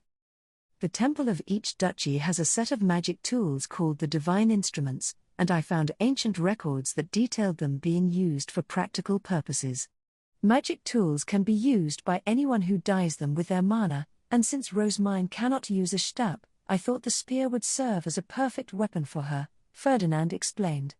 This was probably something that only an avid book reader like him would know. He delved into all sorts of works that no normal person would. Carstedt nodded, just as impressed as Eckhart was. But while you may interpret its performance during the Schensturm battle as a sign that the spear is a powerful weapon, the divine instruments are certainly not convenient to wield. You cannot use them as your own weapon without filling them to the brim with a staggering amount of mana, and due to this tremendous requirement, they best serve as single-use weapons.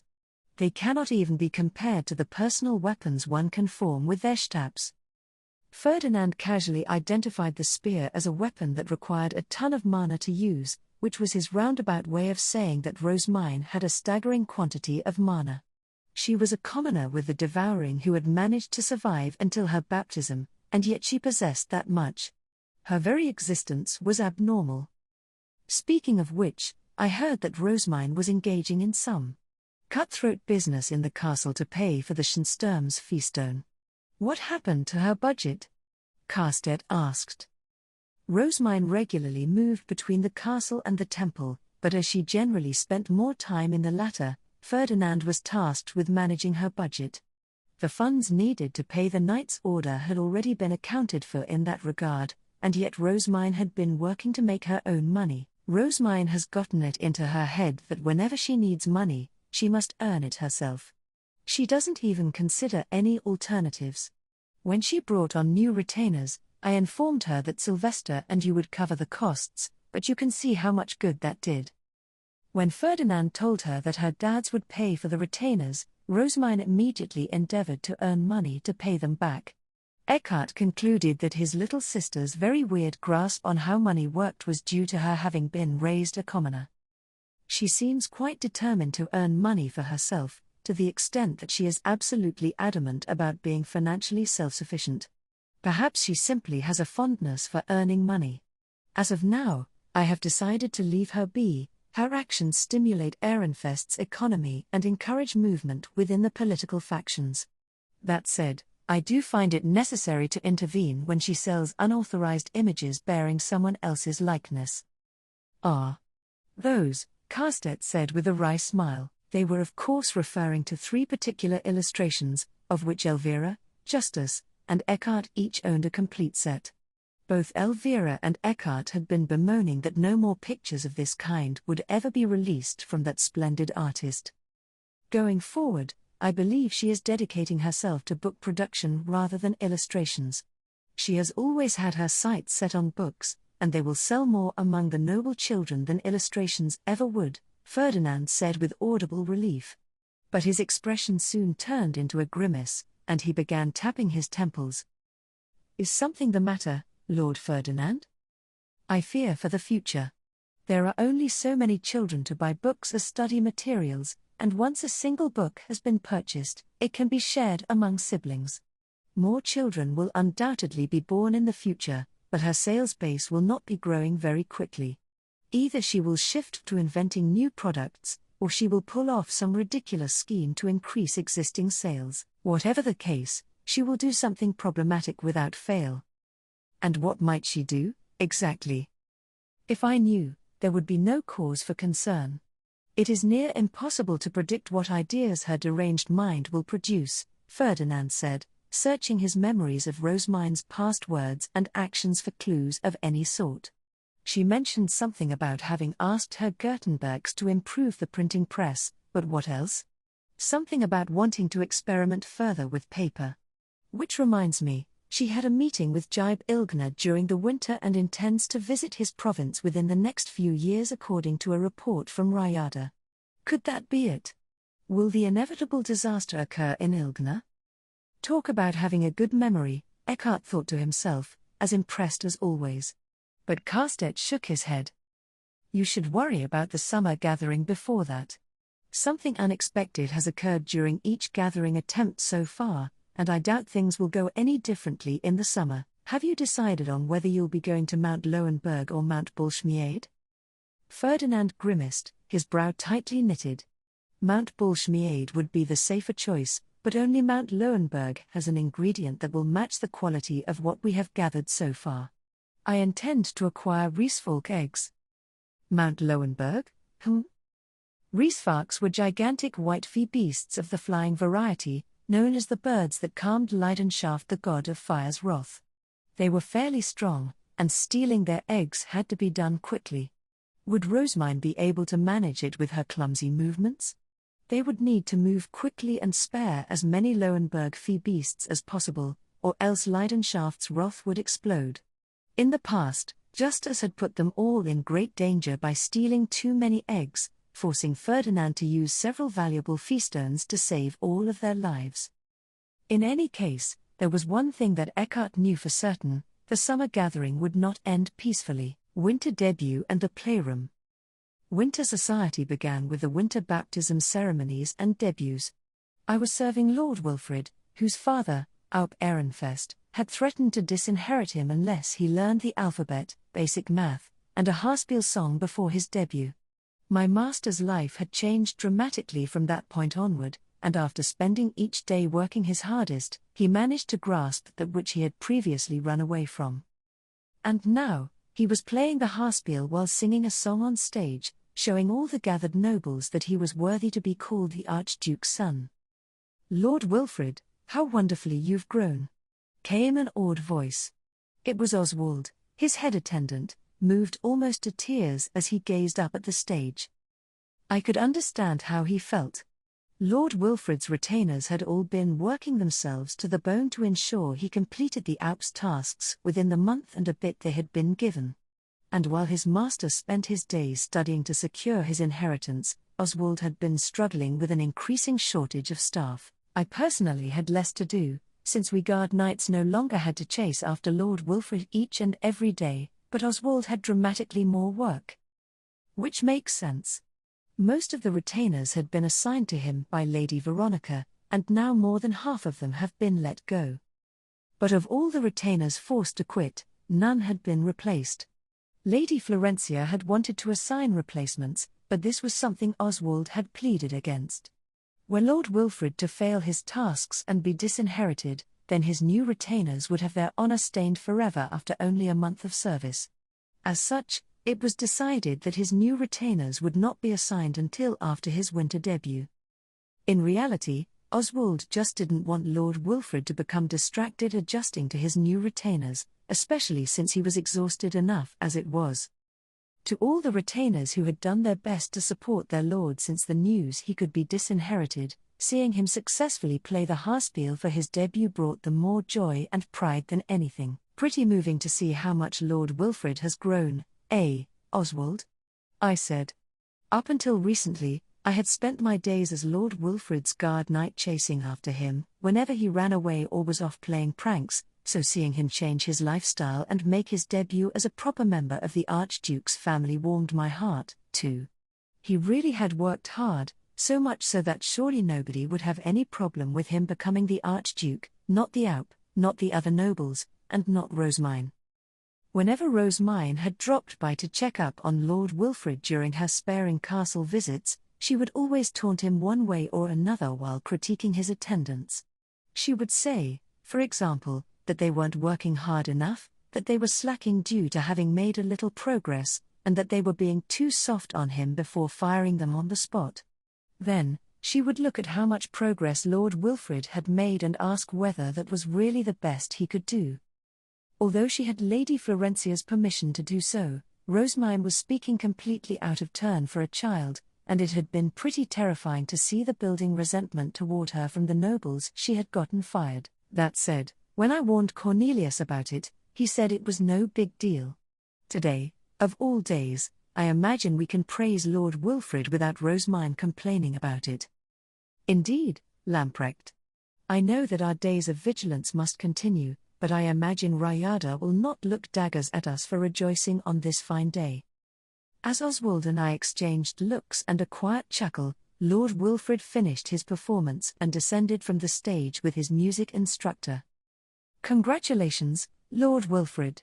Your debut was a complete success, Oswald began. The sight of your regal behavior upon the stage warmed my very heart. Lamprecht was moved as well. The other retainers quickly followed suit, each proudly offering him their heartfelt praise. Surrounded by his retainers, Lord Wilfrid lowered his voice and asked a quiet question. I messed up a few notes, though. Was it really a success? Both the Archduke and Archduchess looked very proud, answered Linhart, one of his attendants. Your hard work has undoubtedly been rewarded, Lord Wilfrid. Looking a little embarrassed yet overwhelmingly happy that his efforts had been recognized, Lord Wilfrid returned a smile. It was a smile brimming with the satisfaction of having achieved victory through hard work, and one that he hadn't ever given while being protected and spoiled by Lady Veronica. I pray that your success and vigor continue long into the future, Lord Wilfrid. Right. I shall do what the son of an Archduke must do, he said, puffing out his chest with regal determination. I felt an abundance of pride at this gesture, but also relief that my position as his retainer was safe. Unfortunately, this special moment we attendants shared was soon smashed to pieces by none other than my own little sister. Rosamine, called Ferdinand, the high priest. And there she was.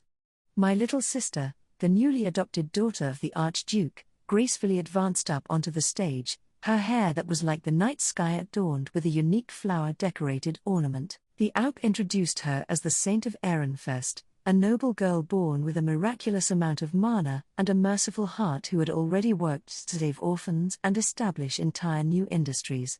But I wasn't so sure this was a wise move. The nobles were clearly suspicious of the story and Rosamine in general, as anyone would be, and it seemed to me that such a grand title would serve as nothing but a heavy burden.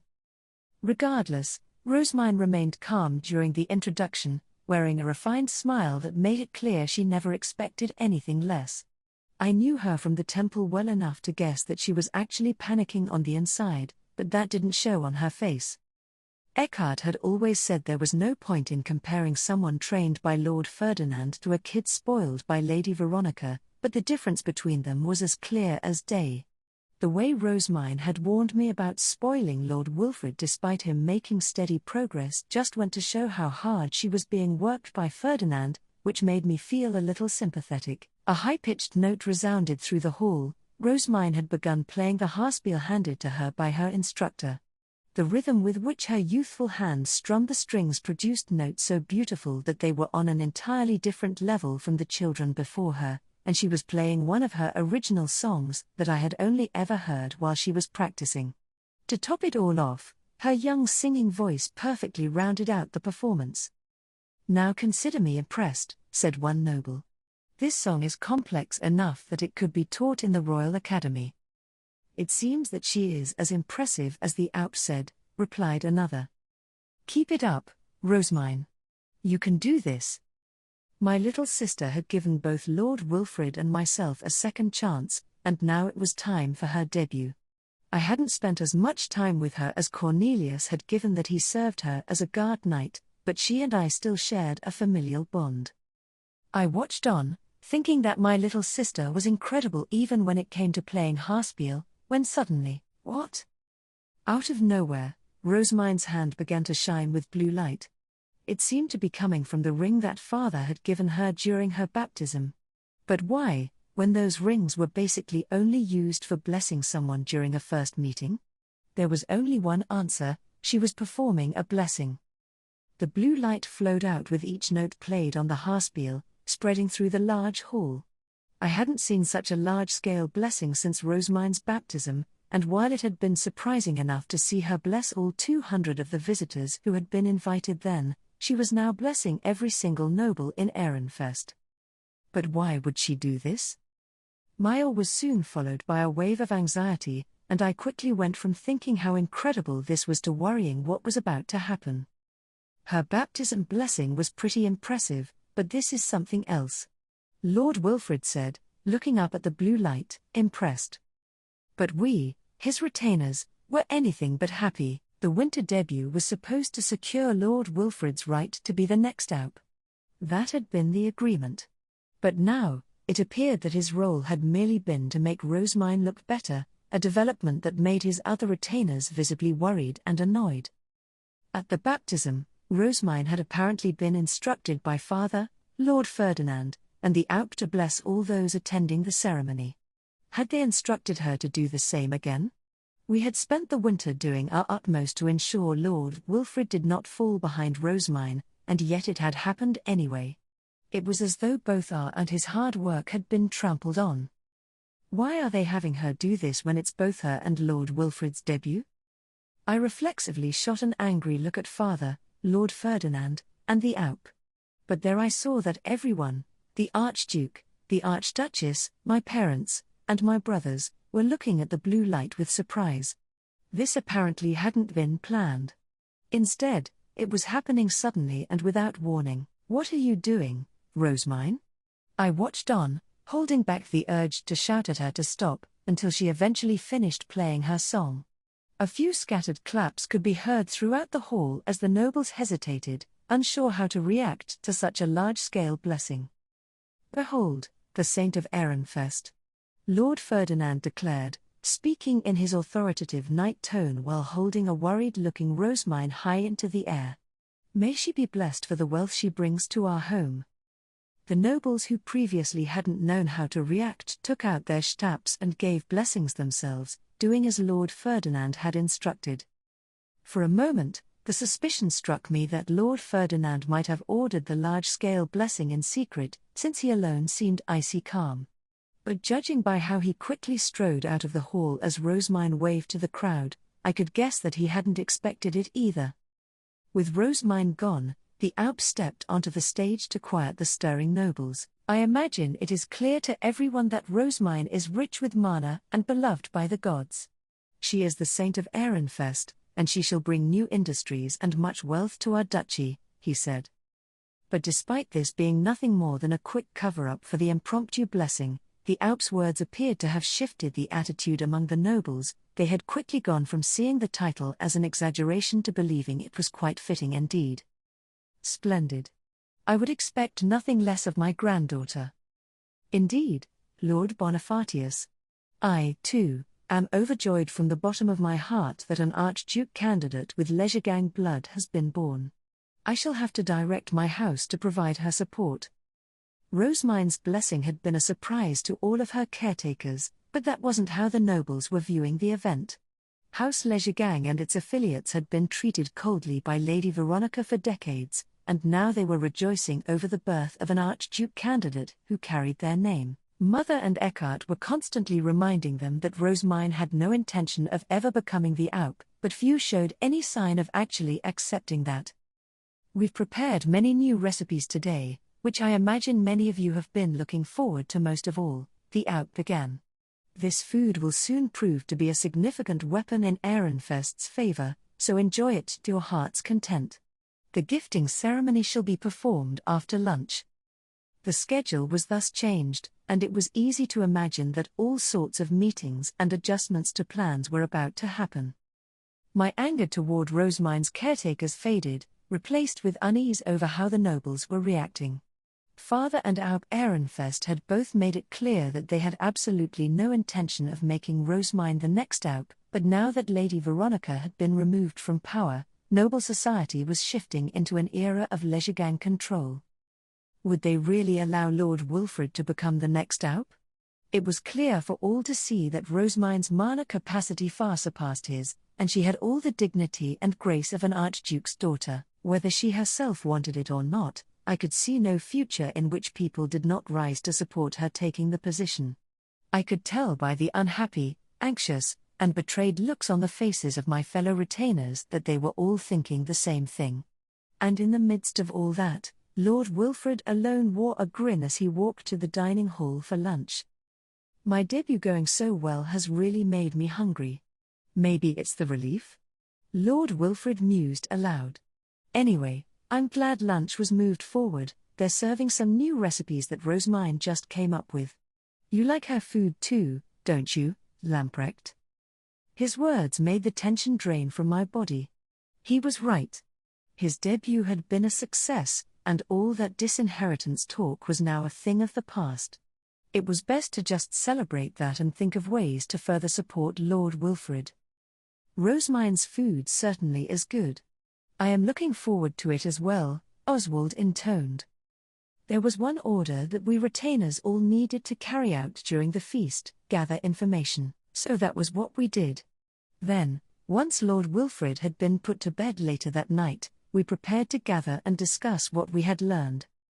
Among the remaining retainers, I was the only one who was a member of the leisuregang faction, and I was Rosamine's older brother. As a result, it fell to me to ask my parents about Rosamine's plans and inform the others about House Leisuregang's future intentions. Leaving the night guards to watch over Lord Wilfrid, the other retainers and I all went to Oswald in his room. As we waited in the darkness, he was the one to break the silence. We have managed to avoid Lord Wilfrid being disinherited. All we can do now is believe in the Aub's word and continue as we have been. Indeed. We should focus on doing what we must to prepare him for becoming the true next Aub, another retainer replied. Those leisuregangs are all excited to have Lady Rosamine take the role, but it is still possible for Lord Wilfrid to get Lady Veronica's faction on his side. Exactly. Lady Veronica's faction will surely support Lord Wilfrid until the end of their days, and they still outnumber the leisuregang faction. They'll be strong allies. Different retainers had different opinions, but since most of them had been scouted for their jobs by Lady Veronica in the first place, they all found themselves acting as though she was still around. I went ahead and put a stop to that. Hold on a moment. Clinging to such assumptions is dangerous. Explain yourself, Lamprecht. Right now, only Lady Veronica and her retainers have been arrested, but no decision has been made regarding how her followers at large will be handled. If we rush things and carelessly bring former members of her faction into our own, we would hardly be providing Lord Wilfrid with a stable foundation to build upon. I think we should keep our distance and play it safe, instead starting with neutral nobles. Oswald fell into thought for a bit, then nodded in agreement. Lamprecht's correct. It should not be an issue for us to reach out to members of Lady Veronica's faction, but only after their potential punishment, or lack thereof, has been decided. For now, we should focus on raising Lord Wilfrid to be the next Aub, and our priority should be getting him as many gifted retainers from the children's playroom as possible. He was choosing to let the adult circumstances play themselves out as we dedicated our attention to getting Lord Wilfrid trustworthy friends to have by his side at the Royal Academy. Lady Charlotte's baptism ceremony will be held next year, and it is expected that the three of them will be competing for retainers. Rosamine will likely be attempting to bring as many gifted female retainers as possible under her fold, so we should do the same with male retainers for Lord Wilfrid. As boys and girls were segregated into separate dorms at the Royal Academy, noble-seeking retainers would customarily prioritize those who were the same gender as themselves. This did not apply to scholars and knights, but attendants were so closely engaged in their master's private life that this was a necessity. Lord Wilfrid must do everything he can to ensure he does not appear inferior to Lady Rosamine within the playroom, Oswald said.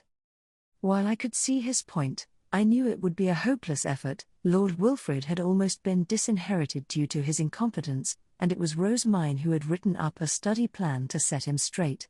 She had even praised and taunted him to bring out his motivation, something that she was far better at doing than any of us, since we weren't used to doing anything but complimenting him. If she kept up that momentum and took control of the playroom, it was hard to imagine Lord Wilfrid being able to do anything against her. I understand your point, Oswald, but there is no way for us to avoid Lord Wilfrid looking inferior to Rosamine. The children will undoubtedly be flooding the playroom, hoping to hear her Haspel's song and see her blessings. The retainers all faltered. They probably knew that their expectations were unreasonable. While that is true, there must be something we can do to support Lord Wilfrid, Oswald replied. Do you have any better ideas? At this rate, Lady Rosamine will steal the position of Aup without fail. Are you not Lady Rosamine's older brother, Lamprecht? Surely you know of some weakness she possesses, Linhart added, visibly hostile toward the thought of the Aup seat being taken. I smiled. This is how it's supposed to be. We were the ones at fault for standing idly by when Lord Wilfrid was decreed to be the next Aup. There's no need for us to view Rosamine as an enemy. We need only emphasize the attributes Lord Wilfrid has that Rosamine does not, I said. The retainers all grimaced, clearly finding it hard to believe there was any area in which Lord Wilfrid prevailed. It seemed they had been so focused on Rosamine's strengths that they hadn't noticed how terribly unfit she was to be an Aup. She had a clear weakness that there was no doing anything about, and the one attribute that immediately comes to mind, I continued, is a strong and healthy body. How could Rosamine ever become the Aup when she's so weak and sickly that she collapses simply from walking too fast down the hall, and can't even participate in the entirety of dinner before having to leave early to rest? I spoke to my parents and Lord Ferdinand during the feast, and it seems that none of her guardians intend to make her the next Aup, no matter how skilled she is. She was adopted to support Lord Wilfrid, not replace him. The retainers gasped and exchanged looks, both relieved and unsettled at the fact Rosamine couldn't be the next Aup despite her enormous talents. In their hearts, they wanted their liege, Lord Wilfrid, to be the Aup, but in truth, they knew that Ehrenfest needed a talented leader with plentiful mana. If that's what they think as Lady Rosamine's guardians, then Lady Charlotte might prove to be a greater threat, Oswald said. After all, she was raised by Lady Florencia to oppose Lady Veronica. His words took me by surprise. I had never thought of it like that. I had of course expected Lady Charlotte to compete with Rosamine for retainers, but not once had I considered that she might also be a possible Aup. Lady Veronica never would have allowed this while she was in power, but while Lady Rosamine certainly is an overwhelmingly stronger Archduke candidate on the female side, if she is not named as the next potential Aup, an opening will be created. But as you just said, Lady Charlotte is a female Archduke candidate. That gives Lord Wilfrid an advantage, doesn't it? The retainers were nodding among themselves. So long as Lord Wilfrid continued working in a manner befitting an Archduke candidate, it would be increasingly difficult for Lady Charlotte to bridge the gap between them. Sylvester defeating his older sisters in their battle for succession had made that more than clear. This also meant, in other words, that Rosamine was such an overwhelming figure that she could easily overcome the gender barrier. In that case, we shall guide Lord Wilfrid to working alongside Lady Rosamine rather than opposing her. If we can establish a good rapport now, then it should be possible for us to easily secure the Leisure Gang's support in the future by having Lady Rosamine and Lord Wilfrid marry, Oswald declared, clenching his fists. Nobody disagreed with him on that matter. There would be nothing better than the Leisure Gang faction gathering beneath Rosamine, and Lord Wilfrid directly inheriting the political base that Lady Veronica had constructed in the past. This is more realistic than sickly Rosamine becoming the next Aup. If she truly was adopted just to support Lord Wilfrid, then father and the others are undoubtedly planning for her to marry him, if possible. The next day, the playroom was due to be held. During breakfast, we explained to Lord Wilfrid what would happen there. As our priority had been ensuring that his debut was a success, we hadn't spoken much of what came after, so, There are going to be introductions on the first day. I just need to sit in a chair and listen to people introduce themselves to me, right? And then I need to watch the other kids and pick the best retainers. That is correct. You do not have to choose today, however. There is much time to consider this matter over the next 3 years leading up to your enrollment in the Royal Academy. These retainers will spend time with you throughout the entirety of winter while you are a student. They must be gifted, of course, but on top of that, you will want to pick individuals cut from the same cloth as yourself. Both parties will have nothing but a bad time if you disagree on too fundamental of a level. It was dangerous to take on a retainer who had no intention to serve you. It not only heightened the threat of betrayal, but also risked destroying the future of a retainer if they were relieved from duty. There was no way to avoid this besides successfully flocking with birds of a feather. The other nobles will judge your ability to lead the playroom to see if you have the skills required to become the next Aup. In this regard, please work together with Lady Rosemine, Oswald said. Lord Wilfred responded with a slightly worried look. Oh, there is no cause for concern. As long as you actively move around the room and display your strength, everything will go smoothly, said one retainer. In fact, that is something that will be hard for Lady Rosemine to do, added another. Lord Wilfred crossed arms in thought, then nodded. Right. Rosemine is weak enough that she even needs to practice walking. I'll take charge when it comes to moving around. The playroom was packed with students, and everyone's eyes were on Rosemine and Lord Wilfred. There were long lines of those waiting to introduce themselves, while the students who had already done so were busy speaking to the kids who weren't old enough to go to school yet. In a normal year, the archnobles would be flexing their status to the lay nobles, and the children who had just finished their baptism would be rushing to mingle with their factions as soon as possible, but none of that was happening here. Instead, the students were teaching the younger kids about the academy, showing off their academic excellence and loudly discussing their lessons in overbearing voices while shooting brief, occasional glances at Rosemine and Lord Wilfred. What had used to be a time for med nobles and lay nobles to search out arch nobles to protect them had become something much more peaceful.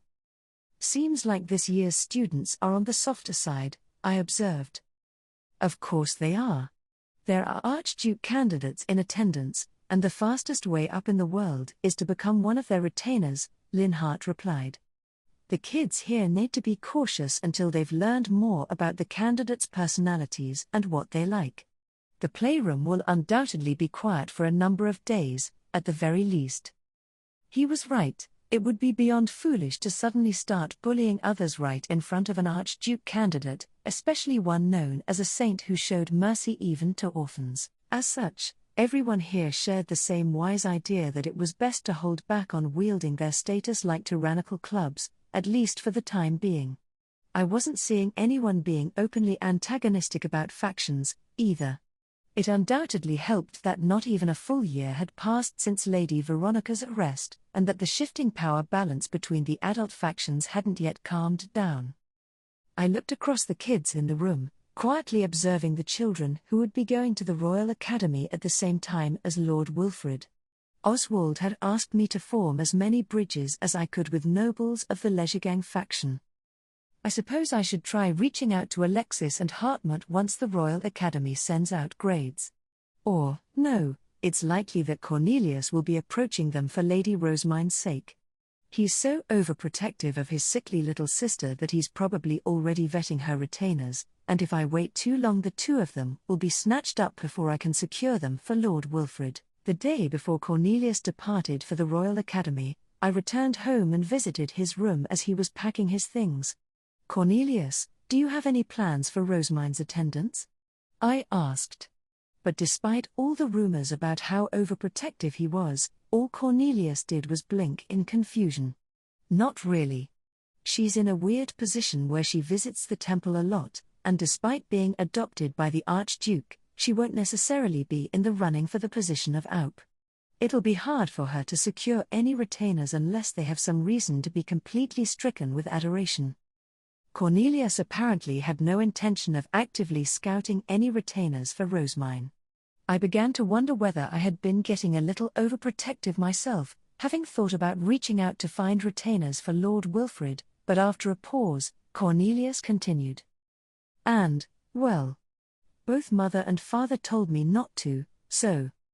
It seemed that our parents had instructed Cornelius not to get involved in Rosemine's selection process, under the assumption that he did not intend to continue serving as her retainer or arbitrate between their recommendations. You're planning to quit, Cornelius?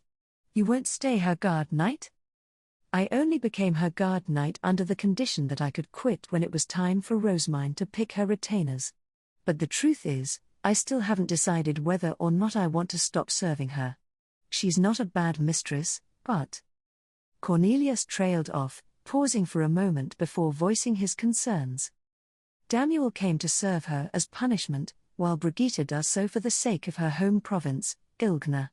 Angelica didn't even think about declining when father summoned her to discuss the matter. Well, I don't think she thought about anything at all, really, but my point is that I still don't really understand what it feels like to want to serve one person for your entire life. Continuing to serve Rosemine wasn't too bad of an option, but that wasn't a good enough reason for Cornelius to make such a life-changing decision. I had once gone through similar fears, so I could empathize with the unrest that he was feeling. Yeah, this is no state in which to be thinking about Rosemine's retainers. Lamprecht, why did you choose to continue serving Lord Wilfrid? You could have left at any time. While Lord Wilfrid's retainers were being fired one after another, Oswald had said that I was free to quit of my own volition. Lady Veronica was no longer around to force mother's hand, and now that my little sister had been adopted by the Archduke, there was no need for me to continue serving Lord Wilfrid if I didn't want to. I looked down at Cornelius, who was wearing a worried, brooding expression. Perhaps I had made the same face back when I'd had this same discussion with mother. If I had to give a reason, I'd say that I stayed because Lord Wilfrid needed me. Plus, I saw no reason to try to serve anyone else when I hadn't even been acting like a proper retainer. In that regard, I thought that Lord Wilfrid and I could grow together. But you don't need to hear all that, these things never have clear answers, you'll just have to come to your own conclusions, I said, patting Cornelius on the head. He looked up at me, now looking more uncertain. You chose to serve him because you weren't doing a good enough job? That's a lot different from Eckhart's reasoning. Eckhart is abnormal, he won't be a good role model to learn from. You won't find anyone to serve with standards like that. The look in my eyes became distant as I thought about how Eckhart always prioritized his master far above himself. There weren't many people who would be so stricken for a certain individual that they would continue to follow them even after being relieved of duty. It was standard to change who you served based on trends and circumstances. Father serves the Alp as the Knight Commander, and Eckhart will risk his life for Lord Ferdinand while remaining unwilling to serve anyone else. I'm sure that living around them has warped your perception of how things should be, but nobody expects unwavering loyalty at the start. It's up to the masters to prove whether they're worth it. Eckhart is abnormal? I had assumed that one would need feelings that strong to pick a master, so I'm glad you disagree. I'll try thinking this over some more in an attempt to find my own reason to stay with Rosemine, Cornelius said as he turned, the unease having vanished from his expression. In my eyes, Cornelius had made his decision the moment he started actively looking for reasons to continue serving Rosemine. But I didn't need to point that out to him. The students headed for the Royal Academy gradually vanished from the playroom until, eventually, only those who would be spending the entire winter there remained. It was then that Rosemine abruptly took out a deck of Cayuta and suggested that everyone play together. The kids quickly divided themselves into groups based on their future school years, and the experienced players mingled with the older kids. Needless to say, the two experienced players dominated. Lamprecht. Linhart. I couldn't win against Rosemine, but I beat everyone older than me. Lord Wilfrid declared. His confidence was recovering fast, but the older kids had likely been told by their parents to accommodate him. This theory was further supported by the fact that they didn't seem frustrated to have lost, rather, they were looking at the cheerful Lord Wilfrid with kind eyes. It was clear as day that they had let him win. Rosamine noticed this as well, and after briefly allowing just the slightest trace of annoyance to slip onto her face, she smiled brightly and looked around the kids. "We will be at an advantage for some time thanks to our experience, but each of you will need to have one at least once by the end of winter. Otherwise, we could never consider trusting you to be our retainers. Isn't that right, Wilfred?" Lord Wilfred merely looked at her in confusion, but the other kids all tensed up. "I look forward to playing with you all again. Starting tomorrow, I shall give sweets to the best player." It seemed that Rosamine had no intention of allowing the other children to accommodate her and Lord Wilfred, and to this end, she would be bringing sweets made by her personal chefs. The kids would normally have to wait for such confections to be handed down to them, but now they were right there, within their reach.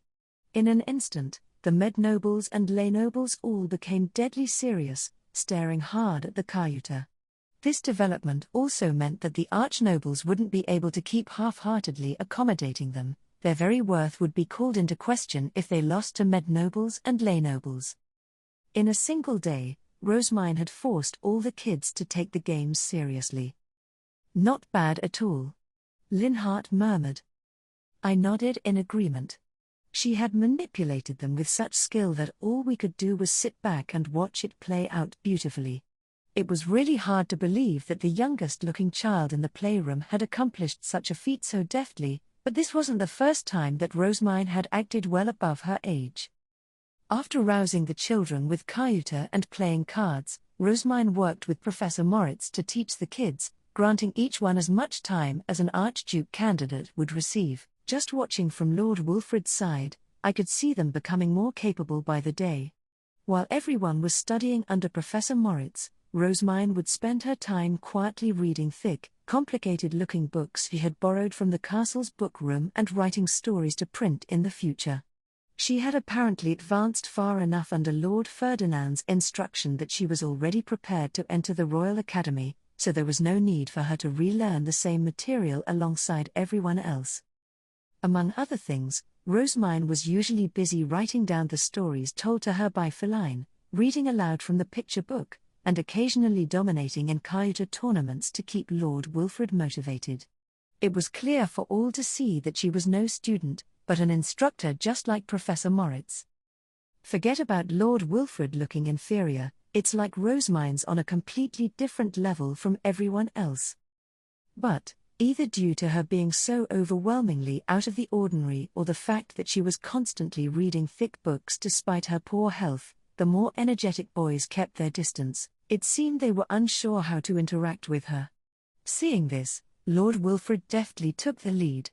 "Let's hone our skills while we can and beat Rosamine by any means necessary," he declared, holding a strategy meeting when Rosamine returned to the temple for the dedication ritual.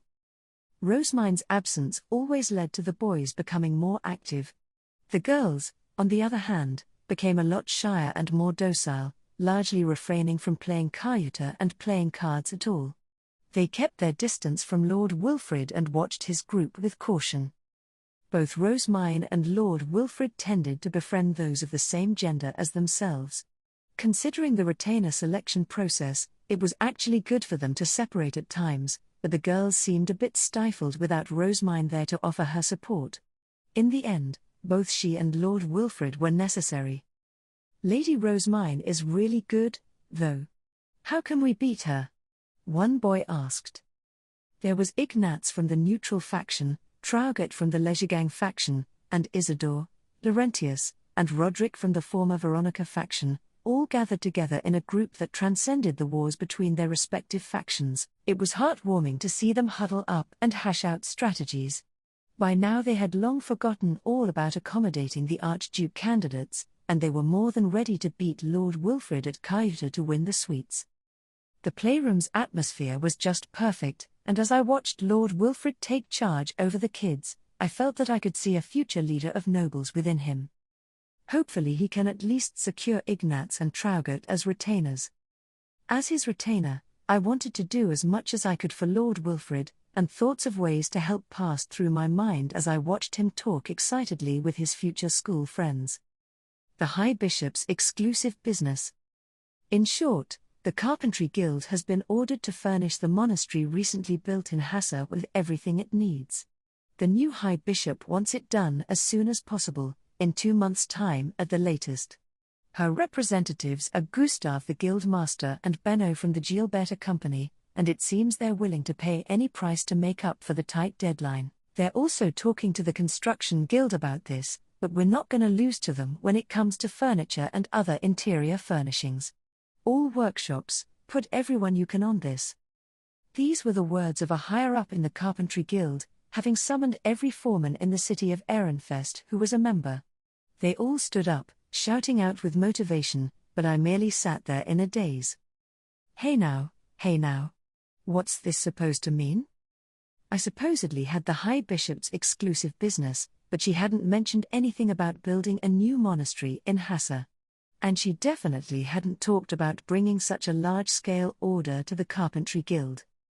The normal process was for a client to bring business like this to their exclusive workshop, then have that workshop bring it to the guild. The two would then cooperate to distribute the work while considering how much money needed to be used. And yet, not only had I not been informed of this job, but I also hadn't been listed along with the Guildmaster and Benno as representatives. Do I not have the High Bishop's exclusive business after all? I had done several jobs for the High Bishop ever since the Dostal workshop, which worked for Benno, sent her my way. She had wanted me to make the printing press for her, and we had handled the wood that the orphanage used for winter handiwork. The Gilberta Company had told us as an intermediary that she was satisfied with our work, and the foreman of the Dostal workshop kept saying that he wouldn't have sent the girl away had he known she was gonna become the High Bishop, so I'd assumed that I had her exclusive business. Was I wrong? Or did she drop me at some point for not doing a good enough job? A cold sweat ran down my back and I could feel my hands trembling. It was like someone had dunked a bucket of ice-cold water over my head. My workshop was the youngest of all those in the Carpenters Guild, and its status would change dramatically based on whether or not I had the High Bishop's exclusive business, especially since she also happened to be the Archduke's adopted daughter. Without it, my workshop's future would be shrouded in darkness. Hey, Ingo. You're up next, the guild representative said. I stood up to hear what my share of the work would be, at which point he instructed me to build the window panes for the monastery. At that, I responded with a nod and exited the guild. The sky was bright and the sun radiant, shooting down summer rays that were hot enough to burn the skin. There were plenty of carpentry workshop foremen out in the street, excited about the large jobs they had been given. One of them, the foreman of the Dostal workshop, noticed me and came walking over. He gripped my shoulders, brought his face up close, and whispered, "Ingo. You weren't named as a representative up there, and you weren't divvying up the work with them, either. What happened to you having the High Bishop's exclusive business?" He had pretty openly voiced the fears stirring in my heart. I wanted to call him an idiot on the spot and say that of course I had her exclusive business, but with everything that had happened, I wasn't so sure myself anymore. My hesitation to respond turned into an answer itself, which earned me a nasty grin from the foreman. "All right. Guess that means this job's my big chance, huh?" By the time I had realized my mistake, it was too late. He had already concluded that my workshop hadn't done satisfactory enough work for the High Bishop, which had in turn led to me losing her business. All the foremen in the guild would now be vying for her business themselves, whether I liked it or not. I returned to my workshop and told my craftsmen about the work we would be doing for the monastery. There's a large-scale job starting right now, and they need it done quick. 2 of my Lehels let out excited cheers. Under any other circumstances, a big job for our workshop would be something to celebrate, but I had to shake a bitter hand to quieten them down. "Linus, Demo, this isn't anything to be happy about. The High Bishop gave this job to the Carpentry Guild. She didn't speak to me about it beforehand, and I wasn't listed as one of her representatives. We might have lost her exclusive business." The smiles were immediately wiped from their faces, but my wife Annika simply laughed off my concerns. "Why get all gloomy about that? It's not like she actually said you've lost her business, right?" she said. "She didn't, but there won't be any opportunities for me to ask her what she thinks about our workshop, and there's no one I can really send to her, either. She could drop us out of nowhere and we'd have no idea. Annika was right that it wasn't a done deal, but as a commoner, I couldn't just visit the High Bishop any time I wanted. Checking with her would certainly be for the best, but she was beyond the reach of a mere craftsman like me. Oh, you're such a worrywart. There's no reason to fret when she's loading orders onto you as much as she is. When she calls you over to make her next order, you'll know for sure. All you need to do in the meantime is finish the job you've been given.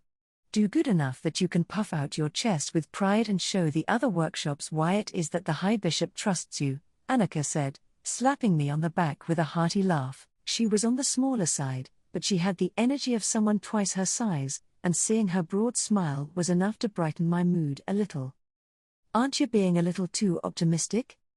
You think so? You only lose exclusive business if you do bad work, and all we've ever done is satisfy the customer, right? She asked, peering at me with her grey eyes. I knew well enough that she was just trying to ease my anxiety and cheer me up, and I definitely couldn't let my fears get the best of me with Annika and the Lehels watching. And so, I straightened my back and kept my chin up. You're right. Agonizing over this won't change anything. But yeah, back to the matter at hand, we're gonna be living in the new monastery to get this job done. There's a meeting at the Merchants Guild for all the workshops that'll be staying there, so I'll be attending that as well. The explanation was being held at the Merchants Guild rather than the Carpentry Guild for 3 key reasons. The Guildmaster was one of the High Bishop's representatives, they were delivering the down payments, and foremen from the Construction Guild would be participating as well. I looked around at the crowd on the 2nd floor of the Merchants Guild and noticed there were quite a few unfamiliar faces. We were told that they wanted multiple foremen to essentially take turns sleeping in Hassa's monastery to do work, and that we would also need to bring women, our wives, daughters, or hired servants, along with us. There were plenty of rooms for us to stay in at the monastery, but there weren't any doors or window panes yet, and we would need to drag in mattresses and other daily necessities ourselves. So they're saying we can't even sleep there until we've made the doors and window panes? We've got to hurry and make 'em fast so that we can leave. Your daily necessities will be brought to the monastery by wagon, the guildmaster began, and since it's bad for business to have foremen away from their workshops for an extended period, you will take turns staying there overnight. Those of you gathered here today, your workshops will be leaving first. Your respective guilds have selected their fastest workshops for this, and while the workload will no doubt be strenuous, I trust you all to succeed, and naturally, your pay will vary according to the quality and quantity of your work. We won't hesitate to pay extra to cover for the abrupt nature of this job, he concluded, flashing several small golds to the crowd as encouragement. The foremen all grinned at the sight. This job will be easy, since the ivory buildings nobles live in all use the same measurements for their windows and doors. Let's make a ton of 'em here, and then a ton more once we're in Hassa, one said. As for food, the Otmar Company was apparently distributing the work among various eateries that would be bringing their foodstuffs to sell at the monastery. We had also been told to buy things from Hassa and the surrounding farmers, alongside several other warnings about living there. With the explanation finished, the foremen all started to return home. That was when Benno from the Gilberta Company called out to me. Ingo, could you come here for a moment? I went over, ignoring the prying eyes of the other foreman, at which point Benno continued, don't forget you've got exclusivity with Lady Rosemine. You'll be staying at the monastery from beginning to end, so don't slack on your preparations. As it turned out, they needed someone on site to give instructions, directing which workshop's products would be going where, and I had been chosen for that role. It was a bit of a relief to know that Benno thought I still had the High Bishop's exclusive business, but I still had to make sure. Hey, Benno. Do I really have her exclusivity? I asked carefully, wanting a clear answer. But Benno just returned an ambiguous shrug. I know she counts you as one of her Gertenbergs, but, what, has she never mentioned you having her exclusive business? That's news to me. Had I known that, I wouldn't have listened to the Dostal workshop complaining to me day in and day out about having missed their chance. Don't need to know about that. What I'm saying is, if I really have got her exclusive business, why wasn't I told about this? A job this big must have been in the works for months. All the carpentry and construction workshops in the city were being mobilized, and the project needed to be finished in a month or two at most. For a job that required the movement of this many people, it had to have been planned well in advance. Or so I thought. Benno simply grimaced, shook his head, and raised 3 fingers. Nah. This all started 3 days ago. Say what?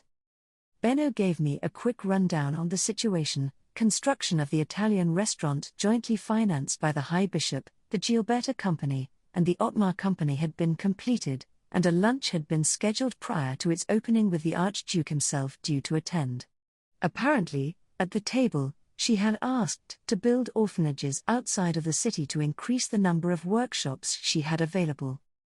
The High Bishop's been talking about wanting more orphanages for a while now, and at the time, she hadn't intended to make it an ivory building. She was going to talk to some construction workshops and then ask some carpentry workshops for the interior decorations, build it like commoners would. Basically, the plan was to hire lower city craftsmen once we'd gotten permission from the Archduke to build an orphanage there.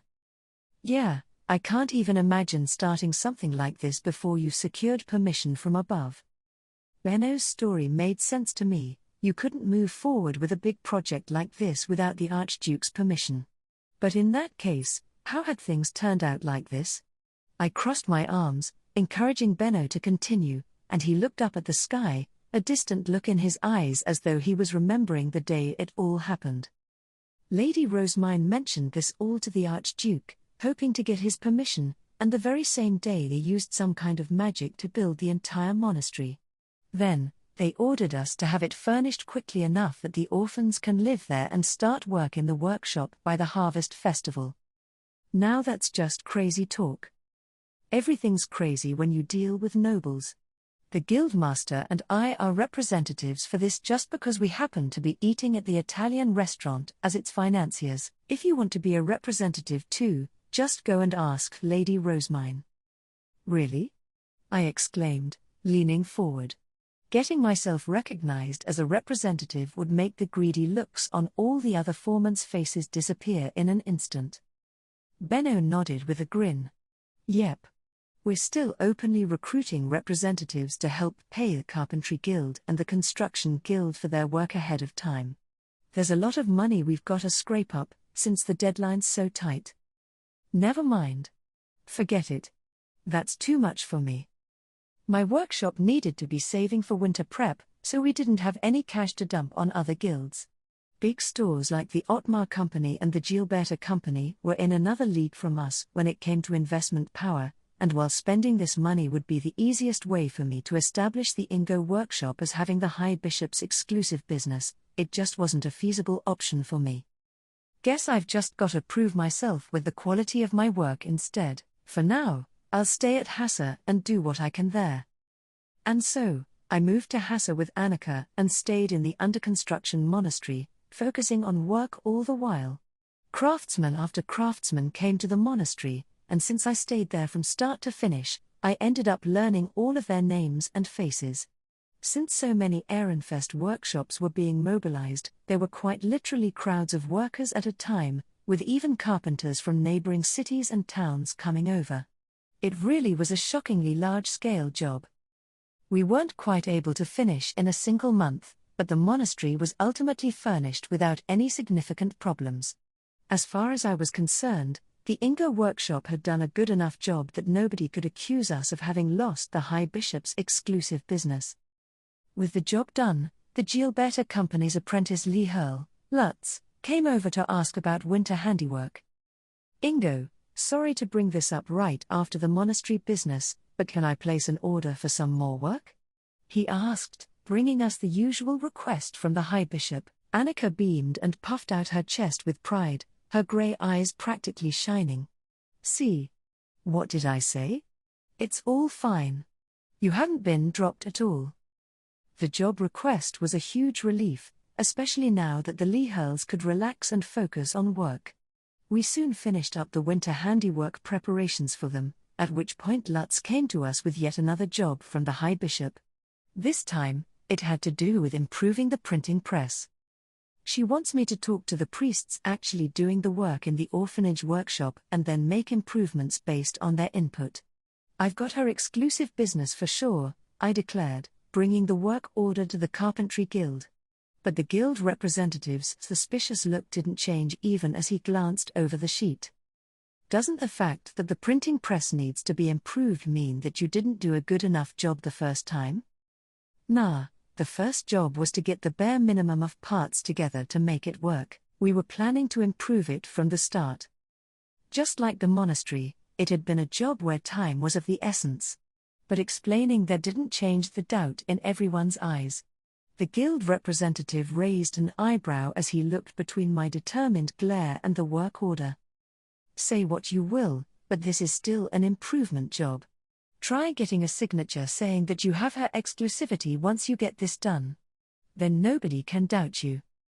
I grit my teeth and restrained myself. There was no point in pushing the subject. All I could do now was finish the job and bring back some kind of proof. If my workshop's reputation kept plummeting like this, it could risk impacting the jobs we were getting from other customers, too. Hey, Lutz. You were talking about how Lady Rosemine can't go to the lower city now that she's the High Bishop, yeah? Huh? Oh, yeah. She can't just up and visit commoners like that anymore. Lady Rosemine really misses the time where she could just go and do what she wanted, when she wanted. Lutz was taking me and my Leehurl, Demo, from the Gilberta company to the temple. Can she visit the workshop in the temple's orphanage, since that's not in the lower city? Yeah, kinda. She sometimes visits in the afternoon to watch us work for a little bit. The High Bishop had used to visit the lower city workshops herself to get what she wanted, and it was pretty likely that she would come and double-check the work I was doing. That meant there was a good chance I could speak to her, and with that thought in mind, I looked down at what I was wearing, the same work clothes I always wore at the workshop.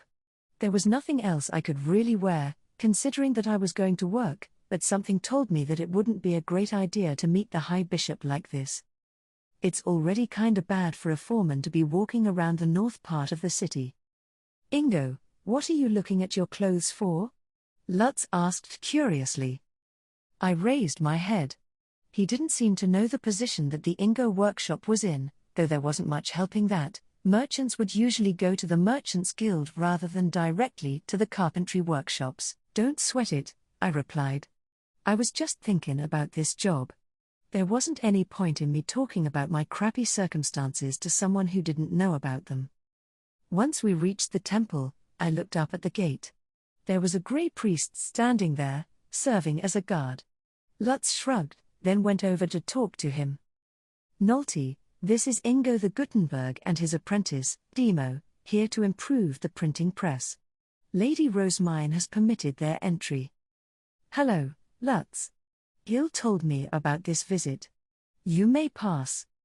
Unlike when religious ceremonies were being held, only the side door to the gate was opened.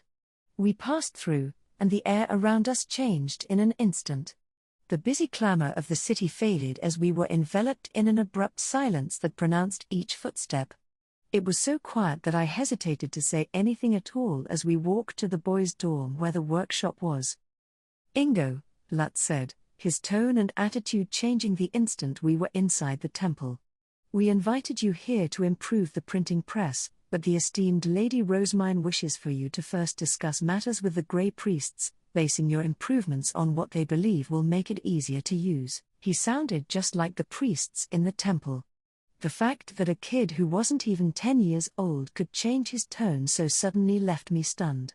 I was also working hard to absorb the habits and language of my customers so that I could work my way up and do business with richer customers, but I had gotten my BOV certification by focusing on my own skills while only making Lihang contracts, and the foreman I worked for at the time had never taken me anywhere. It was only when I first delivered the printing press to the temple's workshop with the Gilberta company that I learned they completely changed how they spoke and acted when visiting nobles. Guess I should expect as much from an apprentice working for a big store that does business with nobles. Who knows what kind of training he's been put through? The orphanage's workshop was in the basement of the boys' building. I had brought Demo with me, since he had been there when we delivered the first printing press, but I could tell how nervous he was. Attention, everyone. Please state your thoughts on the current printing press, Gil said. Lady Rosemine wishes to improve it with the aim of making it as quick and easy to use as possible, so that it might print more goods. Gil was the boss of this workshop, and given that he was about the same height as Lutz, they were probably of a similar age. But even though he was still a kid, he was one of the High Bishop's apprentice attendants, meaning he had the most authority out of anyone in the workshop. The Grey Priests nodded, then lined up in front of me and Demo before smoothly stating their opinions. I would appreciate it if placing the typesetting board on the press could be made easier. The closer we can keep the ink to the press, the better. Placing it further away would create more mess. Could you add somewhere for us to put ink-related goods, preferably around here? While the priests all wore the same kind of ragged clothes, they spoke in a polite manner completely unlike the craftsmen in the lower city as they listed their desired improvements. Hold on a second. I gotta remember all this. Make it easier to put down the typesetting board, add a place to put ink stuff. It will surely be difficult to memorize the opinions of so many people. May I suggest writing them down? One Grey Priest suggested, holding out a pen and what appeared to be a botched sheet of paper. He had a point, but the extent of my writing experience was putting together work orders for the Carpentry Guild, and even then, Annika was always the one who did the math. Aside from the things I was used to writing as part of my job, the words just didn't come to me. That said, he was being kind here, and it would be flat out impossible for me to memorize everything otherwise, so I went ahead and took the pen. Excuse me, but you've misspelled that word, one Grey Priest noted, having received one heck of an education despite being an orphan. I scratched my head awkwardly. I couldn't correct my mistake because I didn't actually know how to spell the word, but I couldn't just say that while working for the High Bishop. As I stood there, grimacing with the pen in hand, one of the Grey Priests spoke for me. Gil, please write in Ingo's place. I believe that his time would be better spent focusing on the printing press, observing the aspects we find inconvenient and how we wish to improve them. Fritz is correct.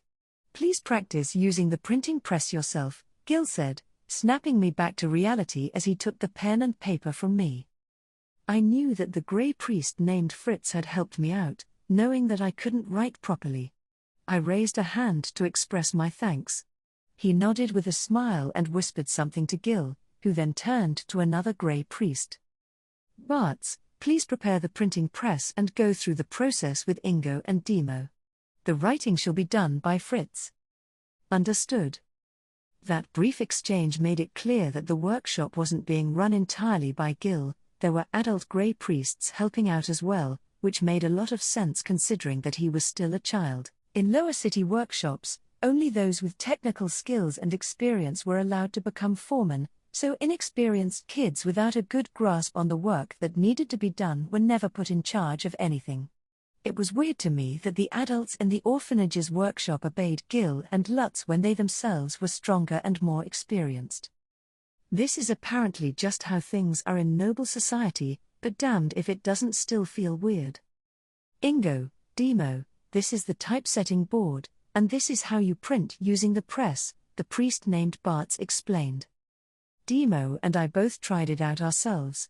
Since the printing press was just a slight modification of a normal press, the process required a lot of arm strength, just like juicing things did. There was a stand nearby for holding the ink and paper, but it didn't take me long to understand why they would want something that was actually on the press itself. So, you'd want the paper around here, right? I asked, touching the press. Lutz promptly reached out from the side and pointed at one area in particular. Rather, could you put a thin box at a slight diagonal angle around here? The paper is all roughly the same size, so it would be ideal if you could make it with this in mind. All right. That'd make it easier to print from this angle. I imitated the act of putting the paper into place to get a feel for it, all the while impressed at Lutz's ability to give a concrete explanation of what he wanted. The tool for applying the ink could be put here, Lutz continued, going on to list out a bunch of suggestions. I nodded, still impressed, but each improvement made me more and more confused. He was being bizarrely specific. Though I let him continue, I was increasingly suspicious that he knew more than he was letting on. I needed to satisfy the High Bishop, and the more suggestions he had, the better. The work will apparently be a lot easier and need less power if you make a slidable stand that has the paper and lettering on it. That way, all you would need to do is push it beneath the press, and then pull it out again. Lutz said, speaking as though he had suddenly just remembered. But the fact that he'd said apparently made it pretty clear that there was someone who already knew what a finished printing press would look like, and they were just giving him directions. Hey, Lutz. Someone knows exactly what we need to do here, don't they? I asked, glaring at him and Gil. If someone knows that stuff, then there isn't really any need for me to listen to what the Grey Priests think. I could make the printing press the High Bishop wants just like that. But... Lutz trailed off, conscious of everyone around us. He was definitely hiding something and it ticked me off. I needed to do a perfect job here to satisfy the High Bishop and save my plummeting reputation. I was in dire straits and didn't have time to play around. If you want the printing press improved, then let me speak to the person who knows what the finished product should look like. You planning on wasting our time with pointless trial and error or something? I exclaimed, causing the Grey Priests to jolt and take a step back. I hadn't said that much, but the air in the room had very blatantly changed. The calm on the priests' faces immediately vanished, and they looked at me with guarded expressions. Huh? I was yelling at Lutz, not them. I furrowed my brow as the priests exchanged uncomfortable glances. Even though I hadn't said anything to them, the atmosphere was unusually off now. Lutz looked around the workshop, then scratched his head with a sigh. Look, Ingo, we're from the lower city, so we're used to people yelling at the drop of a hat, and I understand that this is seen as normal there. But here in the temple, violence is forbidden. Nobody yells or gets up in anyone else's face. All that does is scare people. Should we step outside? I'm sure you'd rather talk like we're in the lower city. Violence is forbidden? Nobody yells? The heck kind of a place is this? This place had a culture entirely unlike the lower city. I could feel that in my bones. Lutz's explanation had made it clear that we were the odd ones here, not the priests. Sorry Gil, but could you collect and summarize everyone's opinions? Ingo and I shall finish this talk outside. Lutz directed me outside, even asking Demo to accompany us when I tried to leave him behind. Only Gertenbergs are allowed inside the workshop, to protect the orphans and stuff. We can't let you stay in there alone. You mean I'm not a Gutenberg anymore? It's not my place to say, Lutz replied as we left the temple and returned to the bustle of the lower city. I was finally back where I belonged. Lutz had said that we could continue our discussion at my workshop. The Gilberta company was closer, but Demo and I weren't wearing good enough clothes to enter a northern store. When we eventually arrived, Lutz spoke up the moment I closed the door behind us. I get that you want to speak to the person who knows what the finished press should look like, Ingo, but that's Lady Rosemine. She can't just up and talk to lower city craftsmen anymore. She had been baptized as a noble before becoming the High Bishop, so her status wouldn't allow her to casually speak to lower city commoners anymore. That can't be true.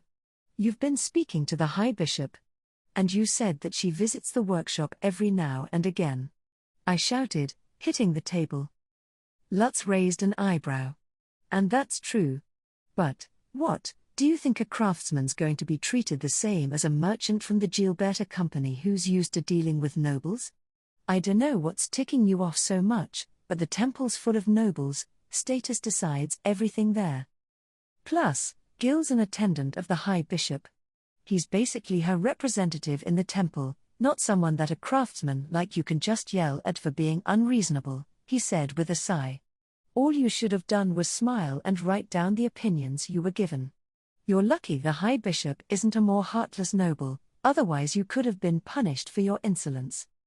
The problem here isn't that she can't come and see you if she wants to, it's that rude commoners like you who don't understand status would tick off all the nobles around her. That's why she just avoids meeting them at all, for safety's sake. If you annoy a noble, you could be killed where you stand. And it'd be your own fault, too. What I'm trying to say here is give up on meeting the High Bishop in person. I gritted my teeth.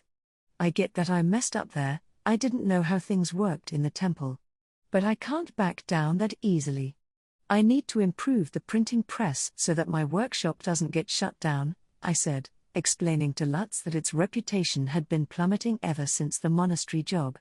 I don't expect a merchant to get the struggles that we craftsmen go through, but things aren't easy for me right now. The future of my workshop depends on this. Nah, I get you. My father and oldest brother work in construction, and my other brothers are carpenters. They all deal in carpentry, actually. My dad, Deard, went to Hassa for the same monastery job. I knew Deard. We had worked together at the monastery. And his son Sieg was a Lihang apprentice at the Dostal workshop. The fact that I actually knew who he was talking about left me stunned. Why is the son of a carpenter working as a Lihurl for the Gilberta Company and serving as one of the High Bishop's Gertenbergs? I asked, blinking in surprise. Even if he aimed to be an apprentice at a big store, there didn't seem to be any connection here. It's a long story, Lutz replied, refusing to give any more details. He then looked at me with his green eyes. Somehow, it seemed like his sight was fixated on the future. I get that your position in the guild is important for your workshop. Lady Rosemine caused the problem, and I get that. I also get that improving the printing press is more important than anything right now. I'll tell Master Benno what I know about all this, including your perspective as a craftsman, and see whether he can create some circumstances for you to meet her. I owe you one. I negotiated with Benno through Lutz. He sympathized with the plight of the Ingo workshop and agreed to take me to the temple, albeit under 3 conditions. 1. I had to pay an intermediating fee to the Gilberta Company. 2. I could only speak when Benno gave me his permission. 3. I had to be emotionally prepared for the possibility that the meeting would end in my death. Isn't this fee kinda high? 3 large silvers just to go to the temple once? Really? I began, trying to barter the price down. But Benno flashed me a glare with his dark red eyes. You kidding me? We're putting a hold on store business and greeting nobles in the nobles' quarter, also you can visit the temple. If you don't like the fee, I can stay right here and focus on my own work. Go by yourself, for all I care. I'm sure a craftsman who doesn't know a single noble greeting will do just fine. I faltered. Benno was right, that really would go badly.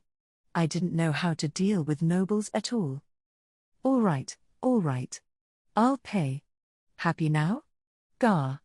This is why you don't deal with big stores. I paid the crazy high fee and endured a lecture on what I should wear on the day of, among other things. Maybe the price wasn't that high after all, given that it included warnings and advice on how to deal with nobles.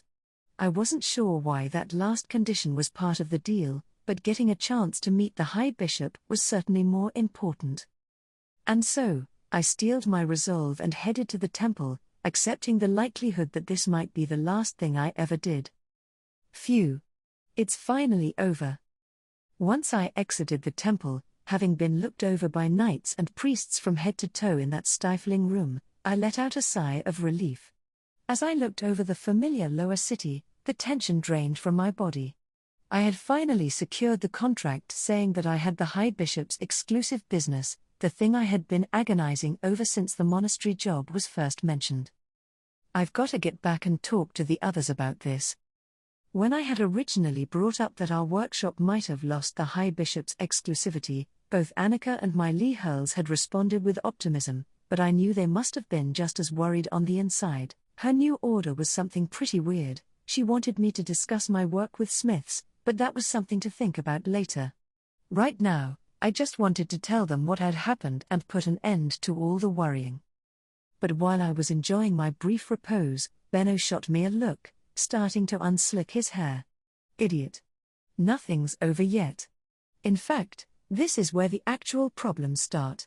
Different professions are going to have to work together on this, and that's not gonna end anytime soon.